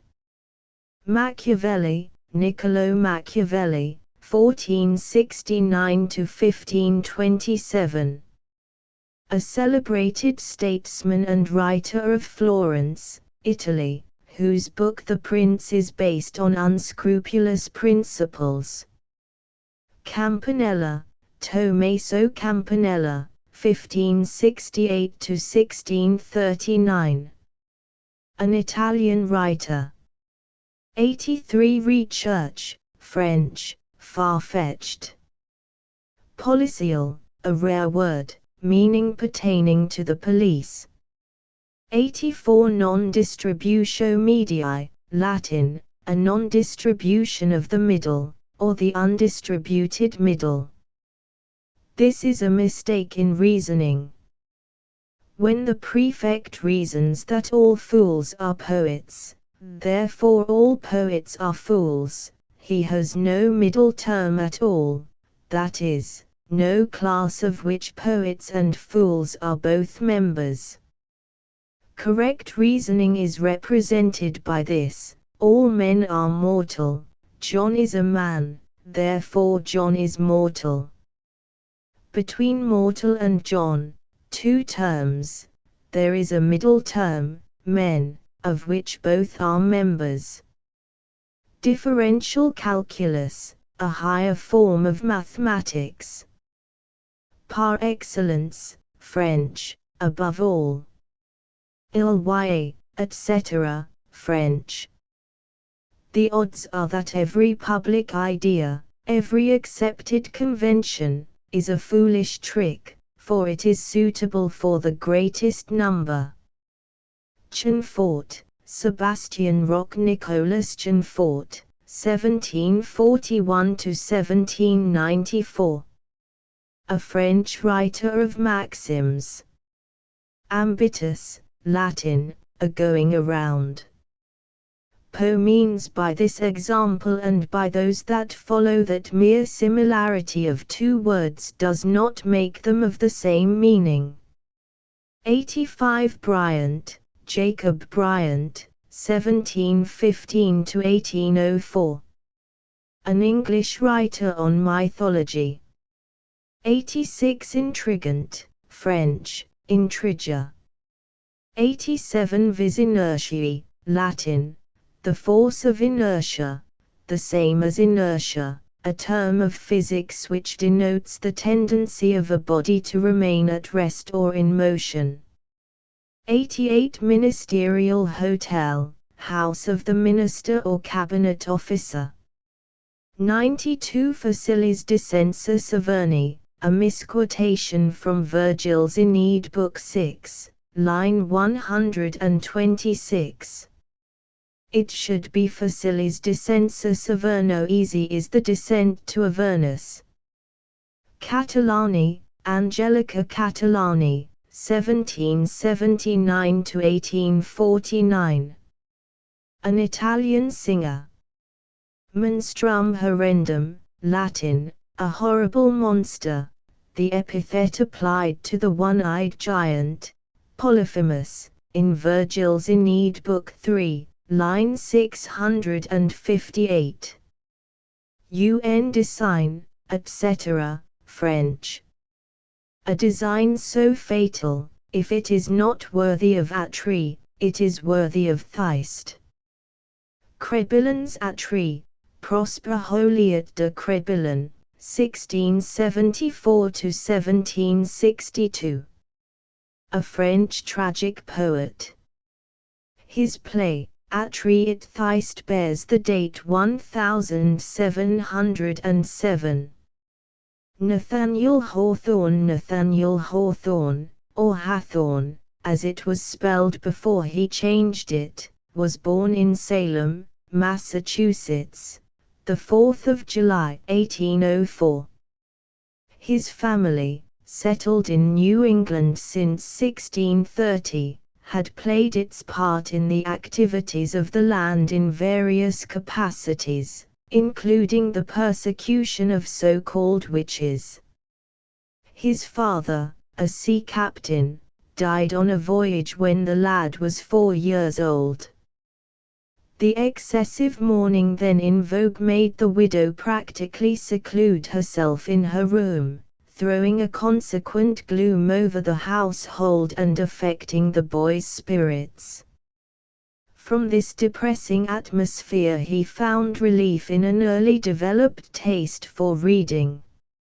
In 1818 the family moved to a lonely part of Maine, where in roaming the lonely woods he gained a liking for solitude as well as for nature.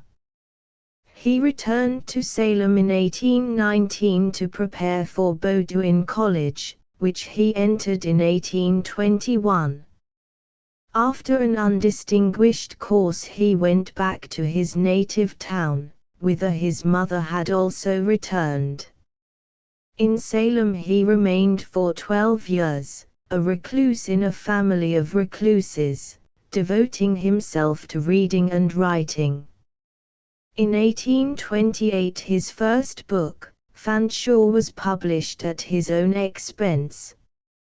Its failure caused him to destroy all the copies he could find.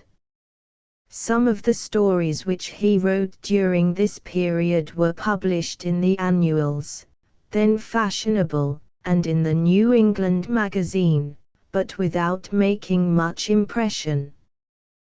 This hermit-like existence was healthily broken in 1836 by his becoming the editor of an obscure magazine, though it was hack work and lasted but a short time.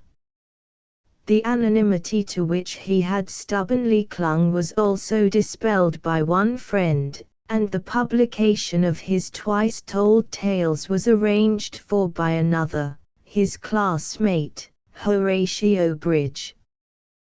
These two facts made him known and mark the beginning of the disappearance of his solitary depression, which was ended by his engagement to Sophia Peabody. In January 1839, he became a weigher and gauger in the Boston Custom House, a position which he lost in April 1841, owing to a change in the political administration. Then for a few months he was a member of the Brook Farm Community, a group of reformers who tried to combine agriculture and education. In the Custom House and at Brook Farm he worked so hard as to have little energy for literature, publishing only some children's books. On the 9th of July 1842, occurred his marriage. For the next 3 years Hawthorne resided in Concord at the Old Manse. In this retired town, where such eminent people as Emerson and Thoreau were to be met, he lived a very happy, quiet life, given to musing and observation. But he had lost a considerable sum of money in the Brook Farm experiment. The failure of the Democratic Review prevented payment for his contributions, and he began to feel the pinch of poverty. At this juncture his college mates, Bridge and Pierce, came to the rescue, and on the 23rd of March 1846, he was appointed surveyor of the port of Salem, that spot in which the Hawthorne family was so firmly rooted, whither he had previously returned with his wife and daughter, Una, born in Concord in 1844. Though happy for a short time at getting into the stir of actual life, the routine and sordidness soon palled and he began to fret in the harness. This mood kept him from composition till he forced from himself, in 1848, the last of his short stories, including The Great Stone Face and Ethan Brand. Despite the effort, the stories rank well. In 1849 he was dismissed from office by a change of political administration, not because of inefficiency. He took this dismissal hard because some of his townspeople had been opposed to him. Again he was in money difficulties from which he was released by a donation from his loyal friends. The leisure thus made possible was devoted to the production of his greatest work, a novel, The Scarlet Letter, which is a study in the darker side of Puritanism. Its publication in April 1850 brought him fame. In the same year he moved to the Berkshire Hills. The year and a half in the hills was thoroughly happy. He had the incentive of success, the tranquility of mind due to sufficient means, physical comfort, and a loving household now enlarged by the birth of a second daughter, Rose. During this time he wrote and published, 1851, his novel, The House of the Seven Gables, the study of an inherited curse, made pleasing as a story by means of its realistic portrayal of ordinary life. He also put many of the stories of classical mythology into a form understandable by children, publishing the results in a wonder book for girls and boys, 1852, and Tanglewood Tales for Girls and Boys, 1853. In 1852 appeared The Snow Image and other twice-told tales containing hitherto uncollected contributions to various magazines. Believing the Berkshire rather enervating, Hawthorne moved in November 1851 to a temporary residence in West Newton, where he wrote the Blithedale romance, which was published in 1852. This novel, founded on his Brook Farm experience, is a study of the failure of the typical reformer.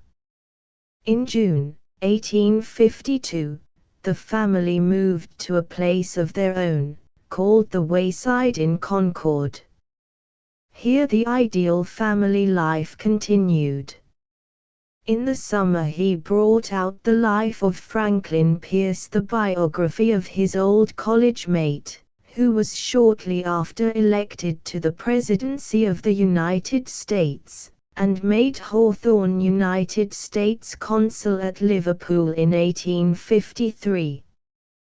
The holding of office was never a congenial occupation to Hawthorne, though he was a good official. It always became irksome and dried up his creative power. The consulship was no exception, and when he resigned in 1857 he felt much relief. By this time he had obtained a competence which afforded him the gratification of paying back the money once raised for him by his friends. When in England he had seen much of the country, now he determined to see more of Europe. The family travelled through France to Italy, which they greatly enjoyed, staying there till 1859. For some months they had occupied the old villa of Montorto, where Hawthorne composed most of the Marble Faun. The illness of Una compelling them to seek a different climate, they returned to England, where he finished the book, which was published the next year.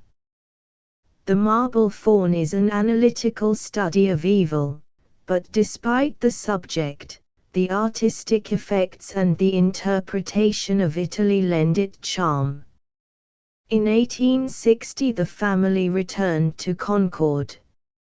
Hawthorne's health had been failing for some time, and now he became incapable of sustained work. However, in 1863 was published Our Old Home, the theme of which is well expressed by the subtitle, a series of English sketches which had been composed previously. He continued to do some work, and even promised a new novel to the press, but he came to realize that he would never finish it. In 1864 he went on a carriage trip with his old friend Pierce, during which he peacefully died in his sleep. References: Biography Woodbury, Nathaniel Hawthorne. James, Nathaniel Hawthorne. Criticism Hutton, Literary Essays. Stephen, Hours in a Library. Notes on House Masquerade. This story was first published in the Democratic Review for May, 1838, and was republished in 1842 in an enlarged edition of Twice Told Tales. It exemplifies the work in which Hawthorne was the pioneer, that of building a story about a situation. The idea of this particular one is found in the following entry in American notebooks: a phantom of the old royal governors, or some such showy shadowy pageant, on the night of the evacuation of Boston by the British. Hawthorne was accustomed to jot down in his notebooks hints for stories which often can be traced in his developed writings. In House Masquerade can be clearly seen the fact that he had not mastered the method of writing the short story as we have it today. There is too much introduction and too much conclusion. He takes too long to get the story into motion, and he spoils the effect by tacking to the end a moral. These mistakes or crudities Poe did not make, however. Each writer contributed to the development of the short story some element of value, as has been pointed out in the introduction. This story is one of the legends of the Province House stories joined together by the scheme of having an old inhabitant tell them to some visitor. Such machinery with its prologues and end links, more or less elaborate, has been often used, as is seen in Chaucer's Canterbury Tales and in Longfellow's Tales of a Wayside Inn. The taste for this method has largely passed, though it has been recently revived by Alfred Noyes in the Tales of the Mermaid Tavern. Page 93. Washington Street. The scene is laid in Boston. Old Province House. The term Province House is used somewhat in the same sense as State House. The building was erected when Massachusetts was a province and served as the headquarters and dwelling of the royal governor. Hawthorne represents it as having descended to the condition of an inn or inferior hotel, the most important part of which was the bar for the sale of liquor. 94 Lady of Pownall, the wife of Thomas Pownall, a royal governor of Massachusetts Bay Colony. Bernard, Sir Thomas Bernard, another royal governor. 98 Steeled Knights of the Conquest, persons dressed as cavalrymen in steel armor of 1066, when William the Conqueror became King of England. Particoloured Merry Andrew, an old term for a clown dressed in garments having several colours. Falstaff, an important character in several of Shakespeare's plays. He is always represented as fat and ridiculous. Don Quixote, the chief character of the celebrated Spanish satire Don Quixote, 1605, by servants.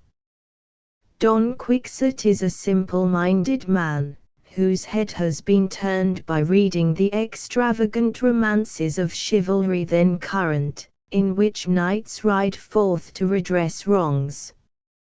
He feels himself called to such a mission and, armed with various ridiculous makeshifts and accompanied by a humorous squire, Sancho Panza, whose sayings have achieved an immortality nearly equal to his master's doings, he sallies out upon a course of adventures, which caused the world to laugh the dying remnants of false chivalry into its grave. Colonel Joliffe, an imaginary character.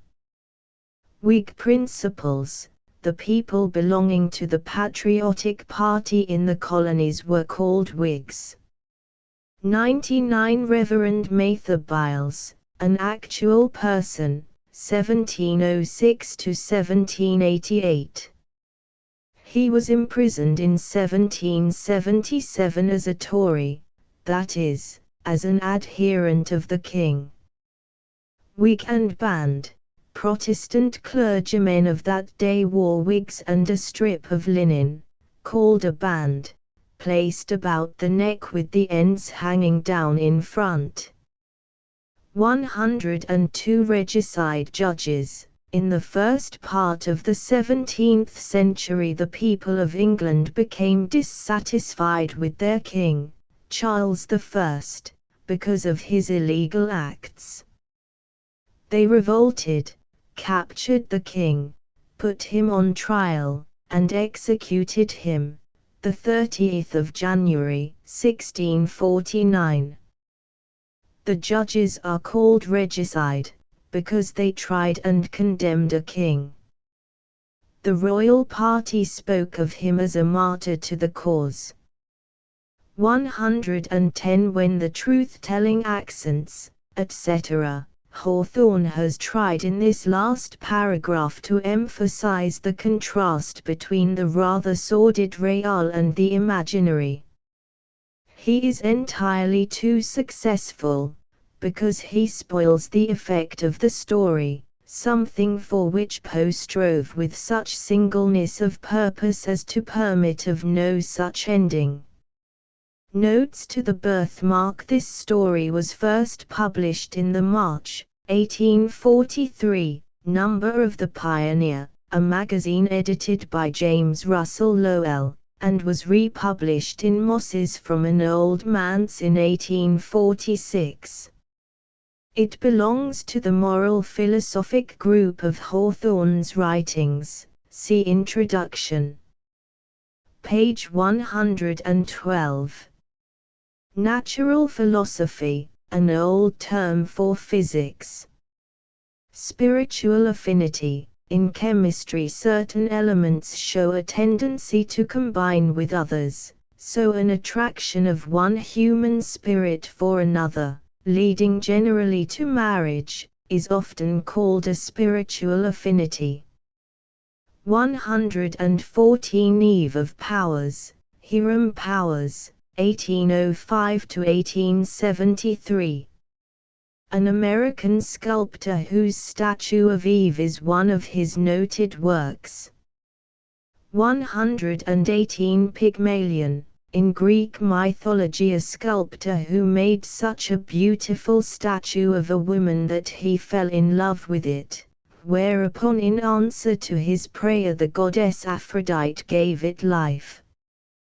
121. Optical phenomena, sights which cheat the eye into believing them real.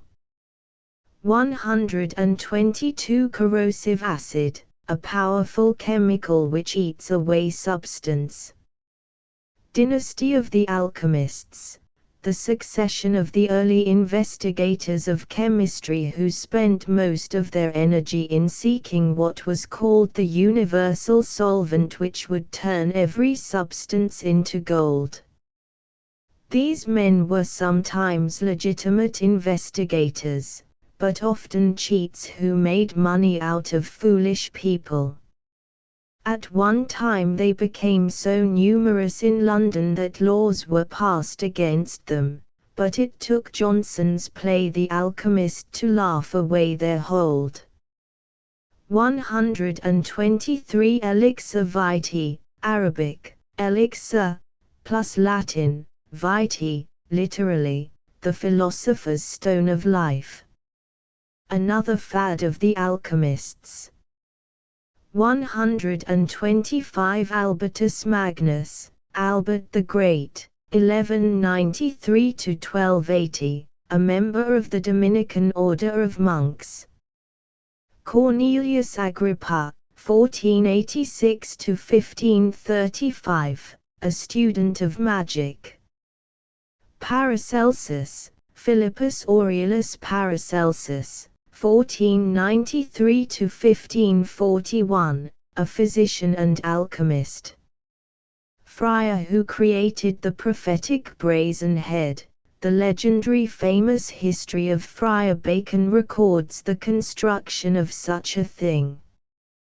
Transactions of the Royal Society, the volumes containing the discussions of the Royal Society and also the papers read before it. This association was founded about 1660 for the advancement of science. Bret Harte, Francis Bret Harte, or as he later called himself Bret Harte, was born in Albany, New York, the 25th of August, 1836. He came of mixed English, Dutch, and Hebrew stock. The family led a wandering life, full of privations, till the death of the father, a schoolmaster, in 1845. In 1853 the widow moved to California, where she married Colonel Andrew Williams. Thither the son followed her in 1854. As tutor, express messenger, printer, drug clerk, miner, and editor. He spent the 3 years till 1857, when he settled in San Francisco, where he became a printer in the office of the Golden Era. Soon he began to contribute articles to the paper, and was promoted to the editorial room. In 1862 he married Miss Anna Greifswald, and in 1864 he was appointed Secretary of the California Mint. He continued writing, and in the same year was engaged on a weekly, The Californian. In 1867 the first collection of his poems was published under the title of The Lost Galleon and Other Tales. When the Overland Monthly was founded in the next year, Bret Harte became its first editor. To its second number he contributed Luck of Roaring Camp. Though received with much question in California, it met a most enthusiastic reception in the East, the columns of the Atlantic Monthly being thrown open to him. This success he followed 6 months later by another, The Outcasts of Poker Flat.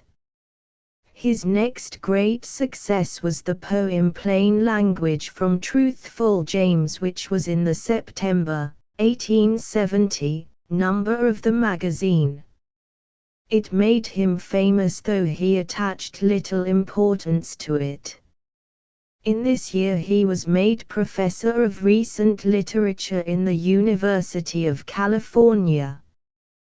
Debt, friction with the new owner of the Overland, and a growing lack of sympathy with the late settlers, caused Bret Harte to leave California in 1871.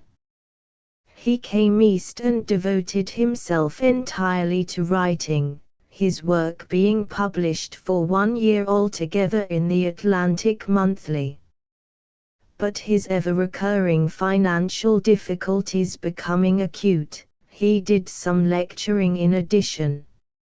In 1876 appeared his only novel, Gabriel Conroy, which was not a success. His money difficulties continuing, his friends came to the rescue and secured his appointment as United States Consul at Krefeld, Germany. Leaving his wife, whom he never saw again, he sailed in 1878. At this post he continued for 2 years, his life being varied by a lecture tour in England. In 1880 he was transferred to the more lucrative consulship at Glasgow. In Glasgow he remained for 5 years, writing, meeting some eminent writers, and visiting different parts of the country. In 1885, a new president having taken office, he was superseded in his consulship. He then settled in London, devoting himself to writing with only an occasional trip away, once as far as Switzerland. In 1901 he died. References: Biography, Merwin, The Life of Bret Harte. Pemberton, Life of Bret Harte. Criticism, Woodbury, America in Literature. Notes to The Outcasts of Poker Flat. This story was first published in the Overland Monthly of San Francisco in 1869. Page 134. Poker Flat, an actual place in Sierra County, California.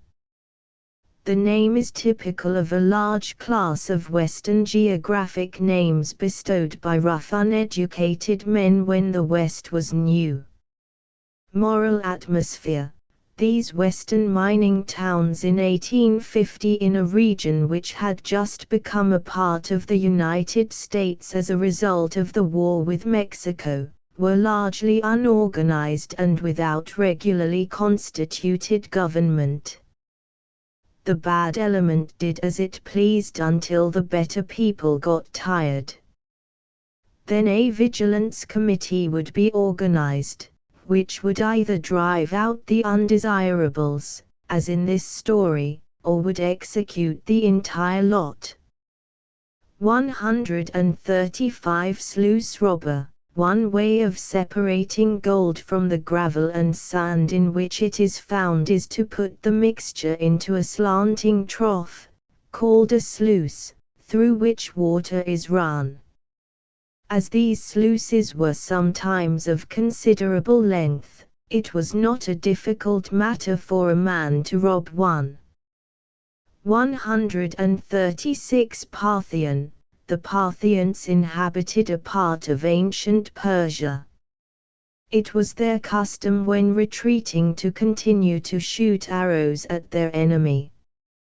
142 Covenanter. One of that body of Scotchmen who had bound themselves by a solemn covenant or agreement in the 17th century to uphold the Presbyterian faith. This act required force of character, since it was in defiance of King Charles I, and this force was shown in the vigor of their hymns. 144 Iliad. The ancient Greek epic poem, ascribed to Homer, which tells the story of the war of the Greeks against Troy. Alexander Pope, 1688–1744, an English poet, who rather freely translated the poem. 147 Doinger, a pistol, so called from the name of the inventor. Robert Louis Stevenson. Robert Louis Balfour Stevenson, the son of a man of some means, was born in Edinburgh, the 30th of November, 1850. The Louis form of his second name was merely a caprice in spelling adopted by the boy, and never altered the pronunciation of the original by his family.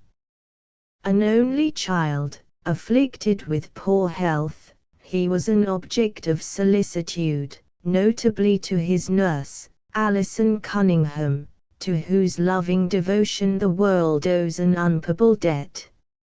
Stevenson's appreciation of her faithful ministrations is beautifully voiced in the dedication of his A Child's Garden of Verses, 1885. After some schooling, made more or less desultory by ill health, he attended Edinburgh University. The family profession was lighthouse engineering, and though he gave it enough attention to receive a medal for a suggested improvement on a lighthouse lamp, his heart was not in engineering, so he compromised with his father on law. He was called to the Scottish Bar and rode on circuit with the court, but, becoming master of his destiny, he abandoned law for literature. Literature was the serious purpose of his life, and to it he gave an ardor of industry which is amazing. He worked at the mastery of its technique for years, till he gained that felicity of expression which has made his writings classical. His earliest publications were essays, often inspired by his trips abroad in search of health. On one of these in France in 1876 he met his future wife, Mrs. Osborne, an American. Other such trips are recorded in An Inland Voyage, 1878, and in Travels with a Donkey, 1879. In 1879 he came to America, traveling in a rough way to California, an experience made use of in his book An Amateur Emigrant. As a consequence of this trip, he fell desperately ill in San Francisco, where he was nursed by Mrs. Osborne, whom he married in 1880. His convalescence in an abandoned mining camp is recorded in the Silverdew Squatters, 1883. Returning to Scotland, they found the climate impossible for his weak lungs, consequently they tried various places on the continent. Throughout his ill health he heroically kept at work, publishing from time to time books of essays and short stories, such as Virginibus Puerisque, 1881, and New Arabian Nights, 1882, parts of which had already appeared in magazines, and in 1883 his first popular success, Treasure Island. In 1887 his father died, and in the next year he came again to America, sojourning at various places, among them Saranac Lake, and then voyaging in a sailing vessel, the Casco, in the Pacific. It was not his ill health alone that kept him on the move, but an adventurous spirit as well. Finally the family settled at Apia, Samoa, the climate of which he found remarkably salubrious. There he could work even physically without the long spells of illness to which he had been accustomed all his life. He was able to take an intense interest in the unhappy politics of the islands, endeavoring to alleviate the unfortunate condition of the natives, who passionately returned his interest. They built for him to his house a road to which they gave the significant name of the Road of the Loving Heart, and they celebrated his storytelling gift by the name Tusitala, the Teller of Tales. His efforts for Samoa resulted in a book entitled A Footnote to History, 1893, which showed the troubled condition of the islands. In this place, ruling over a large retinue of servants like a Scottish chieftain over his clan, he lived for 3 years, turning out much work and producing half of that most wonderful novel, Weir of Hermiston, which bid fair to be his greatest achievement. Death came suddenly in 1894 from the bursting of a blood vessel in the brain, thus cheating his lifelong enemy, tuberculosis. Besides Weir, he left almost completed another novel, St. Ives, which was concluded by Quiller Couch and published in 1898. On a high peak of Weir he lies beneath a stone bearing the epitaph written by himself, "Under the wide and starry sky, dig the grave and let me lie. Glad did I live and gladly die, and I laid me down with a will. This be the verse you grave for me, here he lies where he longed to be, home is the sailor, home from the sea, and the hunter home from the hill." References: Biography, Balfour, Life of Robert Louis Stevenson. Raleigh, R. L. Stevenson. Criticism, Genung, Stevenson's Attitude Toward Life. Phelps, Modern Novelists. Notes on the Sire de Maltroit store. This story of dramatic interest, which contains, moreover, much psychologic interest, was first published in Temple Bar, January, 1878, and reprinted in the volume New Arabian Nights in 1882. Page 148. Sire, obsolete French for Sir. Burgundy, a section of eastern France bordering on the River Rhône. The Count of Burgundy by a treaty with the English recognized the claim of the English king, Henry VI, to the throne of France. Their troops at the time of the story were endeavoring to establish this claim by force of arms. Joan of Arc figures in this war. Safe conduct, a passport. As Denis had won, he must have come from the French forces and consequently was among enemies. 149 Château Landon, an ancient town southeast of Paris. 150 Bourges, a city in the department of Cher, west of Burgundy. 154 Rushes. In those days the floors of rooms were covered with rushes into which people were accustomed to throw refuse. Cleaning was done by removing the old rushes and putting a fresh supply in their place. 155 Leonardo da Vinci, 1452–1519, a famous Italian painter who did much portraiture, particularly of women. One of his best-known works is the Mona Lisa. 156 Damoichio, obsolete French word denoting rank. 163 Salle, French, hall. 164 Charlemagne, the French form of Charles the Great, 742–814, a great king of the Franks and emperor of the Romans. 169 Hercules, a great personage in Greek mythology, famous for his strength.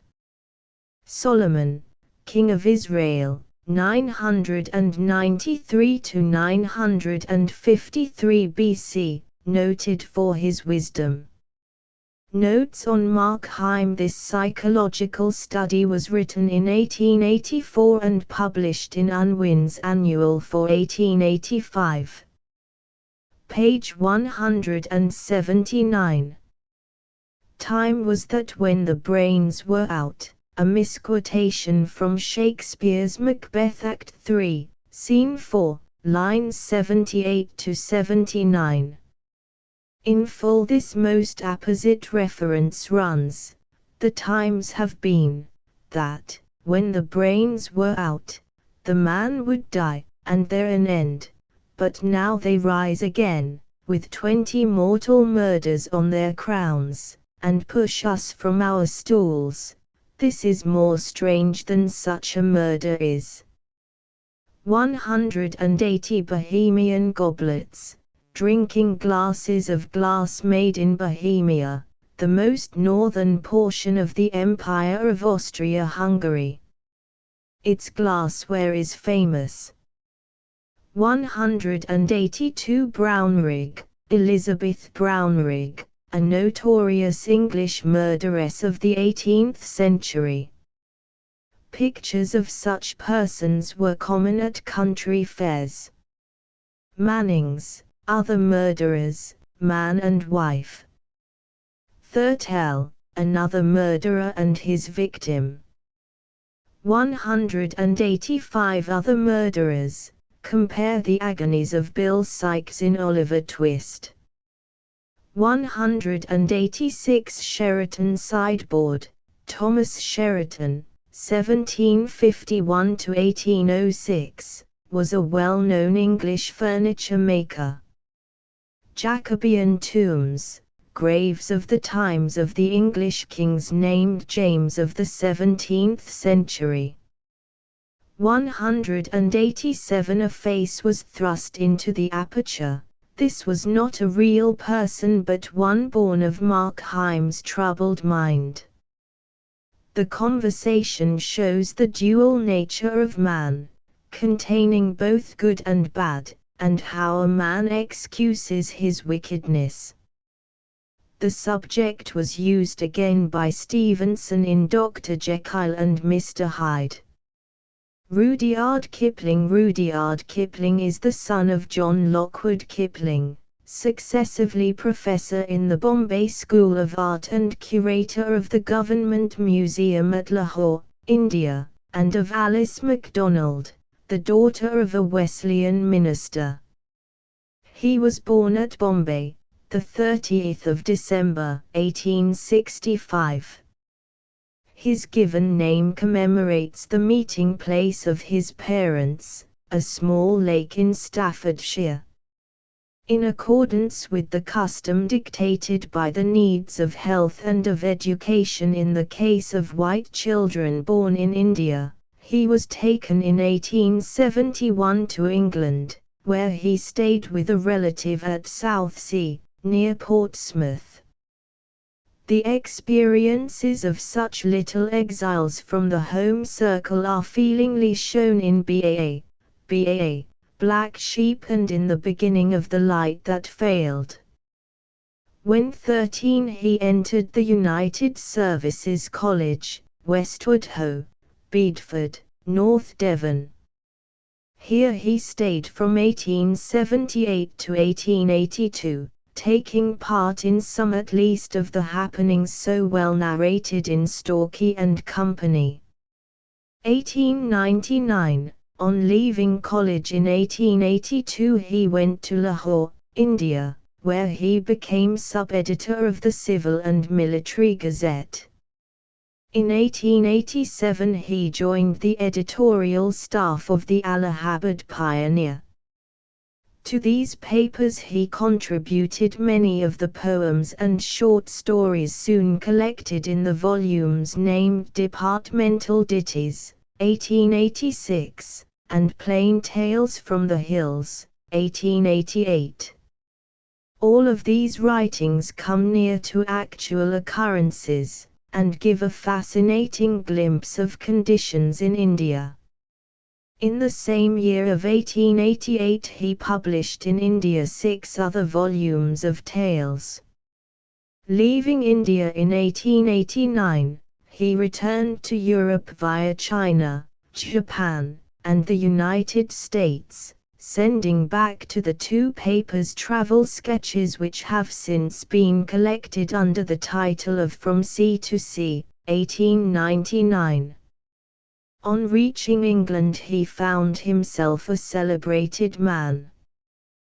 There he met in 1891 Walcott Balestier, an American, to whom he dedicated Barrackroom Ballads, 1892, in an introductory poem filled with glowing tribute. In the same year he made further journeys to South Africa, Australia, and New Zealand. He married Caroline Balestier in 1892, the year of publication of the Now Lacquer, which had been written in collaboration with her brother. The traveling continued till they settled in Brattleboro, Vermont, where their unique house was named appropriately the Now Lacquer. The fruit of his American sojourn was, among other writings, Captains Courageous, 1897, a story of the Atlantic fishing banks, full of American atmosphere and characters. In the meantime, in various periodicals had appeared short stories and poems, which were quickly put into books. One of the stories is A Walking Delegate, which is so wonderfully accurate in the local color of Vermont as to be worthy of special mention. It forms one of the day's work group, 1898. In it is seen Kipling's power of observation, which he possesses to such a remarkable degree.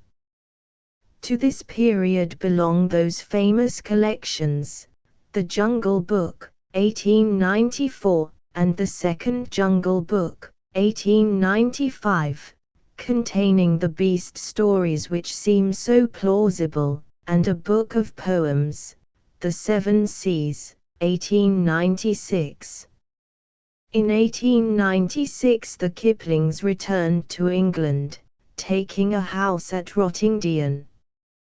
While England has remained his permanent home, he has continued to take journeys. During a trip in 1899 he was seriously ill in New York with pneumonia. While ill, his condition was a constant source of anxiety to all classes of people. He recovered, but his little daughter Josephine died of the same disease. One cannot fail to note the intimate touches reminiscent of her in they published in Traffics and Discoveries, 1904. Another trip, in 1900, was to South Africa, while the Boer War was in progress. The results are to be found in many poems and stories about the struggle. In late years honors have come to him. The Nobel Prize of Literature and an honorary degree from Oxford were both awarded him in 1907. He has taken some part in politics, but he continues to write, though not so prolifically as before. His more recent books are, Kim, 1902, A Vivid Panorama of India, Puck of Pook's Hill, 1906, and Rewards and Fairies, 1910, Realistic Reconstructions of English History, Actions and Reactions, 1909, a series of stories, among them An Habitation in Forst, a rare story of the charm of English country life, and The Fringes of the Fleet, 1916, relating to the European War. His son John has had the misfortune to be captured in the present war. One book, The Day's Work, deserves particular mention, as it contains some of his best stories, such as The Brushwood Boy, and exhibits especially the three cardinal points of his philosophy of life: work, don't whine, and don't be afraid. References: Biography Clemens, a Ken of Kipling. Knowles, a Kipling primer. Criticism: Le Gaulien, Rudyard Kipling, a criticism. Falls, Rudyard Kipling, a critical study. Hooker, the later work of Rudyard Kipling, North American Review, May, 1911. Notes to Wee Willie Winkie, page 196. Wee Willie Winkie, the name is taken from the Scotch poem of William Miller, 1810–1872. Below is given Whittier's familiar version of the poem. Wee Willie Winkie runs through the town, upstairs and downstairs, in his nightgown. Tapping at the window, crying at the lock, are the weans in their bed, for it's now 10 o'clock. Anything but sleep, you rogue. Glowering like the moon, rattling in an iron jug with an iron spoon, rumbling, tumbling all about, crowing like a cock, screaming like I don't know what, waking sleeping folk. Hey, Willie Winkie, are you coming then? The cat's singing purry to the sleeping hen. The dog is lying on the floor and doesn't even peep, but here's a wakeful laddie that will not fall asleep. Hey, Willie Winkie, can't you keep him still? Wriggling off a body's knee like a very eel, pulling at the cat's ear, as she drowsy hums, Hi, Willie Winkie. See, there he comes. Wearied is the mother that has a restless wean, a wee stumpy bairnie, herd weener he's seen, that has a battle eye with sleep before he'll close his ee, but a kiss from off his rosy lips gives strength anew to me. An officer, etc. This quotation refers to the time when the holders of military rank also held social position. Arya, Anglo-Indian for nurse. Barber, Oriental title of respect. Subaltern, a commissioned officer of lower rank than captain, i.e. lieutenant.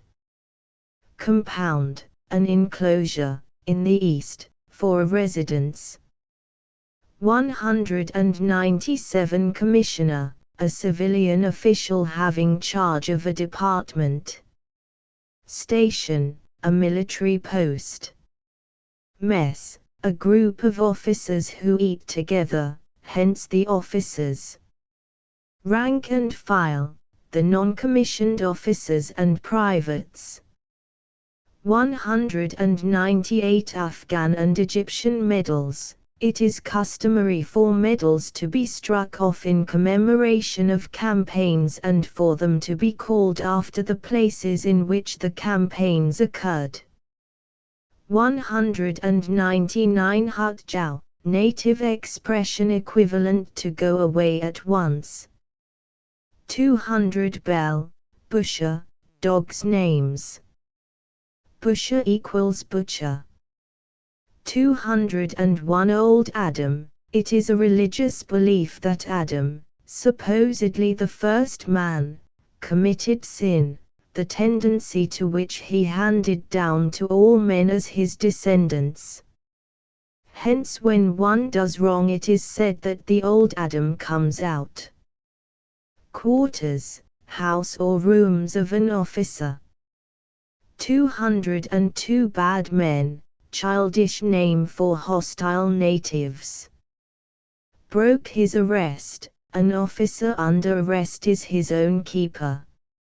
Sahib, a term of respect, equivalent to Mr., used by East Indians toward Europeans. 203 12-2. The unit of measurement of the height of a horse is called a hand, which is equal to 4 inches. Hence 12-2 means 12 hands and 2 inches. Whaler, a horse from New South Wales. 205 Pushto, sometimes Pushtu, the language of the Afghans.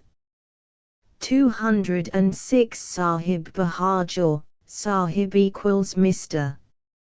Bahadur, title of respect equivalent to gallant officer. 207 Spoil 5, a game of cards. Colour Sergeant, in the British Army, he is a non-commissioned officer who ranks higher and receives better pay than an ordinary sergeant, and, in addition to discharging the usual duties of a sergeant, attends the colours, the flag, in the field or near headquarters. Pathans, pronounced Patan, an Afghan race settled in Hindustan and in eastern Afghanistan. Double, to increase the pace to twice the ordinary, double quick. 208 Cantonment, in India pronounced cantonment, part of a town assigned to soldiers. Pultan, native expression equivalent to troops. 209 Pucker, native expression meaning real thorough. 1. The Philosophy of the Short Story in Pen and Ink, page 72. Longmans, Green and Company, 1888. 2. Ibid. 3. Materials of Fiction, page 175. Doubleday, Page and Company, 1912. 4. Materials of Fiction, page 173. Doubleday, Page and Company, 1912. 5. Graham's Magazine, May, 1842. 6. Vailima Letters, I, page 147. 7. Craps Irving's Tales of a Traveller, etc. Introduction. Scott, Forsman and Company. The Academy Classics. The works selected for this series are such as have gained a conspicuous and enduring place in literature. Nothing is admitted either trivial in character or ephemeral in interest. Each volume is edited by a teacher of reputation, whose name is a guarantee of sound and judicious annotation. It is the aim of the notes to furnish assistance only where it is absolutely needed, and, in general, to permit the author to be his own interpreter. All the essays and speeches in the series, excepting Webster's reply to Hayne, are printed without abrigment. The plays of Shakespeare are expurgated only where necessary for school use. The series is handsomely bound in blue cloth, the page is open and clear, and the paper of the best quality. Addison. De Coverley Papers. Edited by Samuel Thurber. Cloth, 35 cents.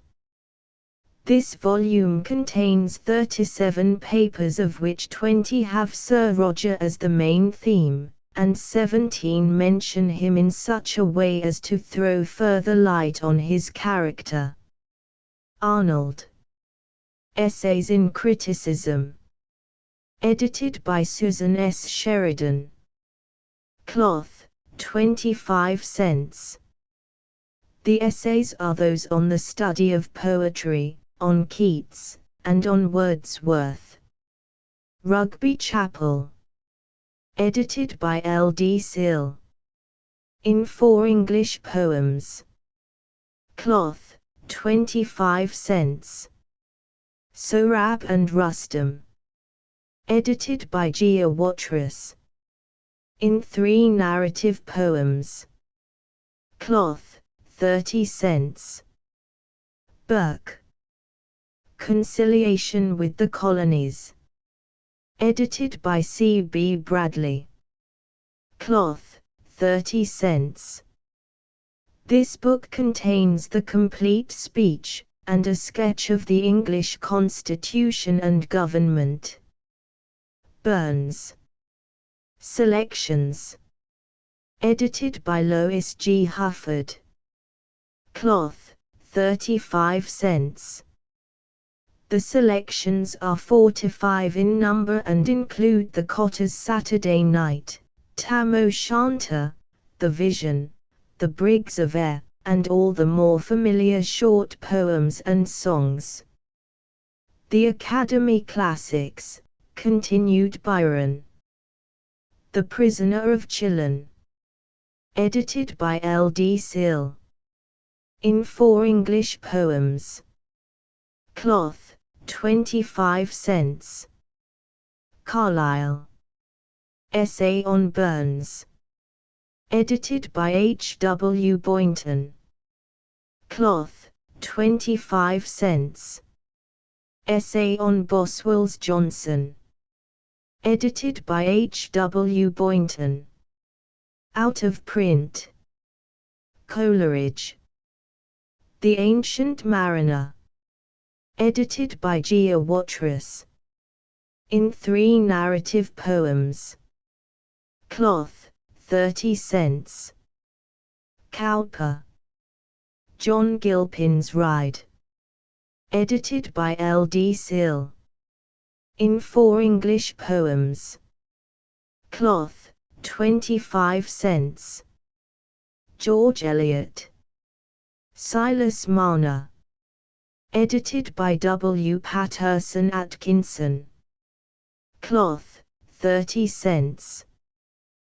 The introduction contains a brief life of George Eliot, an account of the writing of Silas Marner, and a short list of works on the author.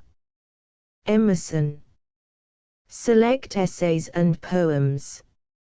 Edited by Eva March Tappan. Cloth, 30 cents. The essays are those on compensation, self-reliance, and manners. There are also 9 of the best-known poems. A feature of the book is the suggestive questions at the bottom of each page, which keep the pupil's attention on the alert and at the same time aid in the interpretation of the text. Goldsmith. The Vicar of Wakefield. Edited by R. Adelaide Witham. Cloth, 40 cents. The introduction to the work contains a bibliography of the life of Goldsmith, a bibliography of criticism, a life of Goldsmith arranged by topics, a table of masterpieces published during his life, and an appreciation of Goldsmith's style. The Traveller and the Deserted Village. Edited by Georgia Watrous. In Selected Poems. Cloth, 30 cents. Gray. Elegy written in a country churchyard and the progress of Poesy. Edited by Gia Watrous. In Selected Poems. Cloth, 30 cents. The Academy Classics, continued Irving. Life of Goldsmith. Edited by R. Adelaide Witham. Cloth, 40 cents. The editor has furnished a life of Irving arranged by topics, with references to Pierre Irving's life of his uncle. There is also an arrangement of the text by topics, for convenience in assigning the reading. The book has a useful list of the works of Irving side by side with contemporary American literature. Selections from the sketchbook. Edited by Elmer E. Wentworth. Cloth, 35 cents. This book contains The Voyage, The Wife, Rip Van Winkle, Sunday in London, The Art of Bookmaking, The Mutability of Literature, The Spectre Bridegroom, Westminster Abbey, Christmas, The Stagecoach, Christmas Eve, Christmas Day, Stratford-on-Avon, To My Books, The Legend of Sleepy Hollow. Lowell. Selections. The Vision of Sir Launfal and Other Poems. Edited by Dr. F. R. Lane. Cloth, 25 cents.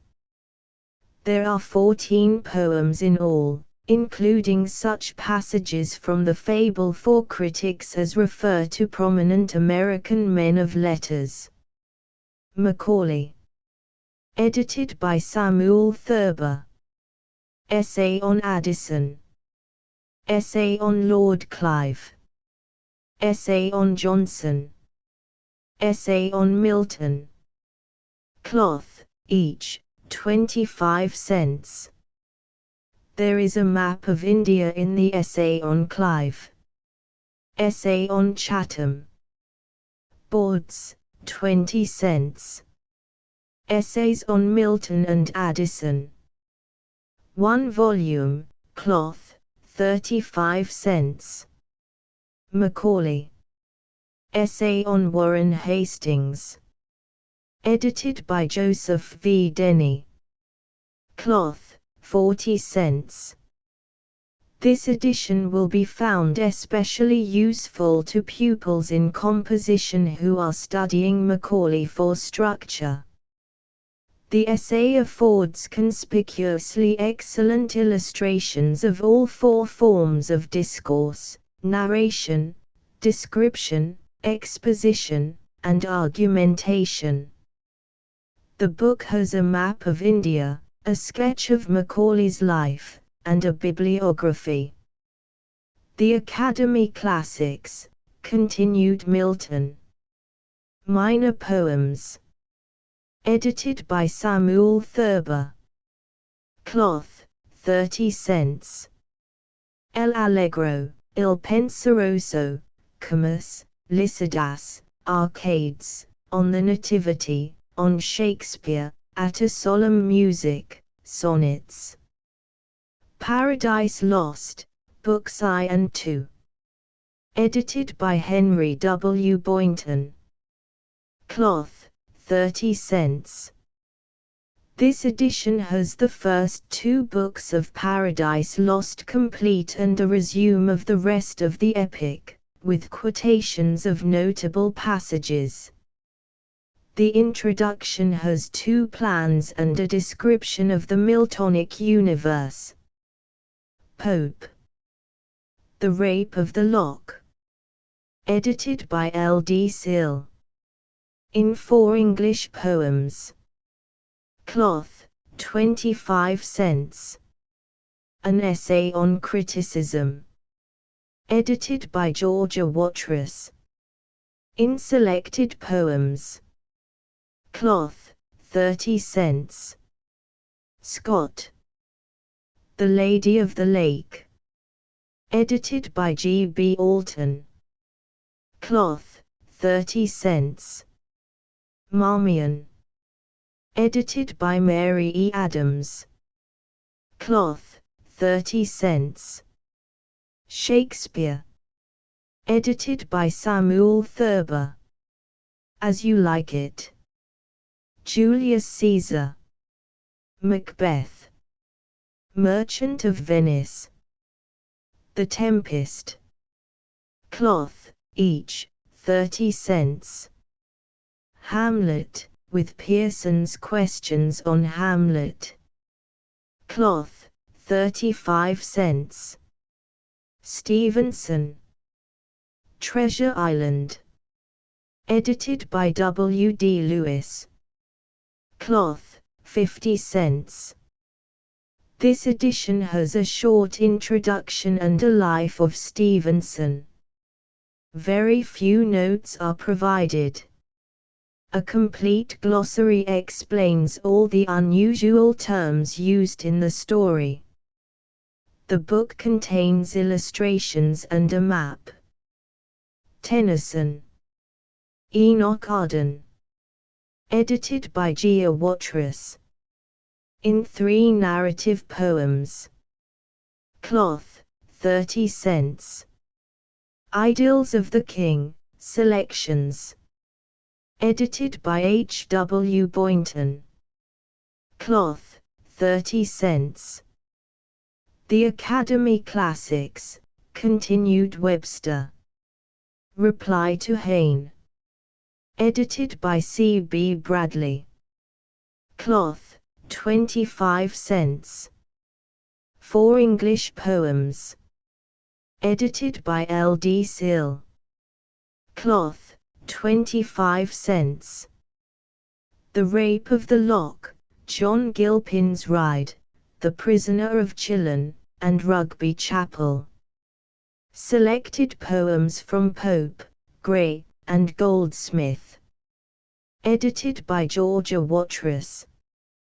Cloth, 30 cents.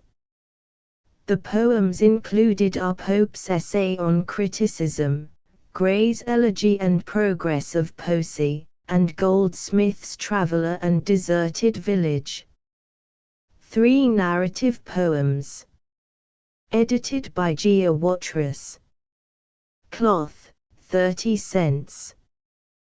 The Ancient Mariner, Sohrab and Rustum, and Enoch Arden. A feature of this book is a map, which makes plain the geography of Sohrab and Rustum. The Literature Notebook by Professor F. N. Scott, of the University of Michigan, and F. E. Bryant, of the University of Kansas. Price, each, 6 cents, per dozen, 60 cents, per 100, $5. This is a blank book for book reviews and reports on home reading. On the front cover are 17 numbered questions, each suggesting a possible treatment for the book review.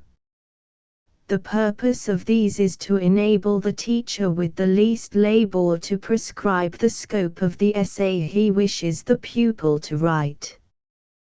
The teacher indicates a question, or series of questions, by number, and the pupil understands that his review is to answer these questions. There are directions for both teacher and pupil. On the back cover is a list of books for home reading. Journeys in Fiction by Alfred M. Hitchcock, High School, Hartford, Conn. Paper, 42 pages. Price, 10 cents. Select Essays of Macaulay edited by Samuel Thurber. 12 mo. Cloth, 219 pages. Price, 50 cents. This selection comprises the essays on Milton, Bunyan, Johnson, Goldsmith, and Madame D'Arblay, thus giving illustrations both of Macaulay's earlier and of his later style. The subjects of the essays are such as to bring them into close relation with the study of English literature. The notes are intended to help the pupil to help himself. When an allusion is not easily understood, a note briefly explains it, or at least indicates where an explanation may be found. In other cases, the pupil is expected to rely on his own efforts, and on such assistance as his teacher may think it wise to give. Historical Essays of Macaulay edited by Samuel Thurber. 12 mo. Cloth, 399 pages. Price, 60 cents. This selection includes the essays on Lord Clive, Warren Hastings, and both the essays on the Earl of Chatham. The text in each case is given entire. A map of India, giving the location of places named in the essays, is included. These essays are annotated on the same principle that is followed in the notes to the Select Essays. Select Essays of Addison with Macaulay's essay on Addison. Edited by Samuel Thurber. 12 mo. Cloth, 340 pages. Price, 60 cents. The editor has aimed to bring together such papers from The Spectator, The Tatler, The Guardian, and The Freeholder as will prove most readable to youth of high school age, and at the same time give something like an adequate idea of the richness of Addison's vein. The De Coverley papers are of course included. There are 70 selections in all. They have to do with the Spectator Club, the stage, manners, politics, morals, and religion. There are selections from Addison's stories and his hymns. The book contains also Macaulay's essay on Addison. End of the Project Gutenberg ebook. The short story **** updated editions will replace the previous one, the old editions will be renamed. Creating the works from print editions not protected by U.S. copyright law means that no one owns a United States copyright in these works, so the Foundation, and you, can copy and distribute it in the United States without permission and without paying copyright royalties. Special rules, set forth in the general terms of use part of this license, apply to copying and distributing Project Gutenberg trademark symbol electronic works to protect the Project Gutenberg trademark symbol concept and trademark. Project Gutenberg is a registered trademark, and may not be used if you charge for an ebook, except by following the terms of the trademark license, including paying royalties for use of the Project Gutenberg trademark. If you do not charge anything for copies of this ebook, complying with the trademark license is very easy. You may use this ebook for nearly any purpose such as creation of derivative works, reports, performances and research. Project Gutenberg ebooks may be modified and printed and given away. You may do practically anything in the United States with ebooks not protected by U.S. copyright law. Redistribution is subject to the trademark license, especially commercial redistribution. Start. Full license. The full Project Gutenberg license. Please read this before you distribute or use this work to protect the Project Gutenberg trademark symbol mission of promoting the free distribution of electronic works. By using or distributing this work, or any other work associated in any way with the phrase Project Gutenberg, you agree to comply with all the terms of the full Project Gutenberg trademark symbol license available with this file or online at www.gutenberg.org/license. Section 1. General Terms of Use and Redistributing Project Gutenberg Trademark Symbol Electronic Works 1.0. By reading or using any part of this Project Gutenberg trademark symbol electronic work, you indicate that you have read, understand, agree to and accept all the terms of this license and intellectual property, trademark/copyright, agreement. If you do not agree to abide by all the terms of this agreement, you must cease using and return or destroy all copies of Project Gutenberg trademark symbol electronic works in your possession. If you paid a fee for obtaining a copy of or access to a Project Gutenberg trademark symbol electronic work and you do not agree to be bound by the terms of this agreement, you may obtain a refund from the person or entity to whom you paid the fee as set forth in paragraph 1.e.8. 1.b Project Gutenberg is a registered trademark. It may only be used on or associated in any way with an electronic work by people who agree to be bound by the terms of this agreement. There are a few things that you can do with most Project Gutenberg trademark symbol electronic works even without complying with the full terms of this agreement. See paragraph 1.c below. There are a lot of things you can do with Project Gutenberg trademark symbol electronic works if you follow the terms of this agreement and help preserve free future access to Project Gutenberg trademark symbol electronic works. See paragraph 1.e below. 1.c.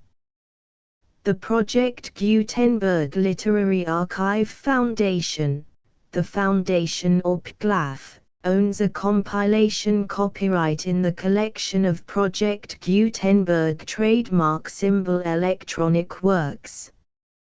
Nearly all the individual works in the collection are in the public domain in the United States. If an individual work is unprotected by copyright law in the United States and you are located in the United States, we do not claim a right to prevent you from copying, distributing, performing, displaying or creating derivative works based on the work as long as all references to Project Gutenberg are removed. Of course, we hope that you will support the Project Gutenberg trademark symbol mission of promoting free access to electronic works by freely sharing Project Gutenberg trademark symbol works in compliance with the terms of this agreement for keeping the Project Gutenberg trademark symbol name associated with the work.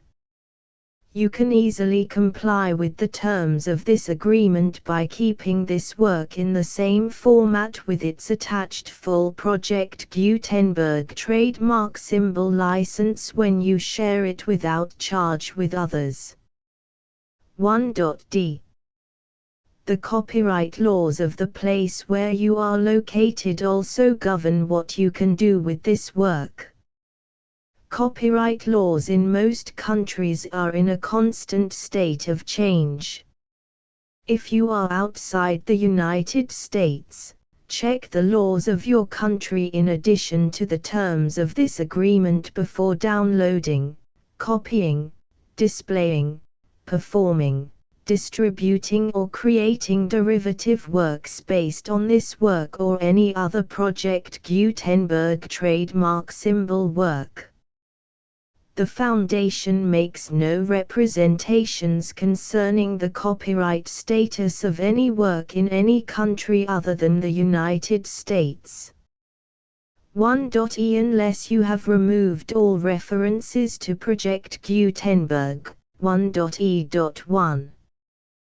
The following sentence, with active links to, or other immediate access to, the full Project Gutenberg trademark symbol license must appear prominently whenever any copy of a Project Gutenberg trademark symbol work, any work on which the phrase Project Gutenberg appears, or with which the phrase Project Gutenberg is associated, is accessed, displayed, performed, viewed, copied or distributed. This ebook is for the use of anyone anywhere in the United States and most other parts of the world at no cost and with almost no restrictions whatsoever.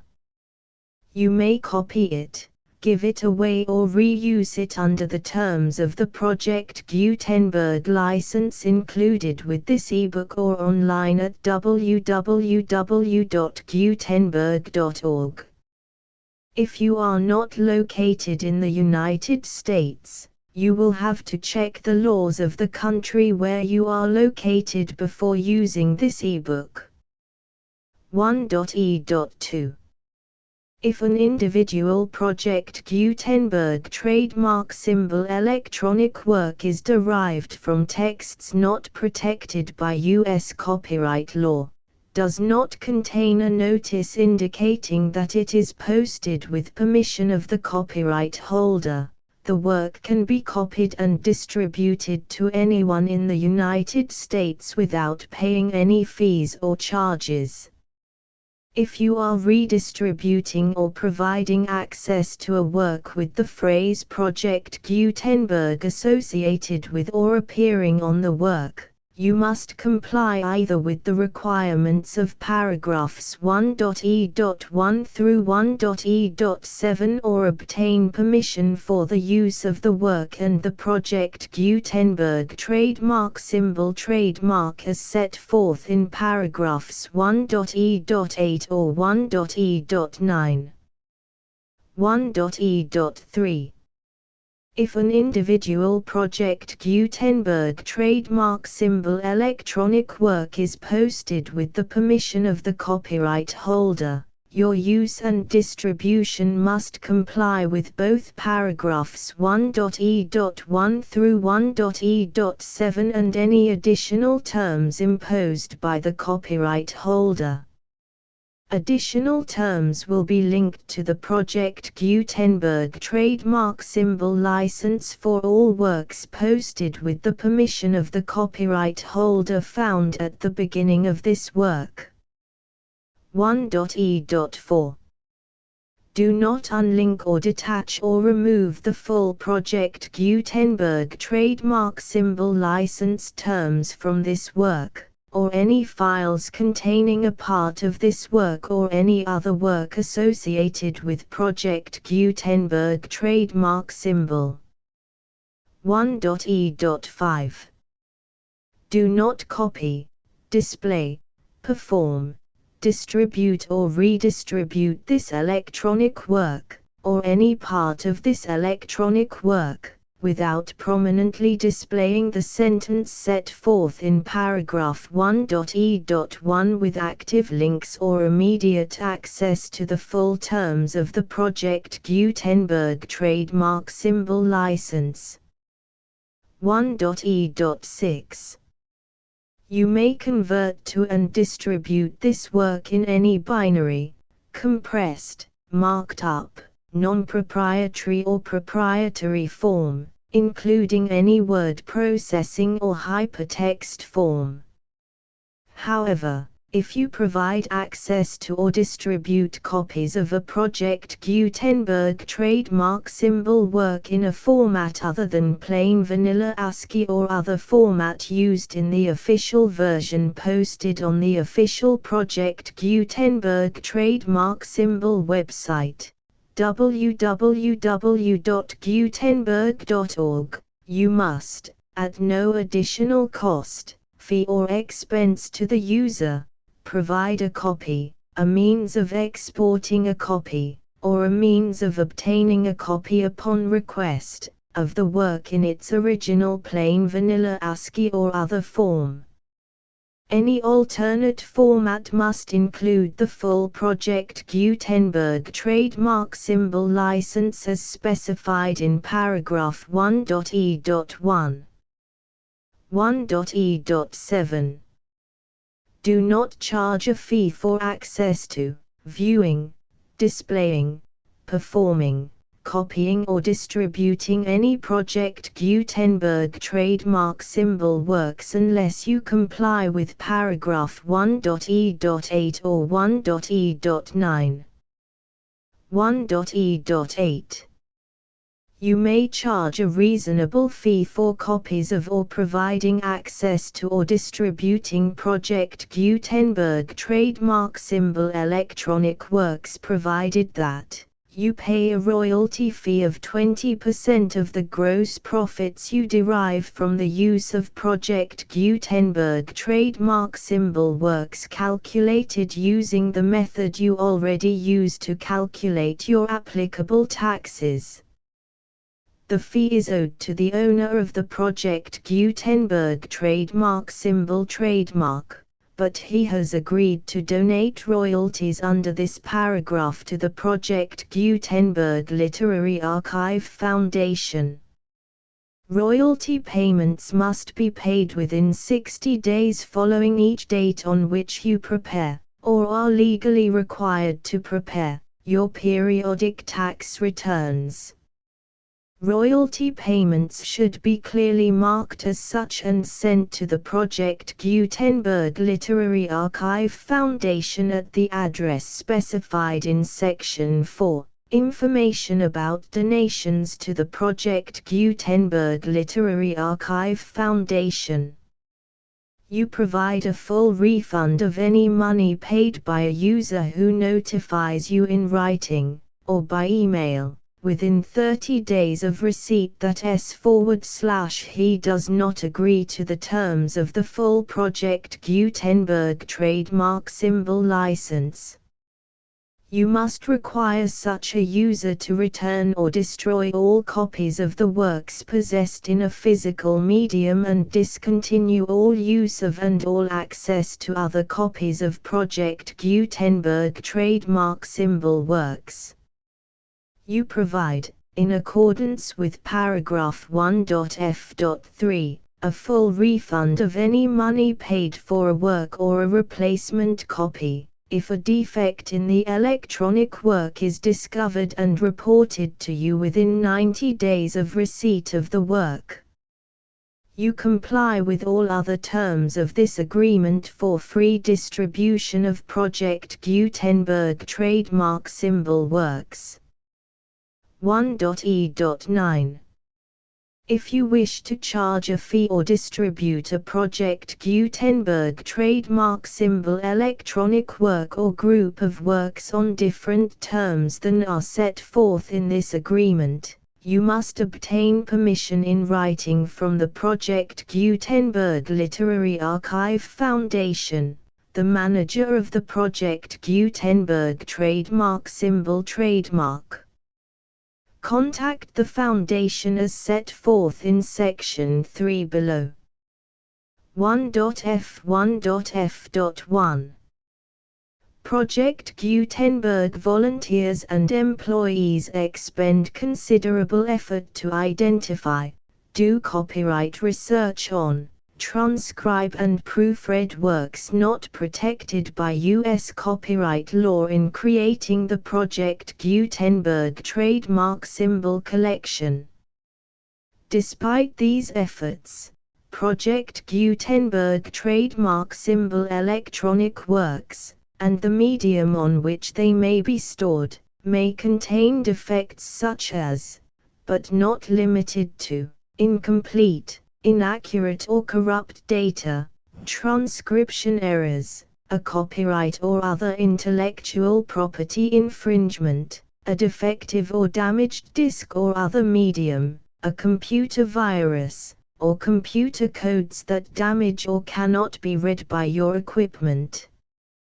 1.f.2 Limited warranty, disclaimer of damages, except for the right of replacement or refund described in paragraph 1.f.3, the Project Gutenberg Literary Archive Foundation, the owner of the Project Gutenberg trademark symbol trademark, and any other party distributing a Project Gutenberg trademark symbol electronic work under this agreement, disclaim all liability to you for damages, costs and expenses, including legal fees. You agree that you have no remedies for negligence, strict liability, breach of warranty or breach of contract except those provided in paragraph 1.f.3. You agree that the Foundation, the trademark owner, and any distributor under this agreement will not be liable to you for actual, direct, indirect, consequential, punitive or incidental damages even if you give notice of the possibility of such damage. 1.f.3 Limited right of replacement or refund. If you discover a defect in this electronic work within 90 days of receiving it, you can receive a refund of the money, if any, you paid for it by sending a written explanation to the person you received the work from. If you received the work on a physical medium, you must return the medium with your written explanation. The person or entity that provided you with the defective work may elect to provide a replacement copy in lieu of a refund. If you received the work electronically, the person or entity providing it to you may choose to give you a second opportunity to receive the work electronically in lieu of a refund.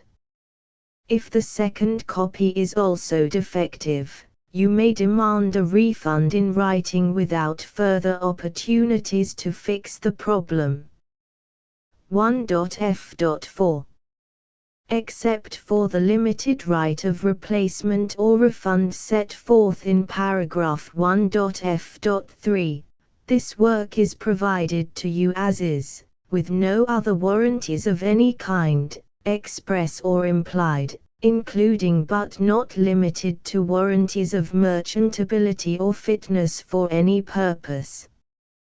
1.f.5 Some states do not allow disclaimers of certain implied warranties or the exclusion or limitation of certain types of damages. If any disclaimer or limitation set forth in this agreement violates the law of the state applicable to this agreement, the agreement shall be interpreted to make the maximum disclaimer or limitation permitted by the applicable state law. The invalidity or unenforceability of any provision of this agreement shall not void the remaining provisions. 1.f.6 Indemnity. You agree to indemnify and hold the Foundation, the trademark owner, any agent or employee of the Foundation, anyone providing copies of Project Gutenberg trademark symbol electronic works in accordance with this agreement, and any volunteers associated with the production, promotion and distribution of Project Gutenberg trademark symbol electronic works, harmless from all liability, costs and expenses, including legal fees, that arise directly or indirectly from any of the following which you do or cause to occur. A. Distribution of this or any Project Gutenberg trademark symbol work.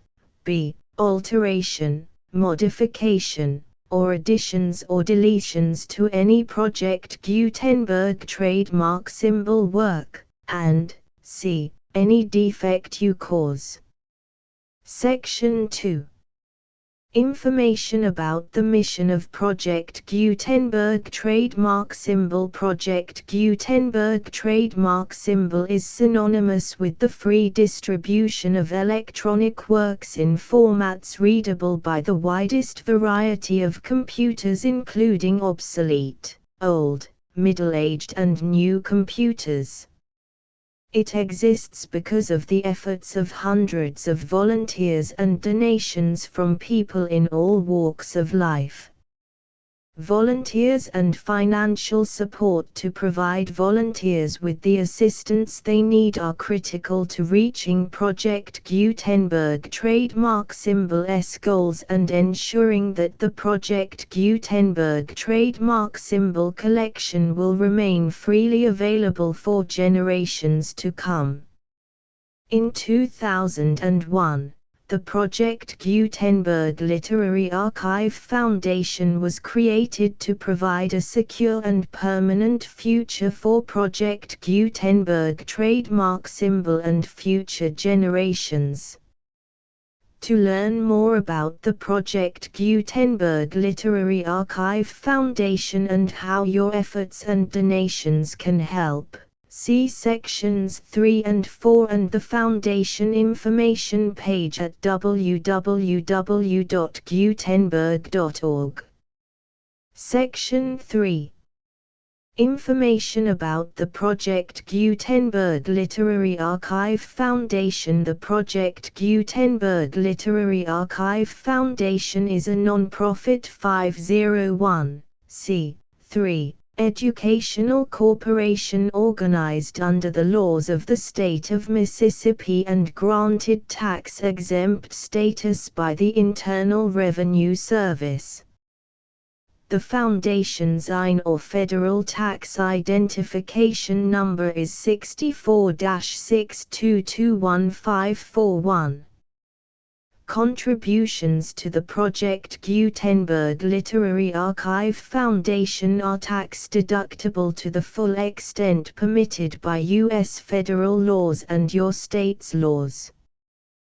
The Foundation's business office is located at 809 North 1500 West, Salt Lake City, UT 84116, 801-596-1887.